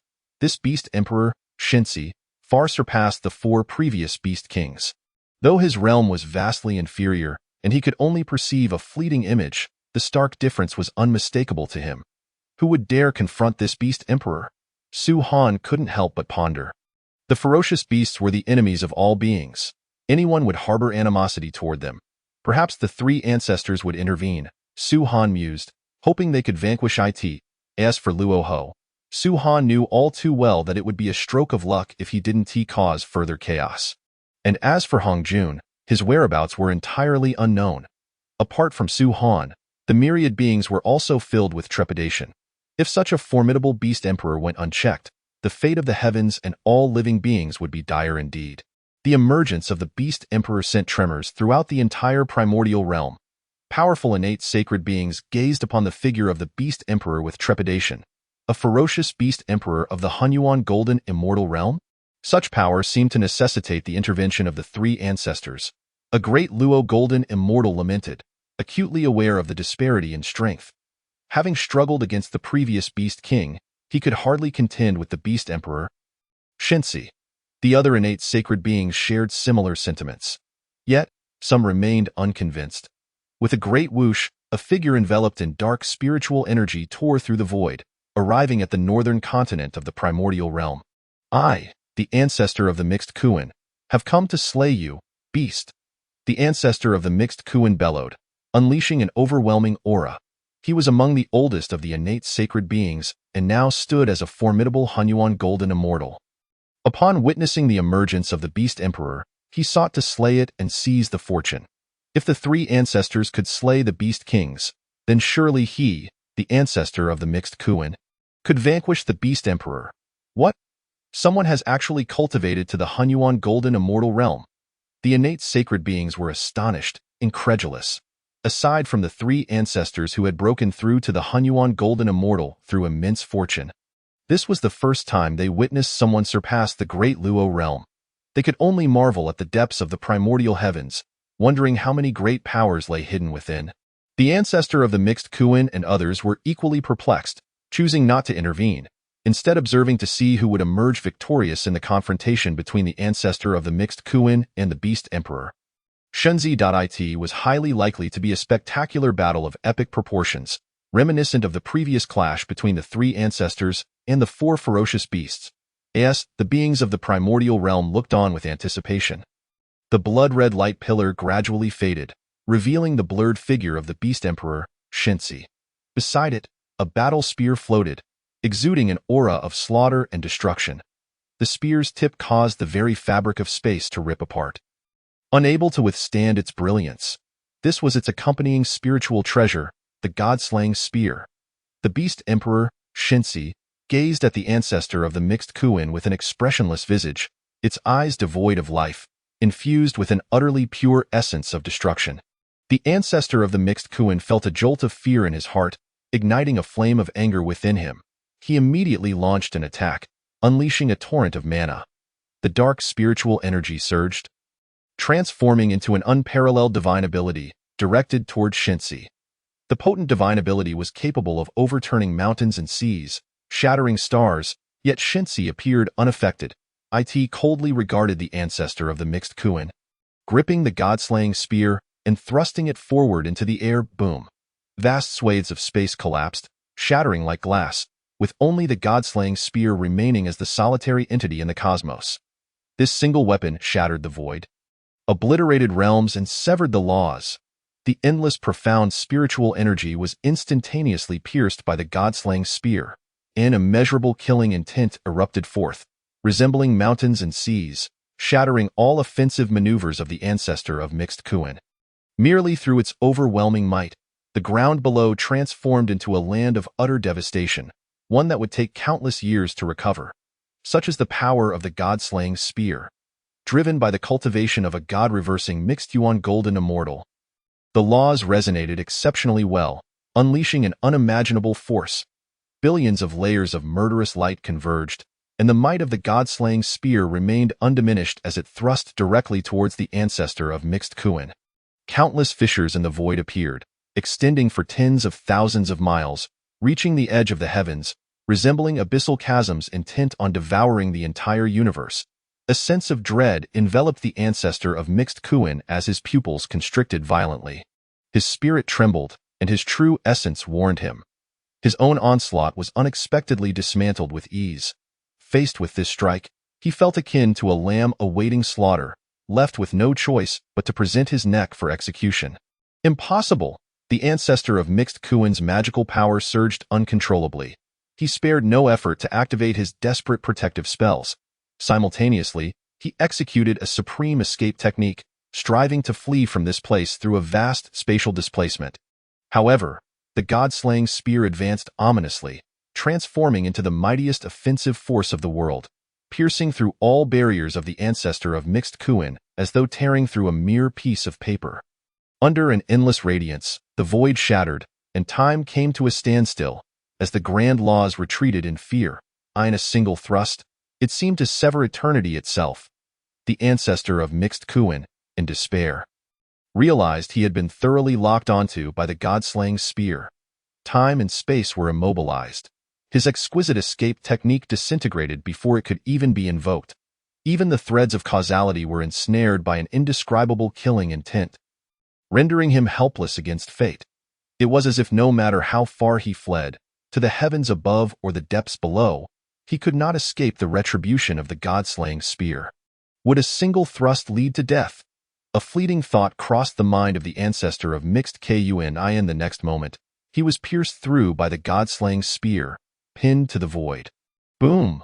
With a slight tremor of the god-slaying spear, divine energy surged boundlessly, and the murderous intent surpassed the ages. The aura of slaughter obliterated everything within the ancestor of mixed Kuin, causing him to explode into a shower of blood. The mixed Yuan golden immortal was slain in an instant by the beast sovereign's divine reversal, wielding the god-slaying spear. As this scene unfolded, the world fell silent. Subsequently, the myriad beings of the primordial wilderness were shaken, struggling to comprehend the recent events. How powerful! What just is this? A being of mixed Yuan golden immortal realm can be slain with a single spear. Can the three ancestors withstand the beast sovereign? From the lowest common folk to the highest of the Luo saints, all were engulfed in panic. How could this be? The ancestral Qilin murmured, his expression grave. Though he had grown significantly stronger since his recent breakthrough, he would never dare claim the ability to slay a mixed Yuan golden immortal. This is a grave matter. It seems I have underestimated the ferocious beasts in the past. The ancestral dragon and Yuan Feng also bore somber expressions, astonished by the true might of this beast sovereign. Incredible!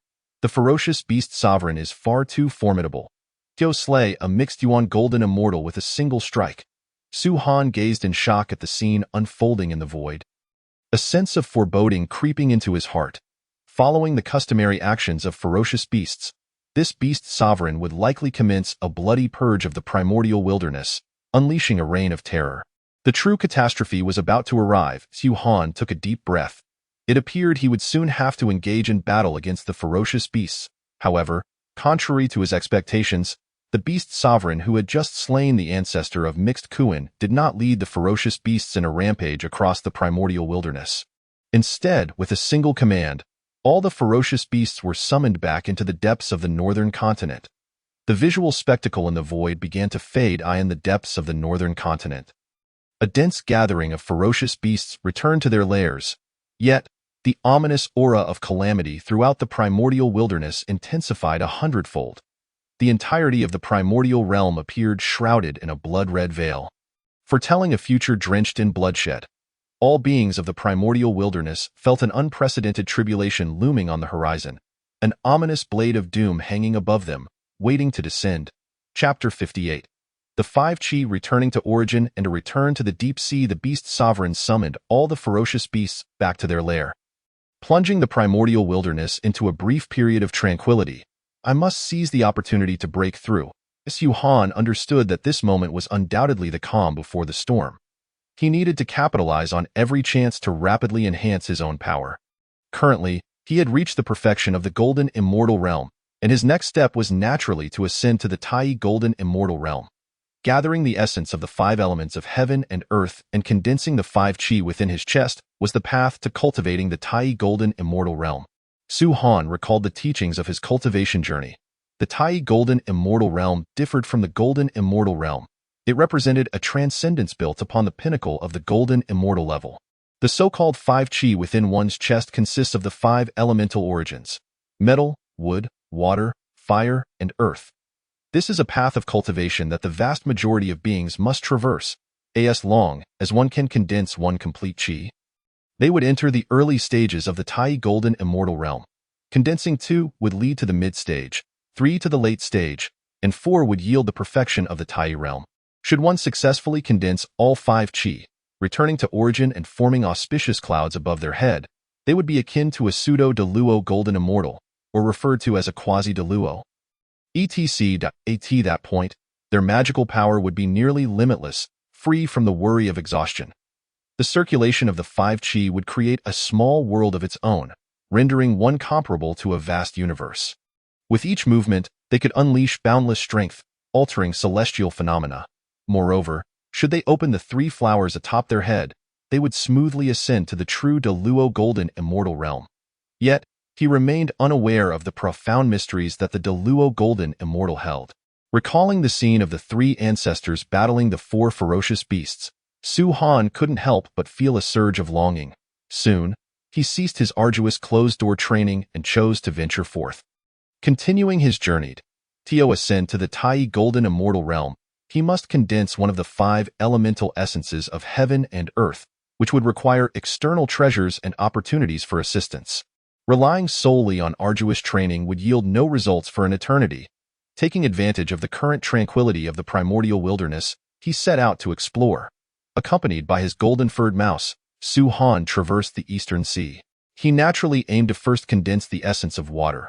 After all, as a small lobster, his origin was closely linked to water, and he had comprehended the laws of the water path, by focusing on condensing the water chi first. He would achieve twice the result with half the effort. The areas abundant in water opportunities were deep within the eastern sea, so Su Han recalled his previous experiences when he had been unable to explore many regions due to his insufficient strength. Although those places were fraught with danger, they also held great opportunities. Now that his power had surged, he deemed himself invincible among the golden immortals, truly unmatched. Even against a Tai golden immortal, he would put up a fight. Having scavenged some opportunities, he arrived at the depths of the eastern sea. As before, he could only be considered to have just grazed the surface, remaining in the marginal sea regions. Under the guidance of his golden-furred mouse, Su Han discovered a vein of ore. While not particularly precious, it was abundant in quantity, as Su Han exchanged it all for enhancement points. After glancing at his accumulated points, he contemplated further boosting his strength. Continuing deeper into the sea would undoubtedly increase the dangers he faced. If I could raise my current strength limit a notch, surveying his cards, Su Han opted for the banana fan. Having an additional innate top-grade spiritual treasure was the best choice for rapidly enhancing strength. Banana Fan 1000. Banana Fan 1000. He allocated all enhancement points to the innate banana tree. Soon, a banana fan ripened and fell. Su Han swiftly refined it. Excellent. It is a fire attribute Sun Banana Fan. He was quite pleased. This fire attribute fan would perfectly complement the wind attribute banana fan.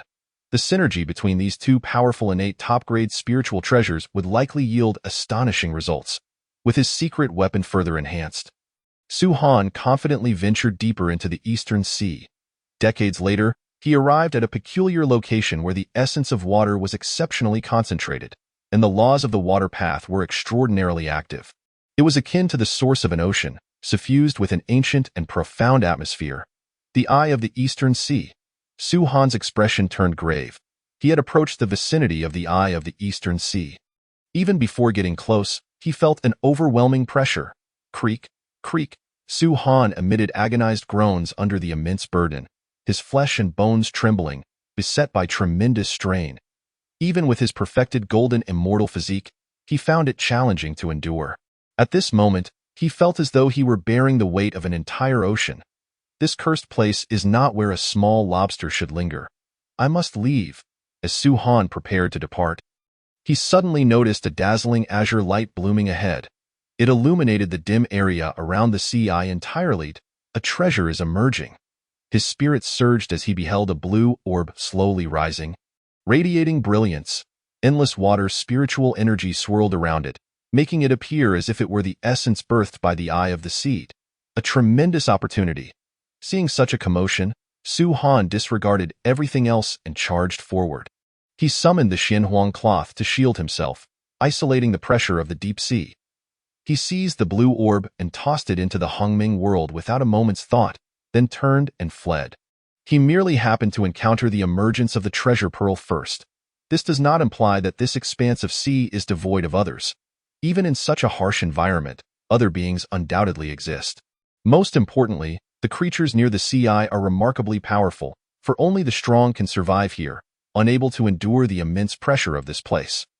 Contrary to his wishes, as Su Han soared a short distance, a colossal entity loomed directly before him. He could not avoid a confrontation. With a heavy sigh, he realized he was unable to evade the obstructing foe. After meticulously probing with his divine sense, Su Han's expression turned grave. Before him stood a tiger whale, a creature of the early stages of the Tai Golden Immortal Realm, its life force immensely potent. After all, what creature could traverse the vicinity of the CI with such freedom? If not formidable, its physical strength overshadowed his OWNIT, seems to be an exotic species from the primordial world. Su Han murmured to himself, recognizing that even he required the Xianhuang cloth to navigate this domain with ease. The primordial realm is home to numerous exotic beings, including chaotic entities. While their potential may not always be extraordinary, their strength is undeniably formidable. The mightiest among them, like the Xian turtle, are said to have evolved from the essence of chaotic demon gods. Before he could ponder further, the tiger whale let out a roar and charged at him with its gaping maw, capable of swallowing him whole.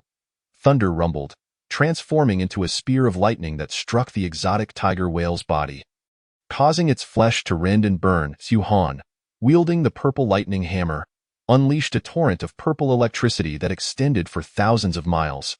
Hundreds of lightning bolts, akin to serpents and dragons, intertwined and formed a net of thunder, ensnaring the tiger whale. The purple lightning net, infused with immense divine energy, shimmered with starlight, and under the guidance of the laws of power, it ensnared the tiger whale with the precision of a fisherman. Chapter 59. Engaging the Tai Golden Immortal. What tremendous strength! Through the purple lightning hammer, Su Han manipulated the lightning net, as though fishing. Once the net enveloped the tiger whale, his expression shifted. He felt as if he had captured a prehistoric beast.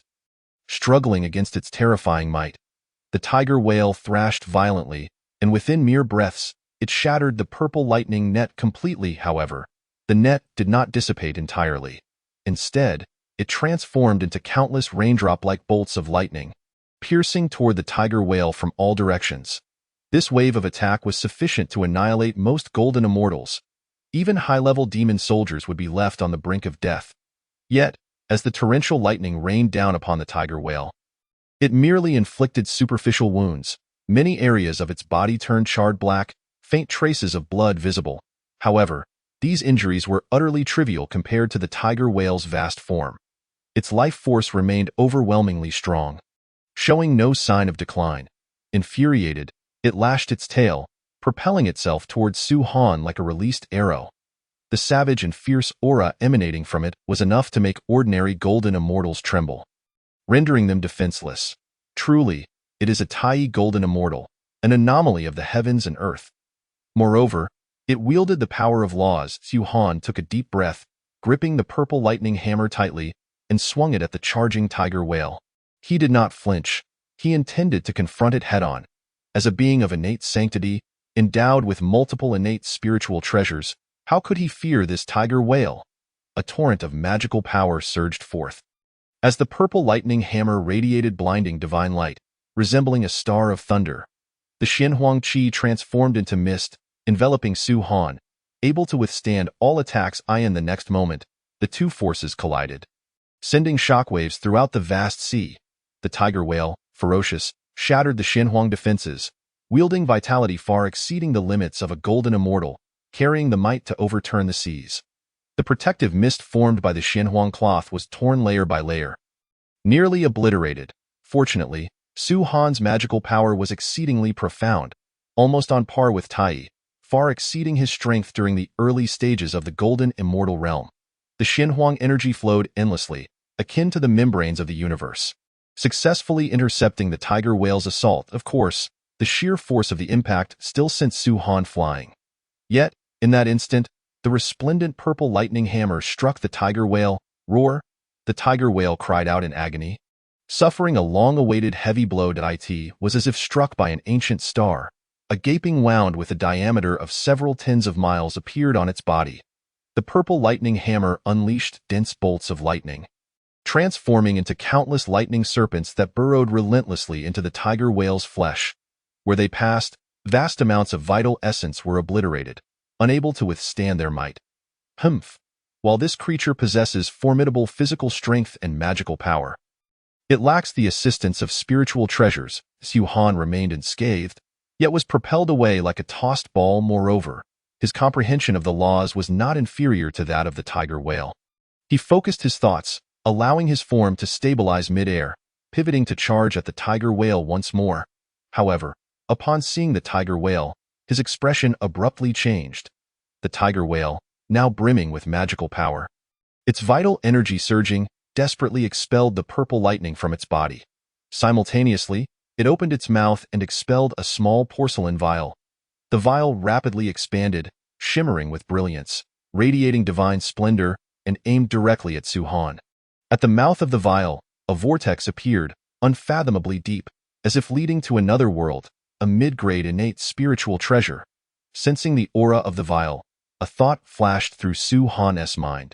He never anticipated that this primordial anomaly could wield innate spiritual treasures, and ones that were not inferior to, or even stronger than, the purple lightning hammer. Splash! Even in the proximity of the sea. The sound of crashing waves reverberated clearly. Streams of water entwined with divine light flowed from the vial, forming a great river that bore down upon Su Han. This river was extraordinarily miraculous. Solid yet ethereal, emanating spiritual brilliance, it resembled a tsunami, or perhaps a silken ribbon. The river within the ocean appeared wondrous and exquisitely beautiful. Yet, Su Han felt none of that. The moment his divine sense probed, it felt as though he bore the weight of the four seas. The primal true water he summoned would likely be scattered before it, its power utterly diminished. The tiger whale continuously infused magical power into the spiritual treasure. Its fierce gaze fixed upon Su Han. This small porcelain vial was known as the Four Seas bottle, capable of holding the waters of the four seas, summoned at will, transforming into various forms to suppress its adversaries. Its defining characteristic was its overwhelming weight, capable of shattering everything with boundless might. With its tiny golden immortal level of magical power, how potent would the waters of the four seas be when summoned? Su Han felt the Xianhuang shield humming ominously, unable to bear the strain. Enveloped by the great river, he truly felt as though he were being suppressed by the four seas. He could not withstand it. A sense of urgency gripped his heart as he sensed the Xianhuang cloth's defense was on the verge of shattering completely. The Xianhuang cloth was merely a low-grade spiritual treasure. Its quality was insufficient for the task at hand. Moreover, the tiger whale wielded the magical power of a Tai golden immortal, and no matter how strong Su Han's power was, it merely narrowed the gap between himself and Tai. Concentrating the five energies within him, the addition of even a single strand would significantly amplify his magical might. The tiger whale gazed triumphantly as the great river swiftly suppressed the Xianhuang shield. Within a few breaths, it trembled violently. Poised to collapse, the small golden immortal, bereft of defensive treasures, would be crushed by the waters of the four seas in an instant. Suddenly, a fierce wind surged. The river formed by the waters of the four seas began to oscillate violently. As if ensnaring a formidable beast, in the next moment, it shattered into countless pieces, cleaved apart by a myriad of wind blades. The waters of the four seas lost their divine light, scattering and merging with the surrounding ordinary seawater. Su Han, wielding the banana fan, vigorously fanned at the stunned tiger whale. The wind howled, and a tornado formed in an instant, enveloping the colossal tiger whale and propelling it 10,000 miles away. The tiger whale, racked with pain, bore deep gashes visible to the bone all over its body. It struggled desperately, yet found it impossible to break free from the tornado. Instead, under the tornado's relentless grip, it veered back towards Su Han. Whoosh! Su Han fanned again, pouring a massive amount of magical power into the fan, fully demonstrating the might of a superior innate spiritual treasure. The fearsome divine wind sliced through flesh and bone, mercilessly tearing apart the resilient skin of the tiger whale. A torrent of blood flowed from its body, transforming the surrounding sea into a crimson ocean. The Four Seas bottle, under the tiger whale's command, unleashed another great river, attempting to resist the divine wind and suppress Su Han. However, the banana fan was far more powerful. It effortlessly dispersed the river, establishing an overwhelming advantage. In that moment, the tiger whale could only passively endure the relentless assault of the banana fan's might. An innate superior spiritual treasure is exceedingly rare, even for a Tai golden immortal, a pinnacle beyond reach. Chapter 60. The might of the wind and fire banana fan breaking through the Tai golden immortal realm. This creature possesses immense physical strength, and its vitality is even more formidable. Su Han swung the banana fan repeatedly, gasping for breath, feeling somewhat dissatisfied. The tiger whale appeared quite wretched, yet its body spanned tens of thousands of miles. Even a single drop of its blood could create a massive crater. How strong must its vitality be, moreover? The defensive capabilities of the tiger whale's flesh showed no signs of waning. It was evidently fighting with all its might. Sustaining no fundamental injury, should the power of the divine wind wane, it would surely seize the opportunity to flee. Su Han, having shed all hesitation, summoned forth another banana leaf fan. Fortunately, he had previously ripened another fan. Otherwise, it might have truly escaped. As thoughts whirled in his mind, a glimmer of brilliance sparked in his eyes. He infused his magical energy into the fiery banana leaf fan, directing it towards the orca, and with great force, he fanned it vigorously. In an instant, a sea of flames erupted, surging forth towards the orca. The ocean's environment could hardly impede the might of the divine fire, a blaze potent enough to melt celestial metals and dissolve all beings. Such divine flames, akin to the 6 Ding and 6 Jia, the true fire of the sun, and the southern bright fire, were sufficient to instill dread in even the mightiest of beings. Upon meeting the fiery sea, the cyclone of winds did not clash. Rather, the winds bolstered the flames, amplifying their ferocity. After all, they originated from the same source and were under Su Han's command. With the mutual enhancement of fire and wind, a terrifying firestorm was born. At that moment, the vast expanse of ocean trembled incessantly, as if the very sea was on the verge of boiling. The orca emitted a piercing and fearful wail, its body engulfed by the searing, tempestuous flames, which gradually tore it apart. Not even the most resilient of bones could withstand the onslaught of this divine wind, and not even the most profound essence of life could resist the ignition of divine fire. Its vitality was akin to lamp oil cast into raging flames, swiftly consumed until there was nothing left, devoid of any trace of life. Strengthening points 220,000. Upon receiving the notification, Su Han stowed the banana leaf fan away. The sea of flames rapidly subsided, and the ocean, now under the control of celestial forces, ceased its turmoil. The disparity between the Tai and the golden immortal realms is even greater than I had anticipated. He swiftly flew towards the orca's carcass, pondering silently. This might also be attributed to the orca being a rare species, in addition to possessing a piece of innate middle-grade spiritual treasure. Releasing his divine sense, he scanned the orca's body. Naturally, a corpse could not obstruct his probing, and soon he discovered an unusual treasure. Or perhaps it was a treasure. Su Han, with uncertainty, extracted a plain black orb from within the orca. He gripped it tightly, yet the orb showed no sign of change, instead causing pain in his hand. Subsequently, Su Han attempted various methods, infusing magical energy, probing with divine sense, striking with lightning and fire. He employed every means possible against the black orb, but to no avail. Its only notable trait was its formidable solidity, so solid that even the banana leaf fan could not affect it. Exchanged as Su Han, ceasing his attempts, resolved to convert it into strengthening points. However, to his astonishment, he found it was impossible to exchange it. What a resilient object! Could it not be a spiritual treasure of heaven and earth? Confounded, Su Han, unable to exchange it, decided to simply store it away in the Hongming world, disregarding it for the time being. He began to tally the spoils from this battle. An innate middle-grade spiritual treasure. The 4 C's bottle, quite impressive. Su Han noted its formidable power and felt a sense of satisfaction. The innate restrictions contained within it surpassed even those in the purple lightning hammer.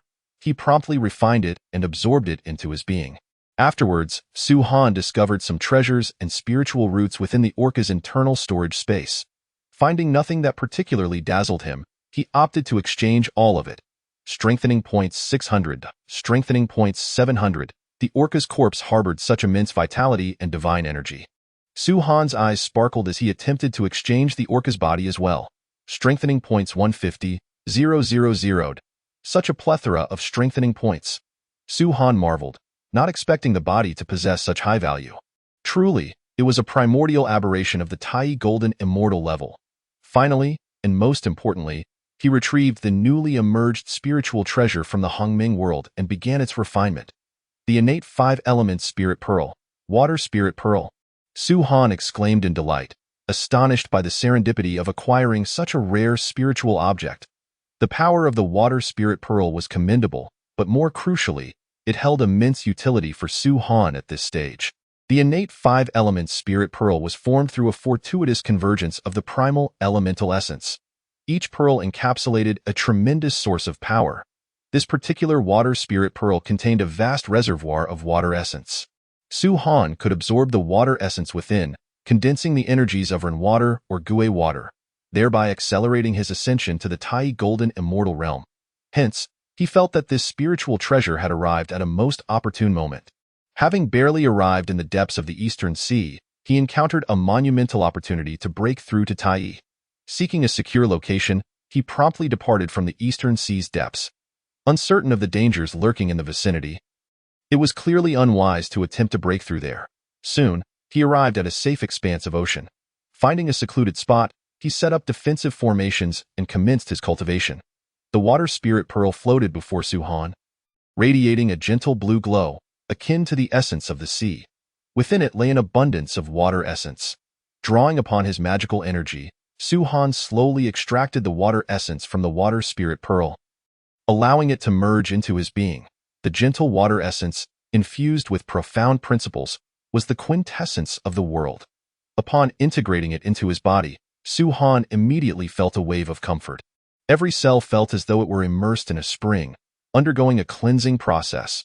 Within his body, the function of his kidneys grew especially swift, as if harboring an entire world of water. He now brimmed with vitality. Su Han radiated a blue luminescence, resembling a glowing sapphire. His physical form, magical energy, and primordial spirit began to undergo a gradual metamorphosis, shattering the bottleneck of the golden immortal realm. A particular energy gradually took shape within him, akin to a bridge connecting the internal and external realms, aiding his comprehensive life ascension. In a moment of clarity, Su Han sensed a profound connection with the vast universe. His magical energy surged rapidly, as if infused with the essence of heaven and earth. Both the quality and quantity of his power experienced a dramatic enhancement. In his sea of consciousness, his primordial spirit shone increasingly bright, radiating countless sparks of spiritual light. His comprehension of the laws of the great Tao, particularly the water laws, advanced significantly in an instant. Su Han's momentum escalated, continuously enhancing as if boundless, until, at a certain moment, he utterly shattered a boundary. Boom! A surge of unparalleled might enveloped the million-mile sea expanse like divine wrath, causing various fish and sea creatures to faint, their spirits unable to withstand this aura. This was the aura of the Tai Golden Immortal Realm. Chapter 61. The mountain in sight. Running to death the majestic Buzhou mountain he had broken through. Su Han stretched his arms wide, his expression devoid of overt joy, only a hint of mild satisfaction. His cultivation had long reached the pinnacle of the golden immortal realm, with an exceedingly robust foundation, coupled with the aid of the water spirit pearl. Breaking through to Tai was only natural. The enhancement of his primordial spirit and magical energy was instantaneous. Su Han's eyes flickered, and he raised a hand, gently pressing forward. As his magical energy surged, the land tens of thousands of miles ahead suddenly caved in, as if pressed down by the hand of a colossal deity. With such nonchalance, he inflicted this terrifying onslaught. This was the might of a Tai Golden Immortal. His magical energy far surpassed that of a Golden Immortal, and the water essence within him could connect the internal and external realms. Within Su Han's body, there existed an ethereal yet tangible energy that surged and flowed. This was the water energy from the 5 energies within his chest. Through it, Su Han could effortlessly harness the spiritual energy of a region, easily suppressing his foes.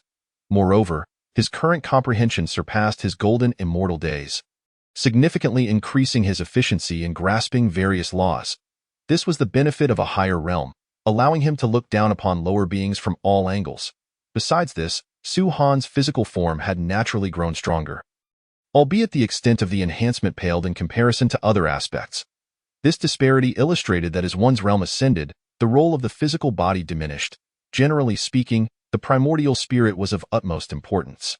Magical energy, the celestial power capable of perfectly embodying the laws, driving spiritual treasures, and executing various miraculous techniques, was paramount. Unless one were a rare species or possessed specific cultivation methods for the physical body. This was the norm. Su Han shook his head, dismissing this line of thought. In this era, merely possessing a method for cultivating qi was already commendable. Afterward, Su Han continued his cultivation for a while, absorbing the water essence until he perfected the water energy, reaching the pinnacle of the early Tai Golden Immortal Realm. The water spirit pearl had been immensely helpful, saving him years of arduous training. It can still be utilized. Su Han glanced at the water spirit pearl. This pearl continued to emit a gentle spiritual light, as if it would never run dry. The internal water essence had only been minimally absorbed by Su Han, indicating the colossal amount of primal power contained within the innate 5-element spirit pearl. After stowing away the water spirit pearl, Su Han emerged from his seclusion. With his ascension to the Tai Golden Immortal Realm, both his strength and status had undergone a tremendous transformation. Within the Lobster Clan, any Tai Golden Immortal stood as a pillar of the community. They were worthy of serving as elders, second only to the ancestors. Although there undoubtedly exist vast disparities in strength within the Tai realm, all beings therein hold an equal status within their respective clans. Should Su Han return to the Lobster Clan, he would undoubtedly ascend to a position of high authority, wielding significant power and commanding numerous leaders. Yet, this is of little consequence. In the grand scheme of the universe, it is the Deluo who are the true titans. After his ascension to Tai, Su Han's perspective naturally shifted, as he began to gaze towards the lofty heights of Deluo. Within the boundless wilderness, the number of Hunyuan Golden Immortals is scarce, and Deluo is regarded as an apex powerhouse. Once he attains Deluo, even his standing among the elite Dragon Clan will be of utmost importance, marking a significant divide from the Tai realm. Of course, during tranquil times, as long as Tai Golden Immortals do not behave too arrogantly. Unforeseen events are rare. In most regions, they are considered formidable beings. Particularly, Su Han's current combat prowess is far from ordinary Tai, being notably superior to that of the fearsome Orca. Possessing immense strength naturally opens up a plethora of choices. He intends to traverse the wilderness of the Great Desolation. This time, upon his ascension, he does not rush back to the Lobster Clan's territory. After all, the Lobster Clan is a subordinate race, lacking profound heritage, and can no longer provide him with substantial benefits. Even if there are genuinely valuable treasures, they are either reserved for the lobster ancestors' personal use or are communal possessions, unlikely to be bestowed upon a Tai Golden Immortal. Su Han plans to venture into the Great Desolation, specifically to explore Mount Buzhou. Previously, he had visited Shouyang and Kunlun but had yet to set foot in Buzhou. With his current strength, merely wandering around the outskirts of Mount Buzhou, without delving deep, should ensure his safety. Moreover, he excels in concealment techniques. After contemplating for a moment, he decided to seize the opportunity during this tranquil period to explore Mount Buzhou. His previous hesitation to venture there due to the presence of the Qilin clan had left him feeling somewhat regretful. This time, bolstered not only by his formidable strength but also by the celestial demon incarnation technique, he felt emboldened. With this technique, he could perfectly simulate his aura, rendering him undetectable even to those of a higher realm, such as Deluo Golden Immortals. Thus, Su Han felt no fear and departed from the Eastern Sea, heading towards Mount Buzhou. The journey was remarkably smooth, devoid of any obstacles. After an extended period of seclusion, his mastery of formations had deepened, enhancing his ability to conceal his presence. Enveloped in the concealment array, he moved like a specter, attracting no attention whatsoever. Thus, Su Han arrived at the periphery of the Mount Buzhou region. On this day, he paused, gazing in awe at the vista before him. In the far distance stood a towering pillar, rooted in the earth's veins, reaching into the starry sea. It was an immortal divine mountain, bridging the heavens and the earth. It represented the very center of the universe, its silhouette observable from any corner of the cosmos, akin to an everlasting imprint. The sun, moon, and stars circled around it, While the vast expanse of the universe bowed to its majesty, it stood there in serene repose, emanating an aura of eternal permanence, impervious to the ravages of time. This was the last remnant of the great Pangu, evoking a profound sense of insignificance in all beings that laid eyes upon it. The spine of Pangu is indeed terrifying, Su Han murmured softly. Gazing at Mount Bujo left him unable to comprehend its magnitude. Much like a mortal gazing up at the infinite expanse of the night sky, it seemed as though Mount Bujo embodied the eternal Tao, immeasurable in its essence. In his eyes, Mount Bujo resembled a barrier that divided heaven and earth. Su Han soared into the sky, surveying the boundless mountain ranges that encircled Bujo. Countless mountains undulated, each minor peak rivaling the size of a star. Together, they aligned with the stars above and the earth below, sketching a grand and mysterious topography. Enormous mountain ranges, stretching far beyond millions of miles, protected Mount Bujo, sending shivers down Su Han's spine. Incredible, he exclaimed, overwhelmed by the sheer magnificence, fully aware of the first ancestral vein's grandeur. He then swiftly made his way towards Mount Bujo. The vastness of Mount Bujo evoked a sense of cosmic allure, making it seem as though he were not far from its embrace.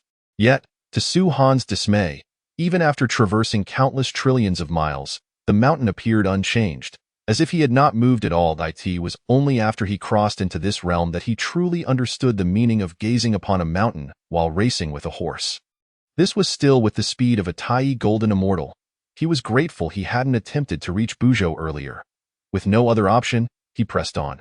After flying for several thousand years, he finally arrived at the foot of Mount Bujo. After what felt like an eternity, Su Han gazed at the mountain's base, exhaling a heavy sigh. The time spent may not have been significant, but the monotonous journey had felt uniquely taxing. The slow change of reference points made it seem as though he were moving in place, driving him to the brink of frustration. Next, he would begin the ascent. Su Han steeled himself, preparing to climb Mount Bujo.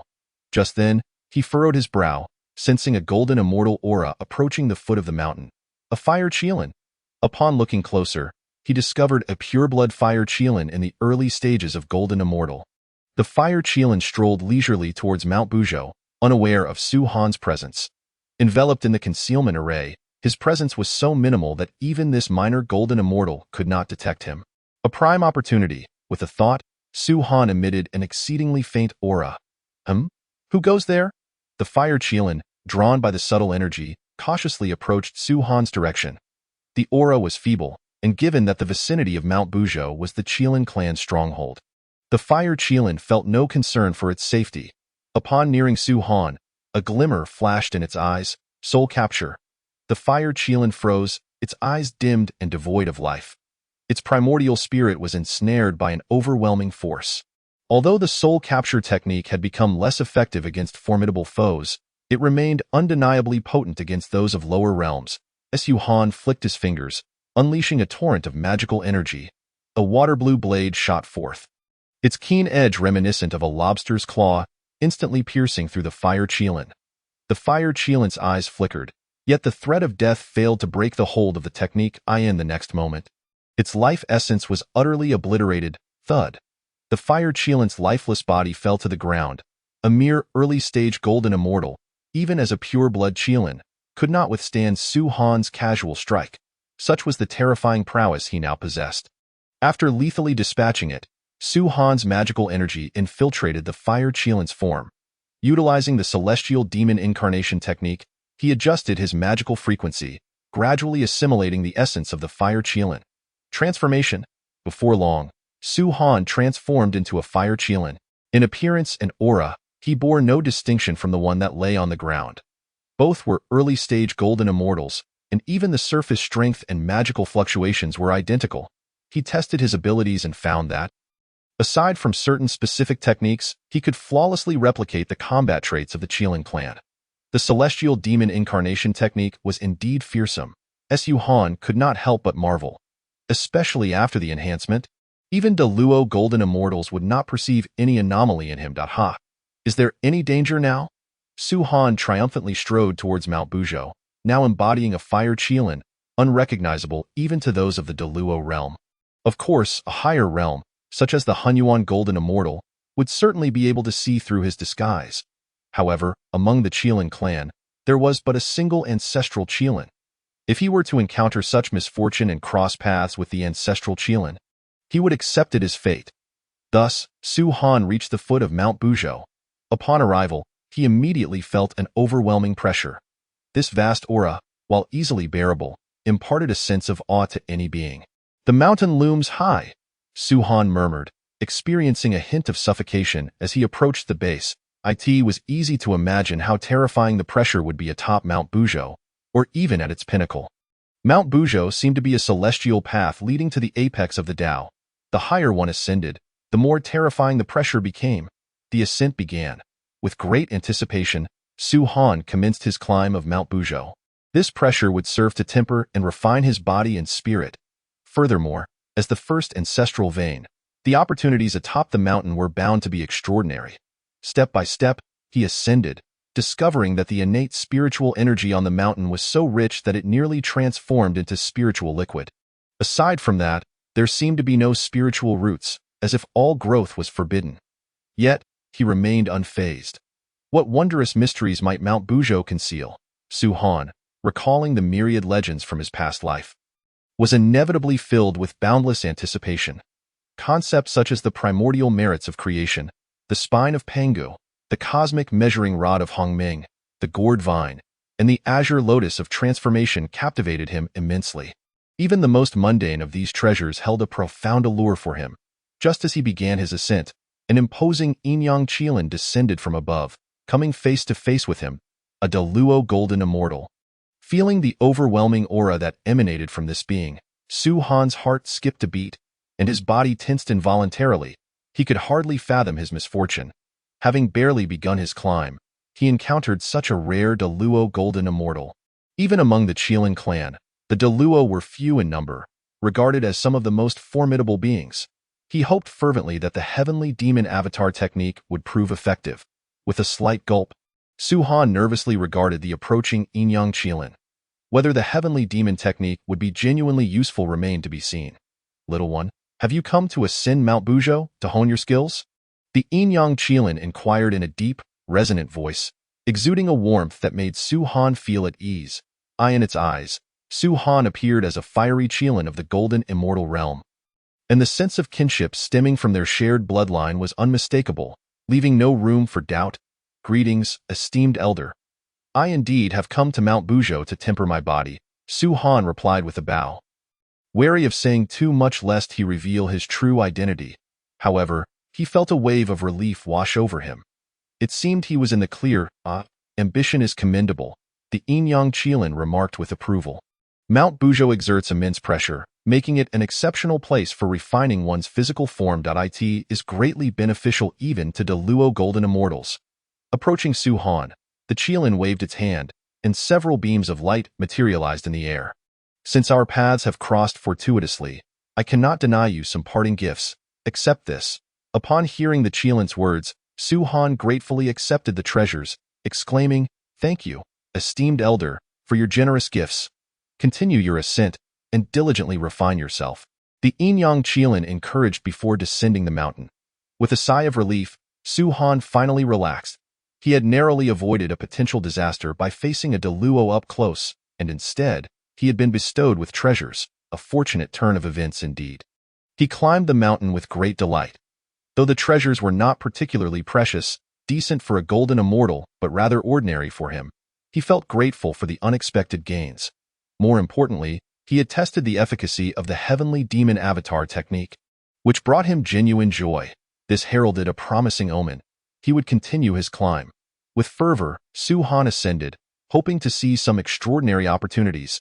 Chapter 63. A Great Opportunity. The Primordial Jade Marrow and Main Fragment.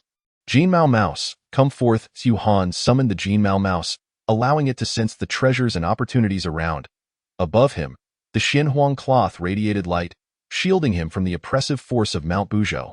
Without this protective treasure, the Jinmao Mouse might not have been able to withstand the pressure.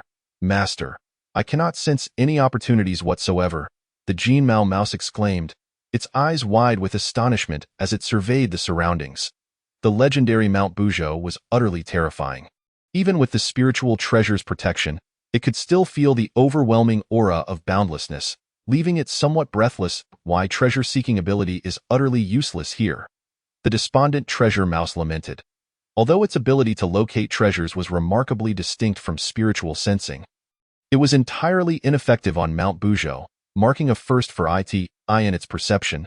The outside world was a void, overshadowed by the supreme and overwhelming pressure of creation, capable of suppressing all very well. I shall leave it to fate, Su Han replied, somewhat disappointed, as he returned the Jinmao mouse to the Hongming world. He also stowed away the Xinhuang cloth, preparing to bear the pressure with his own flesh and blood. As he continued to climb Mount Bujo, the weight upon him grew increasingly formidable. Walking upon the mountain, Su Han truly grasped the sensation of bearing the weight of the heavens. With every step, the pressure intensified, as if the infinite force of creation was eternally anchored here, stretching endlessly into the abyss of time. Under such immense pressure, ordinary spiritual entities could not possibly arise here, let alone develop consciousness. The entire journey felt eerily silent. One could witness that even the three pure ones, transformed from Panga's primordial spirit, manifested only in the eastern Kunlun Mountains. The 12 ancestors of sorcery came into being only in the subterranean regions near Mount Bujo, never on its peak. Even the true essence of Panga remained distant, let alone other beings. The Qiling clan, despite their formidable prowess, could only claim dominion over the areas surrounding Mount Bujo. They lacked the qualifications to occupy the mountain itself. As Su Han ascended, he initially indulged in fanciful thoughts, but as the pressure mounted, he found it increasingly difficult to divert his attention. Immersed in the overwhelming force, he felt akin to a raw gem, gradually being polished into a radiant entity.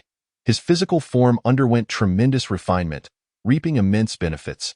Even his Tao heart seemed to undergo a transformation, becoming more resolute. Years passed, decades, centuries, millennia. As Su Han traversed the mountain, the environment around him appeared unchanged, yet the pressure escalated to a terrifying degree, capable of crushing ordinary golden immortals. With each step, every fiber of his being, muscles, veins, bones, marrow, organs, quaked violently, until one fateful moment, as Su Han lifted his foot, he found himself unable to bring it down, as if he had encountered an invisible barrier. At his limit, Su Han gazed ahead with a mix of frustration and determination. He could no longer ascend. At that moment, numerous small wounds began to manifest on his body, threatening to burst open.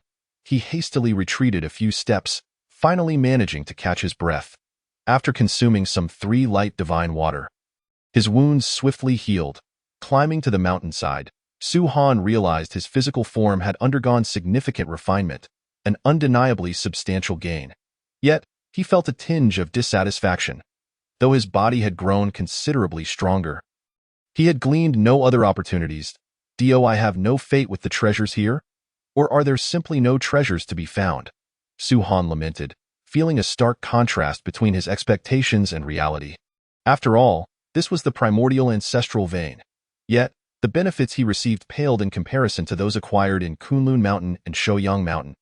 However, there was little he could do. Even the Jinmao mouse had detected nothing. He could only retreat. Just then, within the Hongming world, a black stone bead began to tremble, darting about in the minor chaotic realm. What is happening? Su Han was drawn to the commotion, realizing it was the spoils he had obtained after slaying an aberrant tiger whale at the ECI. The black stone bead was remarkably solid, showing no signs of reaction, nor could it be exchanged. Unexpectedly, it seemed to resonate here on Mount Bujo. Could it be a sign of opportunity? A surge of excitement filled Su Han as he grasped the black stone bead, feeling an inexplicable pull guiding him toward a specific direction. The Xinhuang cloth floated above him, aiding him in countering the pressure, allowing him to venture further. Before long, Su Han, following the unseen pull, discovered a primordial restriction upon Mount Bujo. He quickly began to comprehend it, eagerly seeking to unravel its mysteries. After hundreds of years, he finally succeeded. Without hesitation, he stepped inside. Upon entry, he was momentarily stunned. Before him floated a fragment of a jade disc and a drop of white jade marrow, suspended in the air. The white jade marrow, pure and translucent, left Su Han momentarily blank. All thoughts vanished in an instant. It was only after a long while that his mind began to regain its composure. This is Panga's jade marrow, Su-Han realized, a surge of instinctive understanding flooding his heart. He became overwhelmed with excitement. Bone marrow is vital for blood production, and its significance cannot be overstated. Once refined, Pangu's jade marrow would elevate his own foundation. Its value was beyond measure. Su-Han suspected that this Panga jade marrow might even prove immensely beneficial to top-tier innate deities or even chaotic demonic gods. Undoubtedly, this was one of the rarest paths to elevate one's foundation within the vast expanse of the primordial world. It was among the most supreme treasures of creation, one of the most extraordinary opportunities.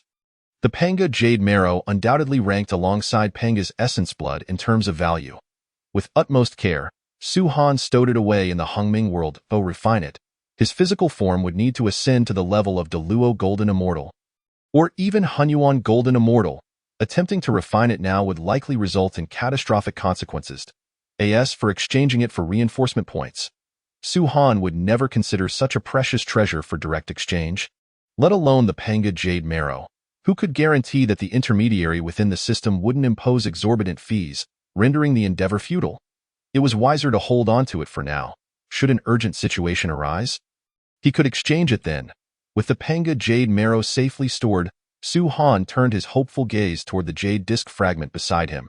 Upon recognizing the familiar shard, he immediately deduced it to be a fragment of the creation jade disc. Having already acquired 2 shards, this one appeared particularly substantial. Its value likely far surpassed that of the previous 2. Let me see what principles it contains. After refining this shard of the jade disc, Su-Han was left in awe. It was actually the main fragment of the creation jade disc. Within the jade disc fragment, 10 towering pillars of profound laws stood tall, exuding an air of mystery that seemed to encompass all the secrets of the universe. They serve as the cornerstone of all order between heaven and earth, embodying the most fundamental, exalted, and potent laws. In comparison, the few principles comprehended by Su-Han seem feeble and utterly insignificant. The top 10 great laws are expounded in Chapter 64. Cultivating the 9 revolutions mysterious art. Su-Han had never anticipated that the main fragment would fall into his possession so readily. The complete creation jade dish, classified as a chaos supreme treasure, contains the entirety of the 3,000 great laws. Even in a shattered state, it remains exceedingly precious. Each fragment is a transcendent treasure of enlightenment. The 2 small shards Su-Han had previously acquired were invaluable enough that he would not exchange them for the finest innate spiritual treasures. However, the value of this primary fragment is in a league of its own. The main fragment of a chaos supreme treasure likely surpasses even that of an innate supreme treasure, does it not? Su-Han was overjoyed. This was an extraordinary stroke of fortune. Within it lies the essence of the top 10 great laws, an immeasurable worth. In contrast, even the Pangu jade essence seems trivial. Should this information spread, all the mighty beings across the vast wilderness would be driven to madness in their pursuit of him. How is it that the main fragment was not in Hong Jun's possession, but instead has fortuitously come to me? Moreover, this fragment contains not only the great laws but also techniques. Without delay, Su-Han discovered a technique within the jade dish fragment, radiant and divine. As his consciousness scanned it, the technique was instantly imprinted in his heart. The 9 revolutions mysterious yuan art of the great Pangu. Su-Han was utterly astonished. Just moments ago, he had been troubled by his cultivation techniques. With the elevation of his realm, the shrimp ancestors technique had become somewhat inadequate. Little did he expect to obtain the most supreme technique in existence. Compared to it, the shrimp ancestors technique was rendered utterly worthless. In his sea of consciousness, the imposing image of a lobster suddenly appeared diminutive and pitiful in Su-Han's eyes. He promptly cast it aside, replacing it with the 9 revolutions mysterious yuan art. The 9 revolutions mysterious yuan art consists of 2 parts, or rather, 2 chapters. Su-Han endeavored to calm his emotions and examine the technique. One part is the 9 revolutions mysterious art, an unparalleled method for body refinement. The future 12 ancestral witches will cultivate this, enabling their physical forms to become immensely powerful. When cultivated to perfection, the body becomes the most indestructible treasure in existence. The other part is the 9 revolutions yuan art, a supreme technique for cultivating the primordial spirit and magical power. After cultivation, Its advantage lies in possessing an abundance of magical power relative to others of the same realm, both in quality and quantity. The Great Pango, having reached the pinnacle of essence, chi, and spirit, naturally left behind the most perfect techniques. Without hesitation, Su Han began his cultivation, eager to practice the 9 revolutions mysterious art. The physical body is the vessel for traversing the world, and its importance is self-evident. The 9 revolutions mysterious art comprises 9 revolutions, each representing a celestial realm. The first revolution corresponds to the mysterious immortal, the second to the golden immortal, the third to the supreme golden immortal, the fourth to the great Luo golden immortal, the fifth to the primordial golden immortal, the sixth to the primordial great Luo golden immortal. The vital essence and magical power followed the path of the 9 revolutions mysterious art, gradually circulating, Su Han, akin to a colossal black hole, voraciously absorbed vast quantities of heavenly and earthly spiritual energy. Waves of mysterious Tao rhythms descended upon him, undergoing extremely intricate and profound combinations, akin to the most wondrous womb of heaven and earth, nurturing an exquisite treasure body, blood, muscle, spine, tendons, bones, and organs. Every inch of Su Han's being experienced subtle vibrations. His entire body radiated divine light, erupting with countless beams of brilliance. His physical form shattered its previous limits, evolving at an astonishing pace. The first revolution was completed. The second revolution was completed. The 9 revolutions, the vast reservoir of accumulated magical power, was swiftly compressed and refined into an exceptionally high-quality primal energy. Even though a tremendous amount of spiritual essence was continuously being absorbed and replenished every moment, the risk of failure loomed ominously. It was insufficient. Relying solely on my own foundation, I could not sustain my advancement to the third transformation. Suddenly, Su Han produced a plethora of celestial treasures, divine flowers, extraordinary fruits, immortal herbs, and spiritual springs, alongside the precious spiritual objects he had previously gathered, as well as those acquired from the plunder of restricted spaces. A brilliant surge of magical energy erupted, transforming into a torrent of flames that fervently refined these resources into formidable vitality and spiritual essence. Inhale. Su Han opened his mouth wide, drawing in a substantial amount of precious spiritual essence, which became the robust foundation aiding his metamorphosis. With this assistance, the 9 transformations of primal energy operated smoothly, facilitating the final transformation of his primordial spirit's magical power. At a certain moment, Su Han's aura suddenly surged tenfold, radiating divine light that illuminated the entire restricted space. The third transformation was barely completed. As Su Han slowly opened his eyes, he marveled at the crystalline clarity of his primordial spirit, which seemed capable of invoking the power of the laws at any moment. His comprehension and affinity for the laws had improved immensely compared to before. With a casual wave of his sleeve, Su Han unleashed a stream of magical power, akin to a celestial blade. Surging forward, mere moments later, a colossal chasm extending millions of miles appeared before him. The third transformation of primal energy was indeed formidable. This was merely a casual manifestation of my magical power. Even though it was self-created, he was still somewhat astonished. The disparity between his current magical power and what it had been before was akin to the difference between steel and cotton. An immense chasm. Such formidable magical energy, if harnessed to activate innate spiritual treasures, would unleash unimaginable might. Moreover, his capacity for magical power had increased significantly. Su Han inhaled deeply, a satisfied smile spreading across his face. His physical body had ascended to the complete second transformation, surpassing even a typical low-grade innate spiritual treasure in strength. His primordial spirit's magical power had reached the third transformation, equivalent to that of a Tai Golden Immortal. I wonder what rank my combat strength now holds among the Tai. Su Han cast a final glance at the restricted space before departing.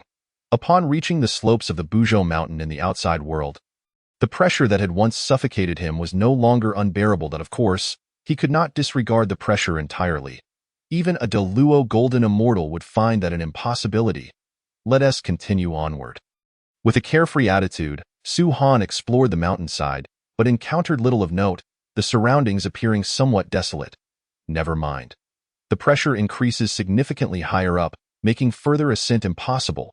He ceased his insistence and began his descent. The gains he had amassed within the innate restrictions had already exceeded expectations. However, as he descended, Su Han encountered a minor incident. His gaze shifted, and he noticed a water qilin approaching, scaling the Buzhou mountain. A golden immortal water qilin. Su Han assessed the situation, remaining calm without the slightest tremor in his heart. If a Deluo qilin had managed to evade detection, what was there to fear from a mere golden immortal qilin? The water qilin, perplexed, called out to Su Han, "I don't believe I've seen you before. I have always cultivated in solitude." Su Han replied coolly, disinterested in prolonging the conversation. As the two qilins brushed past one another, Su Han intended to continue his descent. "Wait, hold on." The voice of the water qilin suddenly rang out behind him, causing him to pause. Had he been detected? Su Han narrowed his eyes, a myriad of thoughts swirling in his mind. Then, a single sentence from the water qilin ignited a spark of killing intent within him. "You are not of the Qilin clan, are you?" Su Han turned to scrutinize the water qilin, uncertain how his identity had been revealed. Yet, upon closer inspection, he sensed something amiss. His formidable primordial spirit faintly discerned that this qilin did not quite resemble a typical golden immortal. The blue and red qilins locked eyes, and the atmosphere fell into an eerie silence. "Are you of the demon clan?" The water qilin spoke with an enigmatic tone. Su Han's heart jolted. It knew of the demon clan? This implication weighed heavily on his mind, and he instinctively displayed a fade of shock. Noticing his reaction, the water qilin smiled, its form suddenly manifesting the distinctive characteristics of the demon clan, adorned with scales and intricate patterns, exuding an overwhelming aura that surpassed that of a golden immortal. Revealing a chilling demonic energy, it was a demon, a perfected Tai golden immortal. Goodness, could it also be an undercover agent? Su Han was genuinely astonished to discover that the being before him was yet another false qilin, possessing the formidable cultivation of a perfected Tai, infiltrating the Qilin clan. As the demonic aura dissipated, the water qilin reverted to its original form. Despite the formidable Pangu pressure isolating this area, which mitigated any excessive senses of danger, it remained cautious, refraining from revealing its true form for too long. The water qilin fixed its gaze on Su Han, an inscrutable expression on its face. In a wonder it had exhibited such confidence in revealing its identity. After all, it was a perfected Tai. Understanding its intentions, Su Han also let slip a hint of his own identity. It was evident that had he not been of the demon clan, his life would have been forfeit. With the strength of a perfected Tai, extinguishing a mere golden immortal would be as simple as a flick of a finger. Fortunately, I have encountered demons before. Su Han's mind raced, activating the celestial demon transformation technique, allowing demonic traits to manifest upon his body, exuding a similar demonic might to that of the advanced demonic soldiers he had slain previously. Moreover, he radiated the aura of a Tai golden immortal. This was also a precaution. Who knew how a powerful demon would treat a lower-tier being? Although he was not intimidated by it, he was, after all, also a false qilin and did not wish to stir up unnecessary trouble. The celestial demon transformation technique. Upon witnessing Su Han's transformation, the water qilin smiled. Such a peculiar technique could only belong to the demon clan. It was now unmistakable. The fire qilin before it was indeed a member of its kin. They were both infiltrators within the Qilin clan. Unexpectedly, it had encountered another Tai demon envoy here. The water qilin approached, explaining, "I sensed something unusual about you earlier. It seemed you bore traces of the celestial demon transformation. So that was it. No wonder I was detected by an outsider." Su Han retracted his demonic traits, revealing an expression of admiration. "Your cultivation at the perfected Tai level surpasses mine by far." "Ha." The water qilin chuckled, its pride evident. "I am, after all, the third demon envoy under the command of a demon lord. My cultivation cannot be LOW. Su Han nodded in realization. It seemed that advanced demonic soldiers were golden immortals, while demon envoys were Tai golden immortals, and there were demon lords at the Deluo golden immortal level. Unable to resist, he inquired, as the third demon envoy, "What drives you to take such risks? Personally infiltrating the Qilin clan? What is there to it?" The third demon envoy appeared to be quite talkative, waving a hoof as it spoke freely.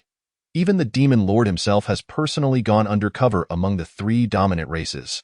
It failed to detect Su Han's unease. After all, few in the vast wilderness could fathom the true nature of the demon clan. let alone disguise themselves as one. It seemed that a prolonged life as an undercover agent had left it somewhat restless.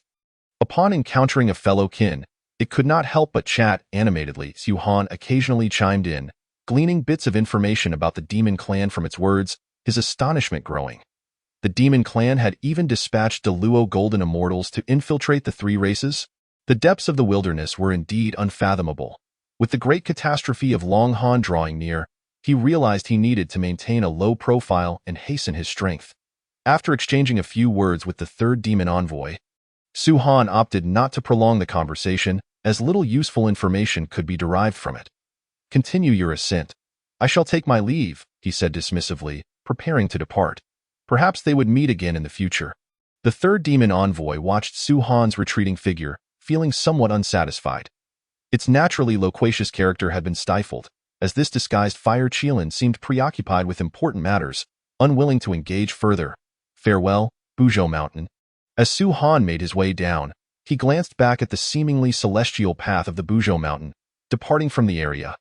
Though the journey was long, his spirits soared, having gained immense fortunes. Still maintaining his Qilin form, he joyfully trod with Qilin steps, traversing the earth as he raced toward the outside world. After 10,000 years, he finally departed the Buzhou mountain range. The journey was relatively uneventful. Although he encountered a few Qilins, none suspected his identity. The Jin Mao mouse re-emerged, guiding him to various treasures. Is this the territory of the Fire Ape clan? Along the way, the Jin Mao mouse pointed out a location, and Su Han discovered that the treasures lay within the domain of the Fire Ape clan. "Well, I am part of the Qilin clan now," Su Han muttered, unleashing his formidable perfected golden immortal aura with abandon. This was the purest Qilin clan pressure, ranking among the pinnacle of the wilderness. Many fire apes trembled in fear, prostrating themselves on the ground, unable to muster a single thought of resistance. "Fire Qilin? What do you think you are doing?" An enraged voice rang out as an elder of the Fire Ape clan, a Tai, emerged from seclusion. "There exists a treasure here, one that is destined for me," Su Han boldly declared, showing no fear of the opposing force. As he observed the Fire Ape ancestor seemingly preparing to stand in his way, Su Han shot at a fierce glare and thundered. "What is this? My Qilin clan dominates the Honghuang continent. Could it be that we cannot even seize a single treasure? Step aside at once. Does the Fire Ape clan wish to stand against my Qilin lineage?" Upon hearing this, the Fire Ape ancestor was consumed with rage but dared not reveal even the slightest hint of it. The Qilin clan was simply too formidable. As the undisputed sovereign of the eastern Honghuang continent, the Qilin clan wielded a tremendous influence over all other races. To them, the Qilin clan represented divine authority, unyielding and unassailable. Su Han strutted into the territory of the Fire Ape clan, brazenly absconding with a significant portion of their treasure vault. Numerous invaluable artifacts were seized without a second thought, taken in a display of sheer audacity. "Not much of worth here. Most of it is mere refuse," Su Han remarked disdainfully, lifting his head high in arrogance. After plundering the treasures, he departed without hesitation. Alas! What could I do, being a vassal of the Qilin clan? The Fire Ape ancestor and the other elders could only smile bitterly, feeling powerless. Who would dare provoke the Qilin clan? Yet, their resentment towards the Qilin clan was nearing its breaking point. Such hatred only fueled their resolve. Su Han left gleefully, for the treasures held little value to him. However, inciting enmity towards the Qilin clan was a necessity.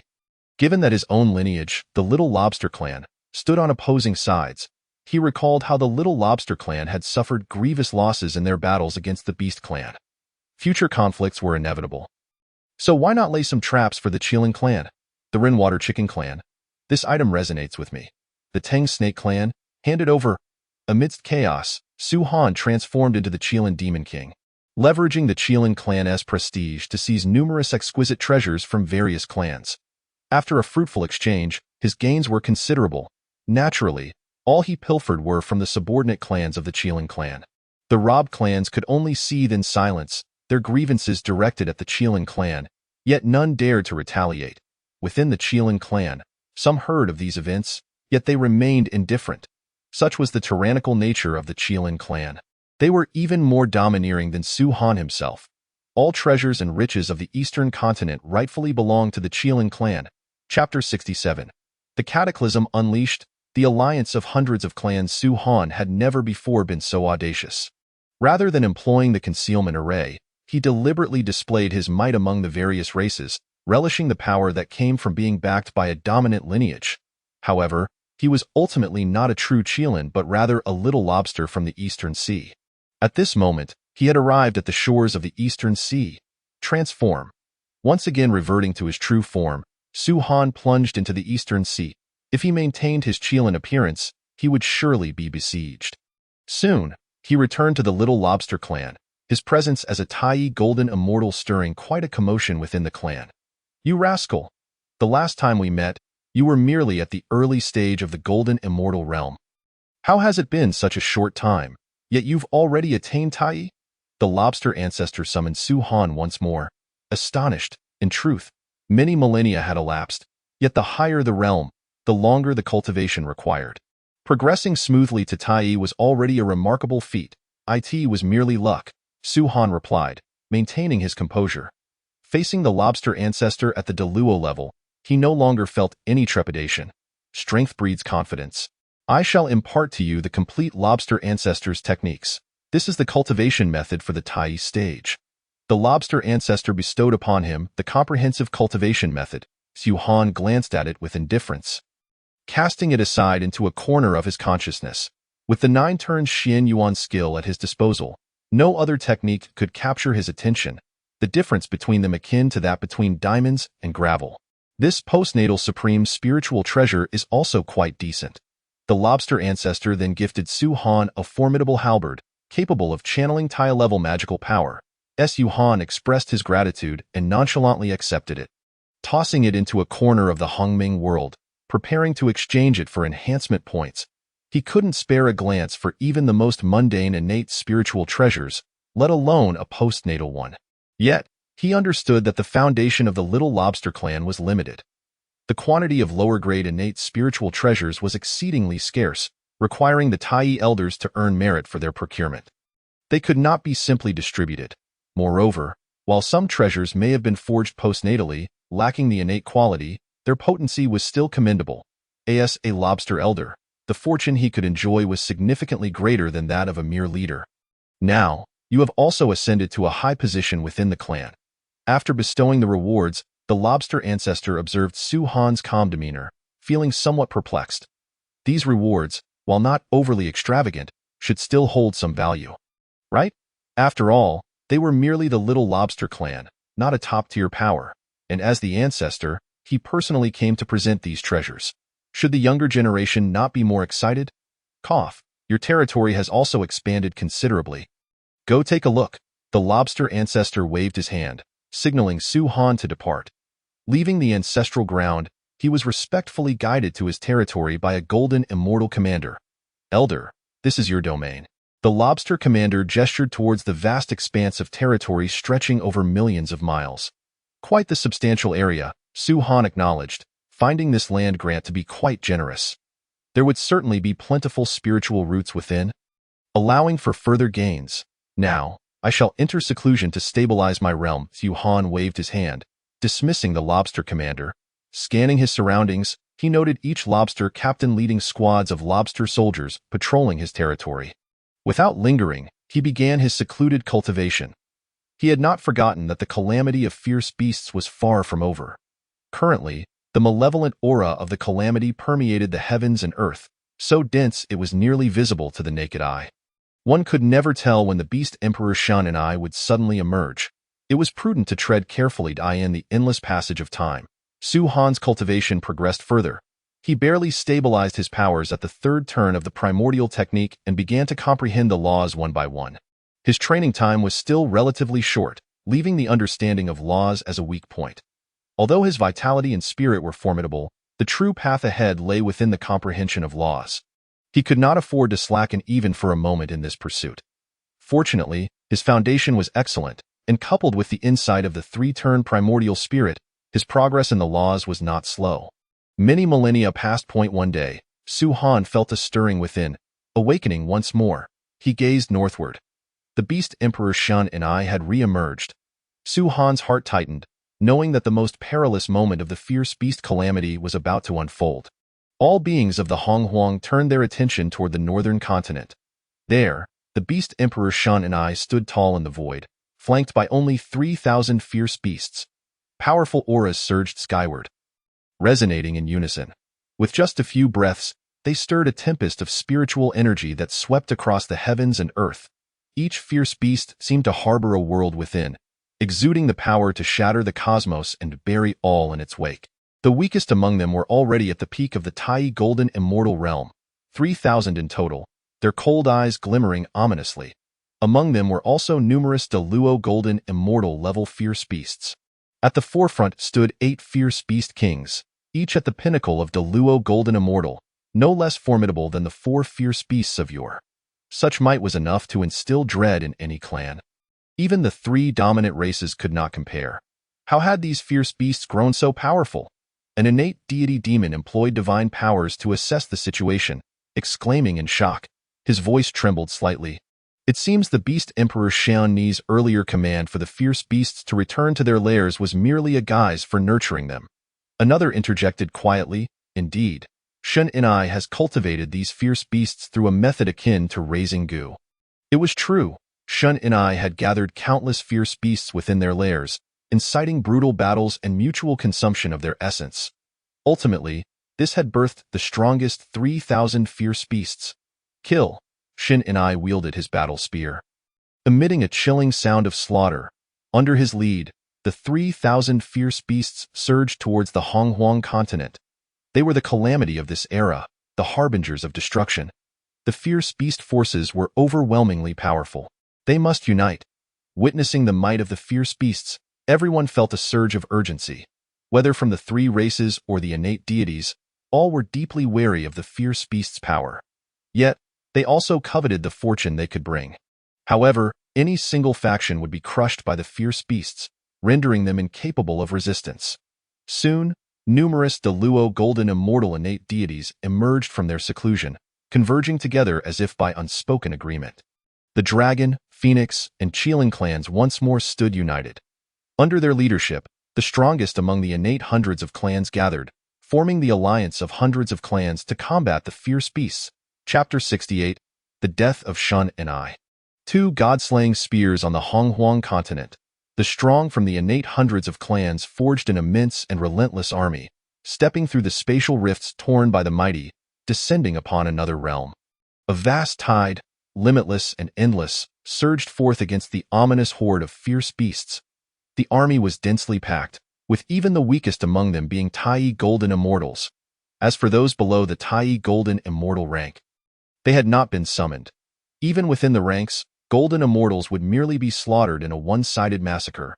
Unable to intervene at all, tens of thousands of Tai surged forth, and the overwhelming fluctuations of primordial energy caused even the great Luo Golden Immortals to change countenance. Not to mention, there were a considerable number of innate divine demons at the great Luo Golden Immortal level. Yet the expressions of the ferocious beasts remained chillingly cold, exuding an aura of annihilation. Utterly indifferent to the strength of their adversaries, upon sighting any living beings, they charged forward to kill without hesitation. Roar, chirp, hiss. Creatures from various clans roared, their eyes bloodshot from the influence of malevolent energy.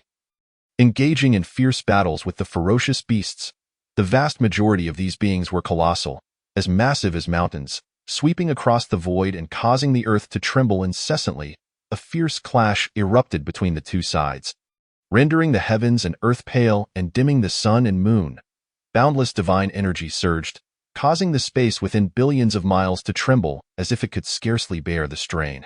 For the first time since the beginning of creation, the majority of Great Luo and Tai joined forces. Such a fierce battle was enough to make any existence's heart trembled. Gulp. Su Han felt the pervasive destructive aura and the wildly turbulent malevolent energy surrounding him. Swallowing hard as he remained within his own territory, steadfastly maintaining clarity of mind while silently operating the 9-turn Yuan Gong, daring not to engage with the outside world. Above him, fragments of the creation jade plate scattered radiant light, allowing his primordial spirit to repeatedly cleanse away the dust of malevolence. Although Su Han had also received summons earlier, he had decisively declined under the pretense of his severe injuries. The calamity of quantization was truly terrifying. Su Han resolved to remain in seclusion until the calamity was over. On the battlefield, the alliance of hundreds of clans and the 3,000 ferocious beasts engaged in bloody slaughter. From the outset, both sides suffered rapid losses, with blood and bones strewn across countless miles. Corpses fell, crushed alongside the shattered mountains and rivers by the aftermath of the battle. Torrential blood rain and the overwhelming stench of blood drove both sides into a frenzy of slaughter. Before the annihilation of the ferocious beasts, the strong from the 100 clans would not cease their efforts, regardless of the cost. As for the ferocious beasts, it goes without saying that they were inherently fearless.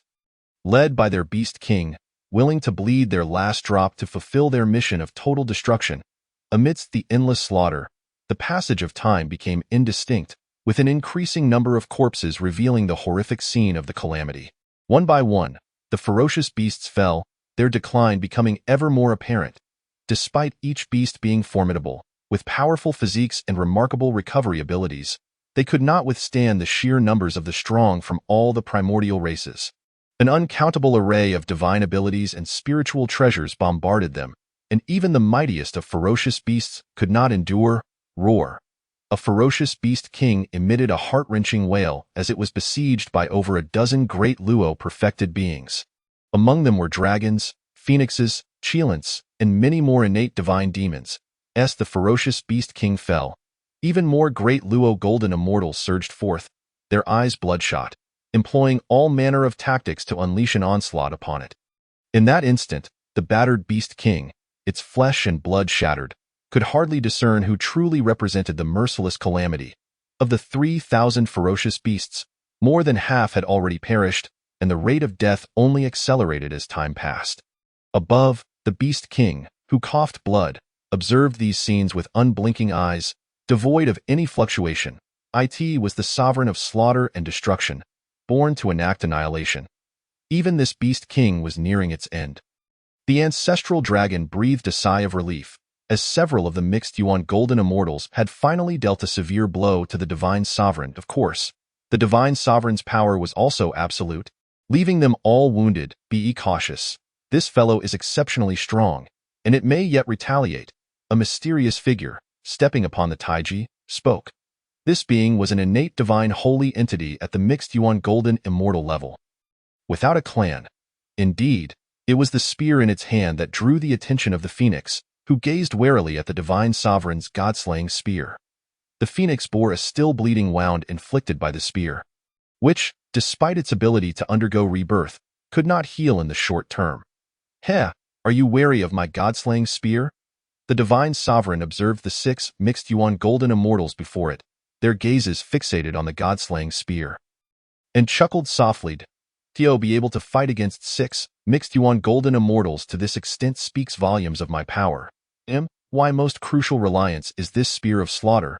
It raised the war spear, pointing it at its foes, causing their expressions to shift as they retreated a few steps. Ultimately, the spear's tip was aimed at the ancestral Qilin. Fight to the death against me? The ancestral Qilin's heart sank, its expression grim and focused. The others sighed in relief but remained vigilant, prepared to strike at a moment's notice to encircle the divine sovereign. It was best to eliminate the beast king as soon as possible. With this in mind, the divine sovereign made a swift decision, ready to launch its final assault. Suddenly, in the silence, a pitch-black war spear pierced through the divine sovereign's body. Its once sturdy and indestructible physique, capable of withstanding the combined assaults of several mixed Yuan golden immortals, crumbled as if made of paper, pierced through. Moreover, it not only penetrated its flesh but also directly injured its essence. The familiar laws of slaughter and destruction rapidly obliterated its essence. Akin to the god-slaying spear's attack. The god-slaying spear? How could this be? The divine sovereign widened its eyes, gazing at the other god-slaying spear that had pierced It. It was certain that this spear and the one in its hand originated from the same source. With identical power and effect, the divine sovereign was unable to contemplate further. Already gravely wounded, it lacked the strength to resist this lethal strike. Its essence was swiftly unraveled, its body exploded into fragments, and its primordial spirit withered away, leaving only a Dao fruit captured by the being wielding the god-slaying spear. The slaughtered Dao fruit of the Beast King is indeed remarkable, Luo Ho remarked. Stepping forth from the rift in the void, torrents of demonic power refined the divine sovereign's Dao fruit, merging it into his own great path. The compatibility of their great paths was exceedingly high. Consuming such a grand feast as the divine sovereign's Dao fruit was destined to greatly enhance his cultivation and amplify his essence. His path of slaughter absorbed the divine sovereign's Dao fruit, serving as nourishment, allowing him to traverse even further in the realm of mixed Yuan golden immortals. Simultaneously, the god-slaying spear in his hand and the one left behind by the divine sovereign began to hum and tremble. In the next moment, they fused together, radiating a dark glow, with divine energy surging forth. The unleashed aura of slaughter became even more overwhelming, subtly overshadowing the malevolent energy enveloping the entire battlefield. Even several mixed Yuan golden immortals felt a prickling sensation, beads of cold sweat forming upon them. The god-slaying spear was complete. Luo Ho gripped the newly formed god-slaying spear, revealing a trace of a sinister smile. Chapter 69. The calamity of the ferocious beasts comes to a close. The expedition to the Northern Sea. Chapter 70. The three transformations of the mysterious skill. The body transforms once more. The enemy was not strong. After a casual strike, Su Han obliterated them. Following the battle, while everyone rested, Su Han quietly made his way to a distant island, triggering an innate restriction. This restriction was rather ordinary. Given his deepening understanding of the Great Array path, breaking this restriction posed no challenge. One might even say it was effortless. Upon entering the restricted space, Su Han discovered numerous postnatal spiritual roots. To his astonishment, there existed a grove of innate plum trees. The branches were laden with plump, emerald-green plums, glistening with moisture, evoking a mouth-watering response at just a glance. Although their grade was not particularly high, their sheer quantity compensated for their quality. Su Han was pleased to harvest all the innate plums and plant them within the Hongming world. These plums had already matured significantly, with each fruit brimming with immense spiritual energy. Such spiritual fruits could be considered natural elixirs, devoid of any so-called pill toxins. If he could refine them, he wondered if it would enable the 9 transformations of the mysterious skill to break through to the 3rd transformation. Su Han couldn't help but ponder. His physical foundation was insufficient, preventing him from advancing to the 3rd transformation. However, if he had ample cultivation resources, it would be a different story. Just a bit longer. This isn't quite secure yet. After making a rough calculation, Su Han decided to temporarily set this aside. Ultimately, he scoured the restricted space, extracting every spiritual root within. Such an ordinary restriction contained a significant number of spiritual roots, albeit all of low grade. As Su Han contemplated this, a thought crossed his mind. Perhaps with the passage of time, these spiritual roots within the restrictions had begun to grow.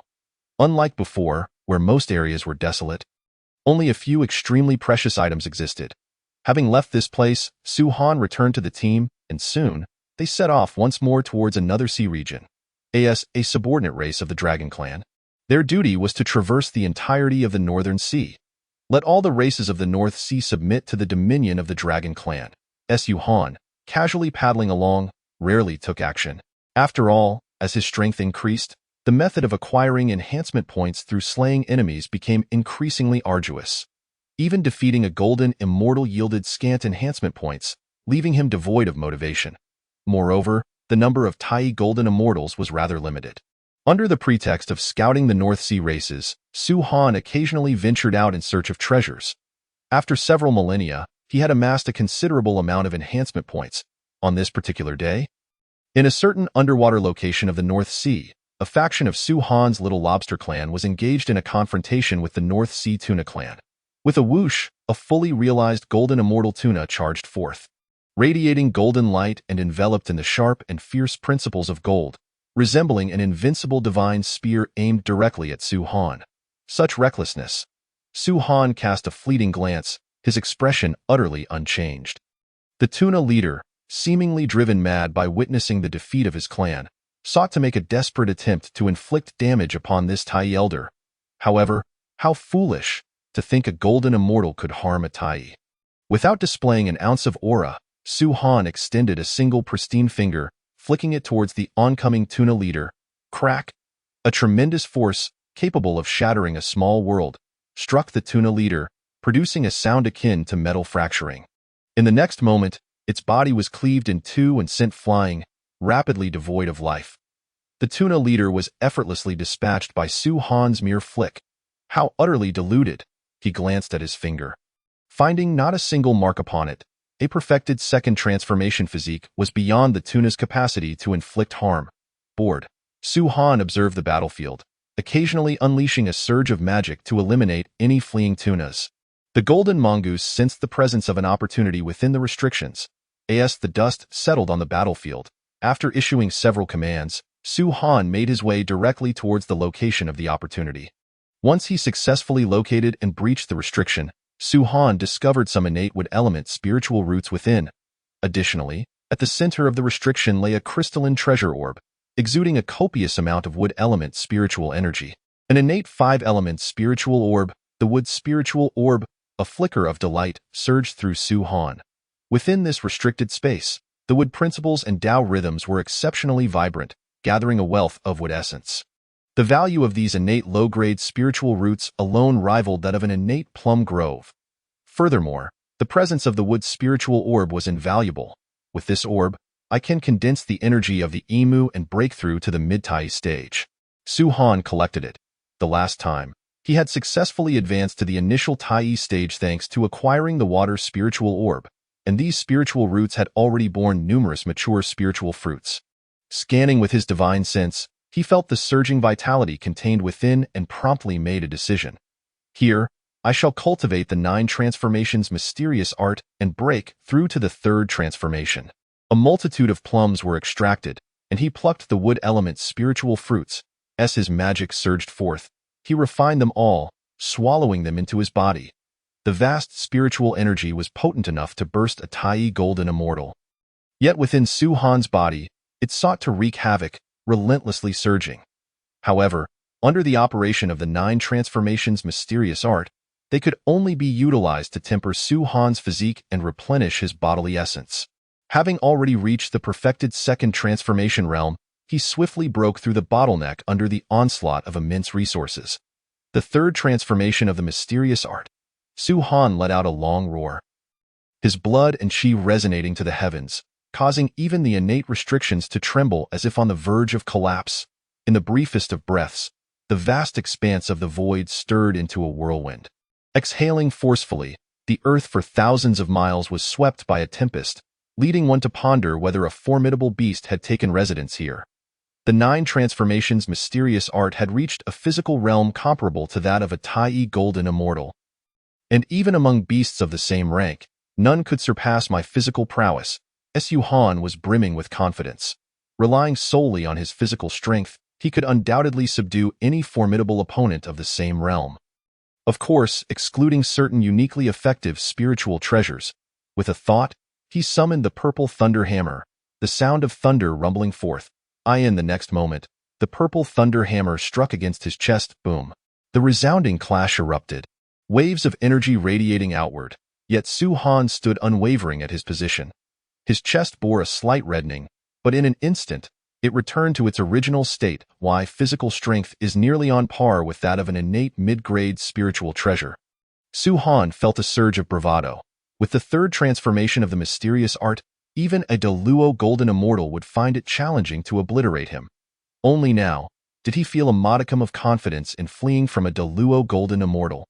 Had it been earlier, he would have struggled to hold on, anxiously awaiting the arrival of reinforcements. The disparity between Deluo and Tai is indeed staggering. Returning to the battlefield, Su Han initially intended to absorb the wood spiritual orb's essence to break through to the mid-Tai stage. However, the time required for a breakthrough in realm differs from the enhancement of physical prowess. It is an extensive process, and he could not afford to be absent from his team for long. Thus, he temporarily set it aside as Su Han rejoined his group, continuing onward to the next maritime domain. Chapter 71. Shattering the Turtle Shell, Unmatched Physique. Chapter 72. The Fierce Battle of Tai. Chapter 73. Helpless to Slay. The Blade of Destiny emerges in the shimming river. Attack? The Xian turtle unleashed its trump card, expending a vast amount of magic to activate this lethal principle.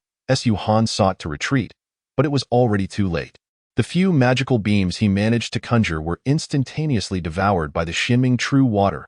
In the next moment, the icy, deathly silence of the black water river surged towards him in an instant. Su-Han felt his solid and indestructible physique sustain damage as an overwhelmingly frigid aura invaded him. The intensely potent death energy also infiltrated his body, attempting to extinguish his very life force. Though startled, Su-Han remained composed, activating the 9 transformations Xian Yuan art to carve a passageway. After flying out, he could not help but spit forth a mouthful of slightly darkened blood. Biffed. Su-Han's eyes darkened. He had not anticipated that he would be injured. Fortunately, the injury was not severe. The vast vitality surged forth, an endless flow of blood and chi illuminating the interior, swiftly dissolving the shimming energy. A Tai Golden Immortal could still wound me.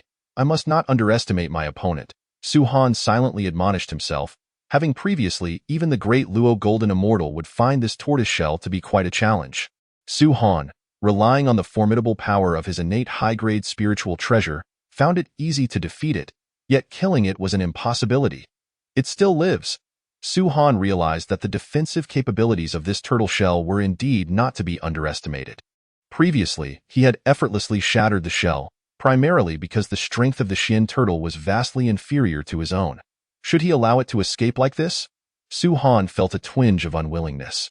If this Xian turtle were to flee, it would likely attract the attention of the great Luo Golden Immortal. At that point, matters would become quite troublesome.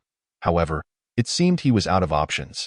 After a moment of silence, while contemplating whether to invest a significant number of enhancement points to create a new banana fan, his eyes suddenly lit up. A slightly translucent jade long knife appeared in his hand. Faintly shimmering with a dark luster, 2 banana fans floated autonomously in the air, occasionally flapping to maintain a powerful offensive. Su-Han, wielding the long knife, slashed towards the Xian turtle. As he advanced, fire tornadoes parted automatically, clearing a path for him. A low-grade spiritual treasure? This fellow must be out of his mind. The Xian turtle initially thought Su-Han had unleashed some sort of trump card, but upon sensing the aura of the long knife, it was taken aback. A low-grade spiritual treasure couldn't even fill the gaps between its teeth. What good would it do to bring it out, however, seeing Su-Han charging with the knife? The Xian turtle felt a slight tension in its heart. In the next moment, the long knife struck the turtle shell, bang.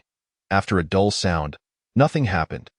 The Xian turtle was momentarily stunned before bursting into raucous laughter. It had thought Su-Han possessed some extraordinary means, but it seemed he was merely frantic. It jeered. Rest assured, you will soon meet my clan's great Luo Golden Immortal, who will personally entertain you. Su-Han, however, was too indifferent to respond, continuing to slash at the turtle shell with his knife. Bang, bang, bang. With each strike, he infused his magical power, consuming a portion of it. As he continued to strike, a jolt of realization coursed through him. He could distinctly sense a change. He felt with utmost clarity that the Xian turtle's fortune was being gradually whittled away with each cut. Excellent. The fortune-cutting knife is indeed effective. Su-Han felt invigorated. This was the first time he had utilized this unique treasure. Forged from the essence of calamity and enhanced with points, it must not disappoint me.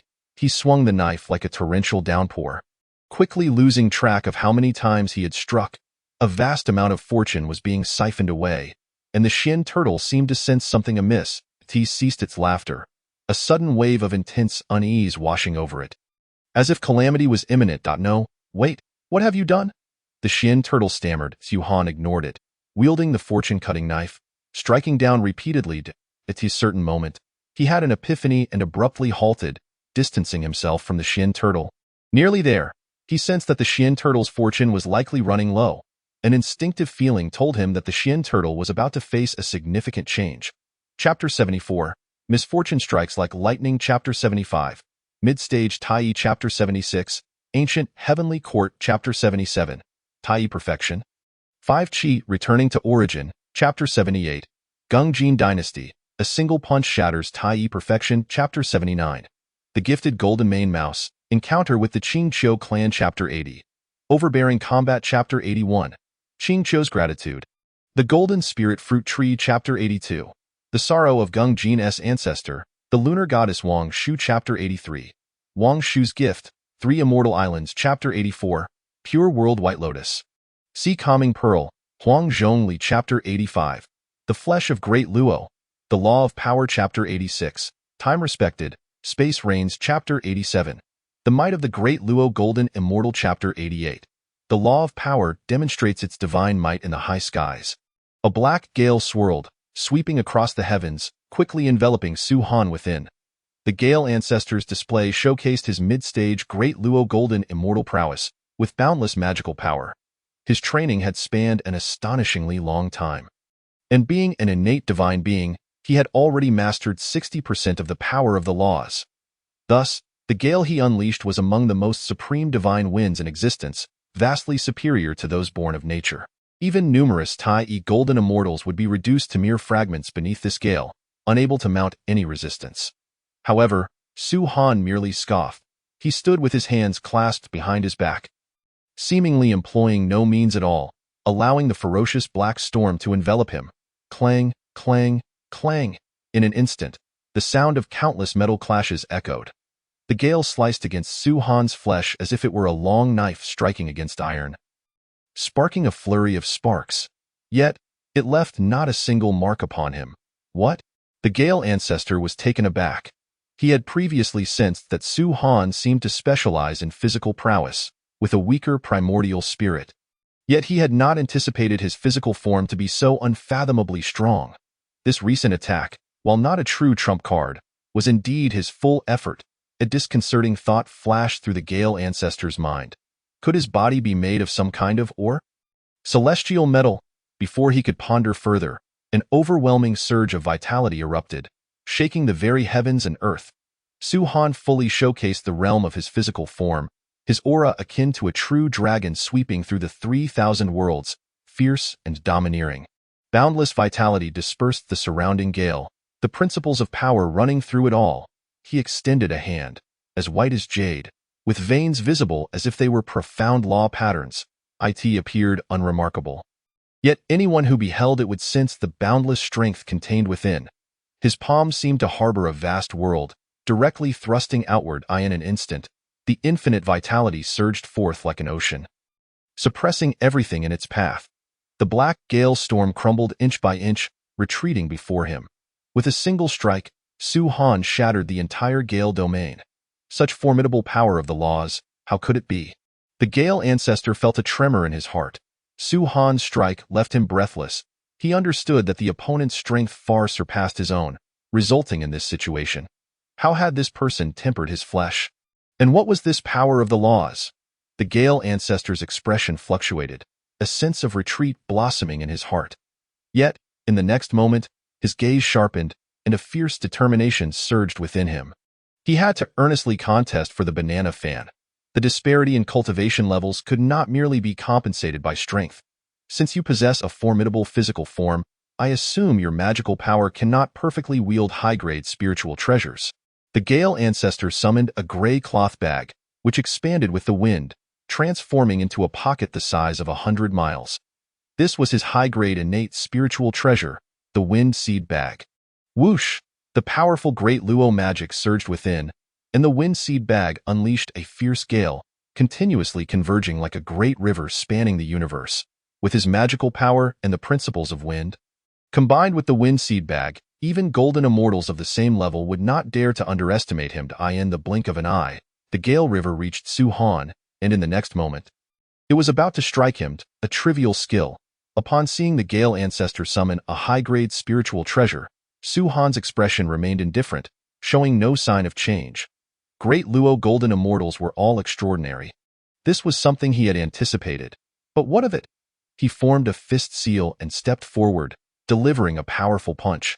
His fist collided directly with the Gale River. Boom! Instantly, a terrifying roar erupted, akin to countless thunderclaps resonating across millions of miles.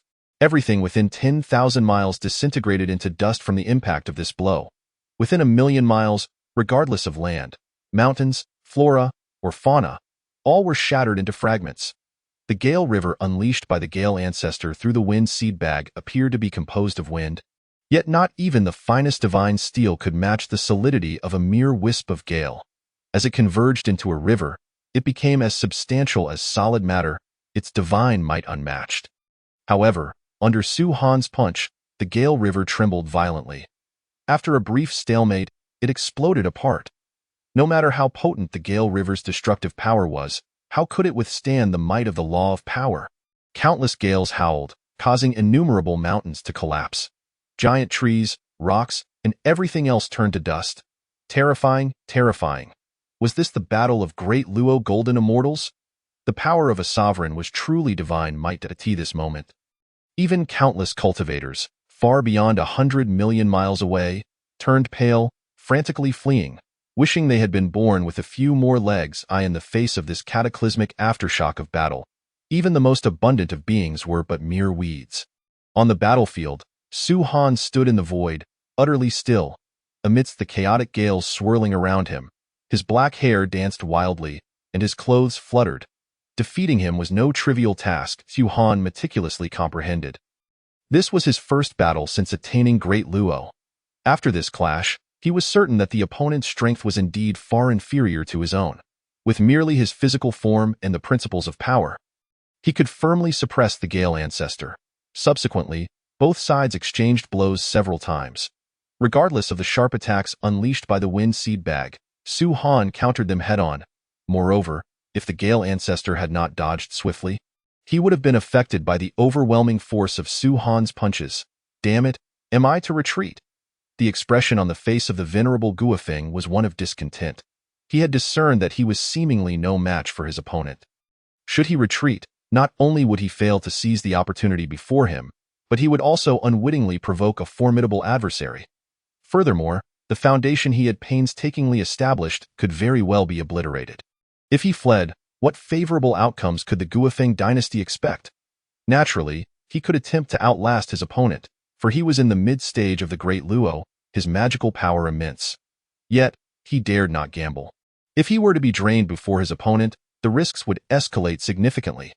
This fellow's physical form seemed impervious to harm, rendering him nearly untouchable. Should he sustain injuries, the situation would be entirely different.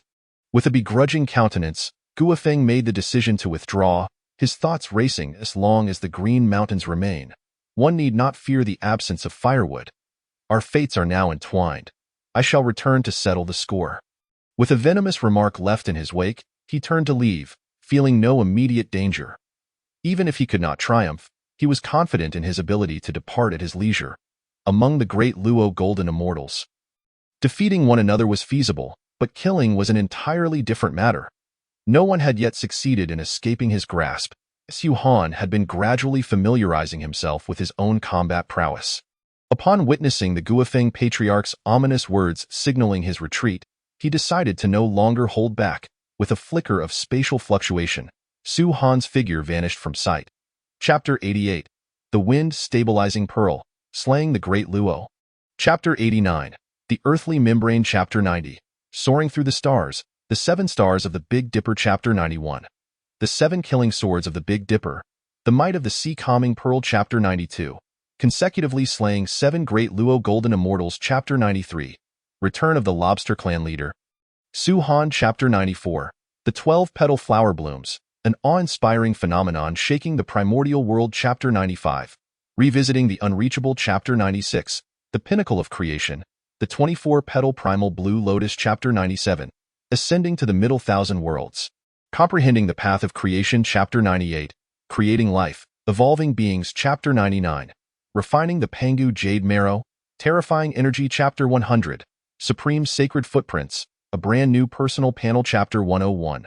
Bloodline Transformation, the Pangu Great Hall. Chapter 102. The 12 Ancestral Witches Recognize Their Eldest Brother, the Pure World White Lotus. Chapter 103. The Ancestral Witch's Gift, the Primordial Ancestor of the Universe Blocks the Path. Chapter 104. Striking the Primordial Ancestor of the Universe. Chapter 105. The Lotus Divine Kingdom. Various spiritual treasures assault the universe. Chapter 106. The Might of the First Strike of Creation, the First Coffin of Creation. Chapter 107. The Ancestor of the Path of Burial, the Terrifying Chaos Demon God Su Han, bold and audacious, directly opened the coffin. Instantly, an aura of entombing the heavens and burying all things emanated, dimming everything around him. as if heralding the demise of the universe and the end of the great Tao. What is this? Su Han was taken aback, a wave of shadows suddenly engulfing his mind. His primordial spirit issued a fierce warning, akin to being pierced by needles, causing a profound ache in his soul. The aura was overwhelmingly terrifying. Though not particularly intense, its profundity was extraordinarily lofty, seemingly transcending the very fabric of existence.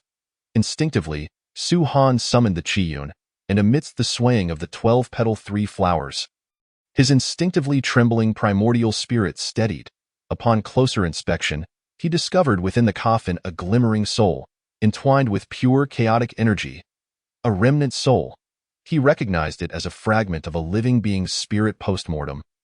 Essentially a symbol of one not entirely dead, a powerful cultivator could, relying solely on this remnant, continue to exist. This is Su Han's heart sank, and he promptly sought to close the coffin lid. Such a dire entity ought to remain within the confines of the coffin.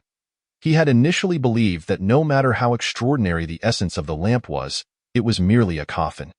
Regardless of what lay entombed within, he had thought it trivial and manageable. However, it now appeared that the first coffin of creation indeed had its purpose. Regrettably, just as Su Han attempted to shut the lid, it was already too late. The once dormant remnant soul suddenly radiated light, as if resurrected, swiftly flying towards Su Han, bypassing the Qiyun he had summoned.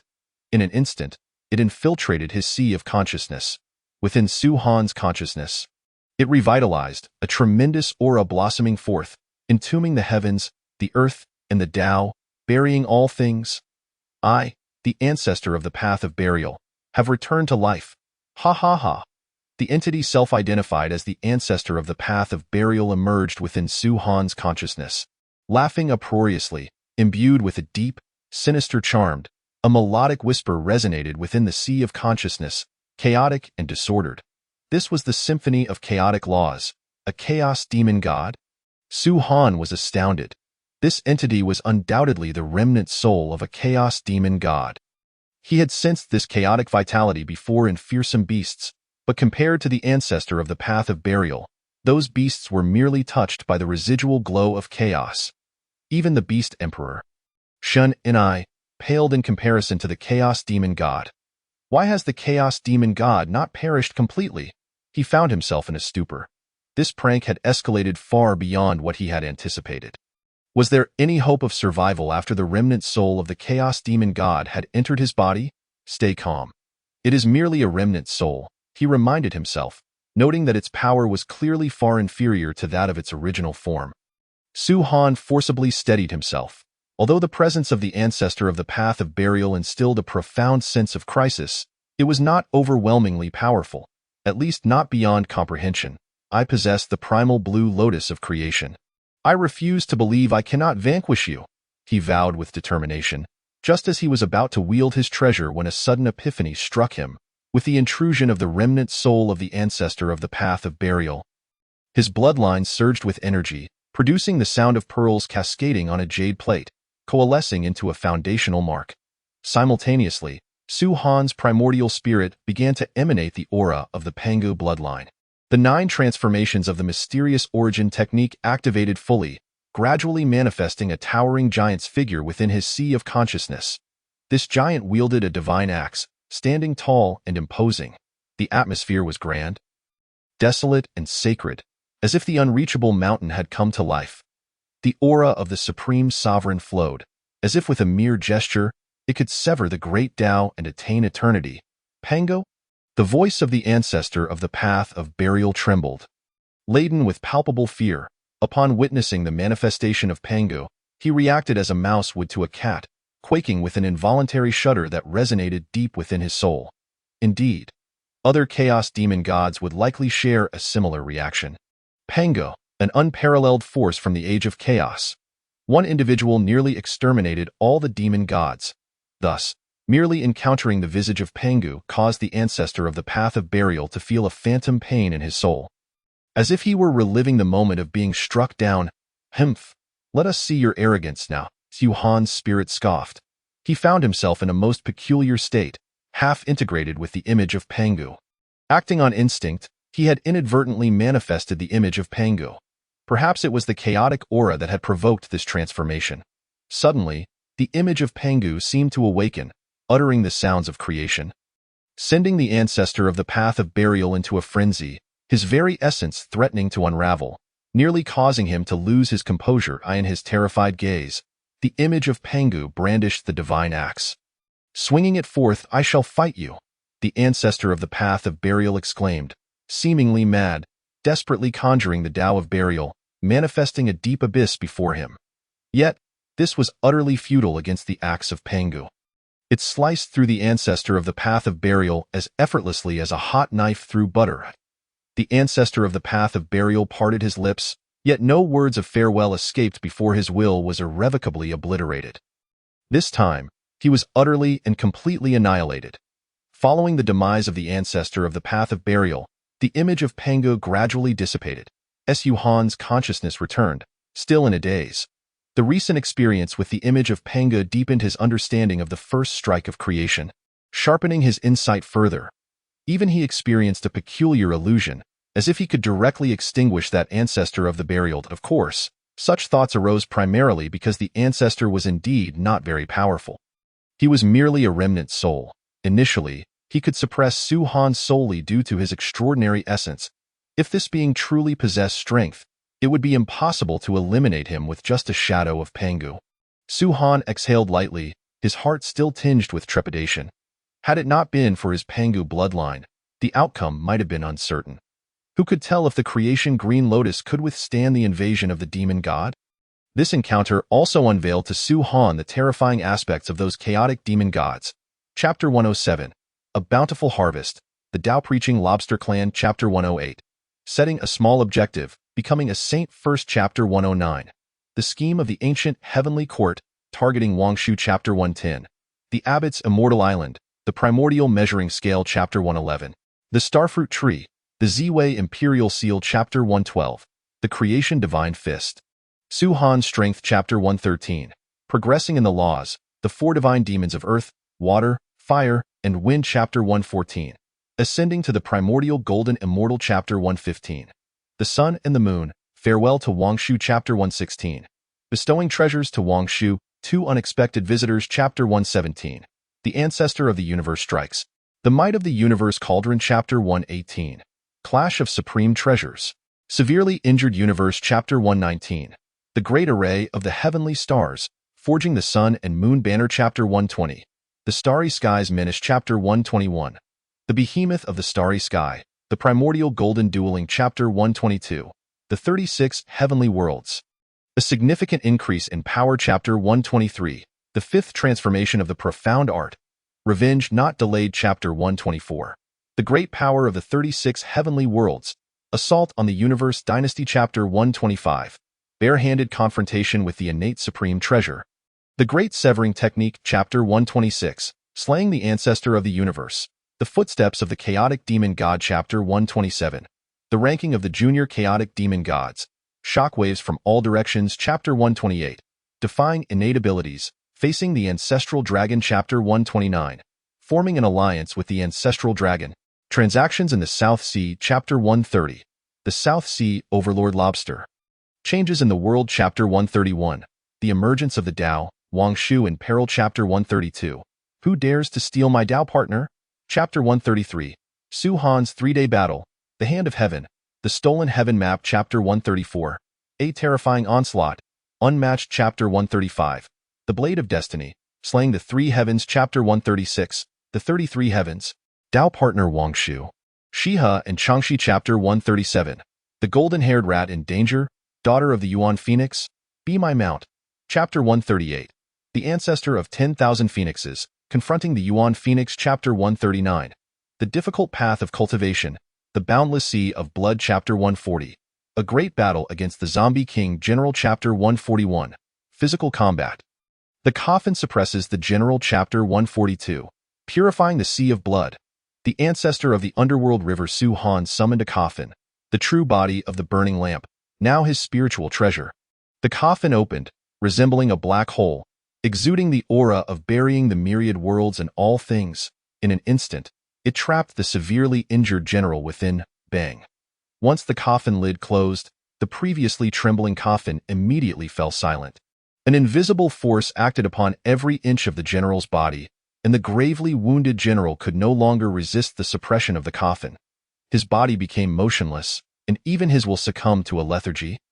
Devoid of thought, you, a zombie, belong in a coffin.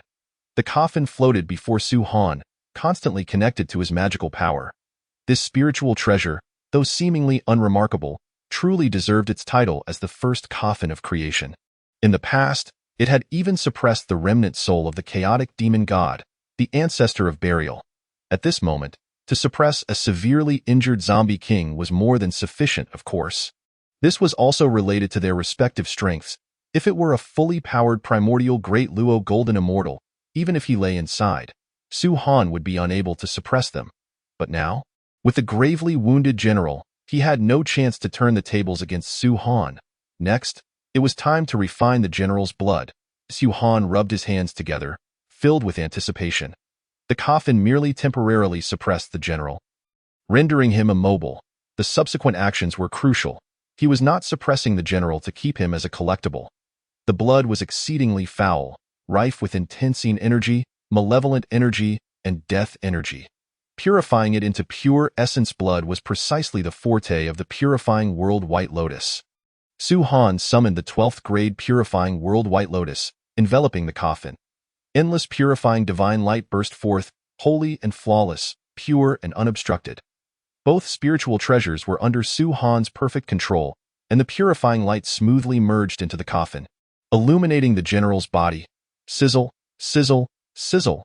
The purifying divine light, akin to the blazing sun, scorched every inch of the general's body, eradicating all negative energies such as death energy and yin energy, while perfectly preserving his formidable energy. This was the function and significance of the Purifying World White Lotus. Not total annihilation, but a process of cleansing and reshaping. The purifying divine light continued to exert its influence, and after several months, Su Han frowned. The blood within the general's body was overwhelmingly vast. A single drop could transform into a marsh, submerging a small world. The malevolent and death energies were exceptionally troublesome, far exceeding the imagination of the Great Luo. This was the formidable nature of a primordial golden immortal, a zombie born of Pangu's tainted blood. Even though Su Han's Purifying World White Lotus was powerful enough, its efficiency was still inadequate. Especially when attempting to purify the general's highly concentrated essence blood, the difficulty only increased. Although purification was possible, the intensity was insufficient. Without hesitation, Su Han glanced at his enhancement points and invested them into the Purifying World White Lotus. When he acquired the Purifying World White Lotus on Yingzhou Immortal Island, he was not particularly powerful. The innate restrictions of the Purifying World White Lotus numbered only 42, making it of medium quality. In contrast, the number of restrictions for top-tier innate spiritual treasures ranges from 37 to 48. Purifying World White Lotus, 100,000 Purifying World White Lotus, 100,000 Purifying World White Lotus, 100,000 thus. After expending several million enhancement points, the Purifying World White Lotus reached 48 innate restrictions. It could be considered the pinnacle among spiritual treasures, truly among the finest. Whoosh! As the Purifying World White Lotus swayed, it emitted a blinding white purifying holy light, rich and inextinguishable. At this moment, the purifying divine light could genuinely cleanse the myriad worlds, returning everything to its origin. The general's blood underwent a violent purification, expelling all chaotic energies, refining into the purest source blood, reverting to its original form, coalescing into Panga's essence blood. Threads of Pangu essence blood, like mist, floated out from the coffin, absorbed by Su Han for refinement. Although the energy was not particularly abundant, it was extraordinarily pure, being derived from Panga's immense power. This gradually increased his life essence, and even though he had become a mere footnote of the chaotic demon god, he was still slowly advancing. As the purification continued, not only was the general's blood transformed into Pangu essence blood, but under the overwhelming purifying divine light, much of the blood sea was also cleansed, removing all chaotic energies and transforming into strands of profound essence blood, which could similarly enhance his footnote. Goodness, can I purify the entire boundless sea of blood? Su Han had not realized this before and was somewhat astonished. If he could completely purify the boundless sea of blood and refine it into Pangu essence blood, how much would that elevate him? He was filled with excitement as he purified, targeting both the general and the blood sea. A significant volume of blood sea water evaporated, condensing into fine essences. In the blink of an eye, the blood sea water surged from all directions, filling the void. The blood sea was nearly boundless. After some time, Suhan helplessly discovered that the old problem remained. The speed was still too slow. Of course, the efficiency of purifying the general was quite high, and he would soon be able to refine him. But to purify the entire endless sea of blood, who knew how long that would take? Especially since the blood sea had its own unique responsibilities, it remained uncertain whether he could thoroughly purify it. For now, he would focus entirely on refining the general. Suhan ceased to be greedy. After all, the essence of the blood sea was far too dispersed and did not compare to the convenience of refining the general. Just a few years later, the general was fully refined, and Suhan's footnote experienced yet another enhancement, his life essence surging significantly. In the rankings of chaotic demon gods, he soared from 2,999 to over 200. Though still a junior chaotic demon god, he had made considerable progress. Refining the Pangu bloodline's formidable beings was ultimately less convenient than directly refining Pangu essence blood. Suhan shook his head, noticing that there were likely still many remnants that had not been refined, lurking deep within his body. He stood tall and leisurely roamed the depths of the blood sea. He had no intention of purifying the blood sea. Instead, he headed directly to the bottom of the blood sea in search of opportunities. Only if he truly found no opportunities would he consider purifying the blood sea, slowly absorbing bits of essence blood. It could serve as a backup plan, at least providing a steady enhancement to his footnote, Suhan mused to himself. This blood sea was composed of Pangu's tainted blood and the blood of 3,000 chaotic demon gods. Its energy was vast and considerable, but it was too diluted and contained excessive negative energies and emotions. Whoosh! Suhan gradually sank to the depths of the blood sea, traversing the surface above. Here, he occasionally caught sight of peculiar spiritual flowers and herbs. However, upon closer inspection, they appeared to be nothing of value. One could almost classify them as poisonous, in such an extreme environment as the blood sea. Locating spiritual items proved exceedingly arduous. When it comes to the scarcity of resources and the difficulty in finding vitality, the blood sea stands as a foremost realm in the primordial universe. Even the boundless starry sky pales in comparison. In such a significant location, could it truly be that not even a congenital divine being could come into existence? Suhan sighed inwardly, pondering the whereabouts of the old ancestor of the Nether River. Had he perhaps already emerged, quietly hiding away? Just as he leisurely wandered, his peripheral vision suddenly caught a glimpse of a dazzling crimson light flashing by, even amidst the blood sea's oppressive environment. It shone with extraordinary brilliance. Instantly invigorated, he cast aside all feelings of ennui and swiftly traversed the vast distance to arrive at the source. There, he beheld a vibrant red lotus, standing tall and poised. Above the lotus, a blood-colored placenta was suspended, with chains of blood-red laws manifesting in substance, being incessantly devoured by the placenta, exuding a chilling aura of murderous intent. This was an embodiment of the purest path of slaughter. Chapter 143, The Fiery Red Lotus of Karmic Fire. Chapter 144, The Initial Cycle of Rebirth, 10 Drops of Pangu's Essence Blood. Chapter 145, The Pinnacle of Chaotic Demons, Objective. Fragments of the Jade Dish. Chapter 146, Hongjun and Luo Hu. A further exploration of Buzhou. Chapter 147, The Power of Pangu, Yin Yang Qilin. Chapter 148, The Yin Yang Chains, The Primordial Executioner of Ubi. Chapter 149, The Third Demon Envoy and the Ancestral Qilin. The Annihilation of Yin and Yang. Chapter 150, The Unmatched Sword of Slaughter. The red lotus shines brilliantly. The dazzling and exquisite radiance that annihilated all things caused visible ripples in space. A sight both terrifying and magnificent, it illuminated the four corners of the universe, harboring the horrendous power to obliterate all existence. The laws of heaven and earth trembled subtly, making way for this celestial brilliance. This was one of the lethal techniques of the Yin Yang Qilin, capable of threatening even the lives of the primordial golden immortals. Heaven and earth distinguish between purity and turbidity. When purity and turbidity unite, existence itself ceases. All things divide into Yin and Yang.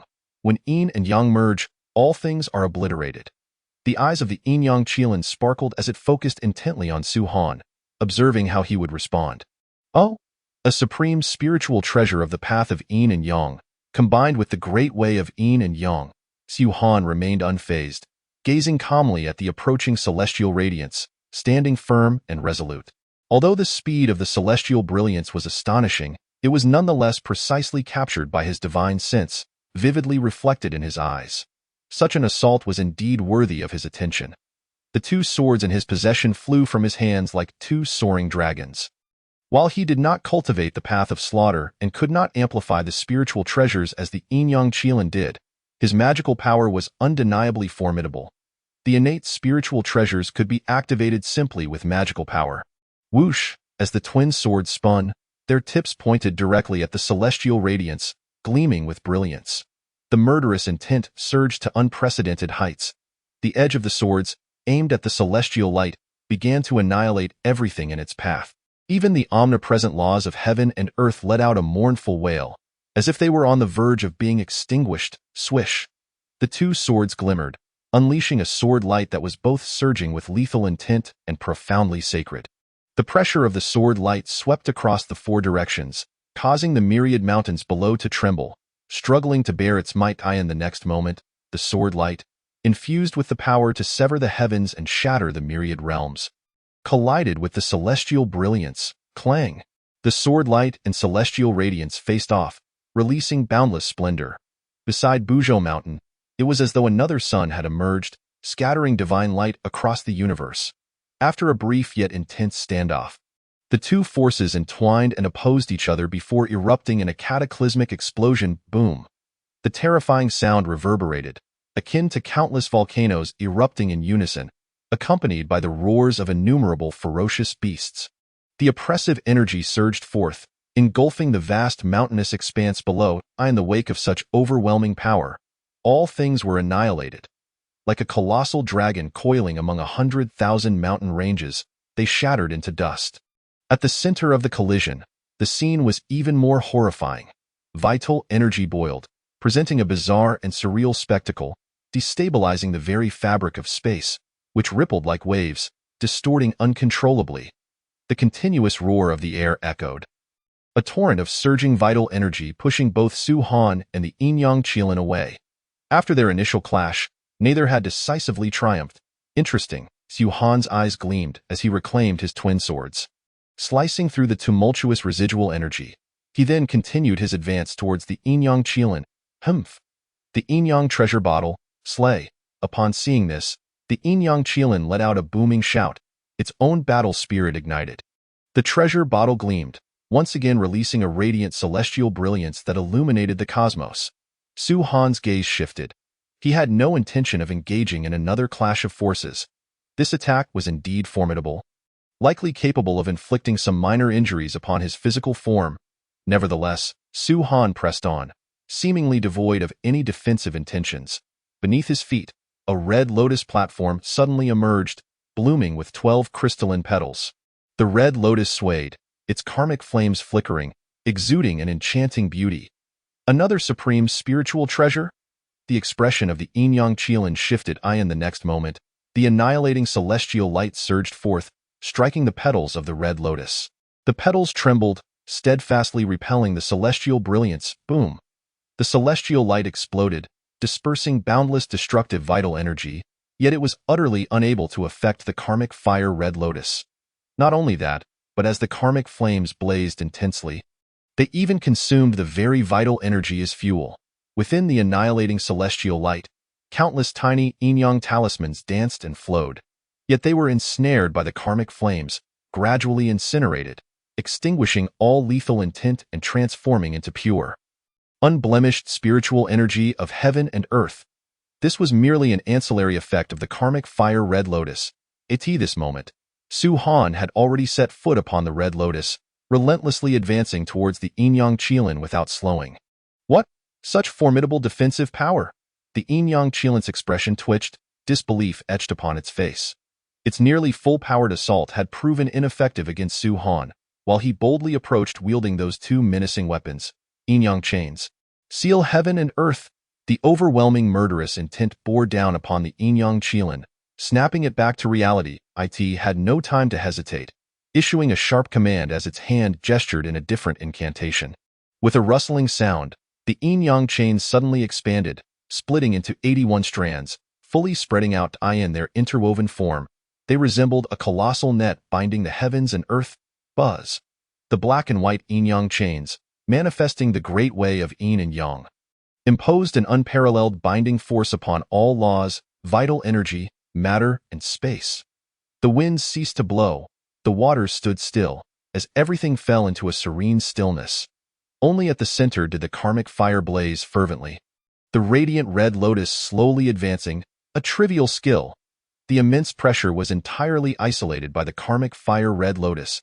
Xu Han laughed heartily, raising his twin swords. Whoosh, whoosh, in an instant, two beams of sword light erupted, piercing through heaven and earth.